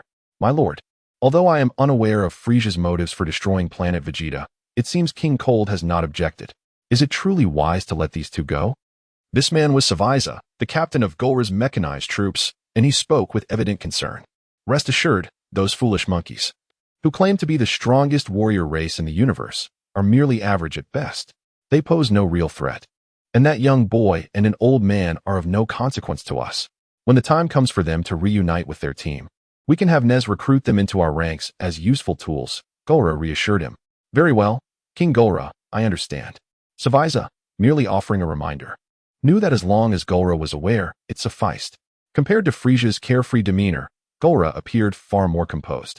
With a slight bow, Frieza and Dre, who had remained silent, turned and exited the command room, knowing that Gulra preferred solitude for contemplation. Gulra fell into deep thought. Why did Frieza wish to eradicate the Scions? Unbeknownst to him, he was unaware of Beerus's influence over Frieza's actions against planet Vegeta. Instead, he recalled the ancestral teachings passed down within his race, warning to be wary of the golden-haired Scions, yet he had never encountered such beings. In Gulra's mind, they were but figments of myth. In the lower deck of the spaceship, numerous small emergency vessels lay in wait. Nez selected the fastest model for Kafi.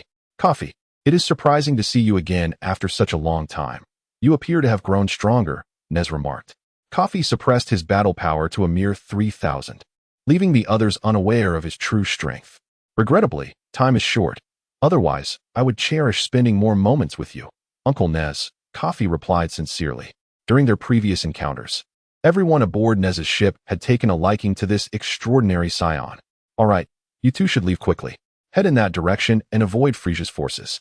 Once you are far enough away, you can search for your companions. Nez thoughtfully mapped out their escape route.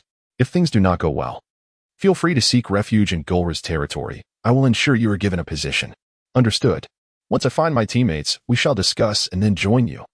Uncle Nez.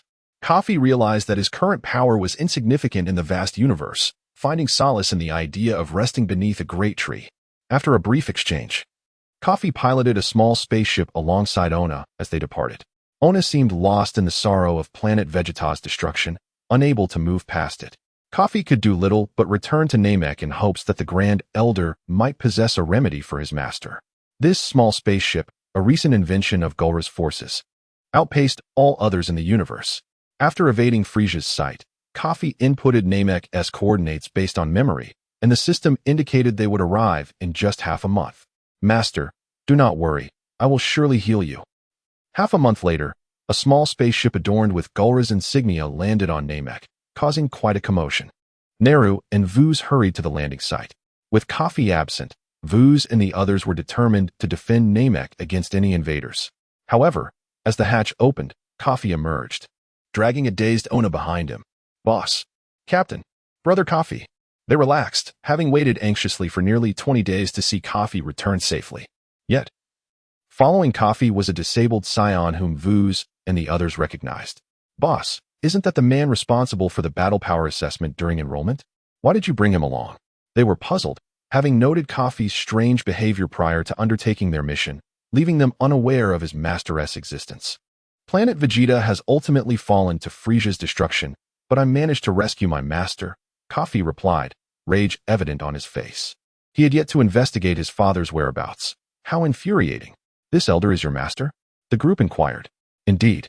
While most Scions were generally indifferent toward personal matters, the younger ones exhibited concern for their families. What of our families? Kalen hesitantly broached a subject everyone wished to avoid. Kafi remained silent for a long while. If there were no unexpected occurrences, they should have perished at Frieza's hands. In Kafi's memory, few Scions survived the destruction of planet Vegeta.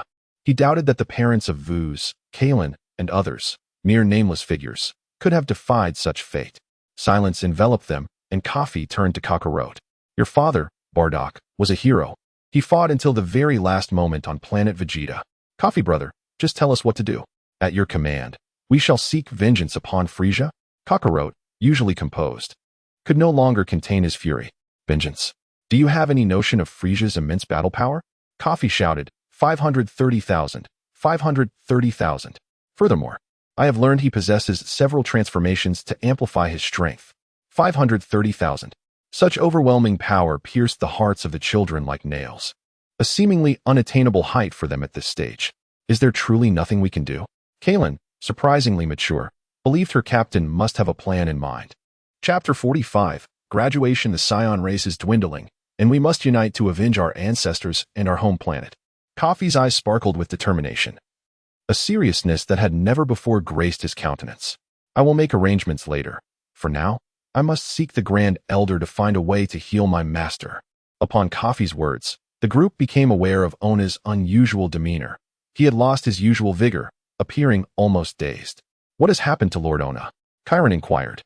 Having trained for 5 years at the Scion Academy and heard tales of this illustrious figure, it was hard to fathom that the seemingly lethargic individual before her was a great hero of the Scion race.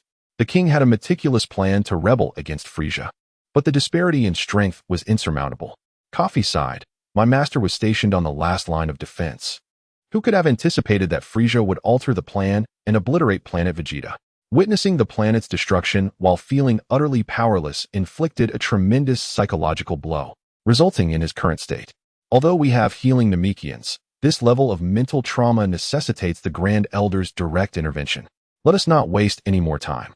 I will take you to see the Grand Elder right away. Trusting Kafi, Naru acted swiftly, unable to discern whether this adult Scion was friend or foe, and chose to assist. Thank you, Naru. Kafi expressed his gratitude, following Naru to the Grand Elder's abode. Naru entered first to briefly report to the Grand Elder, and upon receiving permission, Kafi hurriedly brought Ona into the room. Grand Elder, I implore you, save my master. Kafi knelt on one knee, intending to remain there until the Grand Elder acquiesced. A warrior as formidable as Ona must have conquered numerous high-ranking planets in his youth among the Scions. There are hardly any virtuous souls. Kafi feared the Grand Elder might refuse to help, his heart heavy with trepidation. Rise, I shall heal this Scion. The Grand Elder replied with a gentle smile, having seen through Kafi's thoughts. Your race has been decimated. I trust he will not cause trouble henceforth. Kafi quickly stood, bowing deeply in gratitude. I, Kafi, vow to treat Namek as my homeland, and should any calamity befall it, I will be the first to defend you. While the Grand Elder assisted in unlocking their potential, Kafi had previously made a pact with him. Should Namek face an unstoppable enemy, he would lend his aid. Now, Kafi spoke from the depths of his heart, genuinely thankful for the Grand Elder's support. Very well, bring him closer to me. The Grand Elder extended his hand, resting it upon Ona's head, releasing a wave of soothing energy that resonated with the soul. Kafi had experienced the healing powers of ordinary Namekians, but none compared to the Grand Elder's remarkable efficacy. With the Grand Elder's intervention, Ona would surely regain his senses. Moments later, Ona awoke, gazing at the towering figure of the Grand Elder. A Namekian? Where am I? Am I dead? The Grand Elder smiled softly, but said nothing. A voice emerged from behind Ona. Master, it's wonderful. You have finally awakened. Ona turned, bewildered. Kafi, what is happening? Frieza did not land as planned to hunt us down. He directly annihilated planet Vegeta. Kafi recounted the destruction of planet Vegeta, Ona's profound sorrow, their encounter with Gula who aided their escape, and the Grand Elder's healing. The Scion race has not escaped this calamity. Ona raised his head and let out a furious roar, his voice echoing and reverberating around them. Ah, Master, do not worry, I will avenge our race. The spirits of the Scion people shall never be extinguished. Frieza is immensely powerful. Kafi, can you truly achieve this? Having witnessed the instantaneous destruction of planet Vegeta, Ona had long lost his last vestige of fighting spirit, left only with boundless sorrow and rage. Master, after the Grand Elder's enhancement, my combat power exceeds 30,000. I will train diligently until the day I surpass Frieza. Kafi looked up at his master, his eyes gleaming with an unprecedented fierceness. What? Such remarkable talent. I did not misjudge you. Upon hearing such a terrifying combat power, Ona couldn't help but feel a swell of pride. Master, may I ask you a question? Where has my father gone? Is he safe? Kafi remained uncertain about his father's fate.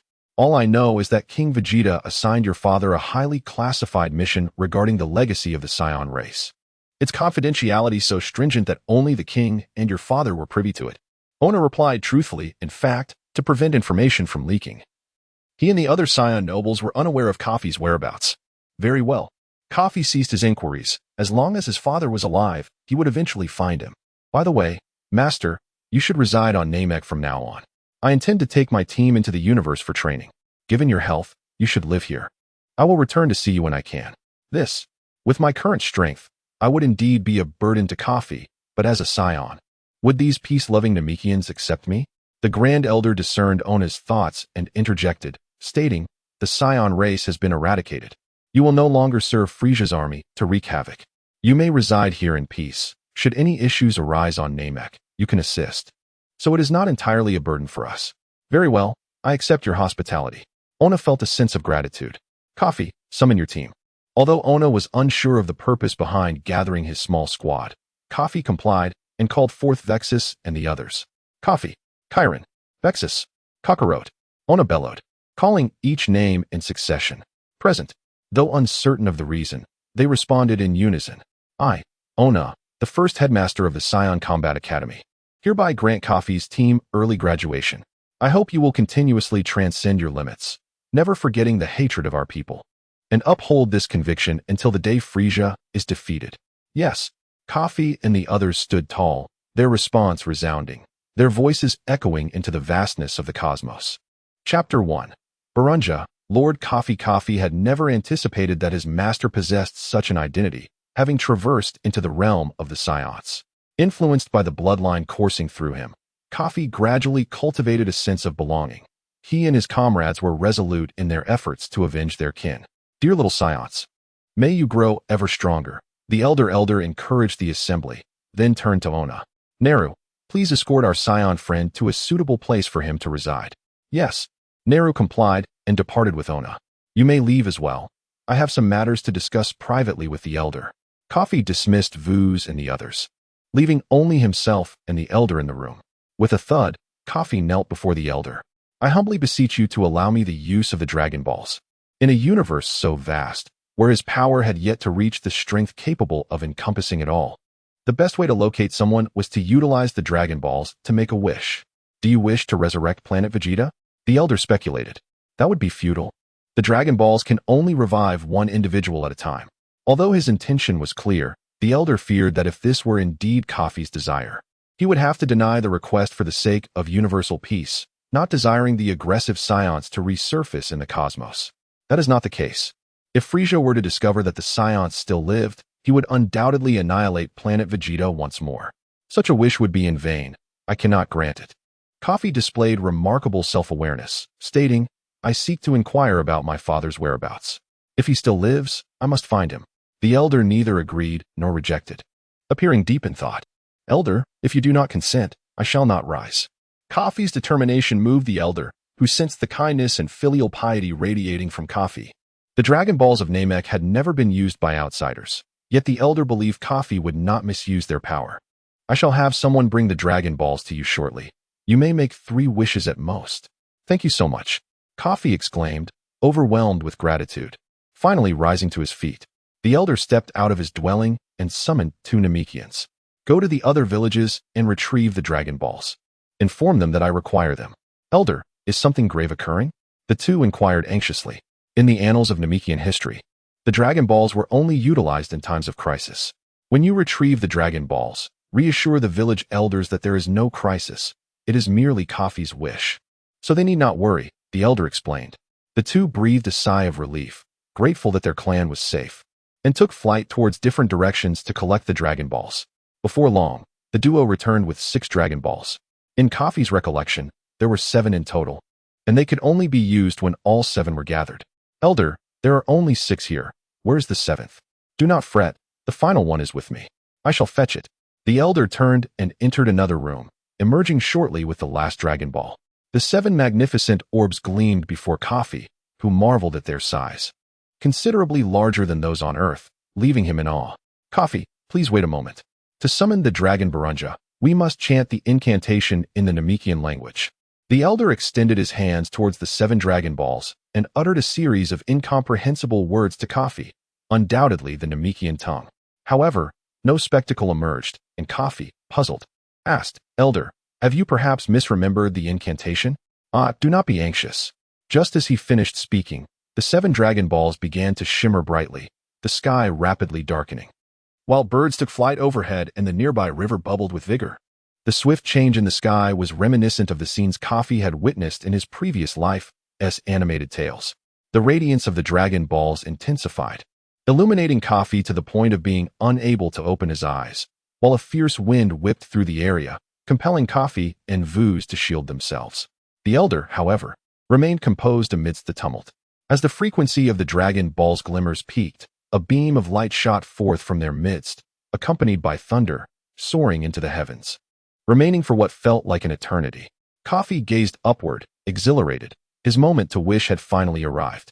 Alongside the inquiry about his father's location, Kafi harbored numerous questions he wished to pose to the dragon, and with only 3 wishes to allocate, he knew he must prioritize wisely.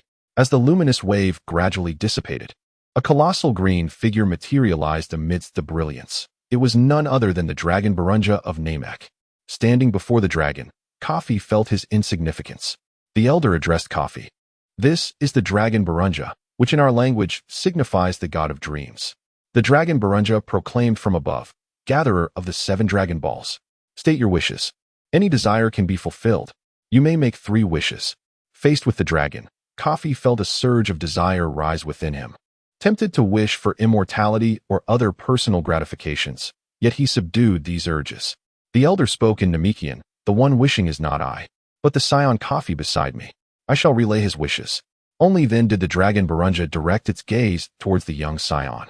Upon locking eyes with Kafi, an extraordinary power surged from within him, causing the dragon to display an expression of trepidation.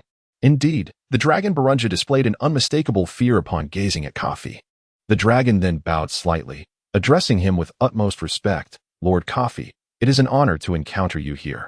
The greeting astonished all present. The elder murmured in disbelief. "Lord Kafi, what does this mean? Kafi, do you know Barunja?" Caught off guard by the dragon's unexpected address, Kafi too was taken aback, at a loss for words, and could only utter, "You know me?" Chapter 2. Is this not Dragon Ball?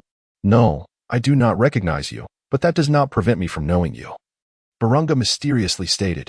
In a previous life, as the curator of the Historical and Cultural Museum of the Dragon Kingdom on Earth in 2040, Kafi had discovered the ancient dragon fossil during an exploration of fossil clusters. And he vividly remembered the purple light emanating from the eye sockets of that fossil before his transmigration. Since arriving in this world, Kafi had repeatedly pondered the connection between that fossil and the dragons of the Dragon Ball universe. Now that Barunga recognized him, Kafi confirmed his suspicions.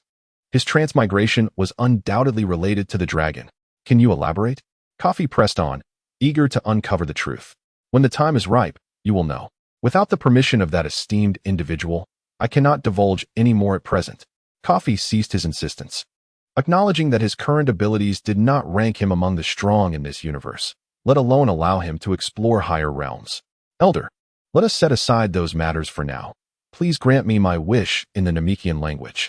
Although he found Barunga's earlier words perplexing, the elder remembered the original purpose of summoning the dragon. "Very well, tell me your wish. There's no need for such formality. Master Kafi, you may simply ask me directly." Barunga replied, "To prevent the power of the Dragon Balls from falling into the hands of malevolent beings, it was mandated that wishes must be spoken in the language of the Creator." This was the elder's first encounter with such a situation. He could not comprehend why, despite creating the Dragon Balls, his knowledge of the dragon was so limited. Moreover, if the language of the Creator was only spoken on Namek, could it be that Dragon Balls and dragons existed elsewhere as well? Coupled with Barunga's reference to a great individual, it was evident that the dragon belonged to a higher echelon. "Dragon, please reveal the whereabouts of my father, Fio. Is he safe?" This was Kafi's first wish. Barunga fell silent for a long while, searching the cosmos but unable to sense Fio's presence. "Master Kafi, I cannot detect Fio's location. He appears to no longer exist within the universe." "What about my mother?" "I'm afraid I cannot sense her either." "What do you mean? Are my father and mother dead?" "Then resurrect them." Although Kafi was unaware of the task assigned to Fio by King Vegeta, death in the Dragon Ball universe held little consequence, for the miraculous Dragon Balls could restore life. "I regret to inform you that they are likely not dead. They simply are not present in the universe." Barunga continued. While he could not ascertain higher-level matters, it was clear that Fio was indeed missing from the cosmos. Kafi's thoughts began to spiral. The cosmology of the Dragon Ball universe was indeed vast. If Fio was absent for some reason, there remained a glimmer of possibility. And with the limitations of the Namekian dragon's abilities, perhaps its understanding of the universe was not profound. It seemed that he would not glean further answers from Barunga. Yet as long as his father was not dead, Kafi would relentlessly push beyond his limits, striving to reach higher dimensions. Kafi soared into the air, employing flight to approach Barunga, whispering, "You know I do not belong to this world, correct?" To be cautious, Kafi did not intend to disclose his origins to others. This question posed a dilemma for Barunga. Its rank was insufficient, and as previously stated, without the consent of that esteemed individual, Barunga could not reveal the intricacies. Noticing Barunga's silence, Kafi continued, "It's all right. I do not expect you to volunteer information. I have a few questions. If you could simply respond with yes or no, that would suffice." Kafi took a step back, and Barunga found it difficult to refuse. "If possible, I will answer your questions. You know I come from another world?" "Indeed. In my original world, I watched a comic series during my childhood, but due to the passage of time, my recollection of the plot is rather vague. Could you assist me in enhancing my memory?" Kafi sought to understand the developmental trajectory of the Dragon Ball universe, knowing that knowledge of both oneself and one's adversary would ensure victory. Otherwise, he risked falling behind in the ever-evolving rhythm of battle. Bardock mused that this should pose no issue, as merely deepening Kafi's childhood memories did not constitute a significant violation. Very well, I shall enhance your memory. A flash of light illuminated the sky, converging upon Kafi, who felt an unprecedented clarity in his mind, as if his memory had been vastly amplified. It was as though a long century had passed. The scenes from the Dragon Ball series he had watched in his youth played vividly in his mind. Krillin, Yamcha, the Supreme Kai, the Demon Realm, the story of the Dragon Balls unfolded in his mind like a cinematic replay. Frieza, Cell, Majin Buu. The foes of Zera Goku materialized before Kafi as if he had personally experienced them. He recalled the continuous expansion of parallel universes and the multiverse. Finally, remembering all the contents of Dragon Ball. Acquiring this knowledge would surely grant him a form of foresight, prompting Kafi to lift his head and laugh heartily. Master Kafi, if I am not mistaken, you wish to use a work from your past life as a reference, do you not? Bardock stated directly, seemingly having discerned Kafi's intentions. This dragon, Bardock, must possess extensive knowledge about himself. Once he grows stronger, he must devise a way to coax this being to speak. Indeed, Kafi did not conceal the truth, seeking to engage further with Bardock to acquire more information. I shall transgress slightly this once. But I must caution you, the world you are familiar with, while appearing similar to the one you now inhabit, is fundamentally different. You must exercise utmost caution moving forward. This is the extent of my warning. Bardock's words left Kafi perplexed. Was this not the world of Dragon Ball? What does that mean? In this wish, Bardock had imparted an overwhelming amount of information, leaving Kafi bewildered with each successive statement. Yet Bardock was unwilling to elaborate, leaving Kafi in a fog.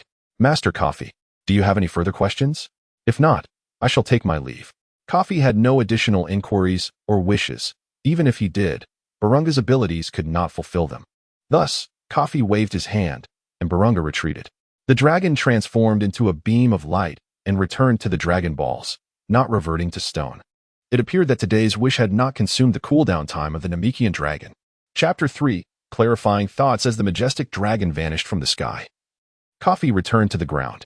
Boss, what were you discussing up there? Shusi inquired, his tone imbued with curiosity. Nothing much. I need some time to myself. You all take a moment to rest while we prepare for our journey. Kafi replied succinctly, providing no further elaboration on their upcoming plans. The others did not press for more details. With the destruction of planet Vegeta, unity was paramount, and they would follow their captain's lead in all matters.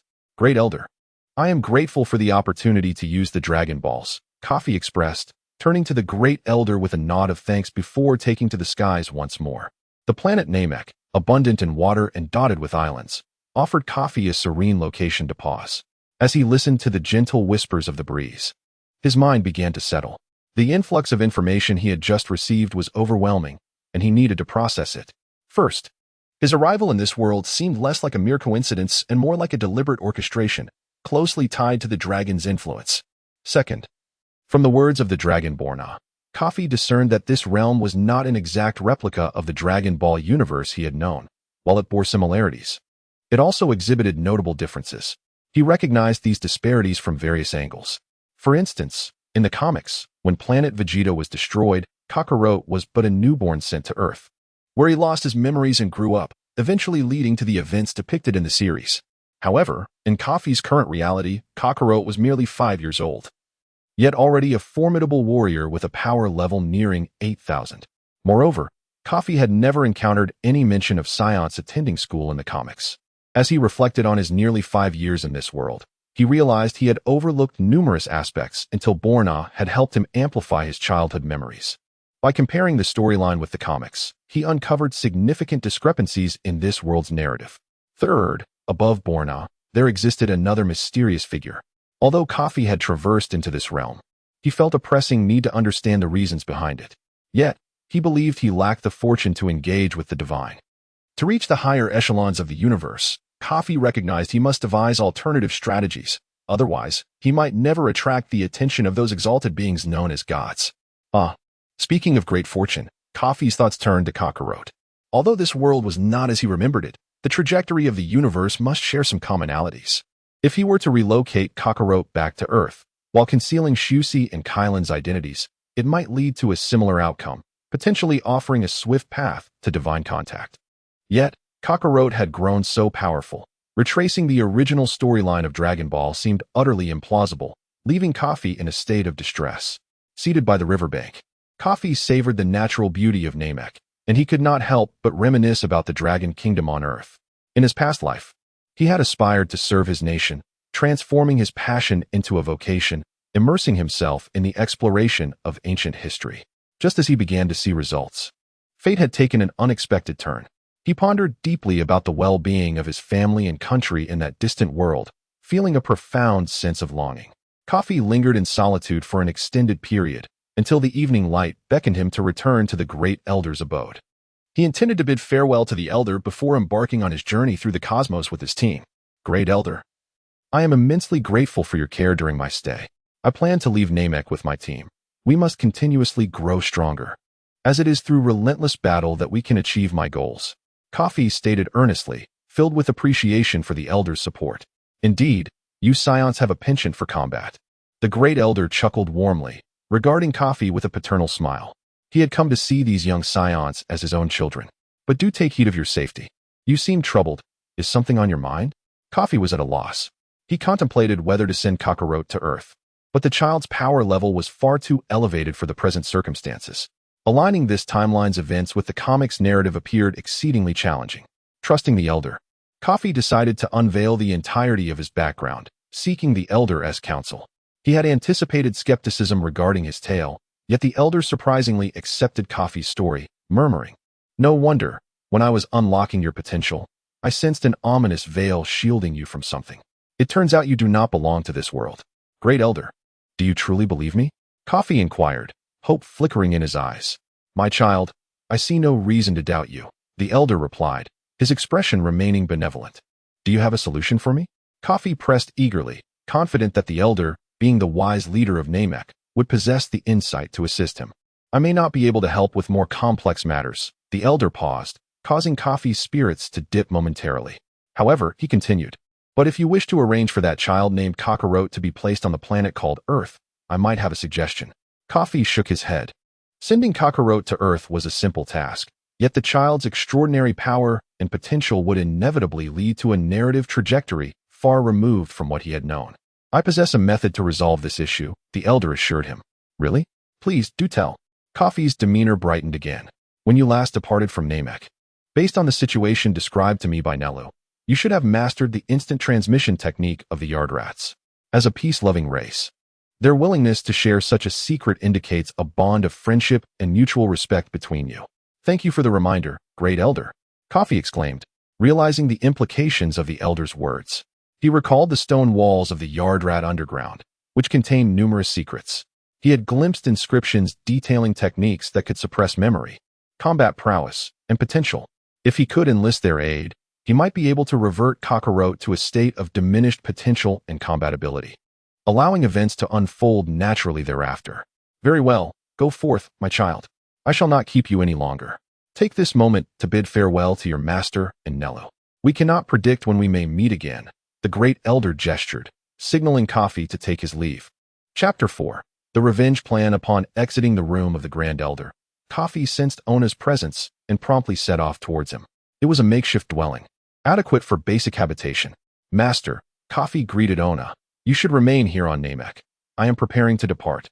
Ona was aware that this would be a final farewell, yet he did not anticipate Kafi's unwillingness to rest, as he intended to embark on a journey of training immediately. Have you decided where you will go? Kafi was reluctant to disclose his initial plans to many. Not yet. I may seek refuge under Gula's banner. This seemed reasonable, as rumors suggested that Frieza's brother was a pure combat enthusiast, far less malevolent than Frieza himself. If Kafi wished to evade Frieza's gaze, his brother would be the only one able to offer protection. Ona even found himself supportive of Kafi's inclination towards Gula, recognizing that it would provide a sense of security under the shade of a great tree. Master, take care of yourself. You will reside here, and perhaps one day you shall witness Frieza's defeat. I promise to return and visit you. Kafi left this hint, ensuring that Ona would remain grounded, living steadily in this place, all for the sake of witnessing the day of vengeance for the Scion race. After a brief exchange, Kafi bid his final farewell to his master and turned to leave. Before departing, Kafi intended to visit Nelu, who had tirelessly trained them for an extended period, contributing significantly to their current combat prowess. As Kafi approached Nelu's vicinity, Nelu spotted him from afar, and they both erupted into laughter. Nelu, this time, it is truly a farewell. Safe travels. Nelu did not attempt to retain Kafi and his companions symbolically. He had formed a strong bond with these robust and straightforward young scions, though he was not particularly adept at socializing. Before long, Kafi and his companions chose a larger spacecraft on Namek to facilitate their journey through the cosmos, allowing for some fundamental training during their travels. Relying on his recollections, Kafi set the course towards Adrat, and the ship surged forward at optimal power. Had planet Vegeta not been destroyed, we would likely be the strongest scions alive. Cockaro and I possess battle powers exceeding 10,000, and Kellen boasts 13,000. If we exclude the captain and King Vegeta, we would ascend to the throne of the mightiest scions. Vuz exclaimed excitedly within the spacecraft, astonished by the bountiful gains from following Kafi on this journey. Regardless of planet Vegeta's fate, I am already the foremost female warrior among the scions. No other female scion possesses my level of battle power, Kellen chimed in, equally exhilarated. Though Kafi felt content with their current power levels, he bore the weight of a 40-year-old soul within him. And it perplexed him that Vuz and Kellen could still find joy in their circumstances. Silence. Have I not informed you that Frieza's battle power exceeds 530,000? With your meager strengths, what right do you have to be pleased? You cannot even compete against Frieza's subordinates, let alone seek vengeance for the Scion race. Kafi's voice was unusually stern, startling Kellen and Vuz into sobriety. Kafi understood their somewhat indifferent demeanor. He knew that Vuz and Kellen's parents had seldom been present during their upbringing. Most scions endured intense missions day after day, leading to a lack of profound emotional connections among family members. For instance, Cockaro had been ridiculed for his low battle power as a child. He had a good father, Bardock, who, although often absent, filled his heart with warmth from familial love. Kafi, I must grow stronger. I will avenge my father, Cockaro declared passionately, appearing to possess the most fighting spirit among the group. With that, Kafi took a deep breath and regarded Cockaro. It was time to unveil his plans for revenge. As Kafi spoke, the other three fell silent, listening intently to his strategy. We shall split into two groups. Kellen, Vuz, you will accompany me. We will challenge strong foes on Frieza's territory and stir up some trouble to vent our frustrations. If we find ourselves in dire circumstances, we will seek refuge with Gula. And what of me? Cockaro interjected, noting his exclusion from the plan. Kafi hesitated to articulate the seemingly unfair arrangement regarding Cockaro, but after much contemplation, he proceeded. Cockaro, the destination we are headed to is Adrat. I plan to utilize the planet's mysterious techniques to temporarily seal your memories and place you on a remote little planet. Why? The others were left bewildered, unable to grasp Kafi's intentions. Cockaro, do you trust me? You will understand in time. However, if you are unwilling, I shall not force you. Kafi spoke earnestly. Not a chance. If Cockaro resists, I'll simply knock him out. After all, he is no match for me, Kafi mused internally, recognizing that this would ultimately benefit his growth. Vuz and Kellen remained silent, feeling it inappropriate to interject in such matters, leaving Cockaro to make his own choice. If we follow your plan, will we be able to defeat Frieza and avenge my father? Cockaro clenched his fists, oblivious to the pain of his nails digging into his flesh, and looked up with determination. Indeed, Kafi was aware that this world was not quite the Dragon Ball universe he remembered, yet it remained somewhat familiar. His affirmation served as a comforting reassurance for Cockaro. Then I am willing. I will follow you unconditionally. Excellent. We shall now set our course for Adrat. I assure you, it is a place more wondrous than Namek. Is that true? Captain, you mustn't deceive me. Regardless, I trust the boss without reservation. Kellen, you should have a bit of faith in him. The previously tense atmosphere among the group began to ease as they shared in their excitement. Chapter 5. The return to planet Adrat. Cockaro gazed at the three individuals before him, cherishing this fleeting moment. Since his birth, aside from his father Bardock, no one had shown concern for him until he met his brother Kafi and later became acquainted with Vuz and Kafi. It was through these connections that Cockaro finally found a circle of cherished friends.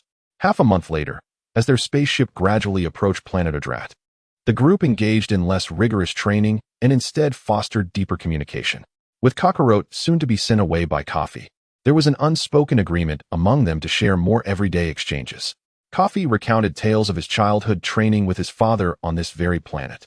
Yet a shadow of sorrow flickered across his face when he mentioned Fio. The spaceship had penetrated the atmosphere of planet Adrat and slowed down, landing smoothly. As the hatch opened, Elder Good awaited them with Bora and Bosi, as if he had anticipated their arrival. "Ah, Elder Good. Greetings, Bora and Bosi. It's good to see you," Kafi exclaimed warmly, introducing Vuz and the others to Elder Good. "It's wonderful to see you, Kafi, and the young Scions as well. I had a feeling today would bring an old friend, but I must admit, you are quite the enigma," Elder Good replied, his kind demeanor unchanged. "The mystical arts of the Adrat people are indeed fascinating. I would love to learn more about them whenever time permits. Despite the fact that most of these arts do not confer significant combat power, they can prove invaluable in certain situations. For instance, today, Elder Good had foreseen Kafi's arrival. If the Scion race possessed such formidable foresight, surely they could avert numerous dangers. I have heard that planet Vegeta was destroyed by a meteor strike. Are you all safe? Did your father accompany you? Those are mere rumors spread by that vile cosmic tyrant Frieza. How could a meteor strike lead to the annihilation of the entire planet Vegeta and its military? It's an absurdity. In truth, the destruction of planet Vegeta was known only to those present from Frieza's army. To be honest, planet Vegeta was obliterated by Frieza, and I must grow stronger to avenge my people. As for my father, I am unaware of his whereabouts, but I will certainly find him. Then you will need my assistance." Elder Good began, but Kafi interrupted, redirecting the conversation. "Elder, I actually require your help with another important matter." "Oh, what is it?" Though Elder Good had anticipated a visit from an old friend, he was unprepared for this request. Kafi turned to summon Cockaro. "Elder Good, I need you to use your mystical arts to temporarily seal Cockaro's memories. I have seen similar techniques on the stone walls of the underground palace. Please, I implore you to assist me." The kind-hearted Adrat people always approached matters from a perspective of justice, and such a request was not to be taken lightly. Thus, Elder Good discreetly employed his foresight to discern Kafi's true intentions. Upon investigation, he found most of the future events shrouded in a veil of darkness, rendering them indecipherable, as if myriad possibilities lay ahead without a singular certainty. However, he could ascertain that Kafi harbored no malevolent intentions, leading him to acquiesce to Kafi's request. "Young Scion, Cockaro, have you come to a decision?" "Yes, I trust Brother Kafi. I also wish to avenge my father by defeating Frieza." Seeing that the parties involved had reached a consensus, Elder Good saw no reason to decline. "Very well, let us find another location." With that, Elder Good ascended into the air, and the others followed, heading towards a place Kafi had previously visited. Upon arrival, they found themselves in a barren desert. Elder Good raised his hands above his head and recited an incantation, causing the desolate landscape to transform into a lush oasis. Suddenly, numerous structures materialized, forming a habitable village. Kafi had witnessed this phenomenon once before and still found it astonishing. "The accommodations arranged for you and your father last time were not utilized properly, as you both trained too diligently without resting. This time, I hope you can take a break," Elder Good graciously offered. "Why? Does the mystical arts of planet Adrat require such a lengthy process?" Kafi inquired, perplexed, as he recalled that it did not seem to take long previously. "The most remarkable aspect of the universe is the human soul, unless an accident occurs. Sealing a person's memories without harming their body is exceedingly challenging," Elder Good elucidated. "Although we possess the necessary arts, it will require considerable time. You may rest here for a while." "I see, Elder Good. When can we commence?" Kafi asked, aware that Cockaro should be sent to Earth at the time of planet Vegeta's destruction, and he wished to align their timeline as closely as possible. Without any warning, Elder Good, Bora, and Bosi suddenly encircled Cockaro and began chanting an incantation. Instantly, Cockaro's complexion turned pale, and he collapsed to the ground, veins bulging in his neck and throbbing on his forehead. Witnessing Elder Good's unexpected actions and Cockaro's intense suffering, Vuz instinctively prepared to intervene. Unable to comprehend why the previously amicable Adrat people had suddenly resorted to this. However, Kafi restrained Vuz's poised fist, shaking his head, for he trusted Elder Good's actions were justified. The incantation continued, and Cockaro's head throbbed as if countless needles were piercing his brain. It felt as though his skull might split apart. His eyes reddened, vision clouded by a thick mist, and his heart raced violently. each beat echoing the unfathomable pain and turmoil within him. Finally, after what felt like an eternity, the incantation concluded. For Cockaro, that minute had stretched into a century. The world around him faded into a blur, and he lost all strength, collapsing heavily to the ground. Kafi, Vuz, and Kellen watched in stunned silence, horrified and unable to fathom what Cockaro had just endured. Elder Good, is this sufficient? Is Cockaro's current state normal? Chapter 6, The Siege. The Lock. The Key. Fear not, for he shall awaken shortly. This is merely the first incantation. In a fortnight, I shall cast the second spell upon him, at which point the process will be complete. Upon hearing that Cockaro was unharmed, Kafi felt a wave of relief wash over him. But why did you suddenly begin without warning? We barely had time to react. Kafi inquired, reflecting on the earlier events. To securely encapsulate a person's memories spanning 5 years, one must employ secret arts while they remain unobservant, preventing their consciousness from resisting this external force, which could potentially harm the soul. Indeed, the earlier incident was an unexpected strike, while Cockaro was distracted, startling everyone present. But what does the second spell to be cast in 2 weeks signify? If the first incantation erected a towering wall around his memories, the second spell, when executed, would be akin to opening a door in that wall. Once that door closes in a fortnight, the sealing will be complete, and should you wish to unseal it later, the unlocking technique is quite simple. I shall teach you the key to the unsealing shortly. Elder Good's explanation was thorough, dispelling Kafi's confusion entirely. The first spell was like a fortress encasing Cockaro's memories, while the second incantation represented a lock that could be opened at will, with Kafi acquiring the secret of unlocking it, his very own key. Vuz, Chiron, you two shall reside here for the time being. Do not neglect your training. I have matters to discuss privately with Elder Good. Understood, Captain, Vuz and Chiron replied in unison, whispering amongst themselves about their captain's air of mystery. Kafi pulled Elder Good aside and whispered, last time in the underground palace, I encountered a technique that can suppress one's combat power and innate abilities. Could you teach it to me? What is your purpose this time? This technique is only effective against those whose combat and mental prowess is inferior to your own. It proves utterly useless against the strong. While such techniques exist, their practical application seems limited. It is for the future of the universe. This was Kafi's most plausible approach to align with the timeline of Dragon Ball. Over 2 years ago, when he first visited the planet Yadlet, upon departure, Elder Good had cast a foresight spell to prevent Kafi from exploiting the advantages of instant transmission for nefarious purposes. The foresight assured Elder Good that Kafi's intentions for the universe's future were genuine. Thus, he summoned Bosi, please escort Kafi back to the underground palace to find the techniques he wishes to learn. Yes, Bosi responded respectfully, then grasped Kafi's shoulder and, utilizing a certain technique, transported them to the entrance of the underground palace in an instant. The vast square, surrounded by towering stone pillars, appeared quite ordinary during Kafi's last visit. However, with his enhanced strength, he now sensed a familiar aura lingering in the air, compelling him to pause. Let us proceed. At Bosi's urging, Kafi snapped out of his reverie and followed him into the palace's entrance once more. Navigating through the winding passages, Kafi arrived at the subterranean hall adorned with numerous stone walls. Although he could not comprehend the ancient script of Yadlet, he found himself inexplicably able to decipher the techniques depicted on each wall. During his previous visit, he had overlooked this phenomenon, attributing it to the perks of being a traveler from another world. Others of different races could typically learn only 2 techniques, having already mastered instant transmission. Kafi was set to learn one that sealed combat power and innate abilities. Is it because you fear the techniques of Yadlet might be exploited by ill-intentioned individuals? Kafi posed a question he had pondered previously but had not asked due to time constraints. Bosi explained, that is indeed one reason. But the primary concern lies in the inherent mental capacity of individuals from other races, which pales in comparison to ours. Acquiring too many techniques could impose a substantial burden on their psyche. I see. No matter. I shall endeavor to learn both techniques. You need not worry about my mental capacity. Very well. You have been duly warned. Follow me. Kafi trailed behind Bosi, soon arriving at the relief depicting the technique he wished to master. You should already possess experience in learning techniques. Closely observe the patterns on the relief, follow their flow, and gradually absorb the mental energy they impart. Believing his learning process would be swift and effortless this time, Kafi was taken aback by the formidable mental force that surged as he traced the patterns on the relief.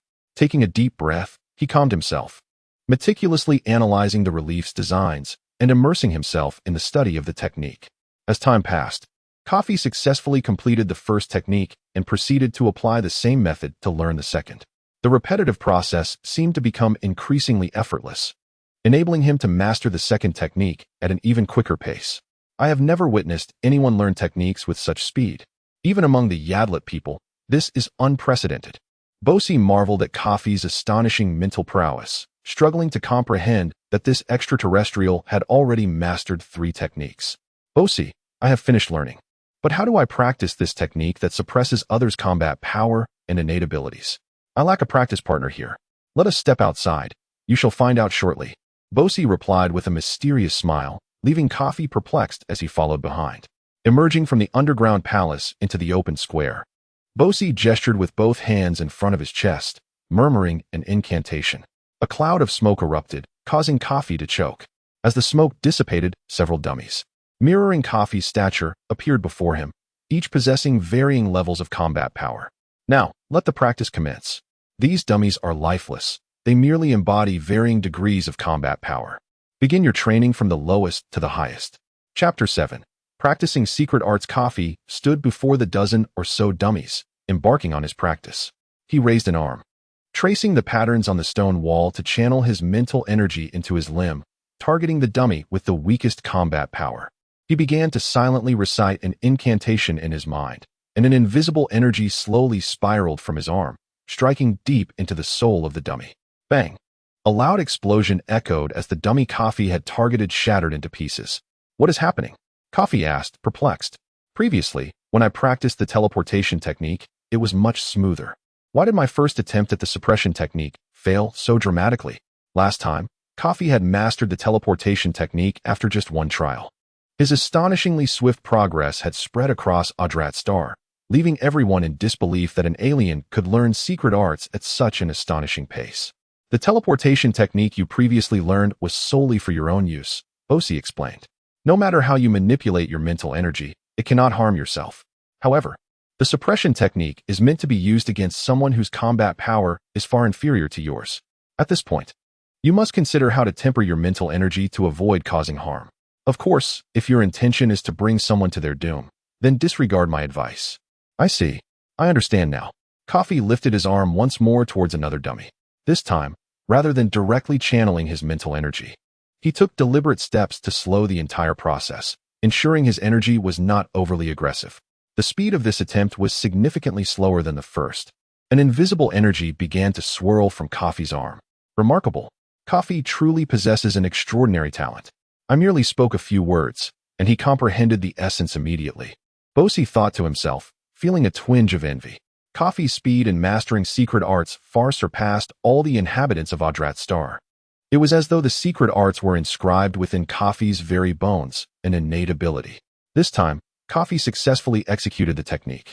Sensing that the dummy before him had approximately 4 to 5 points of combat power, aligning with his expectations for Cockaro.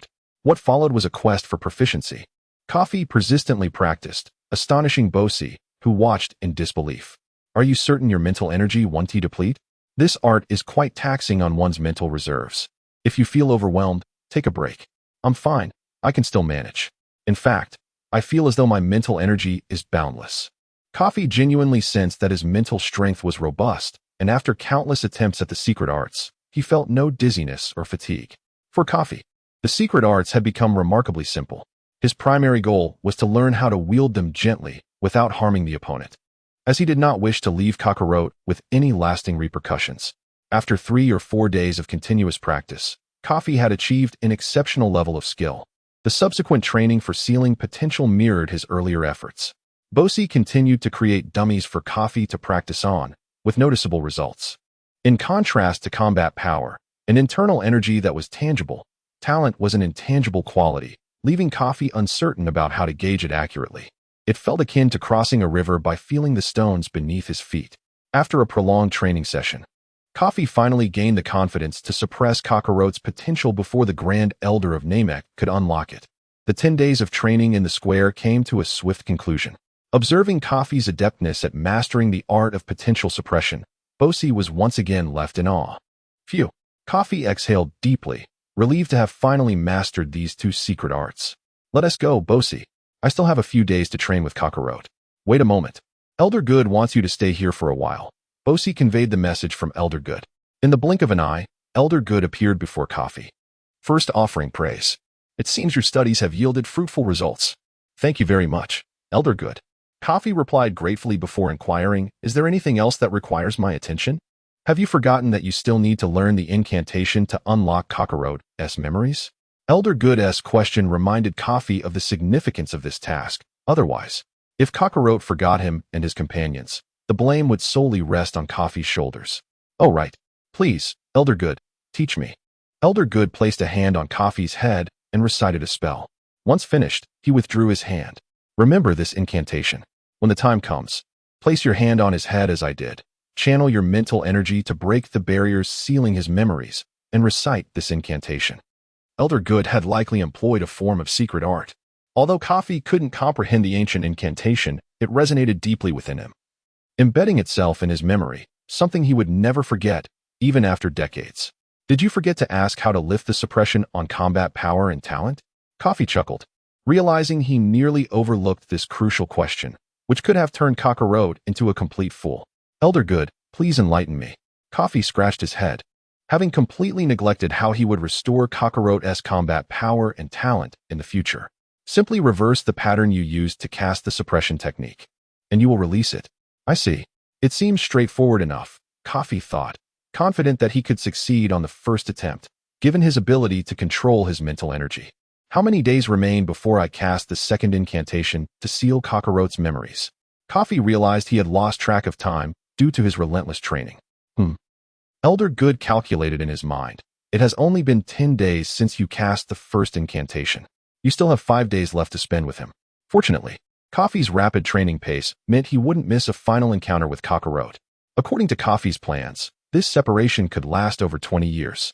Elder Good, Bosi, I shall take my leave now. When the time comes, please perform the secret art on Cockaro. Chapter 8. Memory Sealed. Upon sensing the presence of Vis and the others, Kafi instantly teleported to their side. With a sudden whoosh, Kafi's appearance startled the group, reminiscent of his abrupt disappearance from Namek.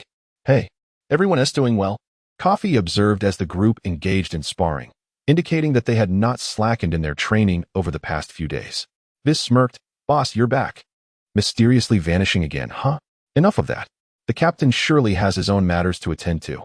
Kaylin interjected, her maturity evident compared to the others.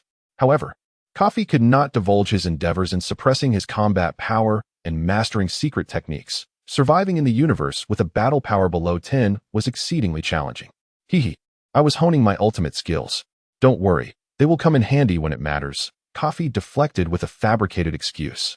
During this exchange, he keenly noticed Cockaro's silence. What's wrong? You seem awfully quiet. Are you displeased with me?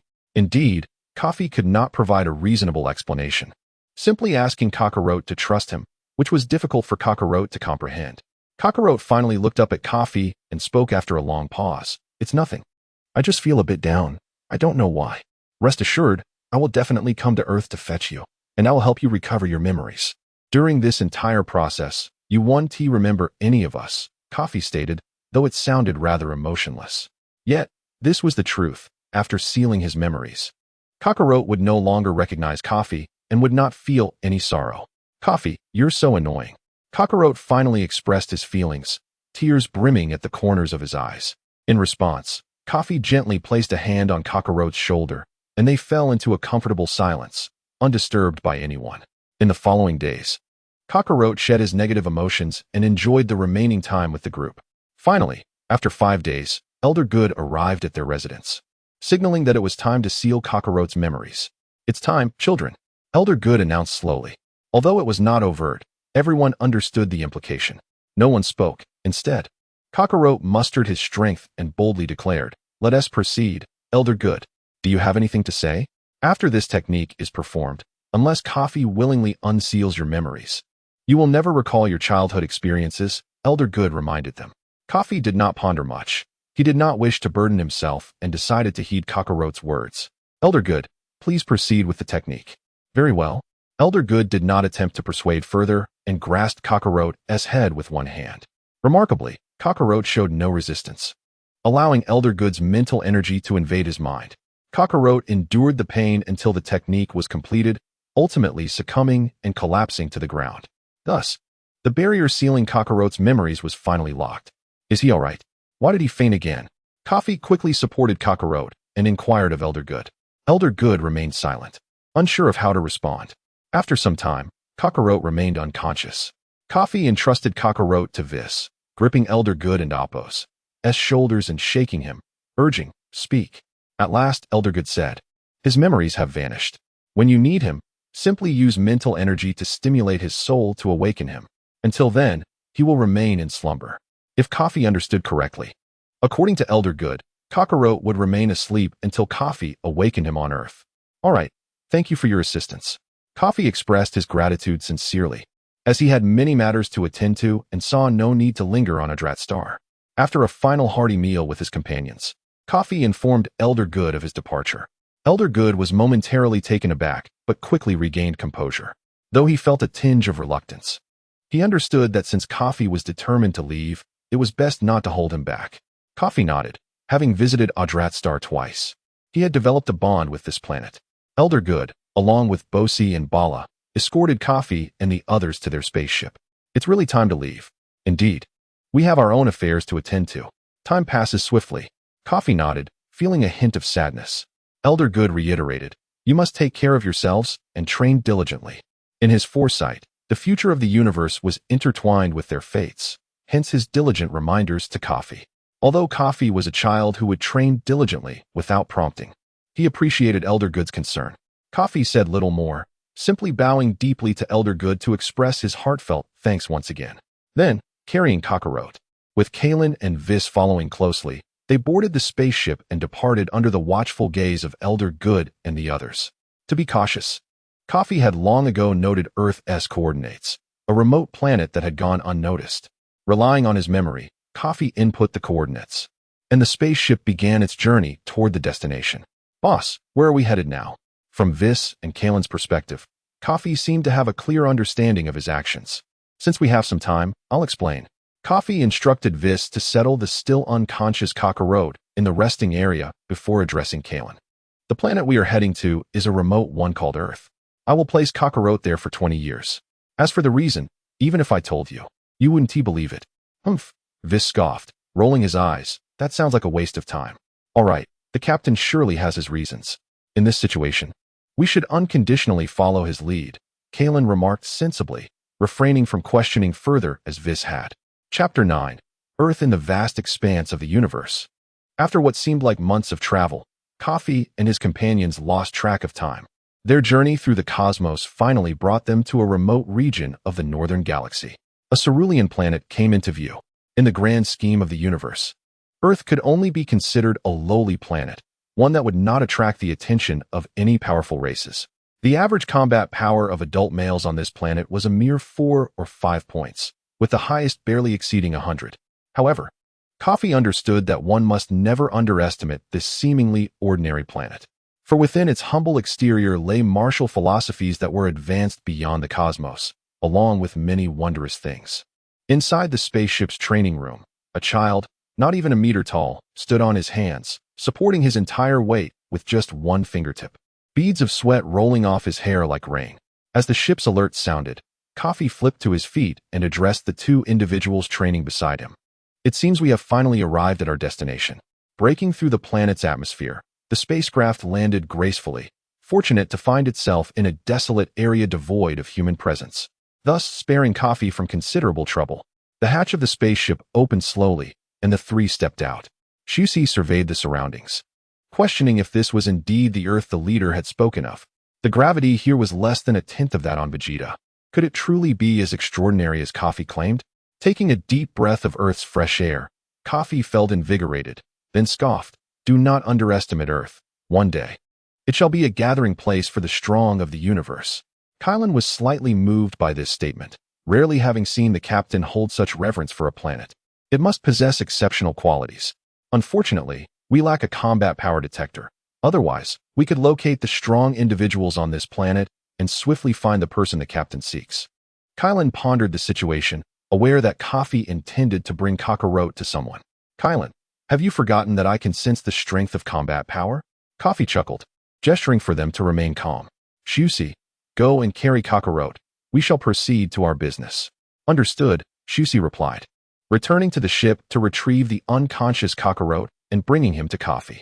Grab my shoulders, Kafi commanded. Though Shusi and Kylan were unsure of his intentions, they complied and held on. Kafi pressed his fingers to his forehead, concentrating on sensing the energies of Earth. Indeed, in this era, the combat power on Earth was woefully low. The strongest energies were two signatures in the sky, barely exceeding 200 points, likely Kami and Popo. The remaining strong individuals hovered around 50 or 60 points, making it difficult for Kafi to discern Gohan's presence. Well then, let us search one by one. In a matter of moments, Kafi traversed through various locations, including Fire Mountain and several islands, even encountering Master Rashi and the Ox King. Yet, as Kafi deemed it unnecessary to engage with them during this visit to Earth, he did not linger. As he had no immediate pursuit of martial arts on this lowly planet, acquiring more techniques would yield little benefit given the current lack of combat power. Ultimately, Kafi pinpointed a particular energy, and the group instantaneously relocated to a secluded mountain. There it was, unmistakably, given the surroundings and the hunched old man ahead, Gohan, Kakaro's grandfather. Shoo, do not speak. Kafi quickly instructed his companions to hide and whispered to Shusi and Kylan. Kafi then carried Cockaro to a more distant area of the mountain, placing him down gently. Farewell, Cockaro. He then recited the incantation he had practiced, suppressing Kakaro's combat power and potential. At present, Kakaro's power was merely 3 or 4 points, and his potential had reverted to what it was before the Elder had unlocked it. With all preparations complete, Kafi followed the incantation taught by Elder Good and awakened Cockaro, who would now emerge akin to a newborn, devoid of any memories. Sensing the slightest flutter of Kakaro's eyelids, Kafi instinctively retreated to a concealed location, concerned that Cockaro might see him. Gradually, Cockaro opened his eyes, prompting Kafi to act swiftly. If Cockaro fled, it would complicate matters. Suppressing his energy, Kafi unleashed an energy wave that struck the nearby rock, causing an explosion that left Cockaro with minor injuries. In the meantime, Gohan, who had been laboring in the mountains, suddenly sensed a powerful energy fluctuation and then heard the enormous explosion. He hurried towards the source of the sound to investigate. Indeed, a large crater had formed, and curiously, a small child with a tail lay at its center, appearing injured. With a kind heart, Gohan searched the vicinity but sensed no other presence. Rationalizing that it must have been his imagination, he then picked up the child, intending to take him home to care for him. Hidden in the shadows, Kafi felt a surge of joy. The unfolding events aligned perfectly with his plan. Shusi and Kylan approached Kafi. Captain, are you all right? We thought you had engaged in a battle. Battle? What nonsense. The combined strength of everyone on this planet doesn't even compare to you from a few years ago. Kafi joked, momentarily thinking Shusi had lost his wits. However, he quickly realized he had promised to teach them the use of energy, but had yet to do so. It seemed imperative to prioritize this, lest they attract undue attention in the universe by failing to suppress their combat power. Given that this planet is so feeble, why did you choose to leave Cockaro here? Kylan inquired, puzzled by Kafi's actions. And why did you cast several spells instead of simply awakening Cockaro directly? Kafi's actions appeared too peculiar, prompting Kylan to seek clarity. At this juncture, both of you deserve to know. Besides placing Cockaro on this planet, I have also sealed his combat power and potential, Kafi revealed candidly. What? Captain, are you not concerned that Cockaro may perish here? Shusi and Kylan were taken aback, their faces filled with shock. Chapter 10. The Cat Sage. From their tone, one could discern that Vistas and Kellen harbored a hint of resentment towards Kafi's actions. However, such feelings were understandable. After all, in the vast cosmos, a combat strength of 4 or 5 points is utterly negligible, akin to the insignificance of ants. They were, after all, unaware of the circumstances on this planet, and Kafi would not hold that against them. Given the capabilities of this planet, Cockaro would face no peril, as most regions existed under a peaceful societal order, devoid of any formidable combat prowess, inhabited solely by ordinary humans. Kafi elucidated the situation on this planet to Vistas and Kellen. Even if this planet posed no danger, can one truly guarantee that it would not attract the attention of individuals akin to Frieza, leading to an assault? At that juncture, Kakaro's meager combat strength would render him incapable of self-preservation. Vistas continued to argue passionately with Kafi, his tone fervent enough to reveal the depth of their concern. As Vistas grew increasingly agitated, Kellen hastily intervened, signaling him to calm down. Kafi, unfazed, let out a scoff, assuring them that he understood their worries regarding Kakaro's safety. Rest assured, due to the remoteness of this planet, it would not fetch a good price. No one would set their sights here. Observing Kafi's slightly irked demeanor, Vistas finally subdued his voice, ceasing further disputes. In truth, Kafi had another objective for visiting Earth, to journey to Karin Tower and locate the cat sage to procure those miraculous senzu beans, the likes of which could not be substituted in the entire universe. For the present Earth, senzu beans held little value, merely alleviating hunger and providing slight recovery from injuries. Yet, as events unfolded, the true significance of the senzu beans emerged, transforming into a lifeline for warriors, enabling rapid recovery of stamina and instantaneous healing of wounds, becoming an essential asset in battles where severe injuries or death were commonplace. Had it not been for Yachirobe consuming an excessive amount early on, resulting in a severe shortage of senzu beans later, it is likely that Cockaro and his companions would have suffered significantly fewer casualties in the anime. Kafi's current visit to Earth was also aimed at gathering senzu beans early, preparing for unforeseen circumstances. As he intended to minimize his interactions with this planet while seeking a peaceful means to acquire the senzu beans, he devised a plan. Come, Vistas, Kellen, follow me to a certain place. Kafi beckoned, urging the two to keep pace, then swiftly darted ahead. The expanses of Bowsy Mountain were vast, brimming with countless resources and abundant rivers and mountains. Under Kafi's guidance, they soon discovered a continuously flowing stream. You may fish here. A few 100 pounds should suffice. Huh. Vistas and Kellen were perplexed. Captain, if you want fish, you needn't require so much. Enough talk, start fishing. Indeed. Kafi sought to bring back some fish as gifts to exchange with the cat sage at Karin Tower for senzu beans, aiming to leave a favorable impression while primarily avoiding conflicts with the locals. Vistas and Kellen, both possessing over 10,000 points of combat strength, had no trouble catching wild fish. The species found in Bowsy Mountain were quite exotic, and soon they caught several extraordinarily large fish that Kafi had never seen before. Both Vistas and Kellen struggling to carry them in their arms and on their shoulders. Let us go. Kafi led the way, soaring into the sky. On Earth, only 3 distinct energy signatures could remain stationary at high altitudes. The strongest and highest belonged to King Kai and Mr. Popo, while the slightly lower one likely belonged to the cat sage. The group flew at full speed towards Karin Tower. 3 figures raced across the sky above Earth, swiftly arriving at the sacred land of Karin. Legend had it that this was the birthplace of martial arts on Earth. Karin Tower, where the cat sage resided, stood at the heart of the Karin sacred land forest. From a distance, one could see a stone pillar reaching towards the clouds, its height indiscernible from the ground. According to Earth's legends, anyone who could ascend this tower unaided would receive the guidance of the fabled sage. For centuries, countless martial artists had come to the Karin sacred land to attempt the ascent of Karin Tower, yet nearly none had succeeded. This failure was closely tied to a cataclysm that occurred 300 years prior, which stunted martial arts development on Earth, though it did not extinguish the determination of its practitioners. The last person to scale Karin Tower was none other than Master Roshi, revered as the god of martial arts, who had previously taken Cockaro under his wing. Gazing up at the towering Karin Tower, Kafi was deeply awed, instinctively halting beneath it. Although he had formed an impression of the tower in his mind, standing beneath it in person evoked a profound admiration. Noticing Kafi's momentary stillness, Vistas prompted, "What's wrong, boss?"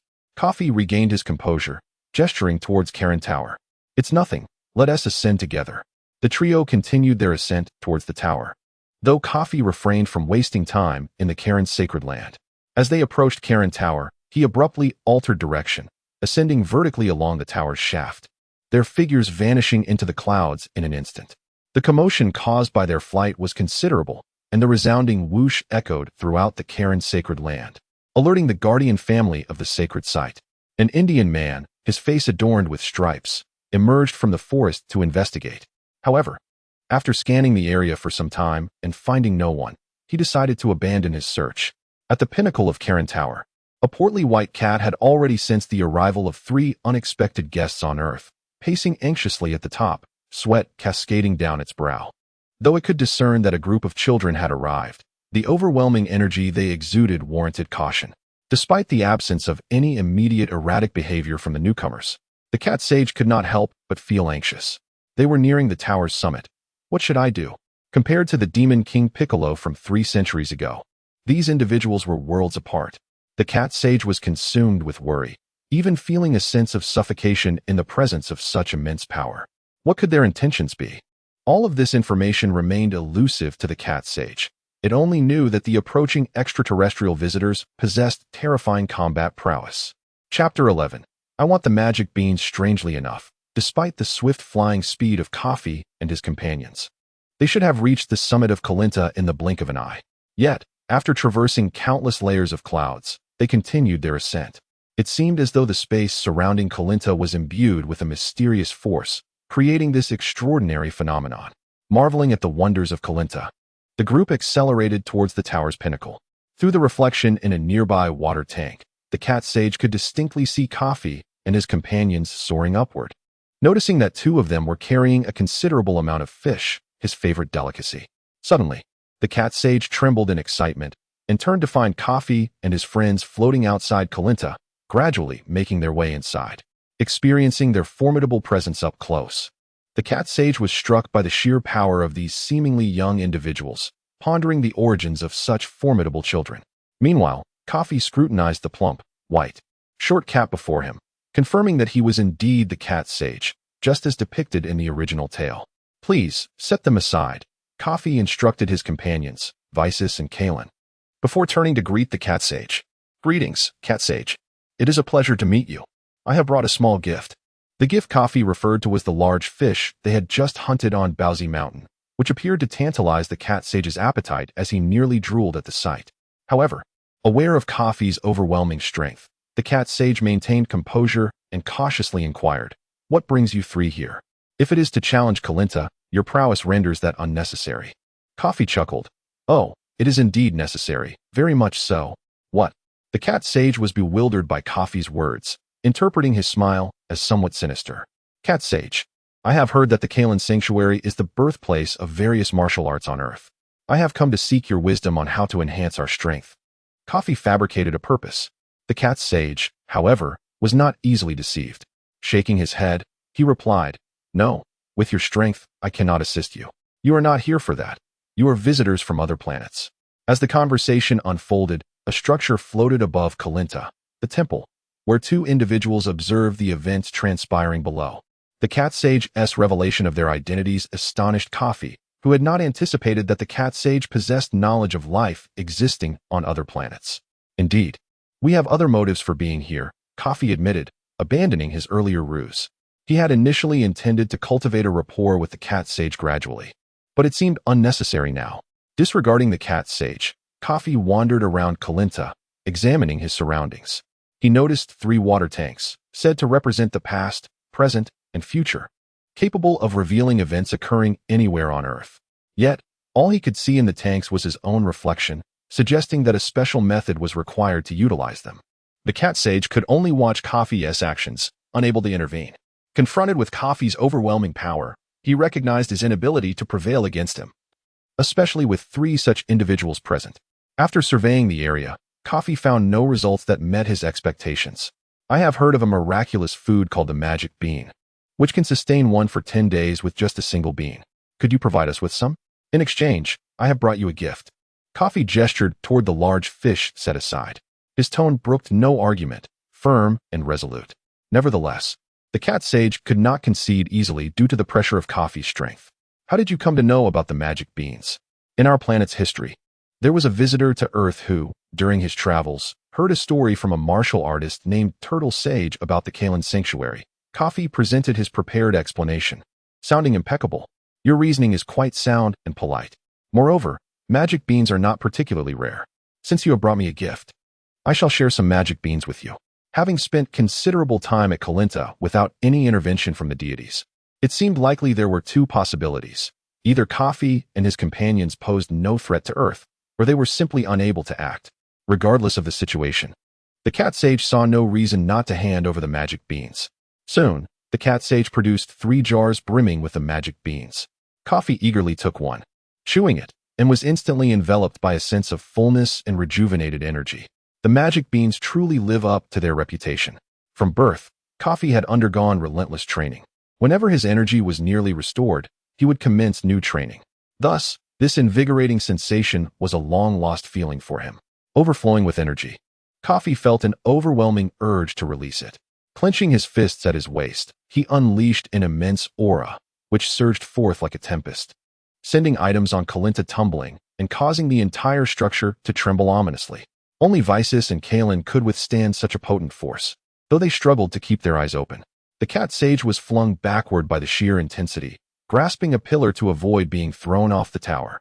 Enough, please. You must restrain yourself. The cat sage shouted desperately, fearing that the entire Kalinta might collapse under the pressure. Meanwhile, atop Kalinta in the temple, the deity and his attendant were taken aback by the terrifying aura, feeling as though they could scarcely breathe. Mr. Bobo, what was that overwhelming force? The deity expressed his concern. Upon hearing the cat sage's plea, Kafi finally subdued his aura, and the cat sage regained his footing. However, the interior of Kalinta had descended into chaos, necessitating considerable effort to restore order. The magic beans were indeed a remarkable boon. Not only did they heal injuries, but their capacity to restore stamina proved invaluable in battle. I apologize, cat sage. I have not felt such vitality in ages, and I momentarily lost control of myself. Thankfully, I did not damage the facilities of Kalinta, Kafi said, scratching his head in contrition. Chapter 12, Celestial Deity. Yet, from the cheerful tone of Kafi, the cat sage felt no hint of remorse whatsoever. What did he mean by not having damaged any facilities? His room was in utter disarray. The cat sage, on the verge of tears, could only force a smile and say, "It's fine. After all, these divine beings are a gift for you." As the saying goes, losses avert calamities. Thus the cat sage's actions were somewhat understandable. Well, since there was no intention to create conflict with the beings on Earth, the situation was progressing smoothly, aligning with Kafi's expectations. However, gazing at the 3 large vats of divine beings before him, Kafi seemed at a loss as to how to transport them. Although they weren't particularly heavy, taking them away was rather inconvenient. Then, Kafi recalled another miraculous item from Earth, the Universal Capsule. He also intended to take the time to teach Vis and Kellen how to harness Ki. He remembered that during the Scion enrollment assessment, it was clearly indicated that Vis had some difficulties with energy control. Thus, teaching him might take a bit longer. Kafi would also need to procure a universal capsule, and the time spent on Earth was becoming excessively prolonged. Cat Sage, due to various reasons, our energy is quite formidable, yet we lack effective methods to control Ki. I kindly ask you to teach them. Kafi boldly placed this responsibility upon the cat sage. The cat sage, having lived on this planet for over 800 years, may have had lesser combat prowess, but his understanding of Ki was undoubtedly profound, although unsure of Bobo's age on Earth. The cat sage was certainly an ancient being compared to the celestial deity, and as the master of the martial arts sanctuary, Karen, he must possess extensive experience, someone Kafi would never underestimate. Upon hearing Kafi's request, the cat sage let out a long sigh. He hadn't anticipated that this extraterrestrial child would be familiar with the term Ki, indicating that Kafi not only possessed great power, but also a competent mastery of energy control, likely stemming from a culture dedicated to martial arts. However, from Kafi's words, it seemed that his companions were completely ignorant of this knowledge. But the cat sage was unconcerned. He nodded in agreement with Kafi's request. "All right, let me witness your true strength. First, showcase your greatest Ki." Though the cat sage could sense the energy emanating from the group, allowing him to estimate their strength, he was eager to experience it firsthand. "Vis, you go first." Kafi promptly instructed, organizing the order. Vis scratched his head, seemingly unperturbed. "What's wrong? What is Ki?" This question touched upon the duo's knowledge gap, leaving Kafi and the cat sage exchanging words without comprehension. Temporarily, think of Ki as energy, which represents our combat power. "Please unleash your battle power for the cat sage to observe," Kafi patiently explained. "Oh, now I understand what you mean, boss." Vis exclaimed, suddenly enlightened, and immediately unleashed his energy. In an instant, a fierce aura radiated outward from Vis, creating a violent gust of wind, akin to Kafi's previous display. Upon closer inspection, Vis's energy was indeed weaker compared to Kafi's. The cat sage was once again astonished by the child's energy, observing that the already chaotic Karen Tower was further disturbed by Vis's aura. Although it paled in comparison to Kafi's might, it still impressed the cat sage greatly. "That's enough," Vis said, retracting his energy after the demonstration. "Now it's my turn." Vis stepped back, allowing Kellen to take her place. Unlike Vis, Kellen was several years older and possessed her own discernment. While she doubted the capabilities of the plump cat before her, she unconditionally trusted her captain and unleashed her full strength. Once again, a powerful aura surged forth. Though it remained inferior to Kafi's, it was slightly stronger than Vis's. All right, quickly retracted. The cat sage wiped the cold sweat from his forehead, stopping Kellen. He had formed an initial estimation of their abilities. After pacing back and forth several times, he finally spoke. "I do have some methods for training Ki, but given your substantial strength, mastering such an immense amount of energy may not be an easy task." The cat sage's concerns were not unfounded, yet Kafi remained unconcerned. After all, his father, Fury, and Vegeta in the original story had swiftly learned to harness Ki, even with a battle power exceeding 10,000.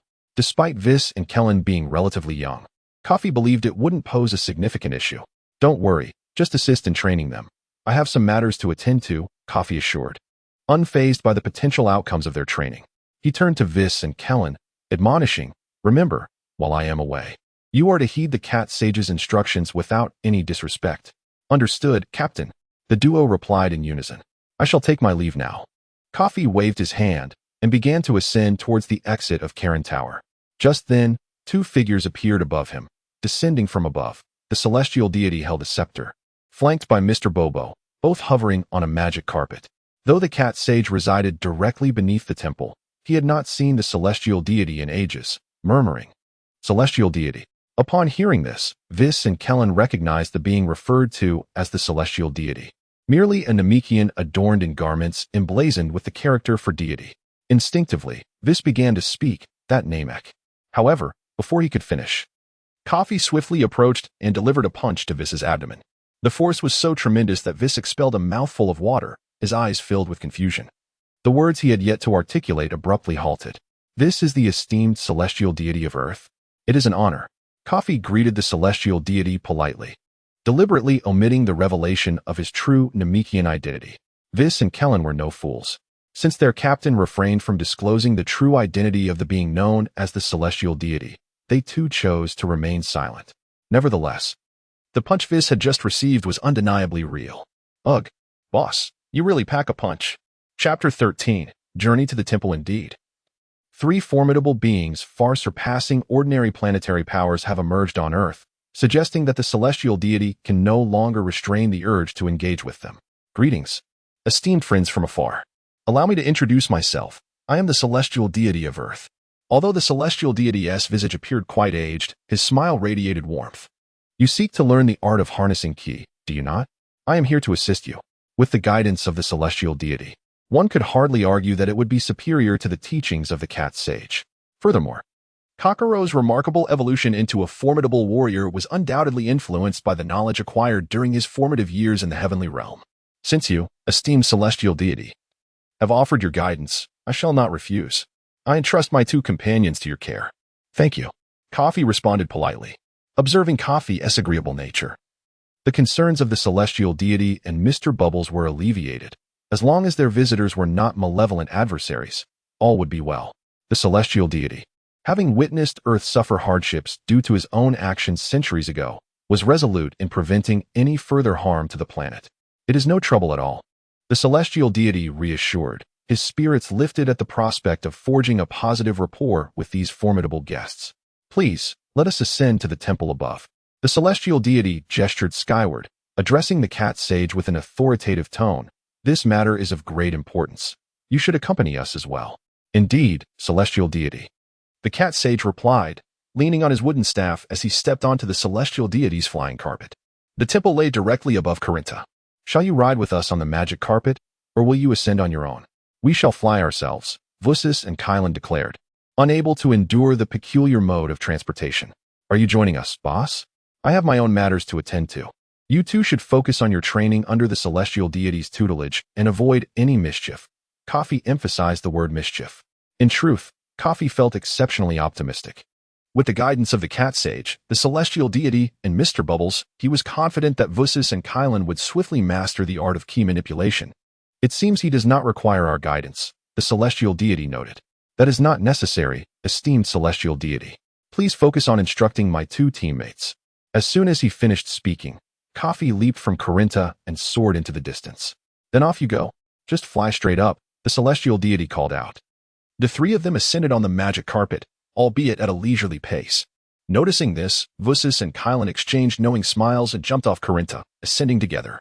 Before long, they had swiftly surpassed the three on the magic carpet, piercing through layers of thunderous clouds, until they finally beheld a structure. This must be the temple.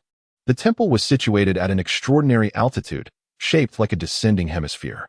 Vusis and Kylan touched down on the vast expanse of the temple, where the air was remarkably thin, and both the temperature and atmospheric pressure were significantly lower than on Earth. They had never experienced such sensations on other planets. This world possesses such a place. Vusis began to appreciate Earth's mysteries, pondering how Kafi had known about such an enigmatic location in such a remote area. Although Earth's combat prowess was generally underwhelming, both Corinta and the temple's remarkable architecture suggested that such extraordinary constructions could not have been created by ordinary beings. Vusis and Kylan had never encountered the concept of deities before. Before long, the celestial deity, Mr. Bubbles, and the cat sage arrived at the temple on the flying carpet. Please wait a moment, the celestial deity courteously addressed the two. He then turned to Mr. Bubbles and instructed, please fetch those two extraordinary weighted garments. Mr. Bubbles acknowledged and entered the temple, his voice echoing as he searched for something. Before long, Mr. Bubbles emerged, holding two garments resembling Earth martial arts uniforms. The celestial deity explained, these garments were acquired from an unknown source long ago.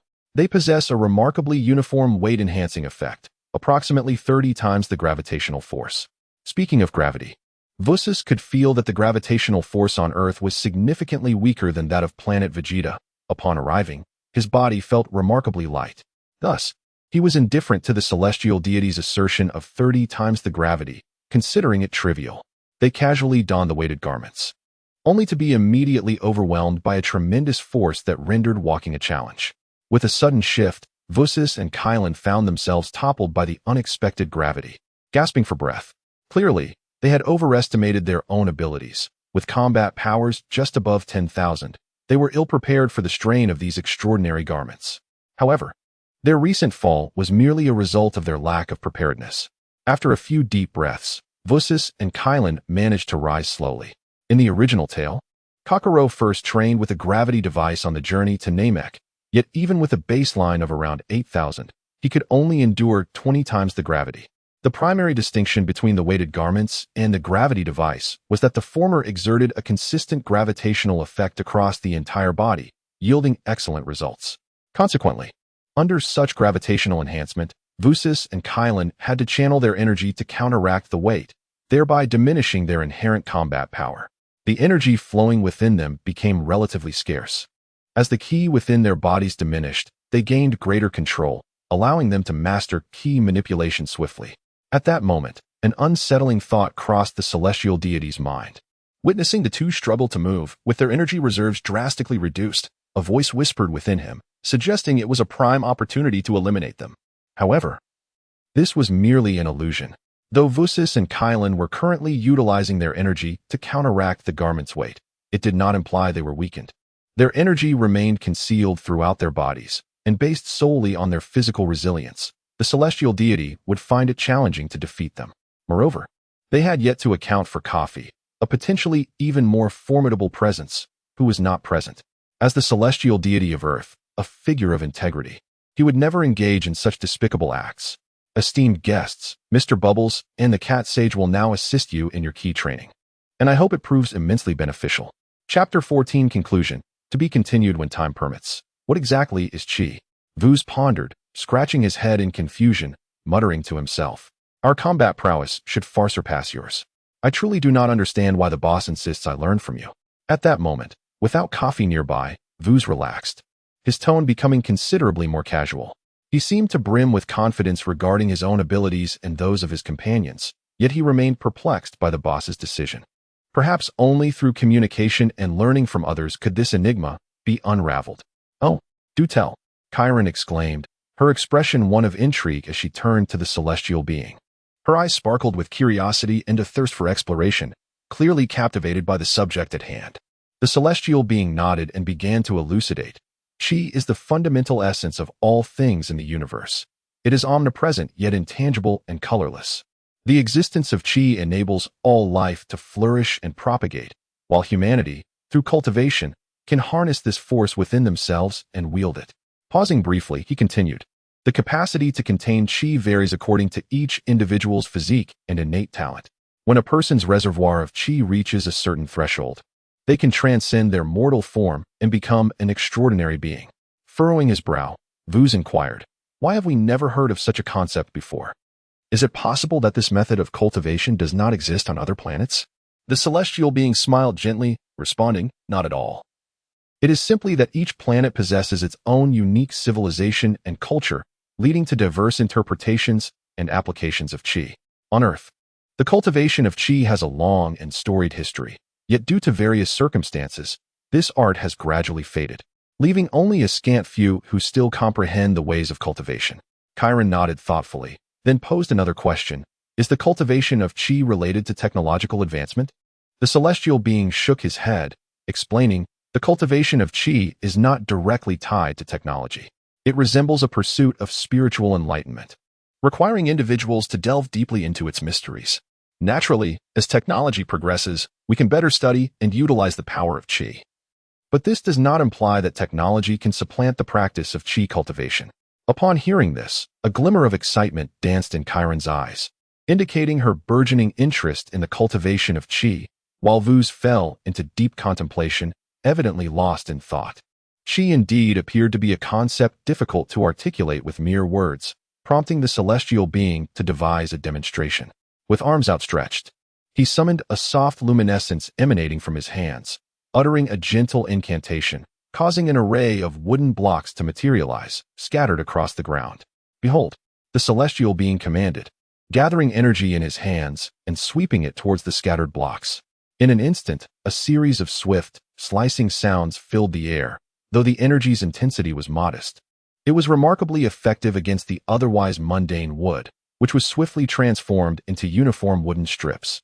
Suddenly, a thunderous boom reverberated through the sky as an immense energy wave, imbued with extraordinary force, surged towards Earth.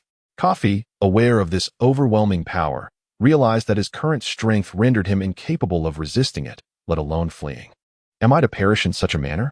A profound sense of bitterness and despair enveloped Kafi. His eyes widened as the colossal energy wave drew nearer, his body trembling with trepidation. He attempted to employ instant teleportation to evade this calamity, only to discover he had lost all control over time and space. "No, I cannot succumb to this fate." Kafi's inner voice roared defiantly. Yet, despite his fervent efforts, he could not alter the impending reality. As the energy wave approached, Earth began to crumble, and the sheer force tore through Kafi's form. A flicker of despair crossed his gaze. Suddenly remembering something, he closed his eyes, surrendering to the cosmic dust. The end.